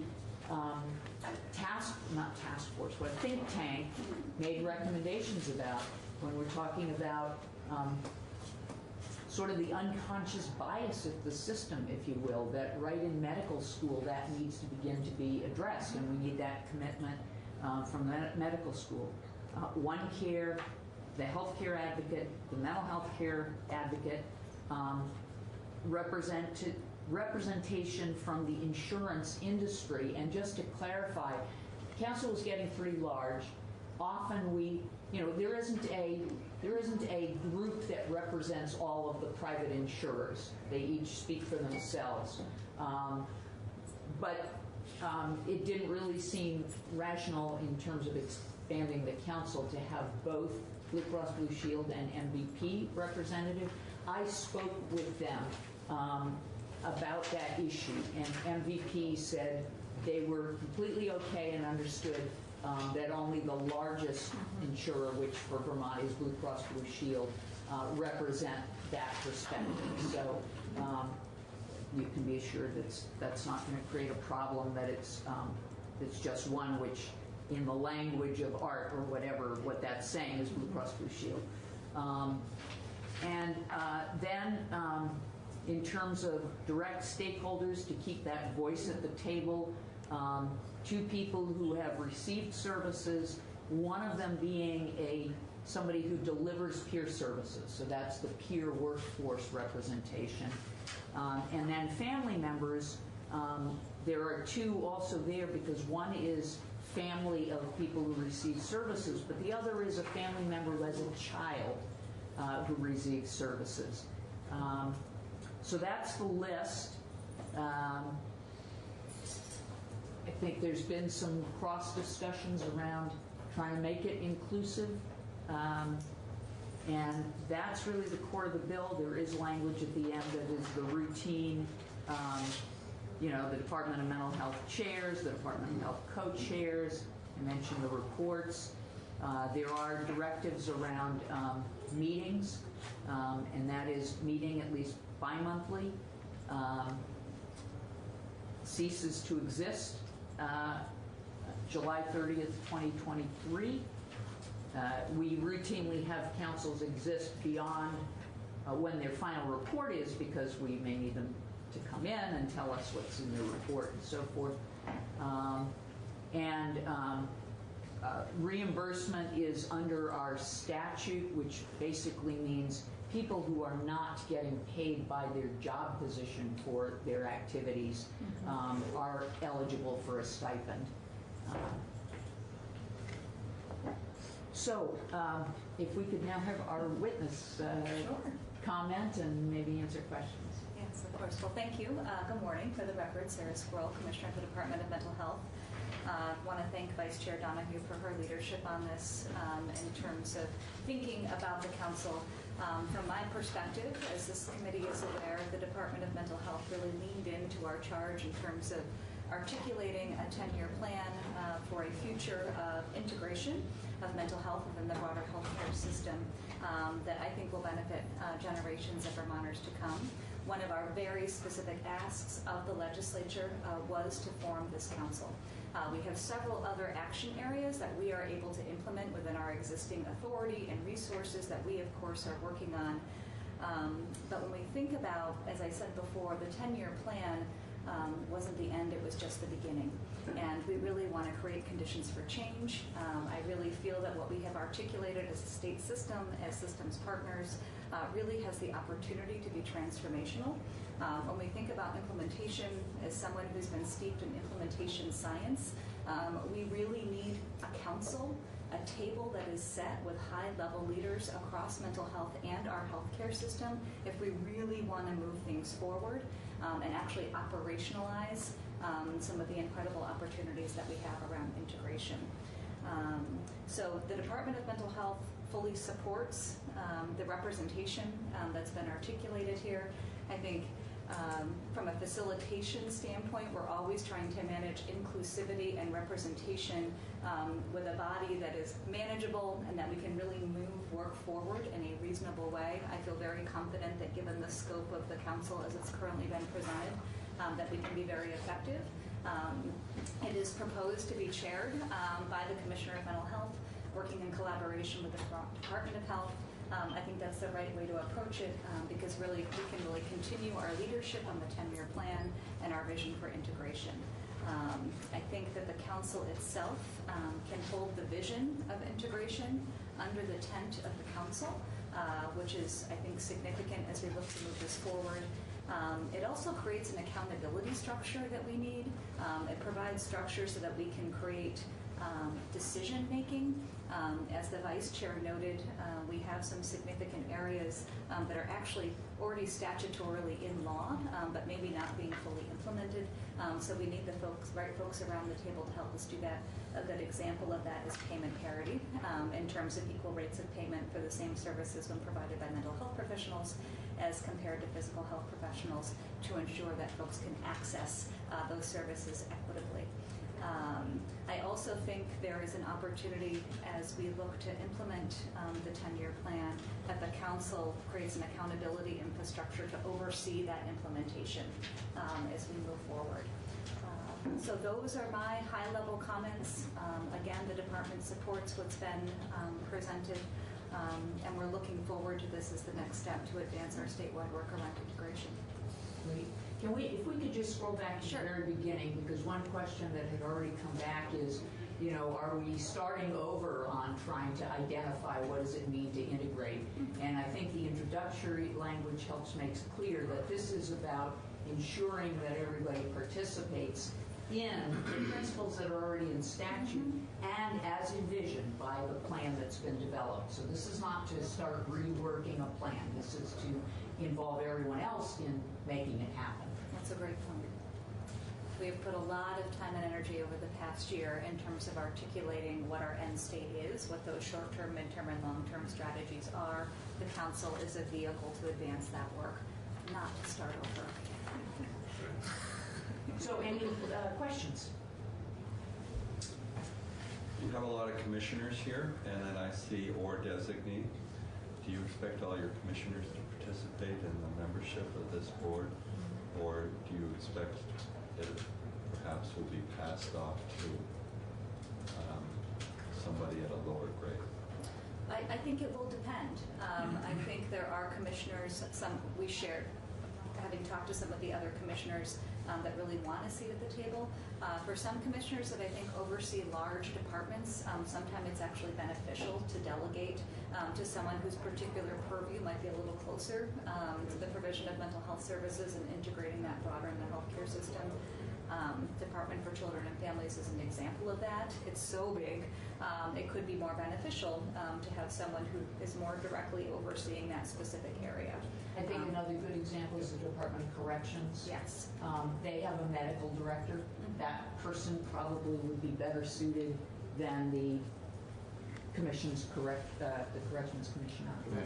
If I could say, just as a general observation, this is the type of language that is almost always used when trying to involve, this is not unique to this council, whenever trying to involve a department or an agency, it says, it names the commissioner or secretary or designee so that they have the authority then to find the right person to represent them on any. So that this is not unique language. This is kind of boilerplate language to facilitate the right person being at the table. That's correct. Right? Yeah, could you scroll back up to the top? Sure. I was reading the first paragraph. It says, the purpose of it helping to ensure that all sectors of the healthcare system actively participate in the state's parental. You mean, are you saying there are people that don't participate that should right now? I am saying that we are moving towards articulating a vision for integration, and in order to achieve that, I think there is a lot of commitment to the vision as it currently stands. The next step is to take that make that more actionable. I think our healthcare partners, which was clearly operationalized in the think tank, really came to the table, and now we need to take it that one step further. How long has this been a concern? 30 years. Or longer. Or longer. I'll speak to that. I think what and I credit Representative Donahue and this committee for really, and the speaker, quite honestly, in saying, in moving responsibility for mental health from the Human Services Committee to this committee, the Healthcare Committee, as a structural statement that mental health is a part of healthcare. Historically, mental health has often been siloed off to the side, both because of sometimes issues of stigma and sometimes issues of disparate funding, different kinds of funding, like, well, we have healthcare here, and maybe we'll do something with mental health. And I think there's a recognition that mental health is an essential component of health and healthcare. And so I think in many ways, this is a reflection of an historic reintegration of the acknowledgement of mental health as an essential element of health care. And this is a recognition that we're not there yet. Yeah, and that there's more work to be done. So, if you could scroll down to the bottom then, there's a date somewhere there that I saw. 2 years. January 15, 2023. And you probably will still be here. Would you make sure that there's a follow-up on this? I sure expect will. So that it can be proven that group amounted to something. If I'm not still a member of the legislature, I will be here as a mental health advocate. Well, you can maybe speak from the governor's office if you want. But, thank you. Yes, no, thank you. Yeah, I have a question. It's admirable that it is so inclusive. It's very inclusive. Is it too big, though, and unwieldy? It's a great question, and as I mentioned in my opening remarks, we're always trying to balance inclusion and representation with actually facilitating a working group. I think that actually our facilitation of the think tank was a good demonstration of our capacity to take a large group, such as 25 or more key stakeholders, to really have good, solid facilitation. I think the Department of Mental Health has a deep bench of talent when it comes to facilitating large groups, and we will be the primary kind of administrative support. So I think my answer is the group big? Yes. Can we manage it and be a productive entity? Absolutely.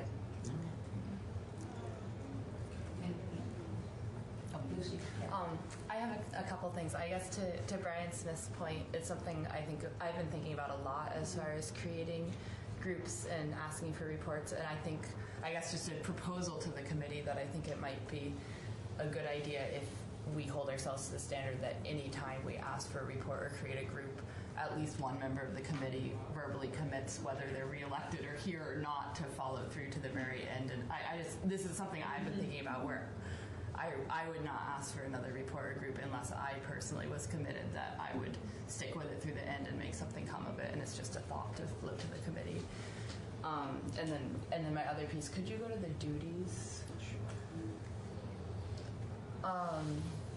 Yeah, I really appreciated the intro part about making sure that it's, the idea is not to come up with a new plan. The idea is to implement the plan that extreme work has gone into coming up with. And the only one here I wonder about is number 1. If identifying obstacles to the full integration of mental health, it seems like a lot of what the vision group was doing was identifying those obstacles. So I wonder if there would be a way to word that something more close to identifying obstacles to the full integration of, and then specifically list the statute and specifically list the 10-year vision. And so it's clear that the idea is not to start at square one with a new discussion of what do we need in our mental health care system, but talk with these stakeholders about, we know what we need and what are the obstacles to all of us getting there. I don't know, just to float that out. Yeah, I mean, that could work. I think because of the overarching purpose at the beginning, I think that's assumed here, but it also, if it was limited to kind of only identifying obstacles to achieving the vision plan, it might close off some really important pieces of not changing what the vision is, but what the obstacles to achieving it might be. There might be ones that the think tank didn't, because it didn't have this broad inclusion, might not have thought about or been aware of. So it's about achieving the plan and the statutory obligations, which were only put in statute, I think, about 4 years ago in terms of those principles. Identifying obstacles probably wants to stay broad enough for obstacles to achieving those things that might not have been listed in the think tank plan. What about putting both, like full integration of mental health into a holistic health care system as outlined by, and then list the statute where it says, where it talks about integrate as outlined by the statute and the 10-year vision? I think that'd be fine. I think that's duplicative of the purpose part, because this is sort of just filling out the details of what was already stated as the purpose of the council at the beginning. Yeah, the only thing I might add to that is that we did very strategically use appreciative inquiry as a strategy to move this work forward when we look at systems change. Not only do we want to identify obstacles and barriers, we also want to be lifting up the current assets that we have and build on those. That actually creates motivation for the kind of transformational change that we're looking for. So my only other thought reflectively on this was to capture that somehow, that we do have existing assets in the system that we can also build upon in addition to identifying, the barriers as well.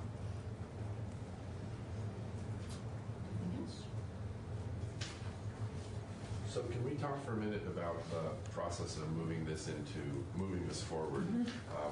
There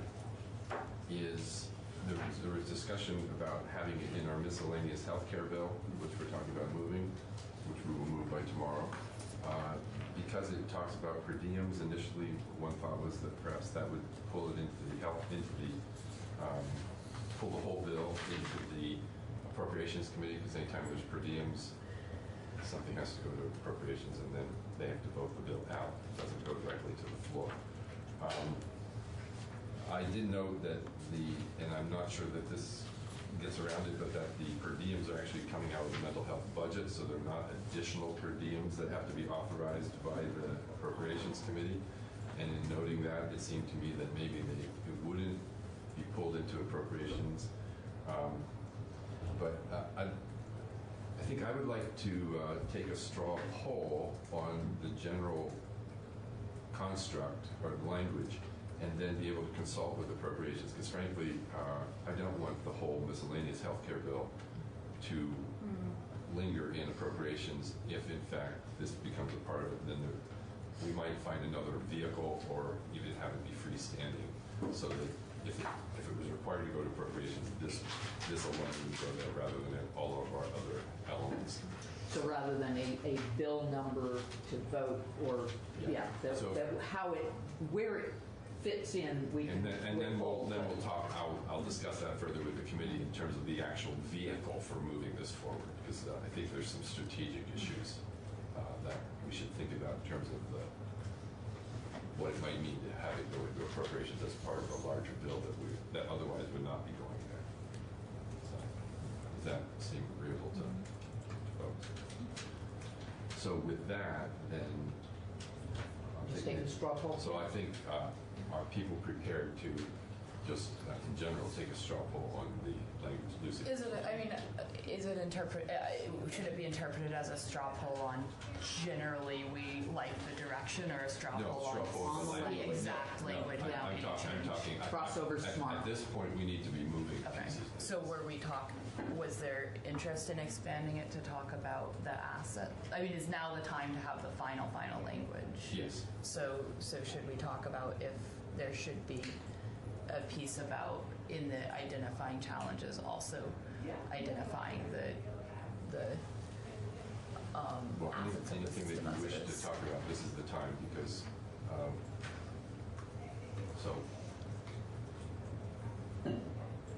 you're making a suggestion. Yeah. What is that? Well, I mean, it sounded like the commissioner just suggested. Do you want to say? Okay, I don't think she was suggesting language. I think she was just talking about. Well, let's ask her. She was suggesting that.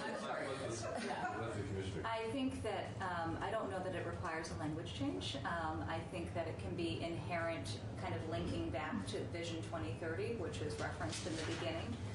We have a lot of information about appreciative inquiry in our approach in order to engage the council to feel motivated towards change. We will be facilitating looking at obstacles and assets. So I don't think it's necessarily needing to be included in the language. That satisfactory? Yes. Okay, other questions? We're not talking about a lot of money for this bill. There's only a maximum of 4 people who would actually be eligible Most to of ask the people for a will stipend. be already working under a salaried position. So I don't see why appropriations would have an issue with it. Well, they probably wouldn't ultimately, but technically, anytime there are per diems, it has to go there, and they don't deal with this until they've completed the budget. Because they have to look at the entirety of the budget. They set aside a pot of money for per diems, and if it exceeds, and if the request for study committees and per diems exceeds that, then they will pare it back. And so it slows something down from moving through our process. Right. Is your concern the money coming out of mental health appropriations or health appropriations? Is that the concern? No. Then I'm missing what this straw vote is going to be about. Okay, I'm sorry. Let me try to clarify. I was trying to just move us forward and explain that we were initially talking about maybe having this be part of a larger miscellaneous healthcare bill, or alternatively having it stand alone. We could make the decision right now to just have it stand alone as a bill. We could take it to the floor as a bill, and then that would, if it goes to appropriations, so be it. If it doesn't, then our miscellaneous healthcare bill won't have this as part of it. If it's a standalone bill, there's not a lot of money involved in it, is there? No. It doesn't seem to be. No. Very small amount. So. I'm happy. Maybe that makes sense, just to take one one thing off your agenda of people you need to talk to. We could just go ahead and say. So then the process would be asking Jen to craft this as a committee bill. It's not in that form right now. Right. But we would ask her to put it in the form of a committee bill from the House Healthcare Committee, which we can do, and have this be a standalone bill. Does that seem like that? Maybe that's the most straightforward way to do it. At which point, then, I would suggest this, that we ask her to bring that back to us as a committee bill, and we will vote on that sometime later today, rather than take any more time now. And that way, we'll have it in the form of a bill that we will then have a formal vote on. Sure. Okay. Is that the best way?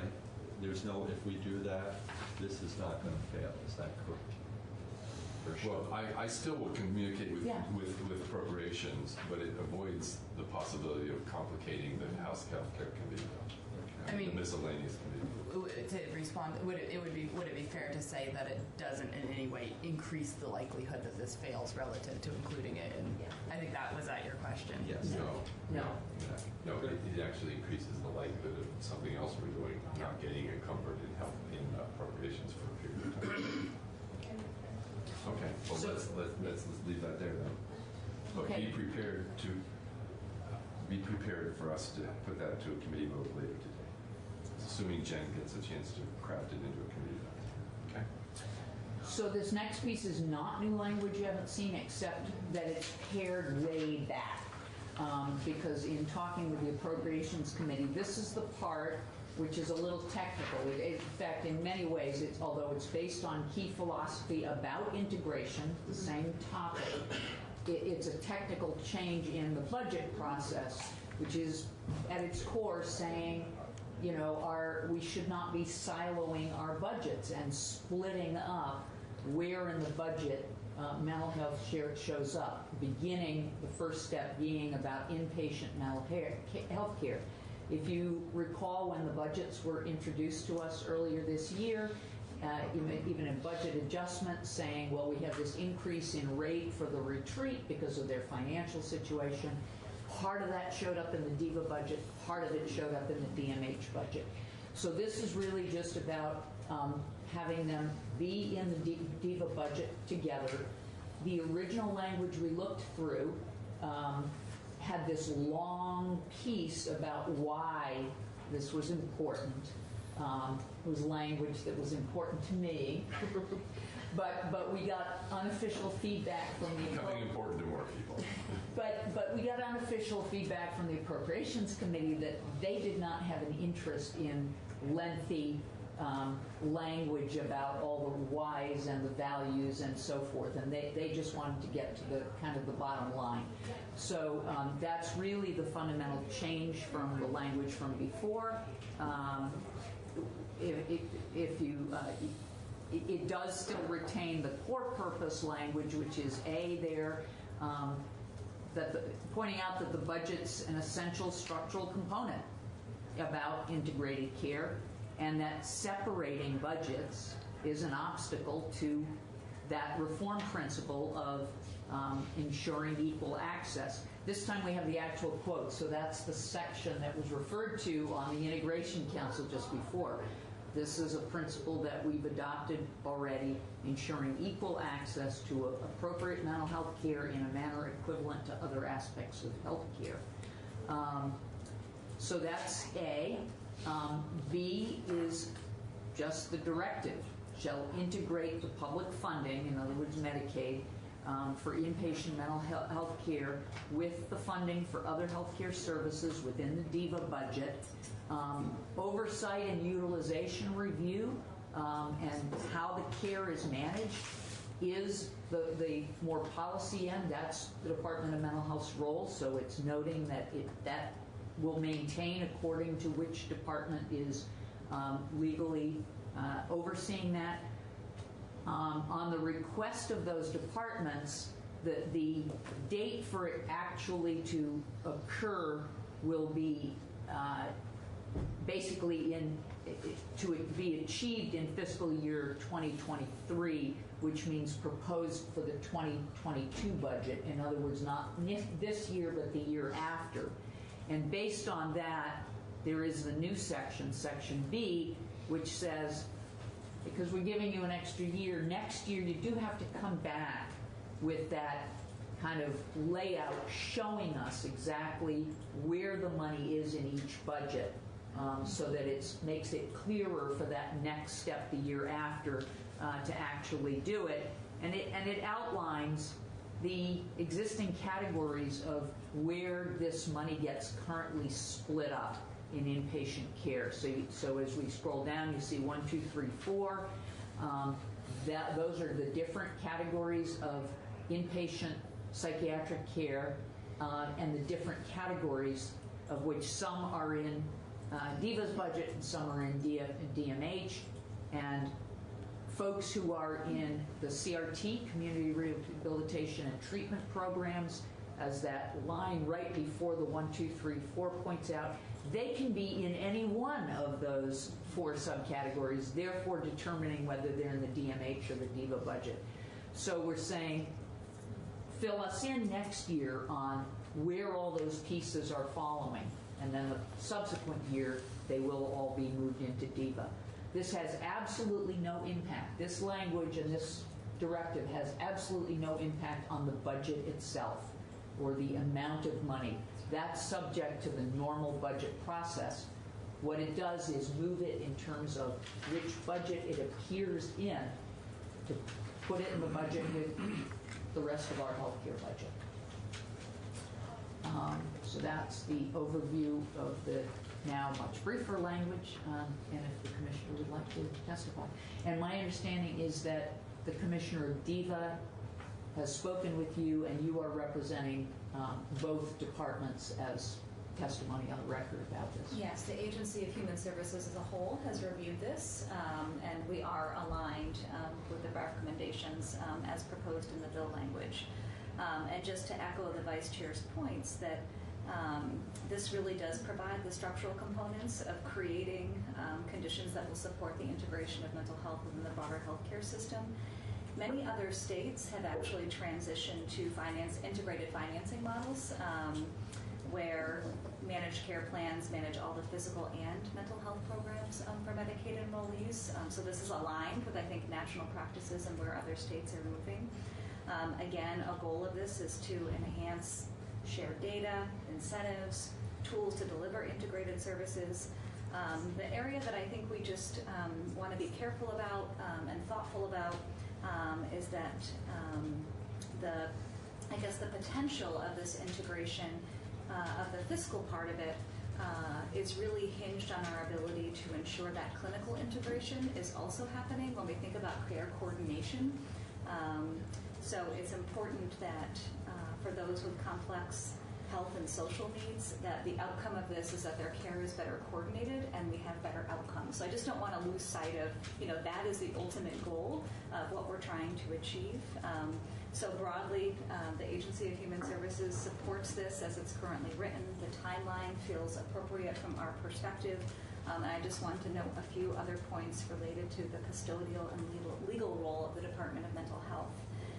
So there are some differences between the Department of Mental Health and DIVA. It's important that we recognize that DMH is not an administrator of health insurance like DIVA. We are responsible for prioritizing and managing the care of specific populations. As a custodial commissioner, I feel an enormous responsibility to the individuals who are under the care and custody of the Commissioner of Mental Health.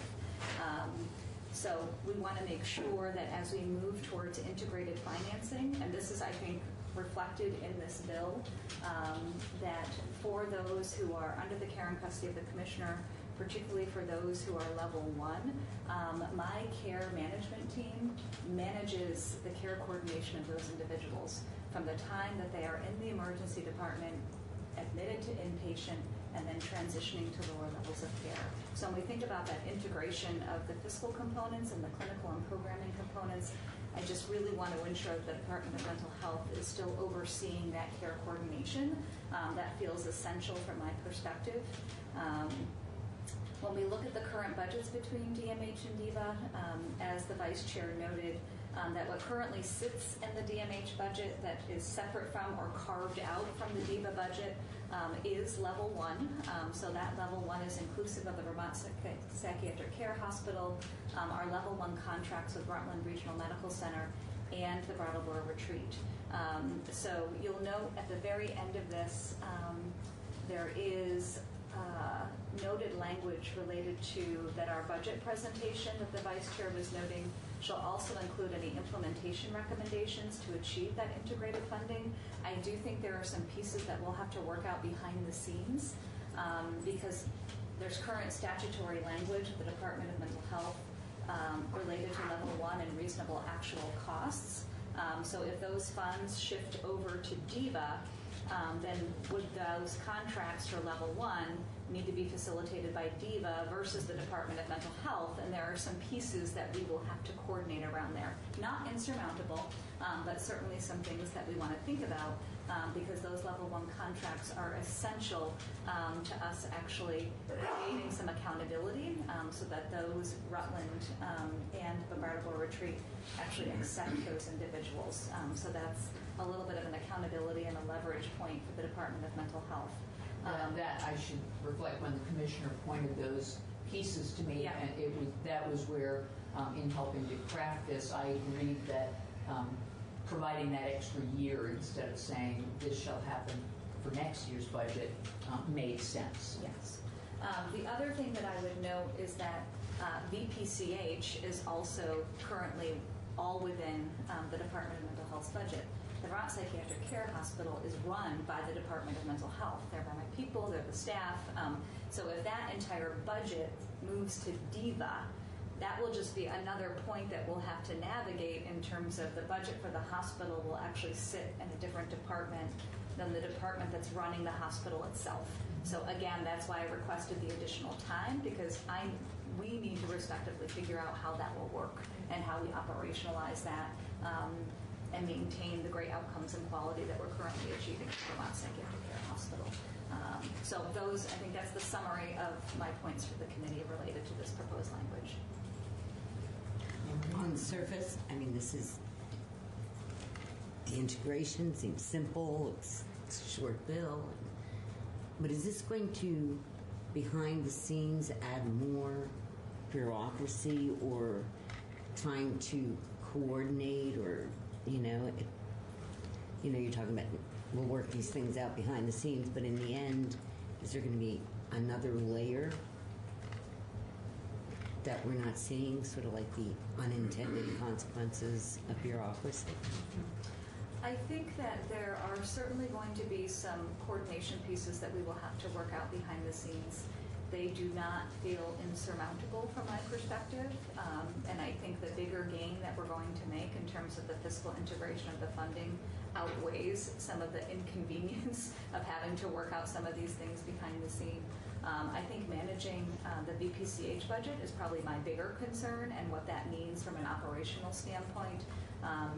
We already have an MOU with DIVA in terms of their kind of delegating Medicaid authority related to level 1 CRT that we oversee. We work very closely together and have a lot of collaboration. So I'm confident that we'll be able to move that forward. And then if we have some time to work with our fiscal offices about the details of the VPCH budget, I don't think that we're going to get overly bogged down in bureaucracy. If those are clear. And I think the language actually supports that because there's clarity of roles that's already articulated in the language. Well, I was going to say, I didn't understand this yesterday, and I think I have a clearer picture now of what we're talking about, and what you just said makes me feel a little bit better that you're comfortable that the benefits of making this switch will outweigh whatever additional work there is. Lucy? Was there any discussion of making the switch except for the VPCH and keeping that in DMH for logistical ease? That is not currently the recommendation. And I think if we truly want to get a picture of inpatient services without VPCH as part of that integration, we miss a big part of it. So there have been no discussions as of right now in terms of carving out BPCH from the intent of this language. So the ultimate goal is about having the big picture of the services all in one place from That's a budget correct. perspective. That's correct. And that doesn't work between the two. Like, it doesn't work to have that big picture when it's split between the two departments. It makes it more challenging to have that big picture, and it's not aligned with our vision of integration.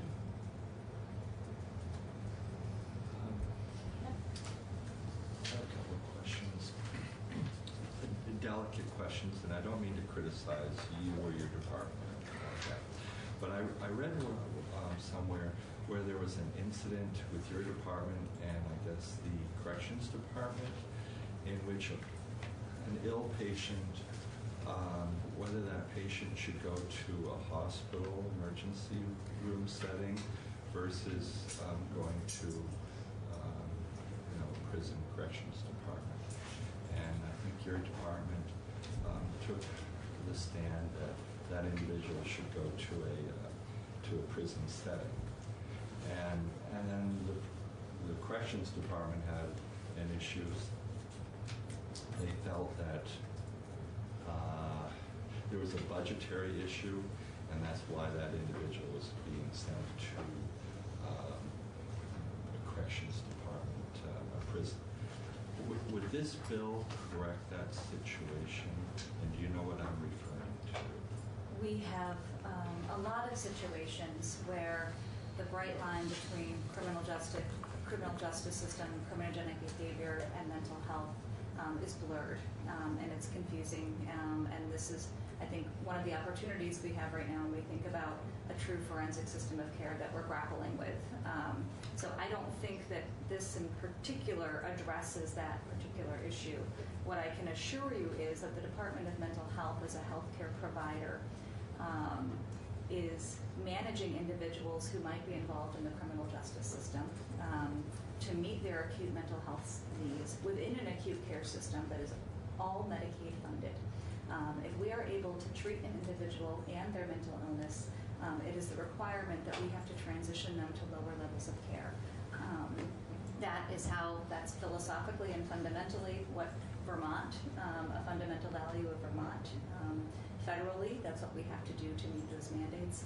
Those decisions are not made for budgetary decisions. Those are clinical decisions that are made to ensure that people are receiving the right care at the right time in the right place.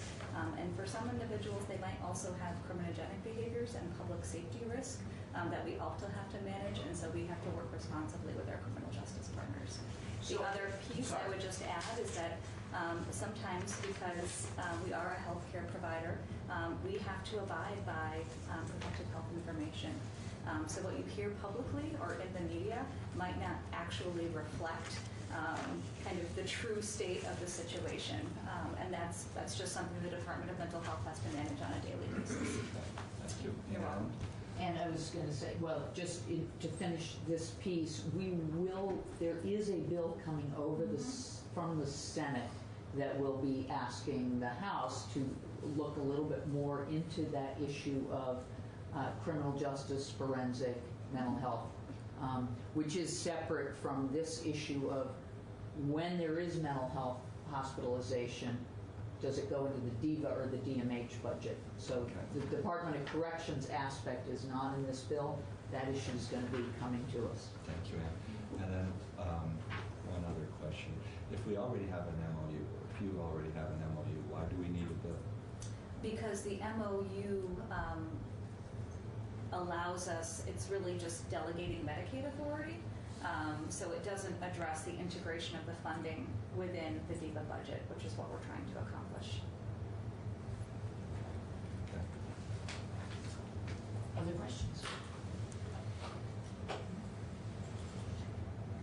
So this is language that we only need a vote, not as a bill, but on sending it to ask appropriations to include it in the budget bill, because this is a budget alignment issue, not a, obviously it has policy behind it, but it's not an independent bill. Again, just to explain that the budget always includes both numbers and appropriations, but there's also there's also budget language that reflects about how to move things around, or in this case, integrate differently. So, and the Appropriations Committee has asked all committees, if we have language for the budget, to have that prepared for them by tomorrow. So they are anticipating the possibility of this as language. Yes, the person in charge of that, like, actually, I had told them, well, it's on our agenda Thursday. She said, good, I want it Thursday. So, so are your questions answered? We prepared to, I would do it as a straw poll, really, to move into the budget language? Yes, Anne-Marie? I do have. At the end, when they say including any subdivision between the person served by the community rehab and treatment program, they list those. There's no really report, and I know we hate reports, but report back on, yeah, we have these problems worked out, or there's unintended consequences, or we need more time, or is there someone that's going to ride herd on this and bring it back to So the committee? language B that you see here, the department's fiscal year 2022 budget presentation, which will be our way of articulating the integrated budgets, even though we're not there yet operationally, also includes implementation recommendations. So part of our budget report back to, assuming this committee, will also include implementation recommendations related to some of the areas that the Department of Mental Health has some, coordination concerns that we need to work out. So that's what that language is intended to do. Okay. Any other questions? Then I would suggest that we take this language, take a straw poll on recommending that this language be moved into, or be given to the Appropriations Committee as budget language. All those in favor, show of hands. Let the record show that all members present. And Brian, are you on the line still? Do you wish to join us in this? I am on the line still. Can you hear me? Yes. Yes. I am here. Okay. Well, we will. I think at this point we have a clear all members present, and we will. That's sufficient to move the language to the Appropriations Committee. And we will do that, and we'll have you. You can weigh in as you wish along the way, because it will be in the final budget as well. Okay. Thank you. Now, there. One last piece which we discussed before, so I'm hoping this is sort of a, we're already there on it, but this last piece is the technical language to achieve the Brattleboro Retreats budget being under the Green Mountain Care Board in the same way all other hospital budgets are. This had been proposed last year. The retreat had concerns about being fully included, so we sort of created a special language review light, if you will. And in light of some of the budget issues that came up this year, some folks like me thought maybe we need to have it fully under the Green Mountain Care Board's review process. So what this language does is it strikes the special carve-out language that we created last year, and then the line after that is just the definitional. The existing definitional talks about hospitals meaning a general hospital, and general hospital excludes psychiatric hospitals. So by striking the word general, it means any licensed hospital, but clearly the one budget that doesn't come under the Green Mountain Care Board is the state-run hospital, VPCH. Their budget is controlled by the legislature and wouldn't be controlled by the Green Mountain Care Board, so it requires adding the language that we're not including hospitals that are run by the state. So this is the way that achieves the purpose of saying the Brattleboro Retreats budget does come under the Green Mountain Care Board. And we did have on the record previously testimony from the chair of the Green Mountain Care Board and the director saying they're fine with this. This does not add a burden on them that requires additional staff requests. Sometimes we ask them to do things, resources of any kind. Sometimes we ask them to do things and they say, look, you're asking us to do something more. We would need more resources to be able to do it. And they told us on the record that's not the case with this. They can handle this with their existing resources. Questions? Are we going to hear from the Brattleboro retreat? We have. They testified earlier on the record in support of this when they were here. Anyone lose Steve? Oh, okay. That's yes. I forgot that. Oh, no. Yes, Earlier. when he was here talking about the retreat. We asked specifically when he was here about the retreat early on in the session, and we raised this issue and said it was likely we would be wanting to do this as a recommendation, and he indicated no problem. I guess maybe I'll go back on the record and look at it. It strikes me as interesting because last year when we brought it up, there seemed to be lots of problems from the retreat's perspective. And things shifted. No, I know. It's just I'm curious as to what has been done to resolve the problems that the retreat had last year with it. I'd be happy to check. And I think the issues were not one of difficulty. I think the issues were one of transparency. And last year what we agreed to was that the Secretary of Human Services would have access to the Brattleboro Retreats records sufficiently to know that they were confident in giving the kinds of support increases and rate increases. And at the time it was Secretary Gobet. So we agreed to back off from asking to have it go through the Green Mountain Care Board as a hospital budget review.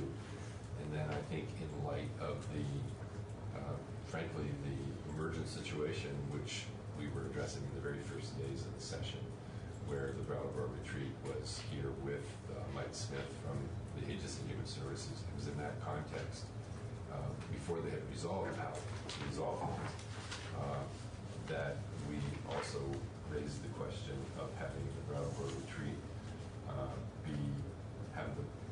given the significant amount of their budget, which is in fact state funds now, be part of the hospital budget review, and he indicated that was not an issue at this time.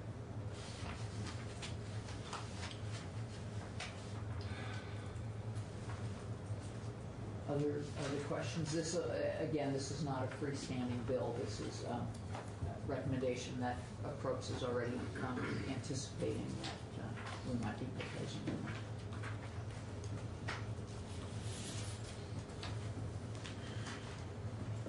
Well, let me just say out loud, it doesn't seem like that seems satisfactory.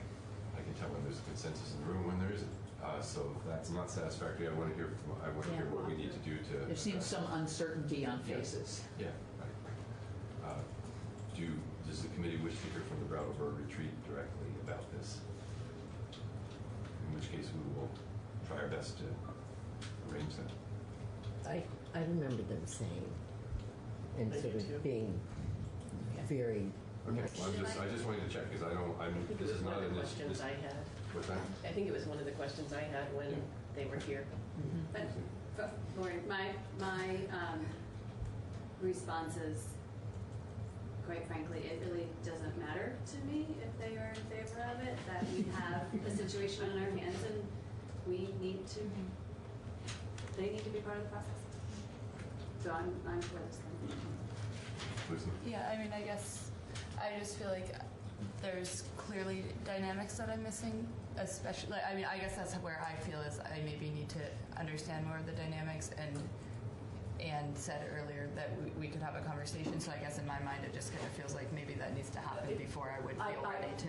I will say it. I will say it on the record. It's not very distant from what Lori's saying. I think last year they felt able to argue that they were a private hospital and that I mean their fundamental argument, which I believe to really be an issue of not wanting to be as fully transparent as is required of other hospitals. That's my opinion. Their argument was because they're so significantly funded by Medicaid, and the Green Mountain Care Board review, the bottom line of the review is the Green Mountain Care Board has the authority to say you can't increase your rates. It's a by more than X%. The other hospitals are able to do cost shifting inside their budgets that allow for, if they're required to reduce private payment, their amount of Medicaid is less in terms of all of that functional pieces of the budget. And so the retreat was saying last year, well, we don't think we should be part of that because they can't, we have so much of our budget that's state controlled because of Medicaid. And I think this year the retreat recognized that, quite frankly, from a political perspective, recognized that they weren't in a position to say, we're not comfortable with being required to be evaluated as closely as other hospitals' budgets are.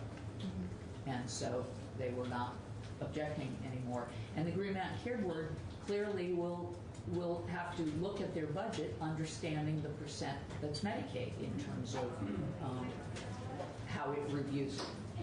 Do we have a sense of how much it will cost the retreat to undergo the budget review process? No. I mean, we haven't asked that. They did last year, based on the new language, have to start providing a good deal of the information that is required of hospitals for budget review. But it just seems like an interesting time to be asking them to do something that's going to put more costs on them when we already know that. Well, I would take the position that it's also a very interesting time, and it's an interesting time when they, in fact, are turning to the state for additional $1.5 million, when we're already giving them millions of dollars, when their entire budget is practically now state-funded, that it's the time when they should be, even at some additional cost, they should be fully transparent, and they should be not treated differently. Just, again, it's interesting in terms of what we were talking about earlier, the integration of mental health and the healthcare system. They are a siloed mental health inpatient facility, or not well. They do other stuff, but they're not strictly inpatient. But I think that I don't think that we should be making them an exception, or based on the fact that their primary and exclusive work is around mental health and substance use disorders. And I think they should be treated the same as other hospitals. Just to answer that a little bit, at least in my experience at Gifford, the work that goes into presenting the Green Mountain Care Board is sort of presenting the financials you already have. I mean, they do have some format things they want. I would say the bigger issue might be if then the Green Mountain Care Board comes back and says, well, we want a sustainability plan like they're trying to put on other hospitals now, which might involve a little more cost. But they would do it for a reason, and they only do it when the hospitals are financially struggling, and we want to see how it's going to move forward. That's exactly why we want That's why we do it. They should spend whatever time it takes. Yeah. I'm sure Secretary Smith would agree with this. I would think so. Okay. So I'm going to ask that we put it to a straw vote to move it to the language in the budget as well. Those, by show of hands, those in favor? Sorry. Is abstaining a possibility on a straw vote? No. Oh, on the straw vote, yes. Yes, that's fine. This is a straw vote, yeah. On an actual roll call vote, you can't abstain. So those in favor of moving it to the budget by show of hands? Those opposed? Those abstaining? Okay, great. So we'll move it to the budget. Thank you. Okay, so I'm now going to, things are shifting as we're sitting and talking.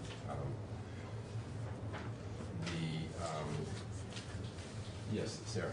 Thank you. And we'll let you shift. Yes, thank you. We'll let you shift. I really appreciate it. Great. No, thank you for making yourself feel like we really appreciate it. while we were working, I was also being communicated with by the Speaker's office, and there is a chairs meeting that's being called for 10:30.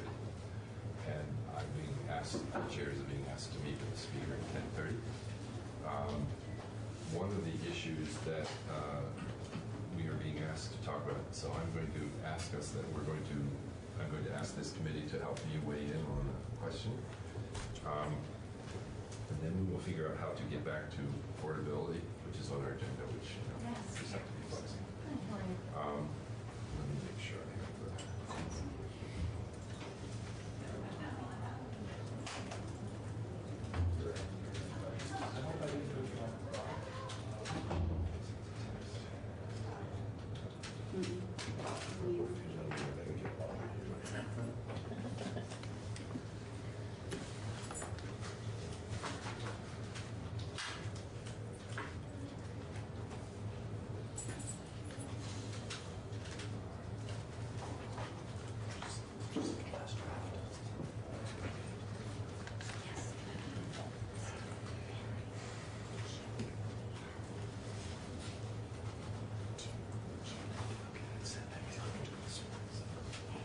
So, I think one of the agenda items from the meeting is to, the language that's been conveyed to me is, please come prepared to share your top 2 or 3 ideas for emergency support for Vermonters in this evolving crisis.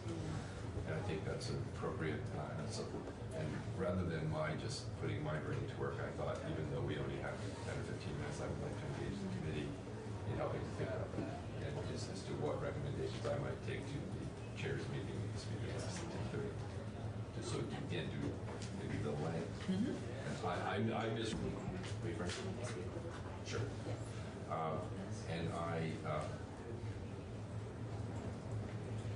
I misread it when I first, because there's also been a request, a different kind of request. But this is a request for, please come prepared to share your top 2 or 3 ideas for emergency support for Vermonters in this evolving crisis. Now, I would ask that we, part of, given we're the healthcare committee, that might help kind of frame what we're thinking about. But I would like to open it up for a general discussion, and that will help me just bring some thoughts forward to the Speaker's office. So what I'm going to suggest is that we each get a turn to be heard, and if someone doesn't wish to speak, that's fine. But I'd like to make sure each of us gets at least a chance to kind of share what things come to mind initially. So, is this the idea of financial assistance?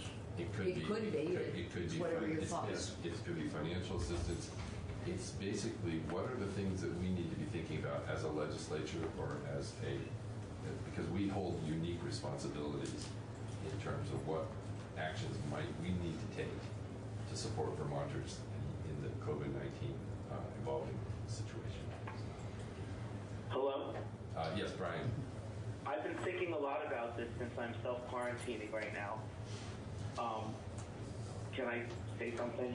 Sure, and I'm just going to suggest, since I'm supposed to be there at 10:30, and I realize this is short notice, but that's why I've been, to be honest, I've been a little antsy and trying to move us along this morning.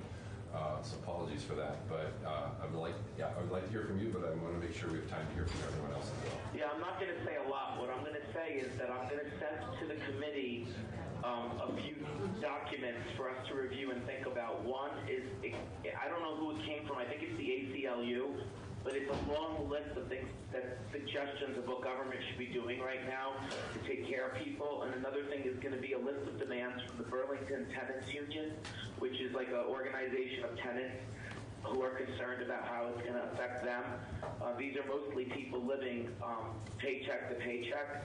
I'm not going to read all of it because it'll take up too much space right now, but I'm going to share it with the group, and perhaps we can talk about these things a little bit more in detail later. But it covers everything you can think of, from health care, supplies, financial assistance, how are people going to eat, et cetera.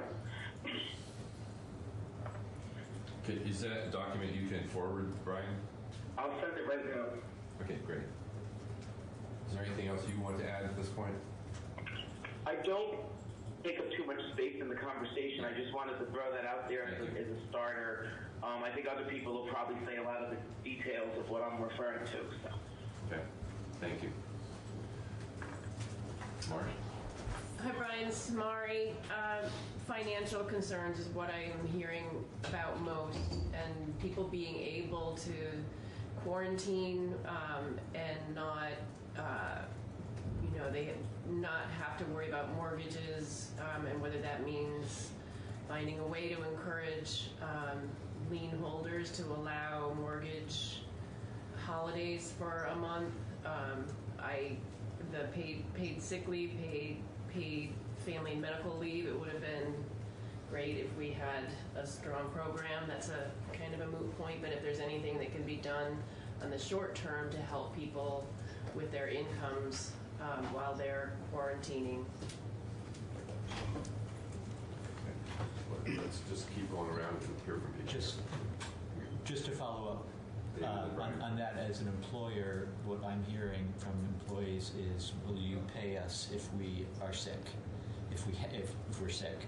And I'm sure that there's also, will you pay us if you tell us not to work, if we're quarantined and we can't work from home. And that larger businesses are making that commitment. Larger national businesses are making that commitment. They have the resources. A smaller business might not. What can the state do to help? I think if you get this COVID-19 virus is obviously quite relevant. If someone's going to be homesick, I think there should be some sort of compensation for someone that has COVID-19, not someone that's sick and trying to cash in on it. People get sick every year and they stay home and they lose a little bit of income. But if this virus is involved and the doctor says you have COVID-19, I think there should be some sort of compensation for that if they have to stay home because of this virus.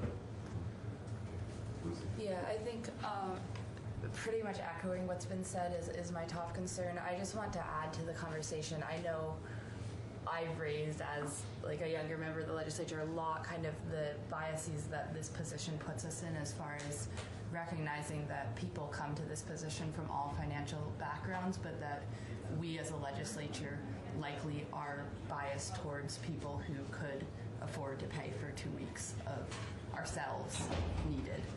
And I think it concerns me a lot, because I talk to my constituents and I hope that we stay in touch with the fact that we as a legislature may not be representative of our constituents as far as what it would mean to take. I mean, I just talked to a constituent yesterday who runs a child care center in my town, and she said, like, I should close, I think. Like, the responsible thing to do would be to close, and I cannot make it 2 more weeks if I close, so I'm staying open.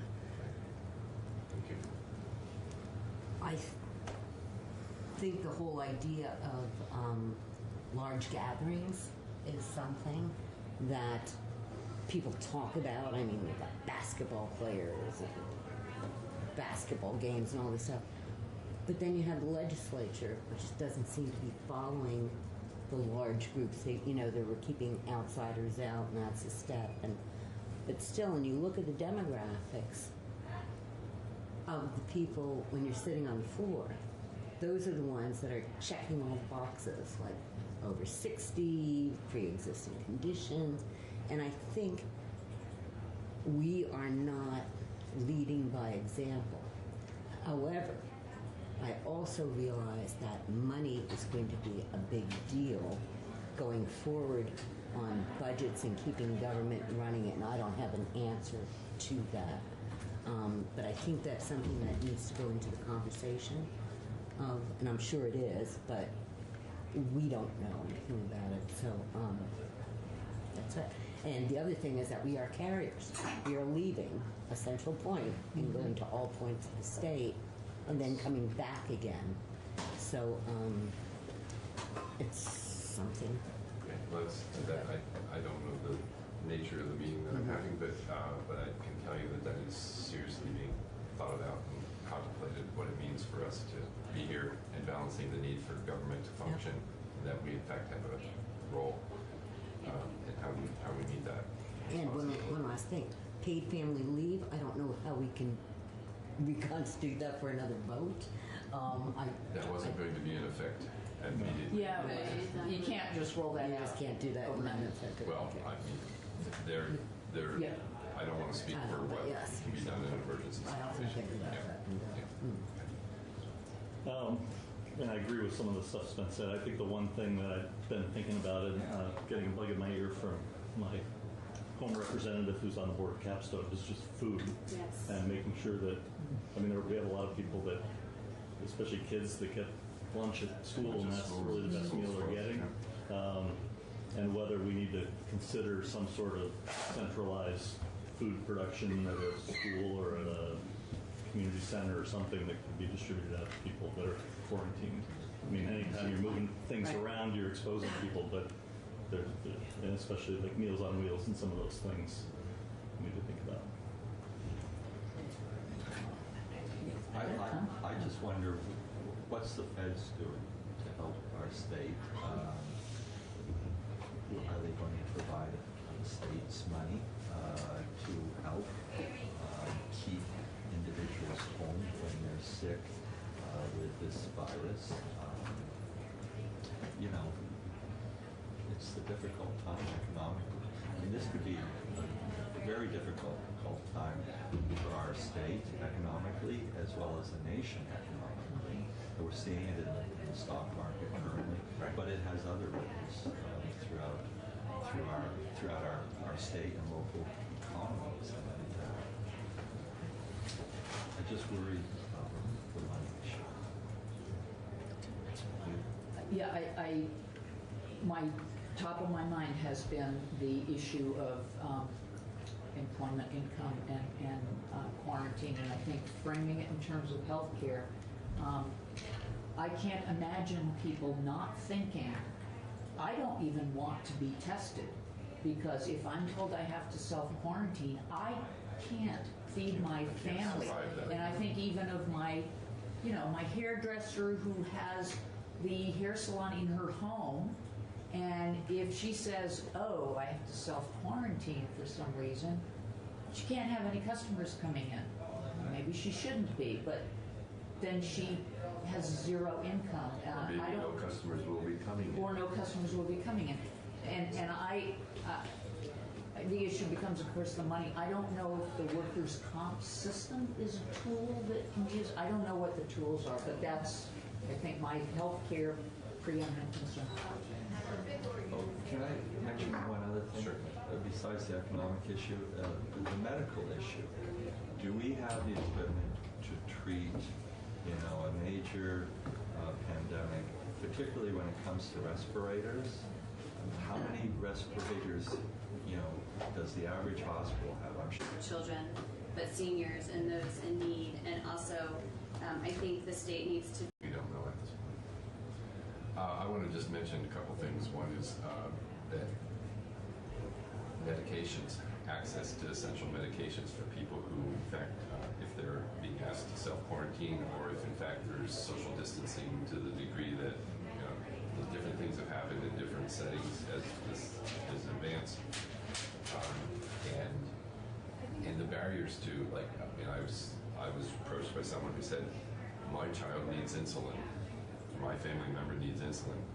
I can't afford to put out what the code pay is for a month's supply of what's being required. To get advance. To get an advanced supply of medication, even though I'm being told, try to get advanced supply so that you're not, you don't have to worry about that. But he said, we literally don't have the funds to do that. And in light of some of what we're talking about, and I don't know what the answer to this is, but quite honestly, I think the mental health pressures are going to be there, or they are already elevated for the entire population. And for people, for everyone, there's a significantly heightened level of anxiety and fear. And, you can name it, and just cascade through the issues. And I think we need to at least recognize that, and recognize that the pressures on all of our formal systems, but our informal systems are going to be highly pressured as well. So, Just add on to that point. I know healthcare workers. Healthcare. I mean, that's my biggest concern is that this does take off. We have a limited supply, and how are we going to protect them, keep them safe, keep them working to help the people that are.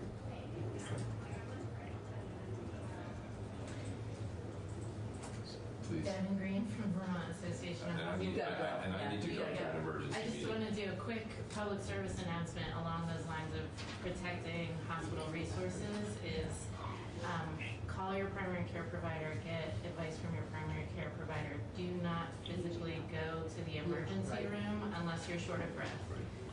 Don't go to the emergency room if you have, like I'm going to bring that up to my urgent care. constituents already. Good. I'm glad you're doing it because you are the leaders in your community. So send that message. So we're taking a break. Come back at 4:00, see if our chair's back. Yep. What time? We will hold off. 11 o'clock. 11 o'clock? Have you heard that? Yes, Brad. I'll call back at 11, thank you. Hello? Hi. All right. So I'm going to just give you some report back from the meeting I was just a part of.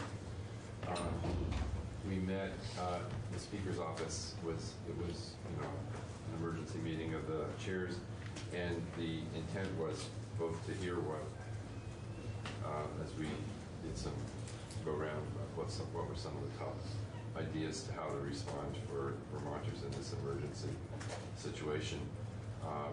We did that, and I reported back on most of the ideas that we talked about here, and then, as did others, not every committee had taken time to look at it as a committee, but the Speaker then asked each committee to take some specific responsibility over the next several days, and I wanted to share within the framework of trying to see if there were immediate policy changes or financial changes that should be put on the agenda, literally on the agenda on the floor of the House today or tomorrow, and immediate short-term changes. And we were asked specifically to look at the issues of the impact on home health, on folks, healthcare workers who are going into settings to sustain folks, to look at the issues of mental health and whether there are any financial or policy or financial changes that need to be facilitated to allow what needs to happen over the next immediate period of time. And I'd also raised the issue of pharmacy and access, and I think issues of access to essential medications or supplies that are sufficient. And I think quite apart from that, but in addition, is hospital situation, hospital preparedness. So I'm going to, and that we need to balance trying to find a way to try to engage the key stakeholders on those issues with our committees, that this is, as the Speaker said, this is no time to form a task force to figure this out. This is a time to see if there are immediate actions that people are putting on the table that then we can, in turn, have drafted. The Speaker's office will take charge of what the vehicle is if there's a decision that something needs to happen. So I think I need to step back and look at what we have left on our agenda, because every committee also is facing crossover. There's some suggestion that maybe crossover will be moved, but in the meantime, crossover has not been moved. And we're going to try to find a balance between looking at prioritizing what it is we're trying to move forward and with looking at these issues. Now,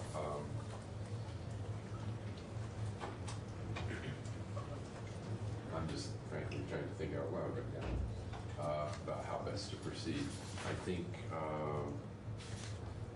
what we might do is, I think we have a specific proposal in front of us that I think is prepared to, that is a longer term, this is not a short term immediate issue, but is a longer term piece, but I think one which we might be able to go through quickly. And so why don't we do that? In the meantime, I would like, looking around the room, but also thinking that some of the key players both around home health issues, mental health issues, and pharmacy issues in terms of carriers and obviously pharmacy. So what I'm going to ask is that if you're in the room and you are engaged in that specific, in any of those three specific areas, or in hospital preparedness, that you be thinking about, are there immediate policy changes that you believe should happen and could happen in the in the immediate term, and or financial changes that would be necessary in order to support Vermonters, that the legislature has the ability to take steps in the next 48 hours. I'm asking you to be thinking about that, and for us to be reaching out to other stakeholders who are similarly situated.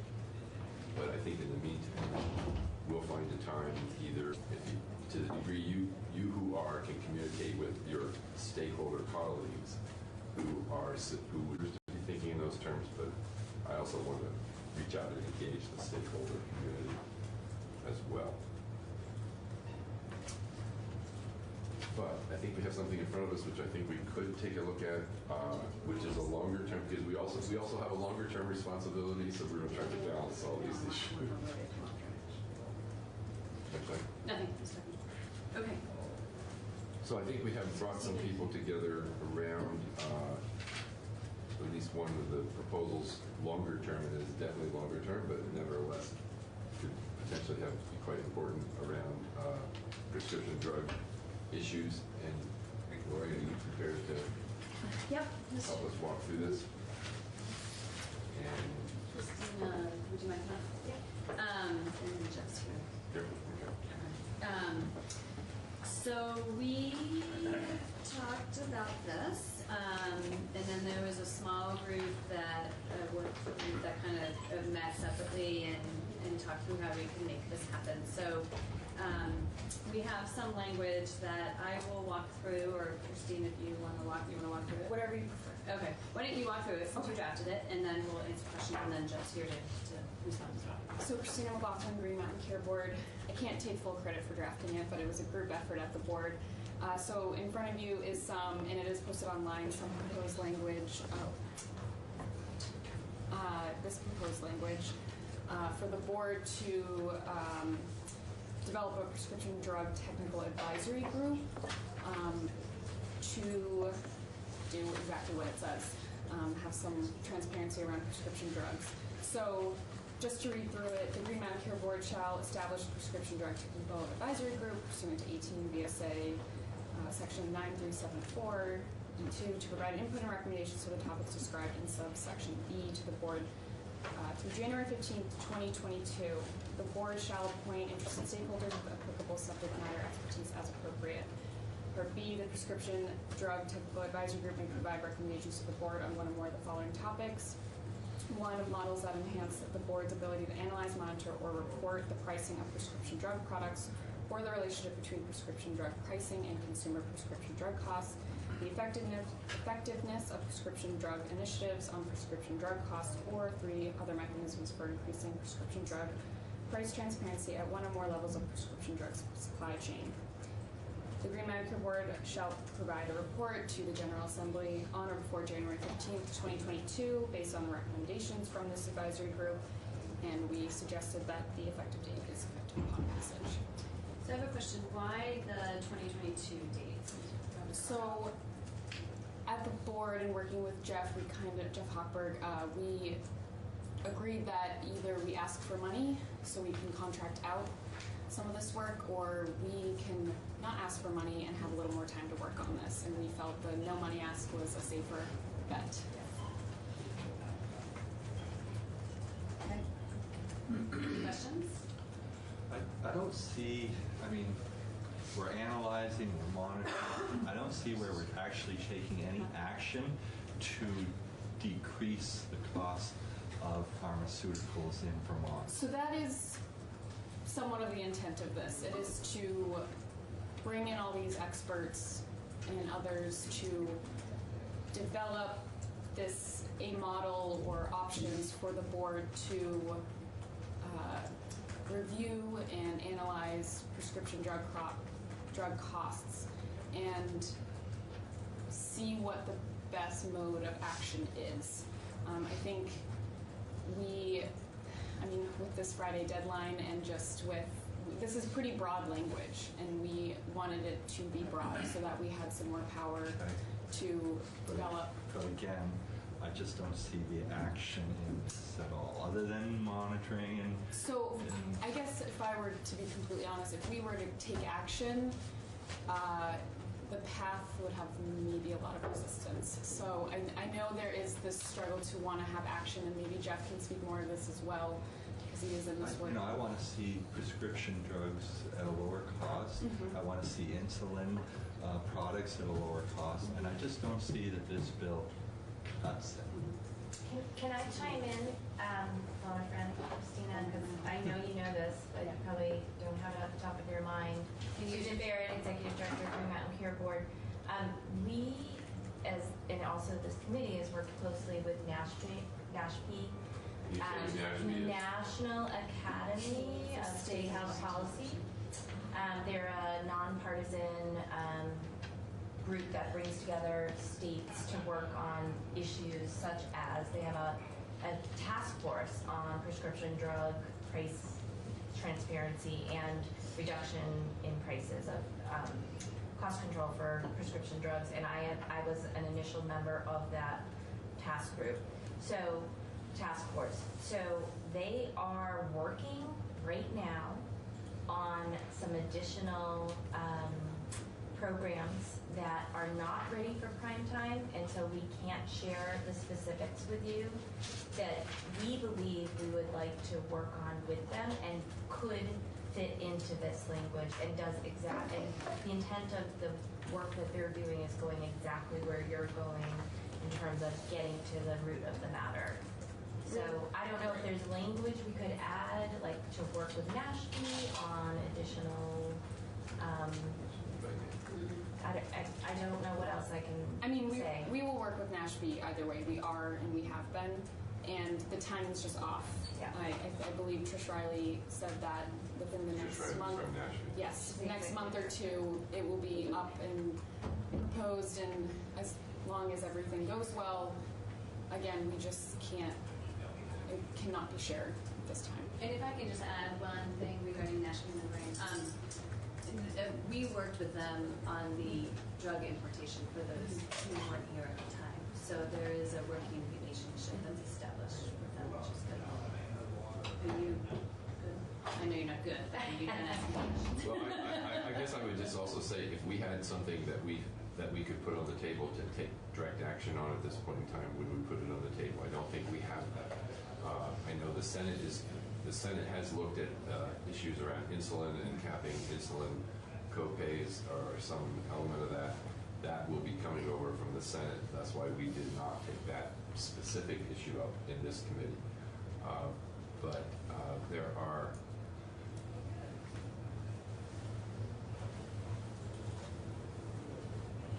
and I don't think we're prepared at this point. There's the bill in front of us that would task the Green Mountain Care Board with actually setting caps on prices and controls on prescription drug prices.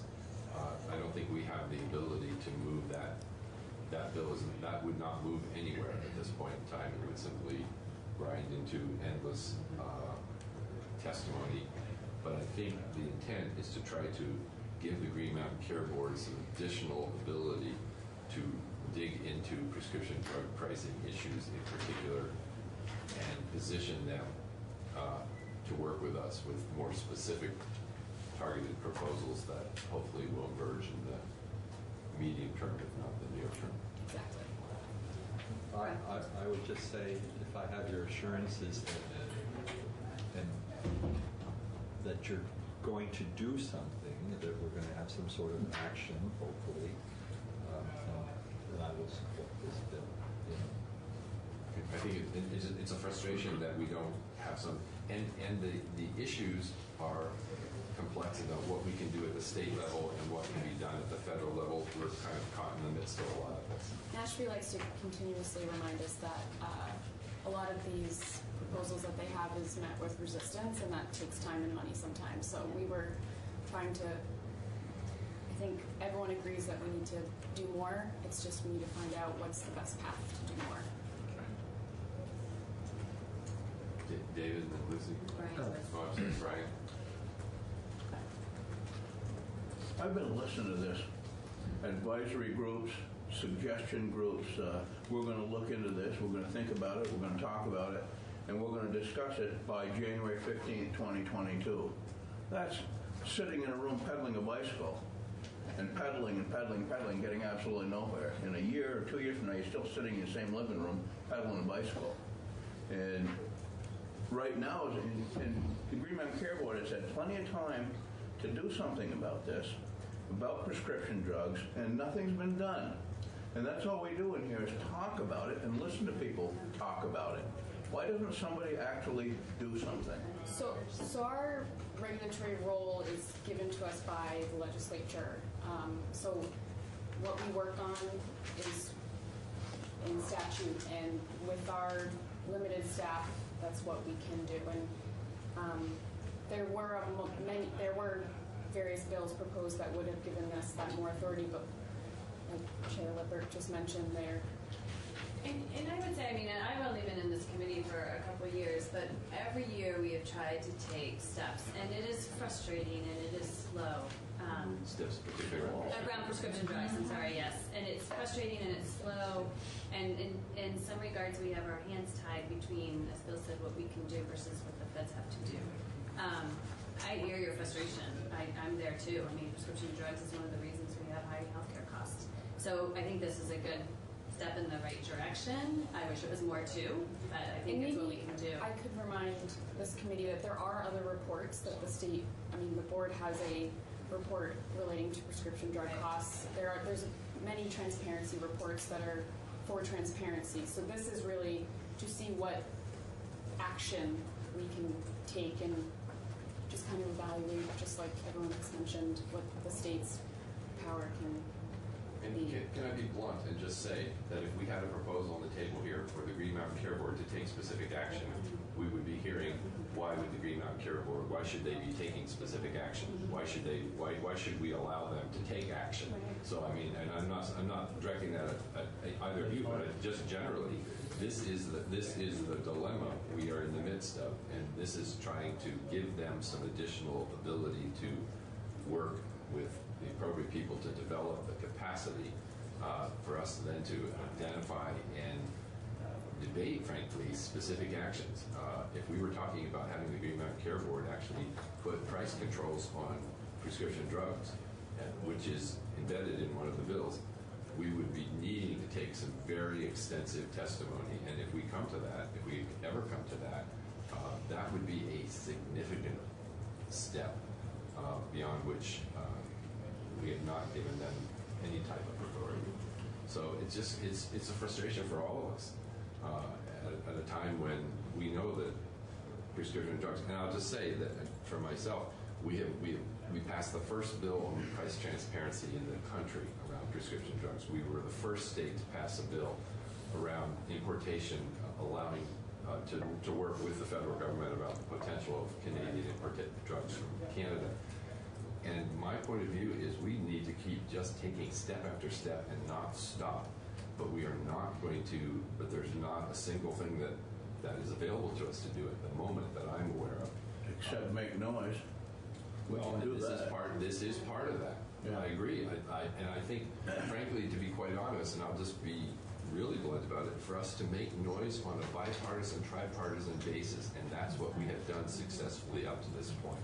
When we have moved the bills on price transparency in the face of objections from the pharma and the pharmaceutical industry, when we did Canadian drug importation, this committee collectively on a tripartisan at the time basis said we need to make noise and we need to make it clear that there's action that needs to be taken. And so I'm hoping that we can continue to do that even in the face of knowing that this is not sufficient. I would like to see more follow-up rather than wait to 2022 on. I know Town of Derby's still waiting for their Y2K generators. That's 20 years ago. The state promised the Town of Derby generators when we're going to turn into Y2K. Still waiting for them. I hope we don't have to wait that long for something like this to happen. I don't. That might be a little bit of an over-exaggeration, but... Can we add a line about giving Derby their generators? I think so. I think we should do that. And where are the Derby generators? Yes.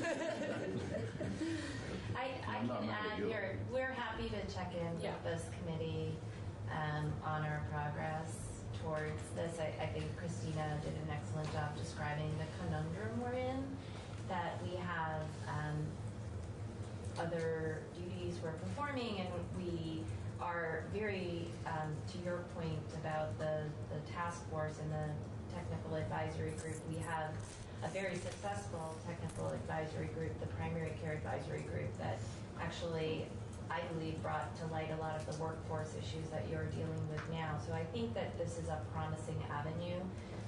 And I don't know if you want to put in a check-in, we're happy to do that next year as a progress on our a check-in on our progress.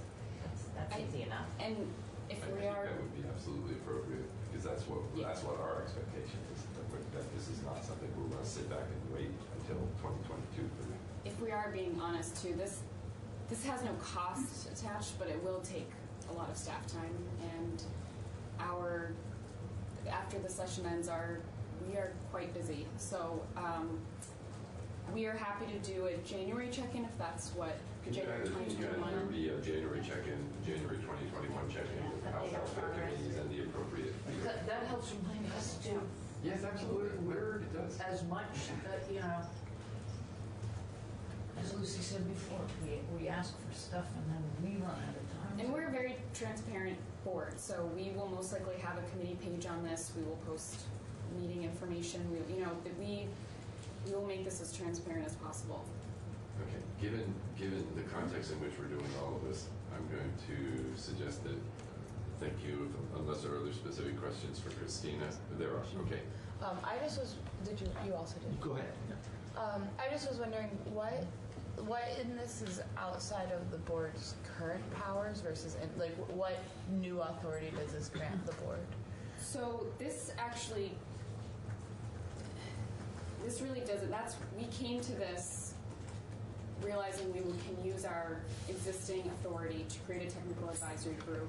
And since there were all these other bills that were this bigger ask, we took into consideration all the other bills and came up with this that we felt, we can't make everyone happy, but we felt with working with Jeff Hochberg and internally that this is what we can do with our current staff, our current timeline. And so this isn't giving us anything new per se, but this is, to put in language that we will come back and report in 2021 and 2022.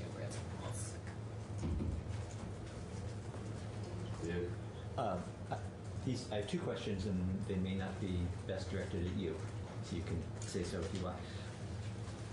I'm not clear on what, in number 2, what a prescription drug initiative would mean. So the effectiveness of prescription drug initiatives, I guess when we propose recommendations as to how to control prescription drug costs or be more transparent or whatever it may be, how effective those initiatives may be. Okay. So, and if everyone understands that that's what that means, the language just seemed a little vague, prescription drug initiative, but if it's clear to the board, then good. And then I'm also not clear myself on, in number 1, the difference between pricing and costs. So we're using both of those terms to mean not the same thing? So I guess pricing is pricing, which can mean various things, but cost to, say, the consumers, the ultimate cost of the consumer. So when we say the relationship in the end of part 1, relationship between prescription drug pricing and consumer prescription drug costs, that's retail or list pricing. Is that what we mean by the first? List pricing, but then the costs. There's so many. Yes, I know. So there's quite a few different costs, and Jeff could probably take a minute and walk through it when he comes up. That happened through the supply chain, and then what does the customer and the patient end up paying? there's a lot. I mean, when we drafted our last bill, it was very like wholesale acquisition costs versus some other costs. So we'll let Jeff comment to that. So hold that question too. Okay. Anything else for the Green Mountain Care Board? Sorry. Yeah, I have one more question. I don't know whether this bill should cover this, whether it's an issue that you would look at. But it has to do with the coronavirus. I don't know what type of pharmaceuticals or meds that will be required to attack this virus. But will the Green Mountain Care Board also be looking at, say, price gouging that I'm sure will probably come up eventually? I'm sure. I mean, that's why we kept this language pretty broad. We can look at everything and anything. So this would be covered and would be reported, I guess. Yeah. I think that's an important point. I think, in this kind of emergent situation, we would particularly need to be aware of protecting Vermonters from being exploited.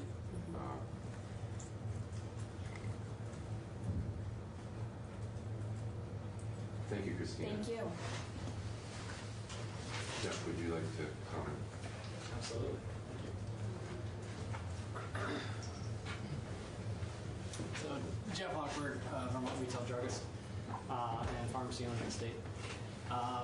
First, I think I need a tissue to cry because I think the comments that I just heard from the committee about wanting to do more to tackle this, it's been my almost career endeavor here for the last 10 years of advocating to this committee and others about the need for transparency, the need to make change. And what I've come to learn, maybe apart from maybe Susan and maybe Mike, who've probably been at this a little bit longer than I have, the point I'd like to make is that, I can come here and I can give you a bill. I could give you NCOIL's recommended language for reforming PBM that's going to have downward effect on patient copays today, but then turn around a year from now and may have lasting impacts on premiums. And I can say that I'm being underpaid on these drugs, I'm being overpaid on these drugs. The hospitals are having access issues to these meds, the 340B pricing, the insulin pricing. There's so many factors that go into this that the one thing that I've learned over the years is that what we need more than anything is true, reliable data to move forward effectively. And that's what this bill does. And that's why we fully support this bill. And it is, I think it's a milestone to really put it in statute, to actively drive a cost containment data acquisition program that is going to perpetuate throughout our lifetimes. And that's what's key. Because we could institute something today, we may not see any savings tomorrow. And we want to be able to make sound decisions going forward because we've tried things in the past and they just haven't panned out. Well, why? And we hear from different stakeholders. You hear from me that, this is what's going on in pharmacy. You'll hear from the insurers, this is what's going on in insurance world. So there's a lot to it. And I'm very thankful that this committee is concerned and wants to act today. But I think this is going to be this appropriate step to move forward effectively and given the time crunch to move forward this year to have something that actually goes across and without drawing in just everyone from the woodworks. So that said, we fully support this bill, and I'd like to thank the Green Mountain Care Board for their work on coming up with this. And I'm always available to come here and testify more to the comings and goings of pharmacy matters. And I'll just start by saying, too, that one, I don't have any hand sanitizer available for you. So I can't sell anymore. It's not available to me. I thought you wanted some right now. I have my own stockpile at home. Thank you, though. To the board's or to the committee's chairman, your comments earlier about what some of the things we need to think about now in the immediate. I have actually thought a lot about this. We've been in active discussion both within our store group, with other stores. I've been in conversation recently with the national committees. There's a lot of discussion going on about what is going on currently. And there are going to be access issues. There already are access issues. I think one thing that I would like to stress to this community that I would, thinking outside of the box, some things that I would like to see are maybe an emergency access request. Okay? You asked the question about what are the treatments for coronavirus. Viruses, there are a heck of a lot of treatment. Unless you have a drug that's developed specific to target a specific virus, there's little you can do other than really protect against treat symptoms, and you can treat secondary infections. What we're seeing and what we're being told at the pharmacy level now is to try to gain access to inhalers, to steroids, to antibiotics, and all of those are already under allocation from all the wholesalers. So the wholesalers are already limiting how much is available to the local pharmacies and to the hospital entities. So the drug supply chain has been disrupted, and a lot of it has to do with China, because 80% of the raw ingredients used to manufacture all drugs in the United States come from India and China. So there will be a slowdown that will be perpetuated beyond this quarter. It will continue on at least through quarter 2 before we see a true reform of it. Also, the drugs that are being investigated by the big manufacturers, by Gilead, by AbbVie, you see these in the headlines. These drugs are all very expensive drugs. They're usually limited distribution drugs, and they're usually restricted network drugs. One thing that I think would be helpful is that maybe an emergency measure to require that these drugs be available to every access point possible within our system. So every retail community pharmacy should be able to access these products as appropriate and go through so that we can distribute to the general public as quickly as possible.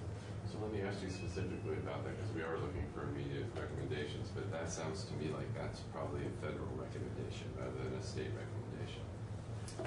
Would that be fair to say, or am I misunderstanding? No, because a lot of it is dictated by insurance market. Dictated by? The insurance market, even under the exchange book.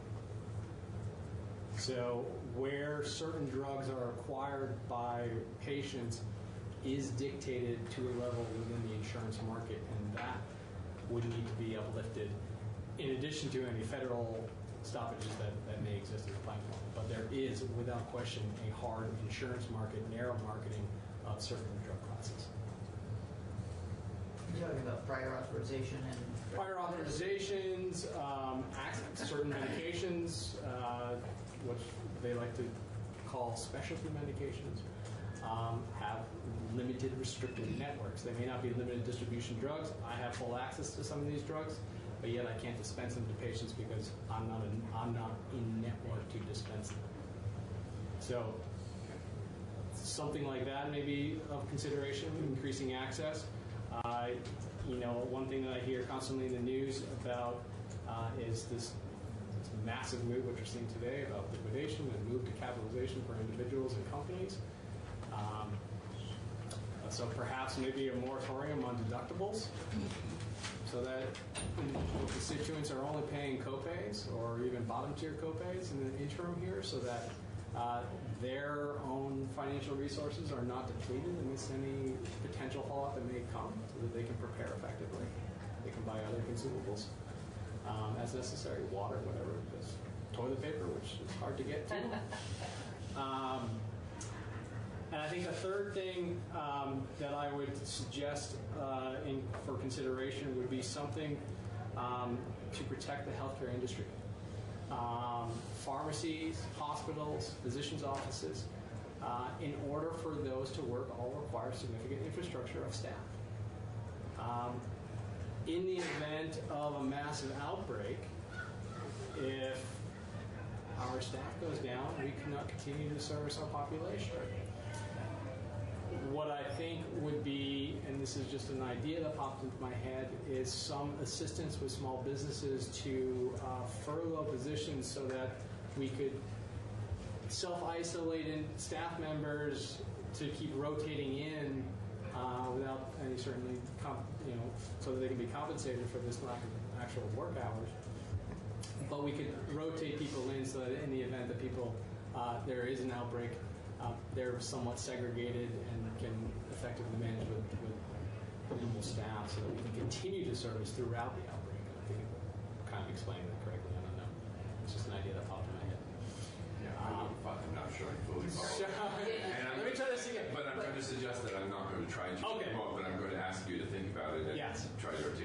something further for us at a later time. So, those were, I think, my comments. I'm good. Yeah, thank you. Mark? About the bill, so you can find that. So I'm concerned that the language about the interested stakeholders, the board shall appoint interested stakeholders with applicable subject matter expertise is appropriate. Do you think that's clear enough and strong enough to make sure that it's not, the stakeholders are not lopsided, it's not one-sided? No, I think that's sufficient enough. I think one of the things you run into is if it gets, I think the board, I have full confidence in the board to do that. I'm not concerned about that. Right. You think that January 15th, 2021 would be a better date than January 15th, 2022? Just your opinion.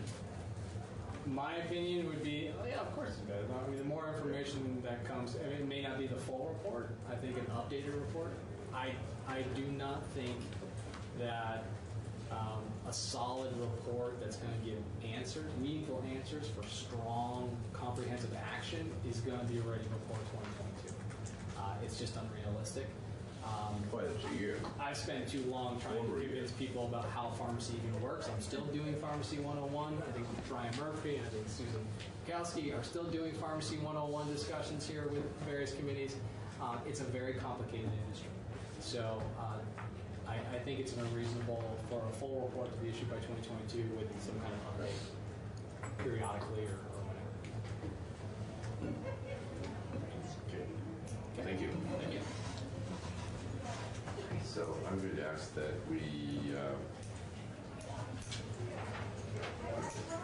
going to come back to this once we asked for there to be an addition of check-in with this committee in 2021, and we'll come back to that in terms of having the language in front of the group. So I'm going to need to step back and think about how to touch base with all of you and how best to proceed. We have some new challenges on our plate as well as our ongoing work, and so I'm just going to ask you to be flexible and stay connected stay connected with Dennis and with our emails that will give you an alert. We may choose to be back in here this afternoon, and in the meantime, we're going to be reaching out to the appropriate stakeholders to get further input, in terms of immediate steps that we can take to support Vermonters around issues of home health, mental health, pharmacy, etc. And while at the same time trying to move some of our agenda forward.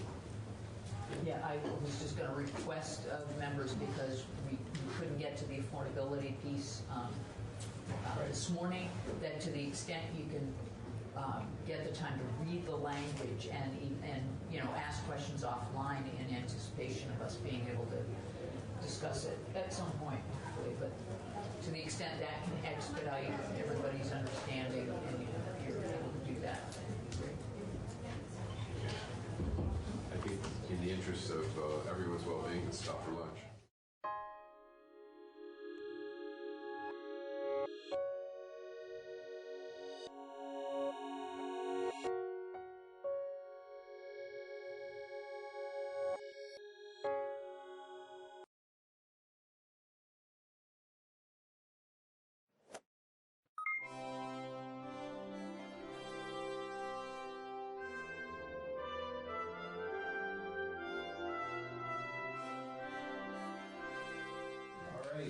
We are picking up on the Homeless Bill of Rights, H492.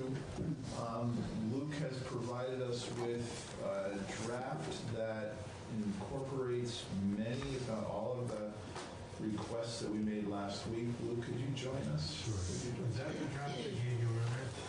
Can I look at that really quickly? You can work off it if you'd like. I don't need to. I just want to check on something. Thank you.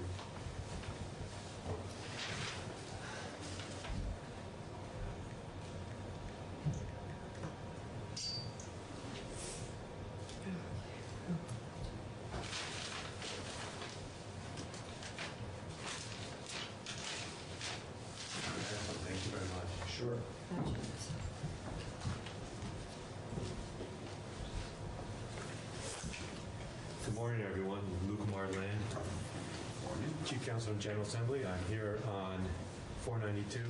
What I tried to put together is a working document, so it's not the polished or final potential strike law amendment. And it shows highlighted in yellow, the changes that I think you had agreed to. And it also contains stricken language, which normally wouldn't be in an amendment. And that's just to show you what's being taken out. So it's a way to work through the changes I believe you had agreed to, and then of course we can discuss. So starting on page 1, 3, line 18, there's discussion about adding in perceived. And so I did it here, and you'll see later that I do it in other sections.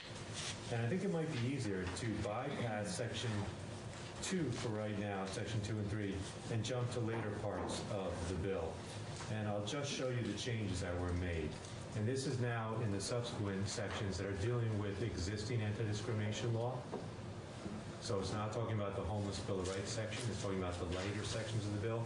For example, on page 9, at the very top, this is the definition of housing status, so it's still cross-referencing the federal law as you decided, but it added in actual or perceived. And I don't think we need to, I did that in the subsequent definitions also. So every time we have a definition of housing status that you are adding as a protected category to existing anti-discrimination law, we're still cross-referencing the federal definition, but I added in actual or perceived. And that language is consistent every time we have that definition. Any questions about that? Okay, so now let's go to section 2, which was the section in Title I, the Homeless Bill of Rights.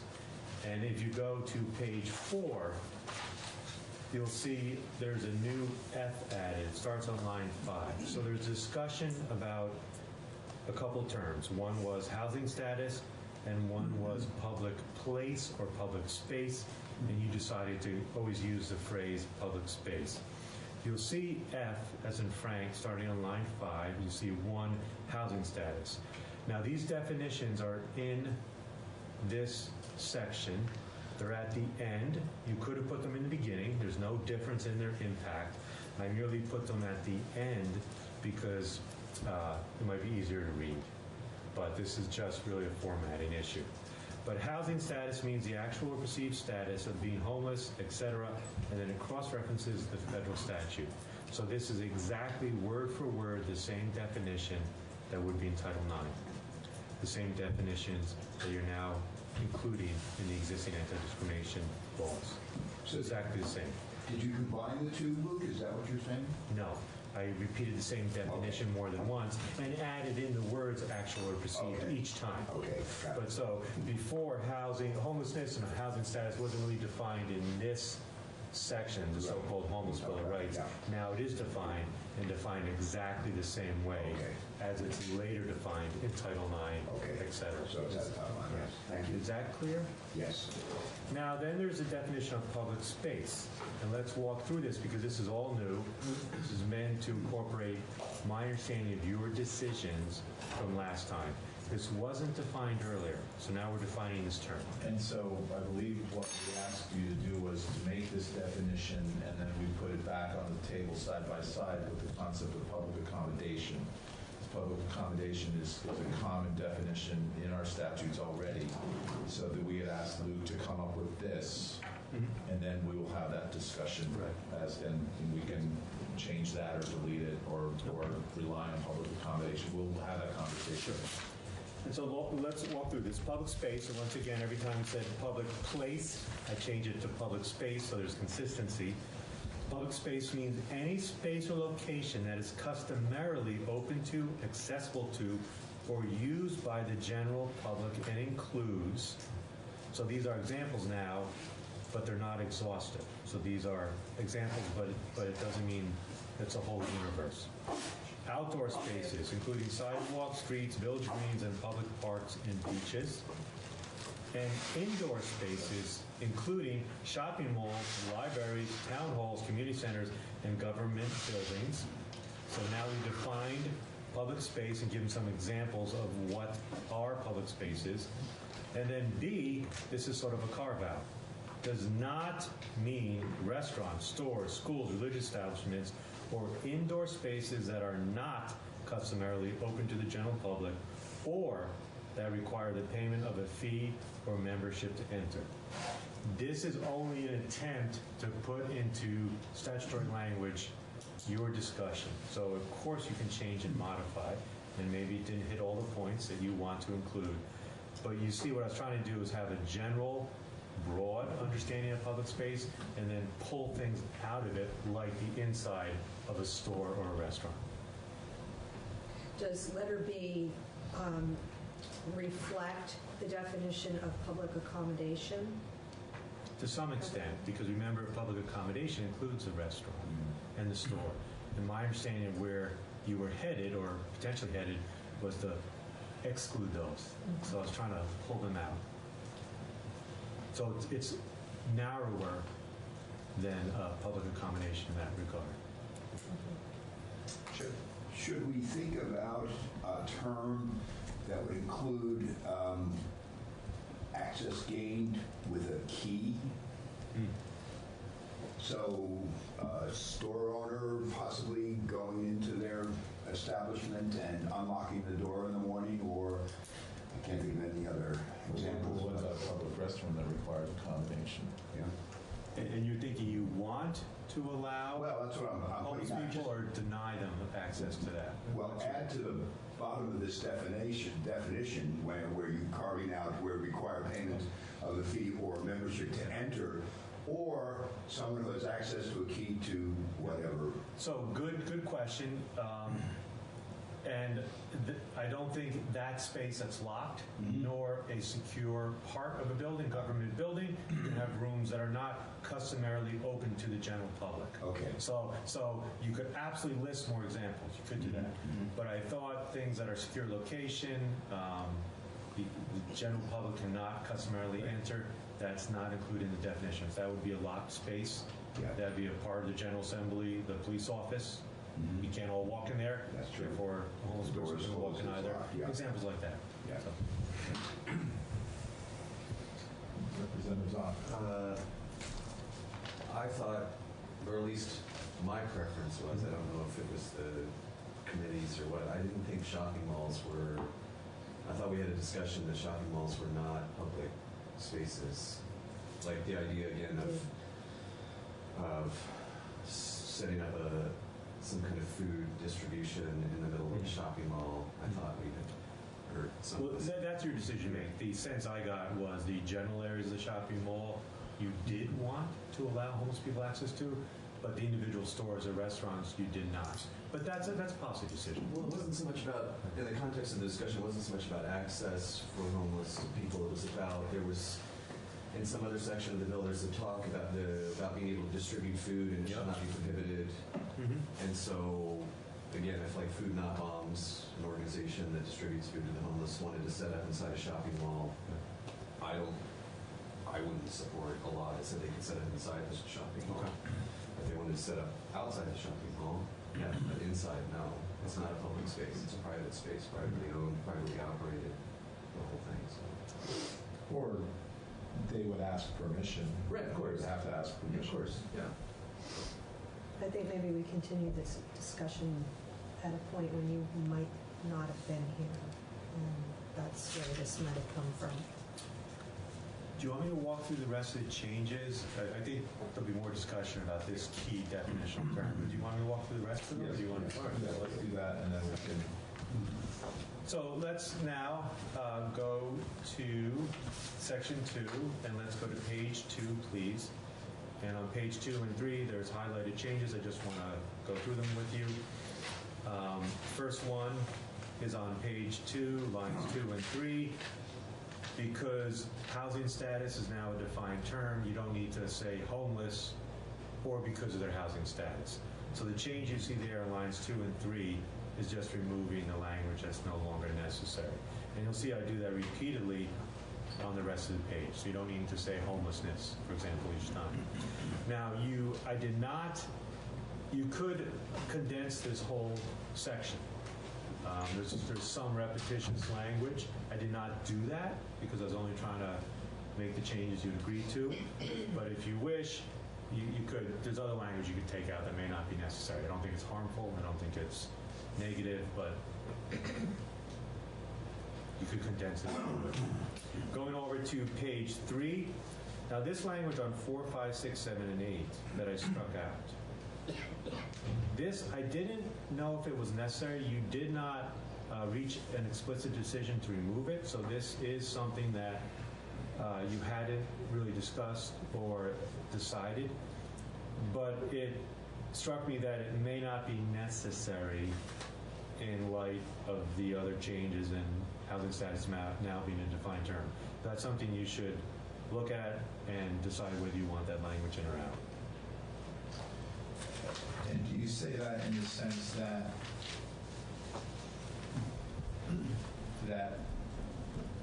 that the way it's otherwise defined is more global, so that this can be? I mean, I look at this language and I say, okay, we singled out victims of domestic and sexual violence in this particular case because we felt it wasn't covered in other sections. Well, if that's so, then maybe you want to keep it in. And once again, it wasn't something you discussed. Just want to be clear with that. It struck me 4 and 5, what does that language actually do? So it's almost a statement of your intent and your opinion. But it doesn't, you say they have the right, but it doesn't actually do anything specific. So that's time for you to discuss. You could certainly have the language there. The other language, it was unclear to me whether it changed anything legally. And that's also something if you discuss and maybe hear testimony from other stakeholders concerning. So I'm not sure about this, but I was wondering whether it was necessary or if you're really just saying that confidentiality as mandated by other laws should be followed. If that's so, it may not be necessary to repeat it here. The other changes that you see on page 3 are just referencing the term of housing status or striking out without housing, which is no longer necessary, or traditional for a public fora was stricken out at the very bottom of the page, and public spaces was used instead. So it's just changes in language to be consistent. And those are all the changes that were made in this draft. Okay. So, committee first, I guess, let's put aside the conversation of public space versus public accommodation for a minute and just concentrate on the other changes that were made. Does it reflect everything that we were talking about last week, in your opinion? And then we'll come back to the domestic violence language in a second, but the other changes seem to be making it consistent, making the changes that we requested and making them consistent through there. Do we achieve that here? Yes, Lisa. I think for the majority of the committee, it probably does. Myself, I'm still, I'm concerned with the actual or perceived language, so that's a stumbling block for me. But I think the rest of the committee is pretty, it captures what we were talking about, minus the public space issue, which you asked us to remove from our minds. For the time being. Yeah. And there's, then let's move over to the domestic violence language. Do we think that is, I mean, Luke, if you needed to look at that, would you need to look at that one more time in terms of research to determine whether or not it's completely duplicative, or is it just our choice? Well, I think that's something you may want to hear from other stakeholders, either informally or formally. It's not my subject area. I can't give you an opinion that's absolutely not necessary. I think I explained my reasoning in striking it out, but I would circle back to some of the other folks who've testified, perhaps. I think the language on 4 and 5, I don't see what that adds. You talked about it in the next committee, those two. All right. Does the reference to the Federal Violence Against Women's Act, are you familiar with that? Be duplicative? Well, that's what I was wondering, but I'm not entirely sure, So and I cannot answer that question. We need to know what that language Sure. says. And no, and I hear you when you say that this sentence starting with "in particular" is more of a statement that if we were to include that language anywhere in the bill, it would be in the findings. Yeah. More than within the statute itself.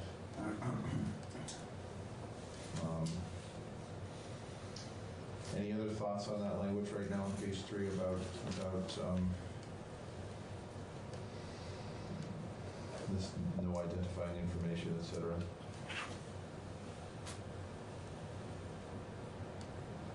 All right, so that's still a touch point to go back to. Now, public spaces versus public accommodations. I believe that if we, in the testimony we had last week also mentioned that public accommodation does include most of these things, is that right? Yes, it does include, it does include things like stores, and let me read that definition to you again.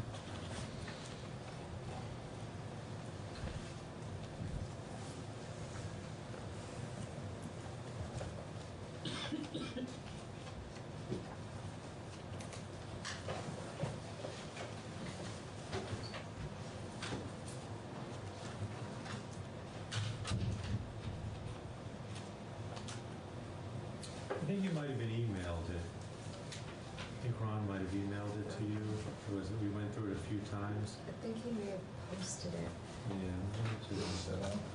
Yeah. Oh, here I have it. Thank you for looking.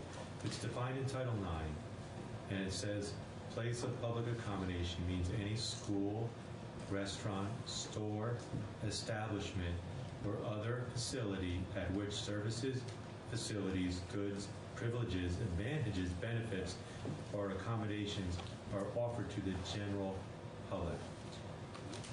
And so it's quite broad, but it would include a restaurant, a store, that's specific, and many other places. So public accommodation does include the things that I excluded in that definition. And all of our other protected classes that we're bringing homeless population into, its public accommodation is what is guaranteed. Well, and anti-discrimination. Yes, but you do that in this bill also. Remember, in this bill you have changes to Title IX, public accommodation. Right. You're adding housing status as a new protected category, so they get the full panoply of protections like race, gender, sexual orientation, etc. We're talking now about Section 2, which is the Homeless Bill of Rights, which is different than Title IX, and which has different types of language. That's what we're talking about right now. So I'm a little, if I'm understanding, I'm a little uncomfortable because I feel like we're creating an apartheid system that all our protected classes can take advantage of all of this, but now suddenly restaurants, we're saying it can be like whites only. But it's like excluding homeless people. So you're not doing that. I'm sorry if I was unclear. Under this bill, you're giving homeless people access to places of public accommodation like everyone else. That's in Section 4. Okay? The B part. Section 4A, 450, homeless people. Under those sections of this bill, same rights, same privileges. What is on page 4, yep. B, 16, 17, 18. What does that exclude? What aspects of this are? It means as to the Homeless Bill of Rights, which is Section 2. Okay. Forget, totally different than the other Title IX changes, okay? Right. So it's saying for what you have in Section 2 doesn't apply to restaurants, stores, schools, religious establishments, etc. And this includes, if you look at the prior pages on Section 2, it's talking about using and moving freely in public spaces, etc.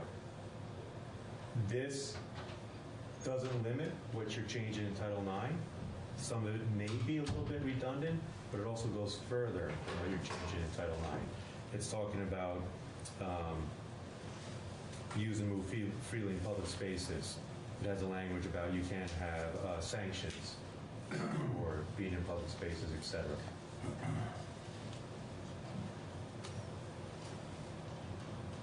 I don't see why that D is necessary at all. And I would think the broader public accommodation covers it for me.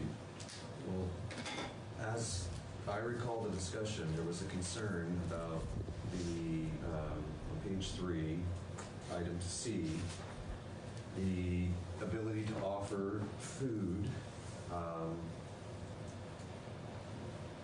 It's just a little vague, and there was some concern that that language would authorize or allow someone to be exempt from criminal or civil sanctions if they set up a soup kitchen in a restaurant. And we thought that's probably not a reasonable interpretation of things, and we were specifying that it's public spaces and not public accommodations, so that we wouldn't be in a situation where that would happen. I think that was the whole reason I thought we were delineating the difference between public space and public accommodation. I think that's correct. I agree. Right. That was what, I'm not saying whether that's right or not. I'm just saying that's what engendered the discussion, was that language as it reads seems to allow for that possibility. And so I wonder if we can, without creating a new definition that can cause confusion in that line, in that section C, reiterate other language around interfering with, so no person shall be subject to civil or criminal sanctions for as long as it does not interfere with the normal operation of the business or normal conduct, because we've been very clear along the way that a business that we want to maintain that a business has a right to refuse service for someone who is interfering with the business practices that are going on. Or like disruptive to staff, or to customer. Yeah, exactly. Mitigating, right, and so that's been the conversation all along. We want to maintain that, right? And so, Brandon, the example that you're offering of what we were trying to avoid, I wonder if we can have, now I'm just repeating myself, but in this section, as long as it does not interfere with the normal business, and then we can use the public accommodations language and not have dual definitions.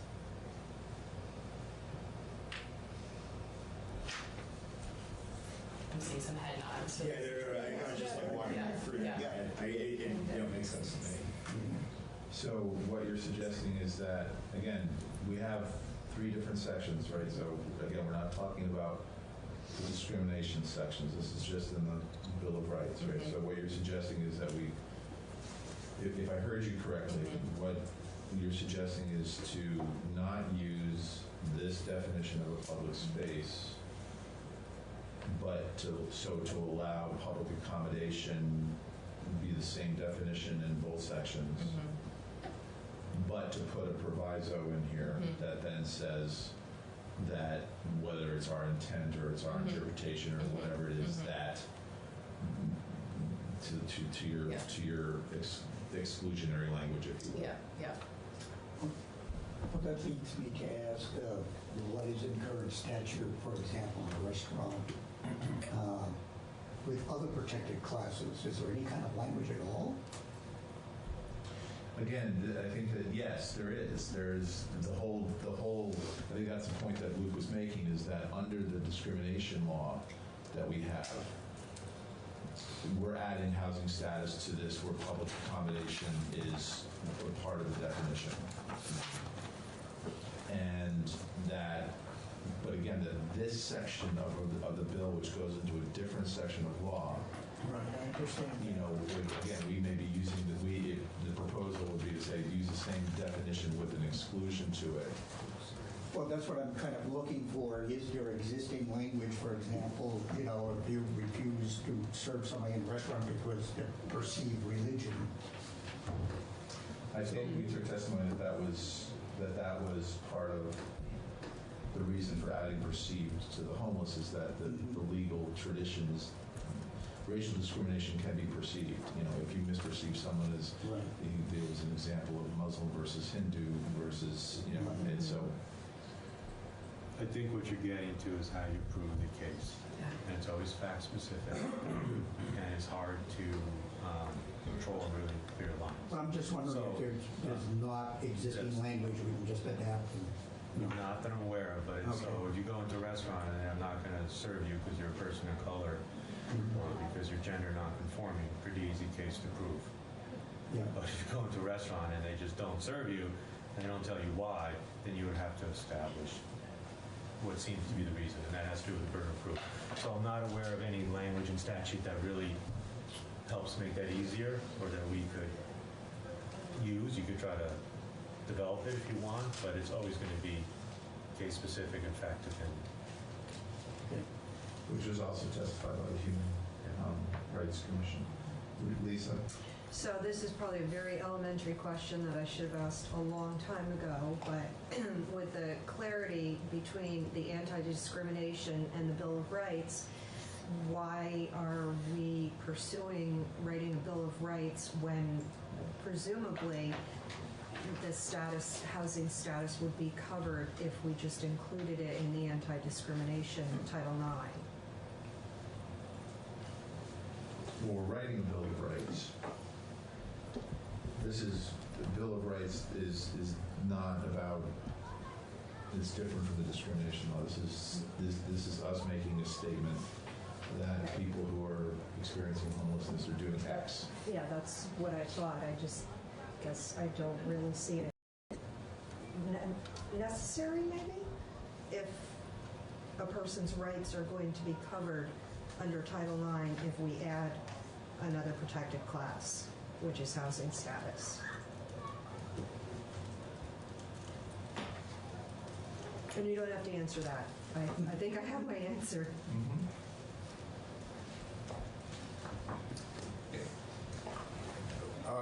Two summers ago, on Church Street, I walked into Starbucks, and Philip Ruth was there, and he had his sign up, to his petition to run for Senate. He was just standing there quietly and doing that, and I said, "Hey, how are you, Senator Ruth? Nice to see you." And I signed his petition and stuff. And so, if he was unkempt and homeless, according to what we're talking about now, he would not be able to be there. But because he was looking good and quiet, he could be there because he wasn't actively soliciting, but he had his signatures things here. And, oh, you live in Chittenden County? Oh, I do. I'm gathering signatures for my petition to run. And so that's my discomfort here, is that we're not asking restaurants. People should be served. If they come and sit down and they have money, they should be served, no matter who they are. Yeah. But if he was harassing people, if he was aggressively asking for signatures, that's the point of difference there. Well, so if he's standing there, perception of how he looked. No, I'm not speaking to that at all. I'm talking about the method of engagement with the public as an operator. Has absolutely nothing to do with one's physical appearance and demeanor. Well, a little bit on the demeanor side, but physical appearance, how they come up. If he was standing there calmly having conversations with people like yourself and asking for petitions, have at it. So democracy. I take sorry, I didn't mean to cut you off. Yeah. I just want to be clear that all these discussions it comes down to how you prove your case. Yeah. So you put it on paper, the shop owner does whatever they wish, it matters whether the case is brought, and that gets to prove the case. So even if you add language that can't interfere with normal operations of the business, shop owner could still exclude you if you're unfit and smelly, if they think that's, arguably, they think that's interfering with normal operation of business. So no matter what you're trying to get to, there's always going to be some wiggle room. There's always going to be some gray area. It's always going to come down to, does someone bring a case? How do they prove it? Can they meet the burden of proof? Just want to make that clear.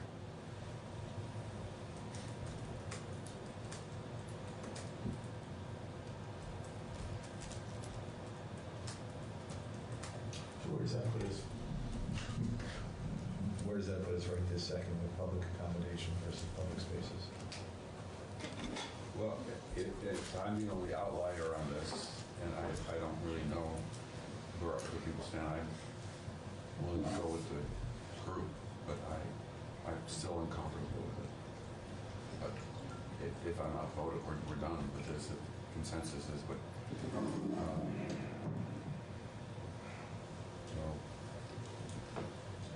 Yeah, and I think that public accommodation language is clearer because it's precedent and it we're doing a new thing, and so having fewer new things I think is always helpful as you make changes. So that's my preference, and it seems like with that additional language to make sure to acknowledge the intent of this bill and to reiterate the businesses being able to operate functionally is the intent, and so that's I'm going to stand behind that. Well, I mean, this is like sort of like the new uncharted territory of creating one of these, doing one of these constructs where it's not necessarily looking at someone for race, gender, religion, and it's more of a social construct as opposed to how somebody's born or a point of faith. So I think that's where we're running into this. You get what I'm saying? Like, this has never been defined before for this type of individual. So I think that's why we're hitting some.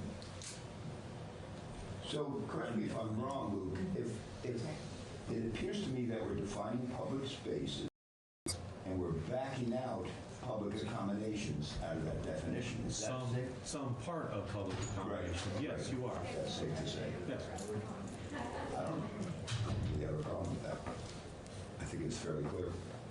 I think just to be super pedantic about this item C, when it says no person shall be subject to civil or criminal sanctions for soliciting, sharing, accepting, or offering food, right?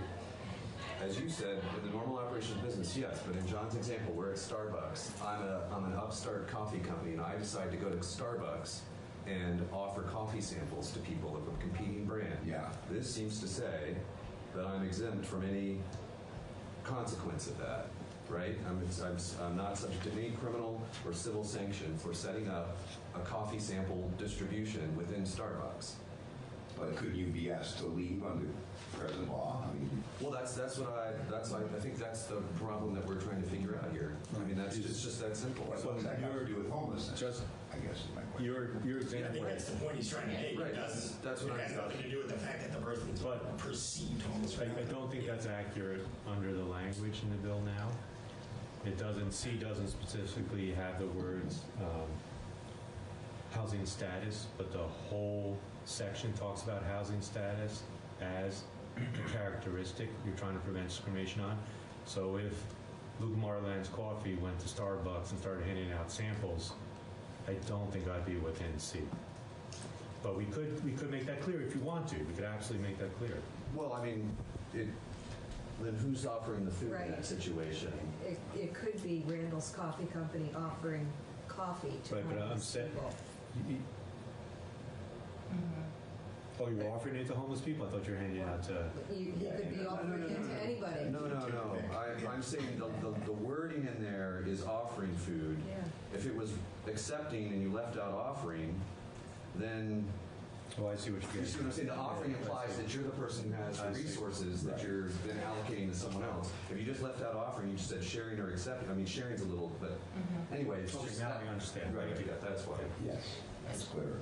And then the point that I made earlier when we talked about this is that at the U.S.-Mexico border, that municipalities have criminalized giving food and water, and so that's the perspective that I'm coming from. That I do not want to be doing that. And so again, that additional language of how to have within have language that says interfering with the normal business, so that the example that Randall you're having is not within this protected. But did you want C to cover your scenario at the border or not cover it? When we talked about it initially, that's what my understanding was that it was that you could give or receive and be covered. It's separate from homeless status. You could give or receive. In the context of homeless status. In the context of homeless status. Thank you. Okay, Mariana, Lisa, and Tom. So I come back to perceive. That's a very loaded word. And that would mean to me, in terms of public spaces, this is a public space, this building. We have a homeless person, at least one, who comes and goes and so on. So I'm interpreting this, if I approach that person, as actually has been done when this person first appeared, one particular person I'm thinking of,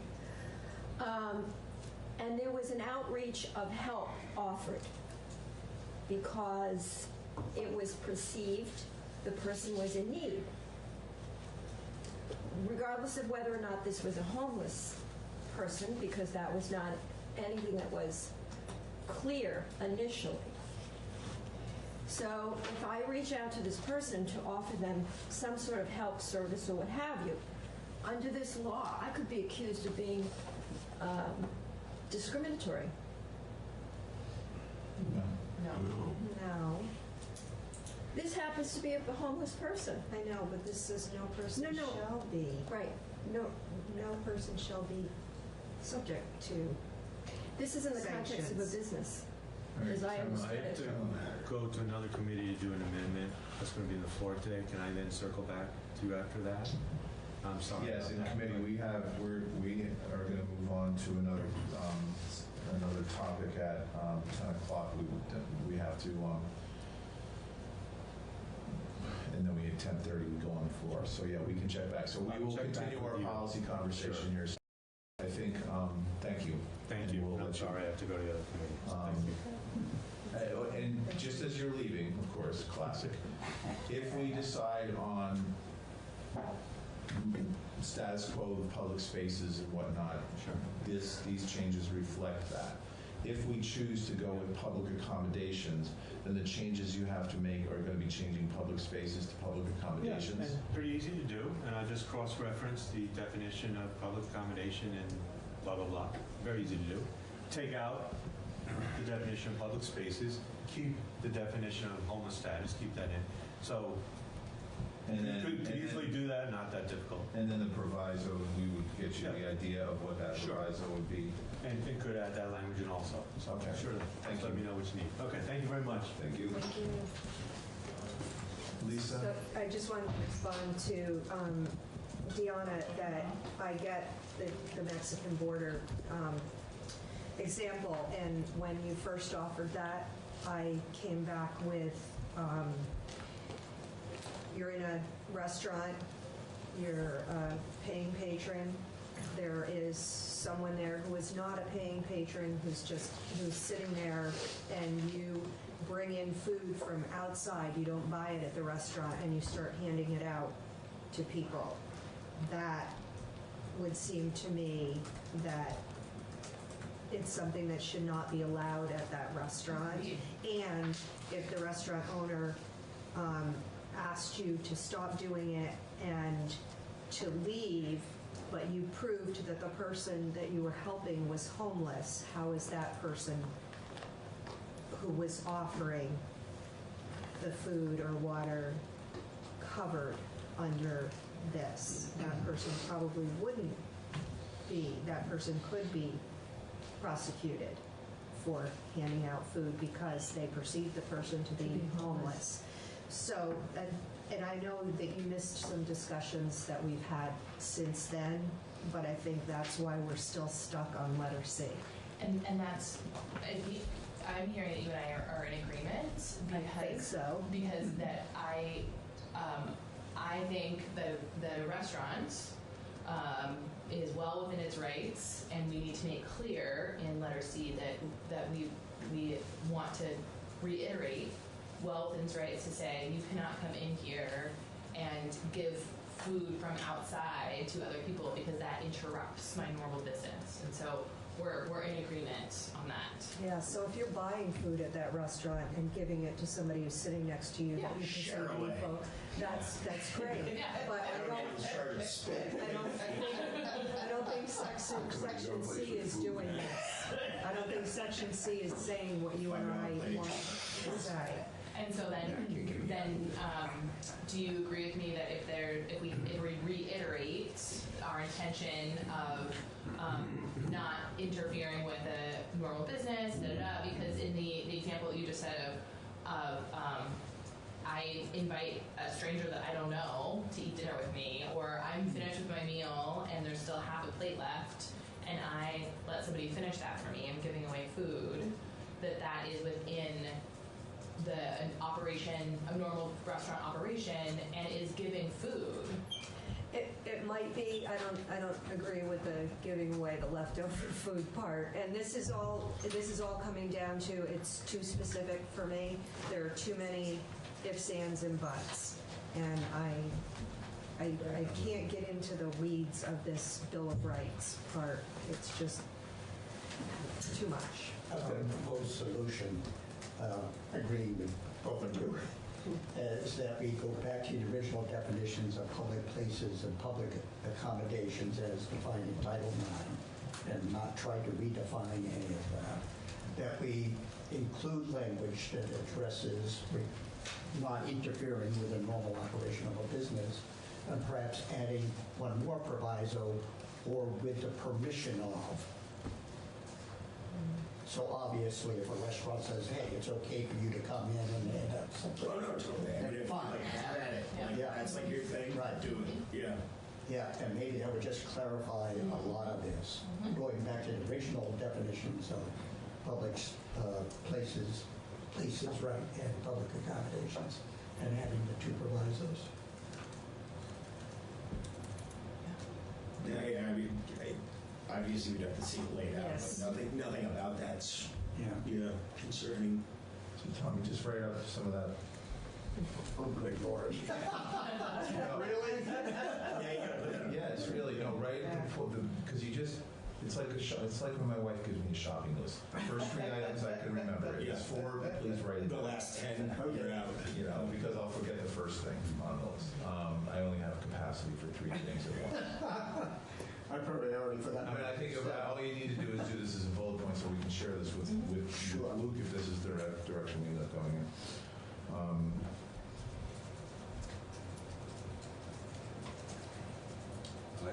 To me, that bridges what we've been discussing, the way I should just say it. All right, before we take a break, before the next conversation, Earhart, you had your hand up 6 or 7 times. Did you want to share thoughts on anything? If you have time, yeah, appreciate it. We have 4.5 minutes. Should I do it from here, or do you need me to?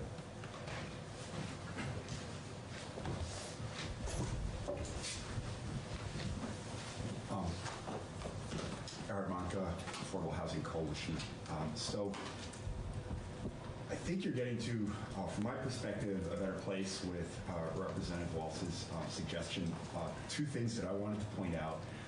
One was you're focusing a lot on the restaurants and the malls and the provision of food and these sorts of things, but I just want to make sure that you understand that on page 2, in B1, there's a much broader conveyance of rights to use and move freely in public spaces, including sidewalks, et cetera, et cetera. And if you do create a separate definition from what's in Title IX, the public accommodations definition, if you include a more restrictive definition in the Bill of Rights, that isn't, you are potentially creating a conflict between the Public Accommodations Act and specifically this section B1, which conveys the right to use and move freely in public spaces, including all those listed. And you're basically, you would be creating, I think, conflict and confusion in the minds of mall owners and business people about whether or not they could, maybe under one section of law, prevent someone who is homeless or perceived to be homeless from entering their establishment or entering their mall, and another section of law which says they need to be able to serve them like they would any other member of the public. So just, I know you're focusing on the other two places where public spaces are. Well, no, I think the question to Luke was if we go with public accommodations as the definition, that would change here. That would change this one as well. That's my interpretation. Yeah, that's what you're asking for is to change any reference to a public space to an accommodation because it's a broader definition, and you're seeking a continuity between two different sections. I was speaking to if you kept the proposed definition for public spaces in the Bill of Rights section, as Luke had outlined earlier, then you would be creating a potential conflict with the Public Accommodations Act. And I just want to make sure that among, while you're focusing on the restaurants and malls and providing food or, whatever, things that like normally any owner would say, please don't do this here, and the person would leave, with the great focus on that, I think what you're not looking maybe at as much is B1. And so if you did go with Luke's proposed public space definition, then I think you're creating a conflict under this section. So I think you're in a better place with what Representative Waltz was suggesting. The other thing I just want to make you aware of is on page 3, this is in section 6, top of page 3, lines 4 through 7. Luke had suggested striking the victims of domestic and sexual violence and stalking components. My recollection back to when we originally worked on drafting this a while back, this was something that was very important to domestic violence victims and their advocates. And there are actually, for instance, carve-outs in the Federal Homeless Management Information System specifically for the kinds of information that can be shared about and not shared about victims. And so calling this out was something that was important at the time. I haven't gone back and compared this to the bill that you all passed last year on domestic violence to see if maybe that's now covered, but just wanted to make the point that I think probably it would be a good thing to leave this language in. Okay. Those are my comments. Thank you.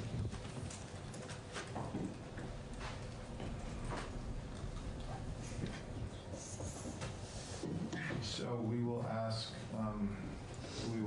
Luke to draft up, to do the full strike all on this bill. Am I hearing consensus that public accommodation is a sufficient definition with the two provisos that Tommy put in, the two additions? And that's what we will ask to see for the next time we take this up. What about the inclusion of the domestic? I'm fine keeping it in. I seem to remember it's older language that was, but if... Do we need to hear from domestic violence advocates or just put it back in? I think we just keep it in. Okay. No. What about referencing the law that was passed last year? Or looking at it to see if it already includes homeless individuals?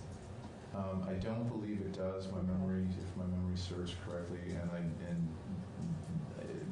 Earhart's memory, I think, of using the Homeless Management Information System, I think that clarifies the conversation we had on this 2 years ago.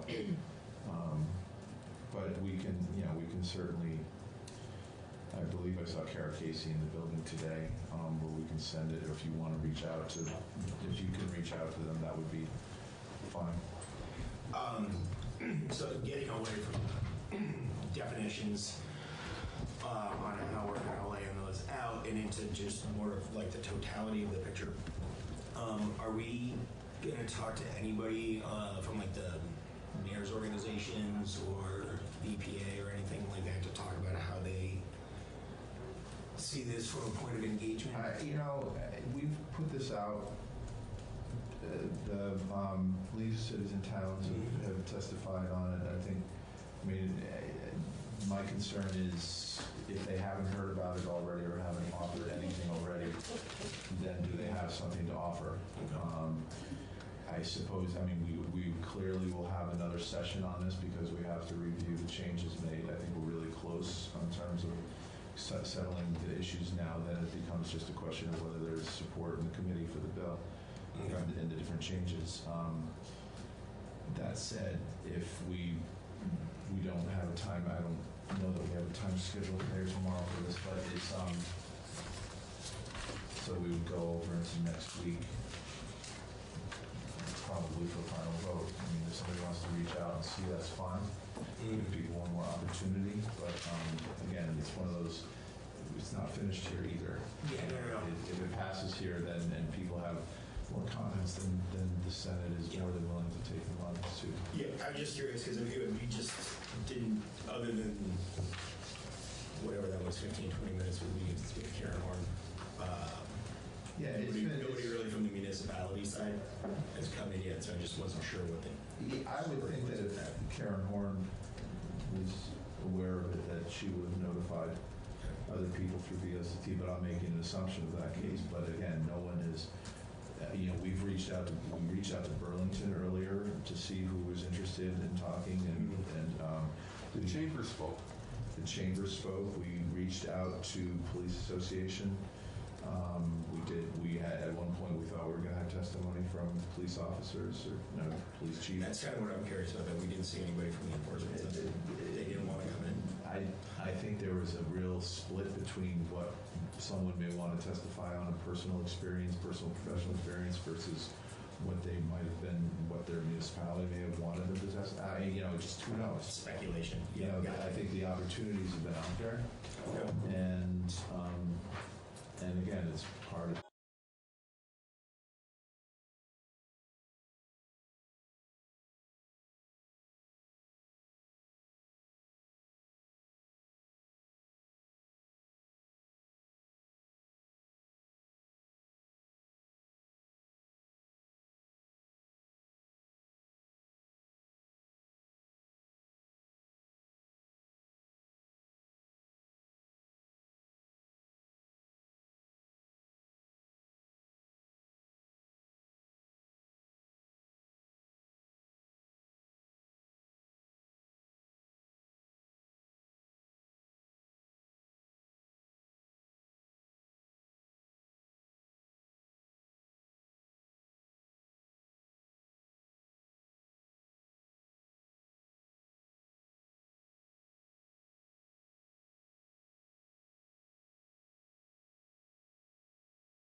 presented in 464 and 808. And it is coming to the point where I think we need to try to decide as a committee what direction we want to go on these issues. And so we've teamed these bills up together to intentionally allow us to have a conversation not only about policy and whether we think there's a reason why we need to make a change in, for instance, use of force policy, but also issues around training, training in cultural awareness, training in de-escalation, and of course issues around data collection so that we have the information at hand in order to understand what the experience of Vermonters in their interactions with law enforcement is about. What's the bill? 464 or 808? Is that what you're asking? Yeah. I'm sorry. Thanks. Are you being our legislative counsel now? He's trying, but I don't think he can say good. Doesn't have to plug yourself off. How do you do that? I'll work on it. Yeah, can you do a split screen, bring them both up side by side, use side by side? It's been a while. Do you really, are you just being a wise guy? I think he's being a wise guy. I don't think we need to look at the bill language right now. I think we need to have a discussion about what we've heard, what we think makes sense, and what we want to begin to move forward with in terms of getting language on the page. So this is just an opportunity to have some open discussion. Jim. So we've had obviously a lot of testimony and a lot of different viewpoints, but the first part on the data collection, was it my understanding that we have this information, but it just doesn't go to this group? The E. That's already collected but not necessarily shared. Is that, maybe I can call a friend in the room? Lifeline. You got a friend in the room? You like a lifeline?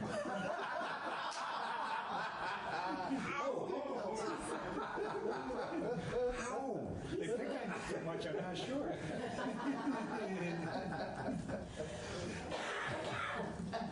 Who would you like to call? I would like to. Nobody in this room. My friend from the state police. Sure. Tell me your question again. Okay, so I thought my understanding was that the E, the underlined part, was already noted somewhere on different reports, but not necessarily given to this group that's looking at all the data. Okay. So that is not one of the mandatory bits of information that's captured at traffic stops in the traffic stop data currently, right? There are, I think, 5 or 6 required: age, gender, reason for stop. So all those things, whether a search was conducted, but use of force at a traffic stop is collected by our department in a separate way. It's not part of the data collection effort tracking racial demographics of traffic stops. We are collecting uses of force at all levels, whether it's a traffic stop or somewhere else. I cannot speak for other departments about their collection of uses of force. Wouldn't that be pretty, I don't know, common sense standard that you, anytime you have a use of force, local police, sheriff, state police, that you would note that somehow? Yes. Okay. So I guess my question would be, how big a deal, and is there any harm to sharing this as part of this report, this collection? You know, just off the cuff, I would say that it should be being collected. I don't know that this is the best place where it should be collected, but it should definitely be collected. In my personal opinion, every department should be collecting use of force data. Whether it's on the ticket or else, I mean, the traffic stop is one instance where force could be used.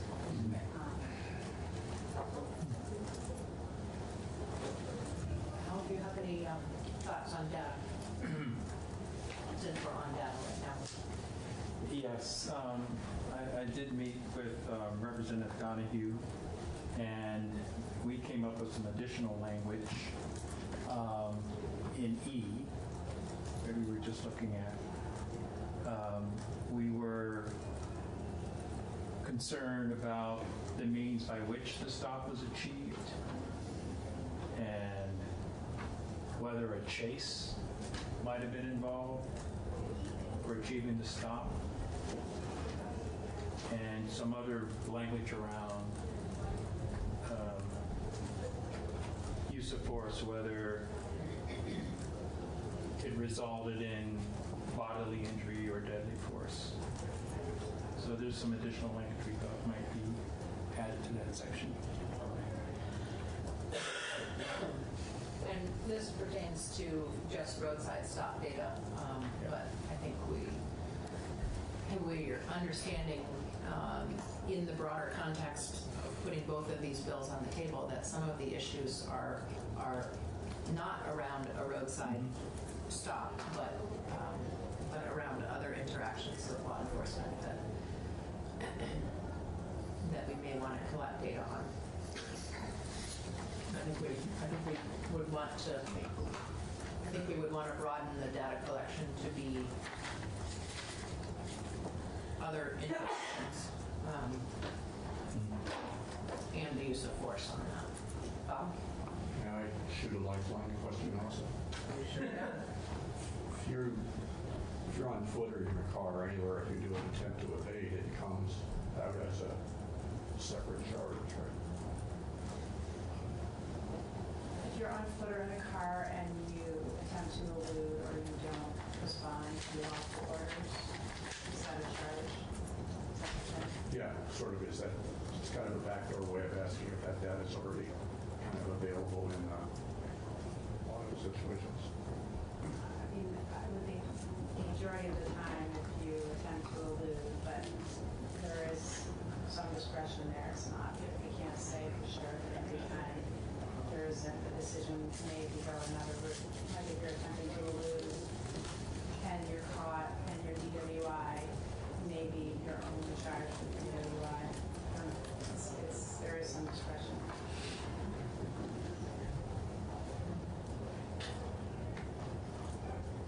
Other conversation about data collection.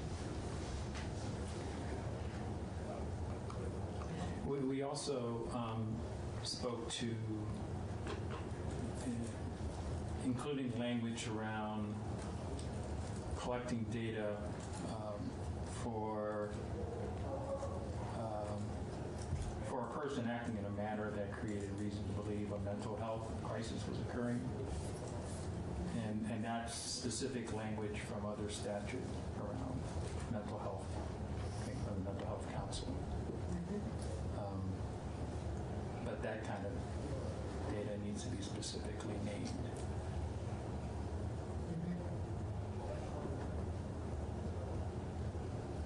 And finally, the thought was that this data report shall be reported annually to the legislature, in addition to the council.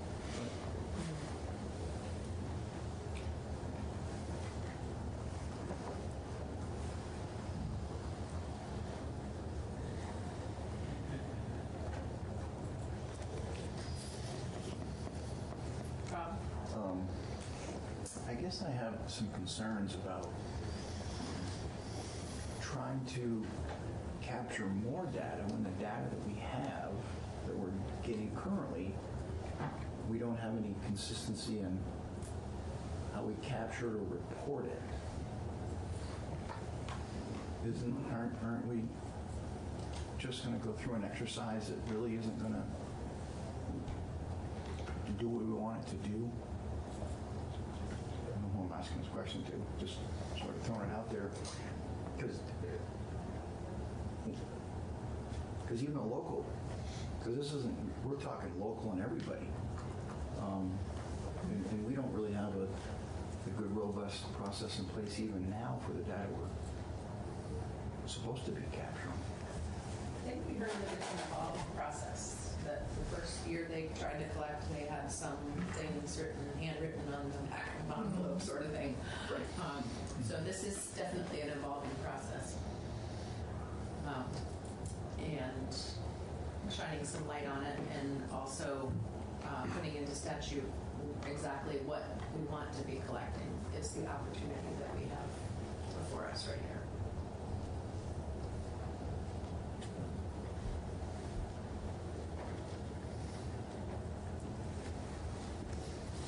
Other discussion on data?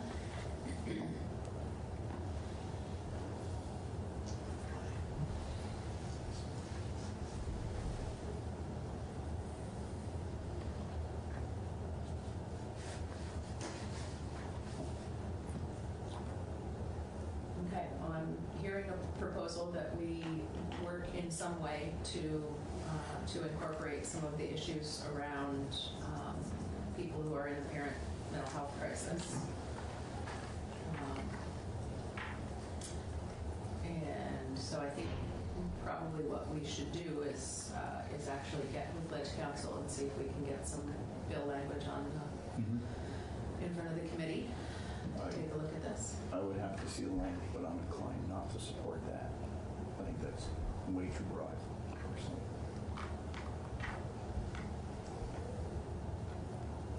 Let's see what it looks like. Anything else on data? All right, so we have training in de-escalation and cross-cultural awareness as two concepts that were put forward in the bill. Any committee discussion on that? Any thoughts that you have based on what we've heard for testimony thus far? Just to clarify, what do we have for policy in this area today? Anything? Well, I wish I had that off the top of my head. Well, there's a lot. For use of force, obviously.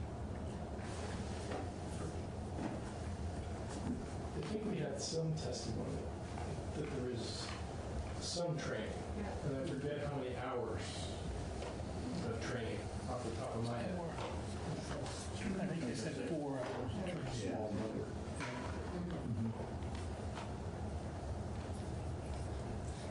They're looking to double it.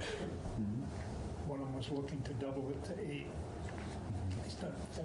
But I'm more specifically on policy before we get into the. So that's a separate issue. Right. Directing the creation of a policy around use of force is a different question than training in those. Right. Yeah.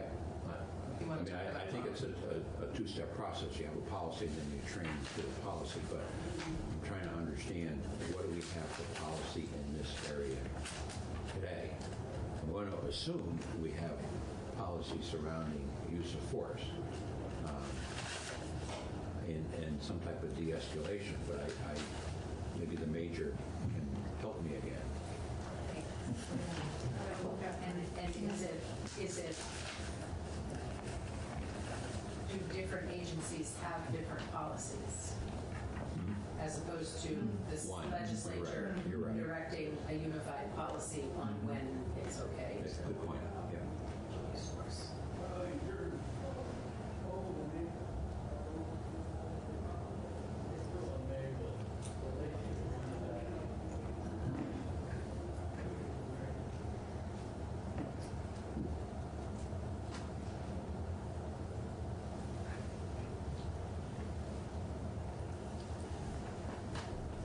Looking forward to breakdown in the training that's provided with the different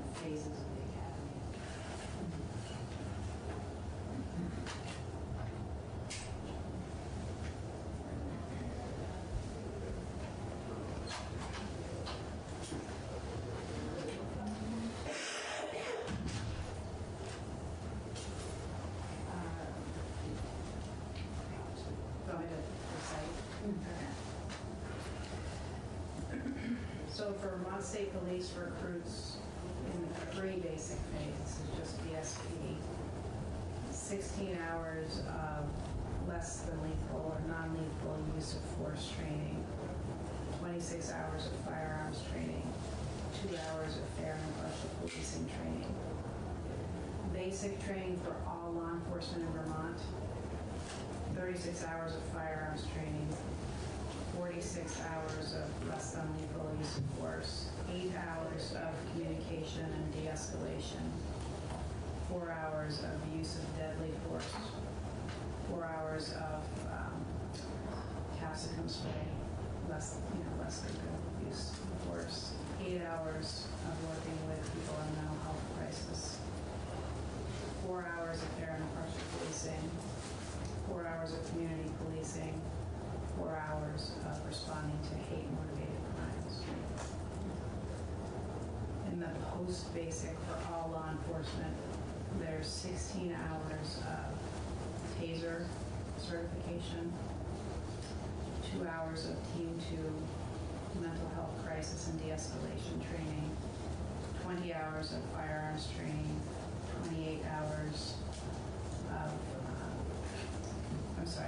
this part is just for state police, 28 hours of less lethal use of force training, 20 hours of firearms, and 2 hours of Team 2 mental health crisis. And then for VSP, 8 hours of fair and impartial policing. And then in service for VSP only, 4 hours non-lethal use of force training, 12 hours firearms training, and then ongoing, the average trooper per year attends, average 30 troopers per year attend an 8-hour updated class for 2. And I can print this for you, and then you'll just have it in front of you. That's actually not a bad idea. Email. Thank you. Okay. Yeah, that's, So let's it's get that up on the committee page. Maybe that's a lot of non-use of force training. What sort of form does it take? I'm sorry, say it again. The non-use of force training, it's a lot of time. What sort of form does it take? Is it out in the backyard playing karate, or is it classroom instruction on?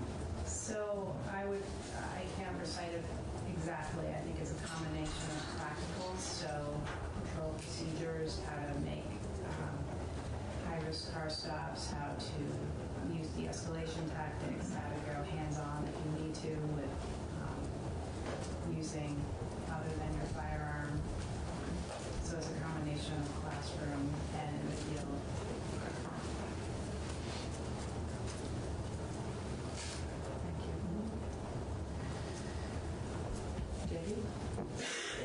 Madam Chair, if I might just add something to that. That's part of what the move on now is to increase the basic training another 4 weeks. And that's part of that additional 4 weeks is to provide much more training in this and the use of force and de-escalation. And that use of force de-escalation are actual hands-on practical exercises where the police officer is actually thrown into a scenario where the major can correct me if I'm wrong in this, but thrown into a scenario and the officer is, or trooper in the case of state police, is required to evaluate the situation, take the appropriate actions, and they're graded on that at the academy. And just for the record, the municipalities, most municipalities, unless you're very large, and I can only assume that happens to be very large, like maybe a BPD or something, don't receive as much training as the state police do in this, because they have a pre-basic, and I believe your post-basic is a little more intense, and they receive a little additional, they receive more training. So this additional, if I get off a little subject here, we're getting this additional 4 weeks would assist the municipal departments greatly in requiring more time. I just wanted to emphasize that. So while we're talking there anything that you, committee, have heard during testimony that makes you feel inclined to specify something with respect to training? Well, just to pick up on what JP just shared, I remember there was some reference to train-the-trainer approaches, and it didn't seem like there were many of them. So how might you increase that in a way to allow some of the smaller agencies to have more exposure to training? Is that thought? I mean, I think the challenge that I've seen just in all of the discussion that we've had around all of these issues is that, there's probably a wide difference in the way that Vermont State Police handle some of these interactions versus some of the small municipal agencies. And yet we're being asked to consider law enforcement as a whole because we recognize that our community members who have interactions with our local law enforcement may be experiencing different things than what they experience when they are pulled over by a trooper on the highway.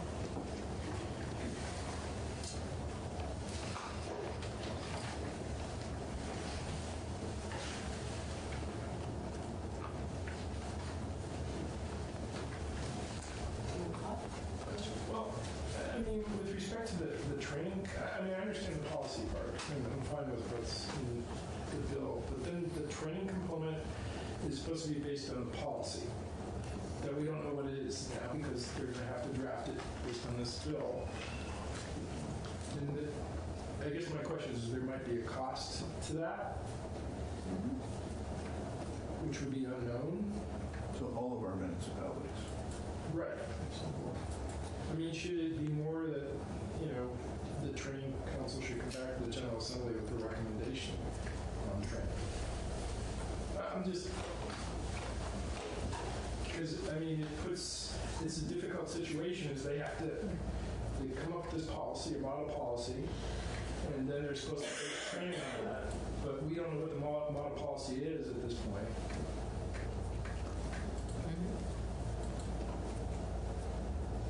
And I mean, chicken and egg. Yeah, I mean, I agree with the policy issue. I mean, I agree with that sentiment. I mean, 4 hours to put in the bill is 4 hours. I don't know what 4 hours gives you. Maybe it should be 2 hours. Maybe it should be 8 hours. And I think until we get a recommendation from, having a policy and then the recommendation of the folks that do the training that was required to implement that policy, I think might be premature. Plus, there is budgetary concerns, and there's been a lot of discussion whether we go to 16 weeks to 20 weeks, and does this tip it to the 20 weeks, which has a huge budget. It may be good, and we may have to spend that money, but I would think we ought to know that.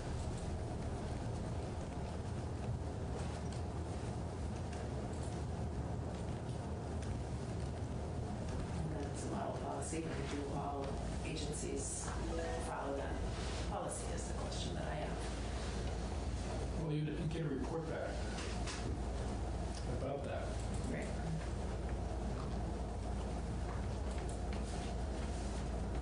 So we would have some idea of who's following it and who's not.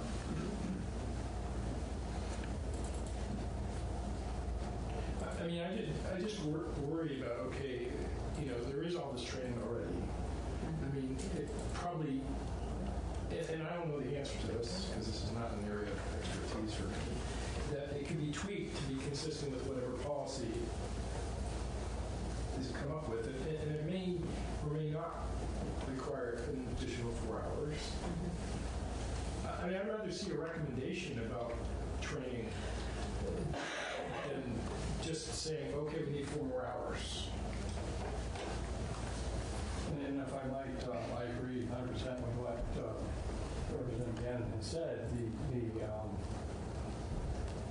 if the criminal justice training council, who has the ultimate responsibility for setting training requirements for all sworn police officers in the state of Vermont, if they come up with a policy, a specific policy, give us some actual hard data expectations of what the cost might be, the type of training you're going to receive and everything. And I have to say that, you know, having been a retired police officer, for all the years I spent, and most of them are on the road, 4 hours is not enough for what we're looking at here.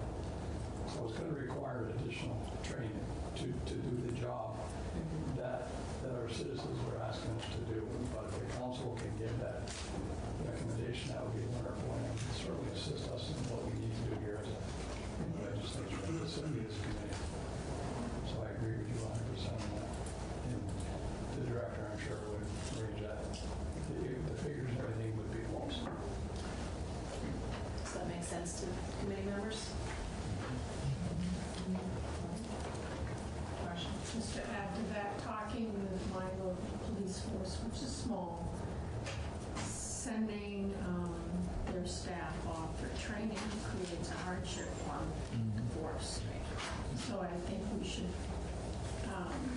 have the courtesy of knowing that and of letting them know how many hours it's going to be up front before we mandate this. Oh, sorry.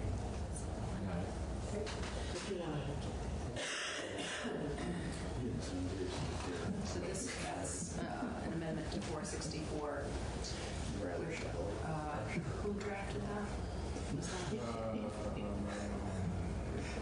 Just trying to be transparent. I can't remember. Can you work with the drafter to make that change? Yes. All right. So, other thoughts, questions, suggestions, concerns about these issues?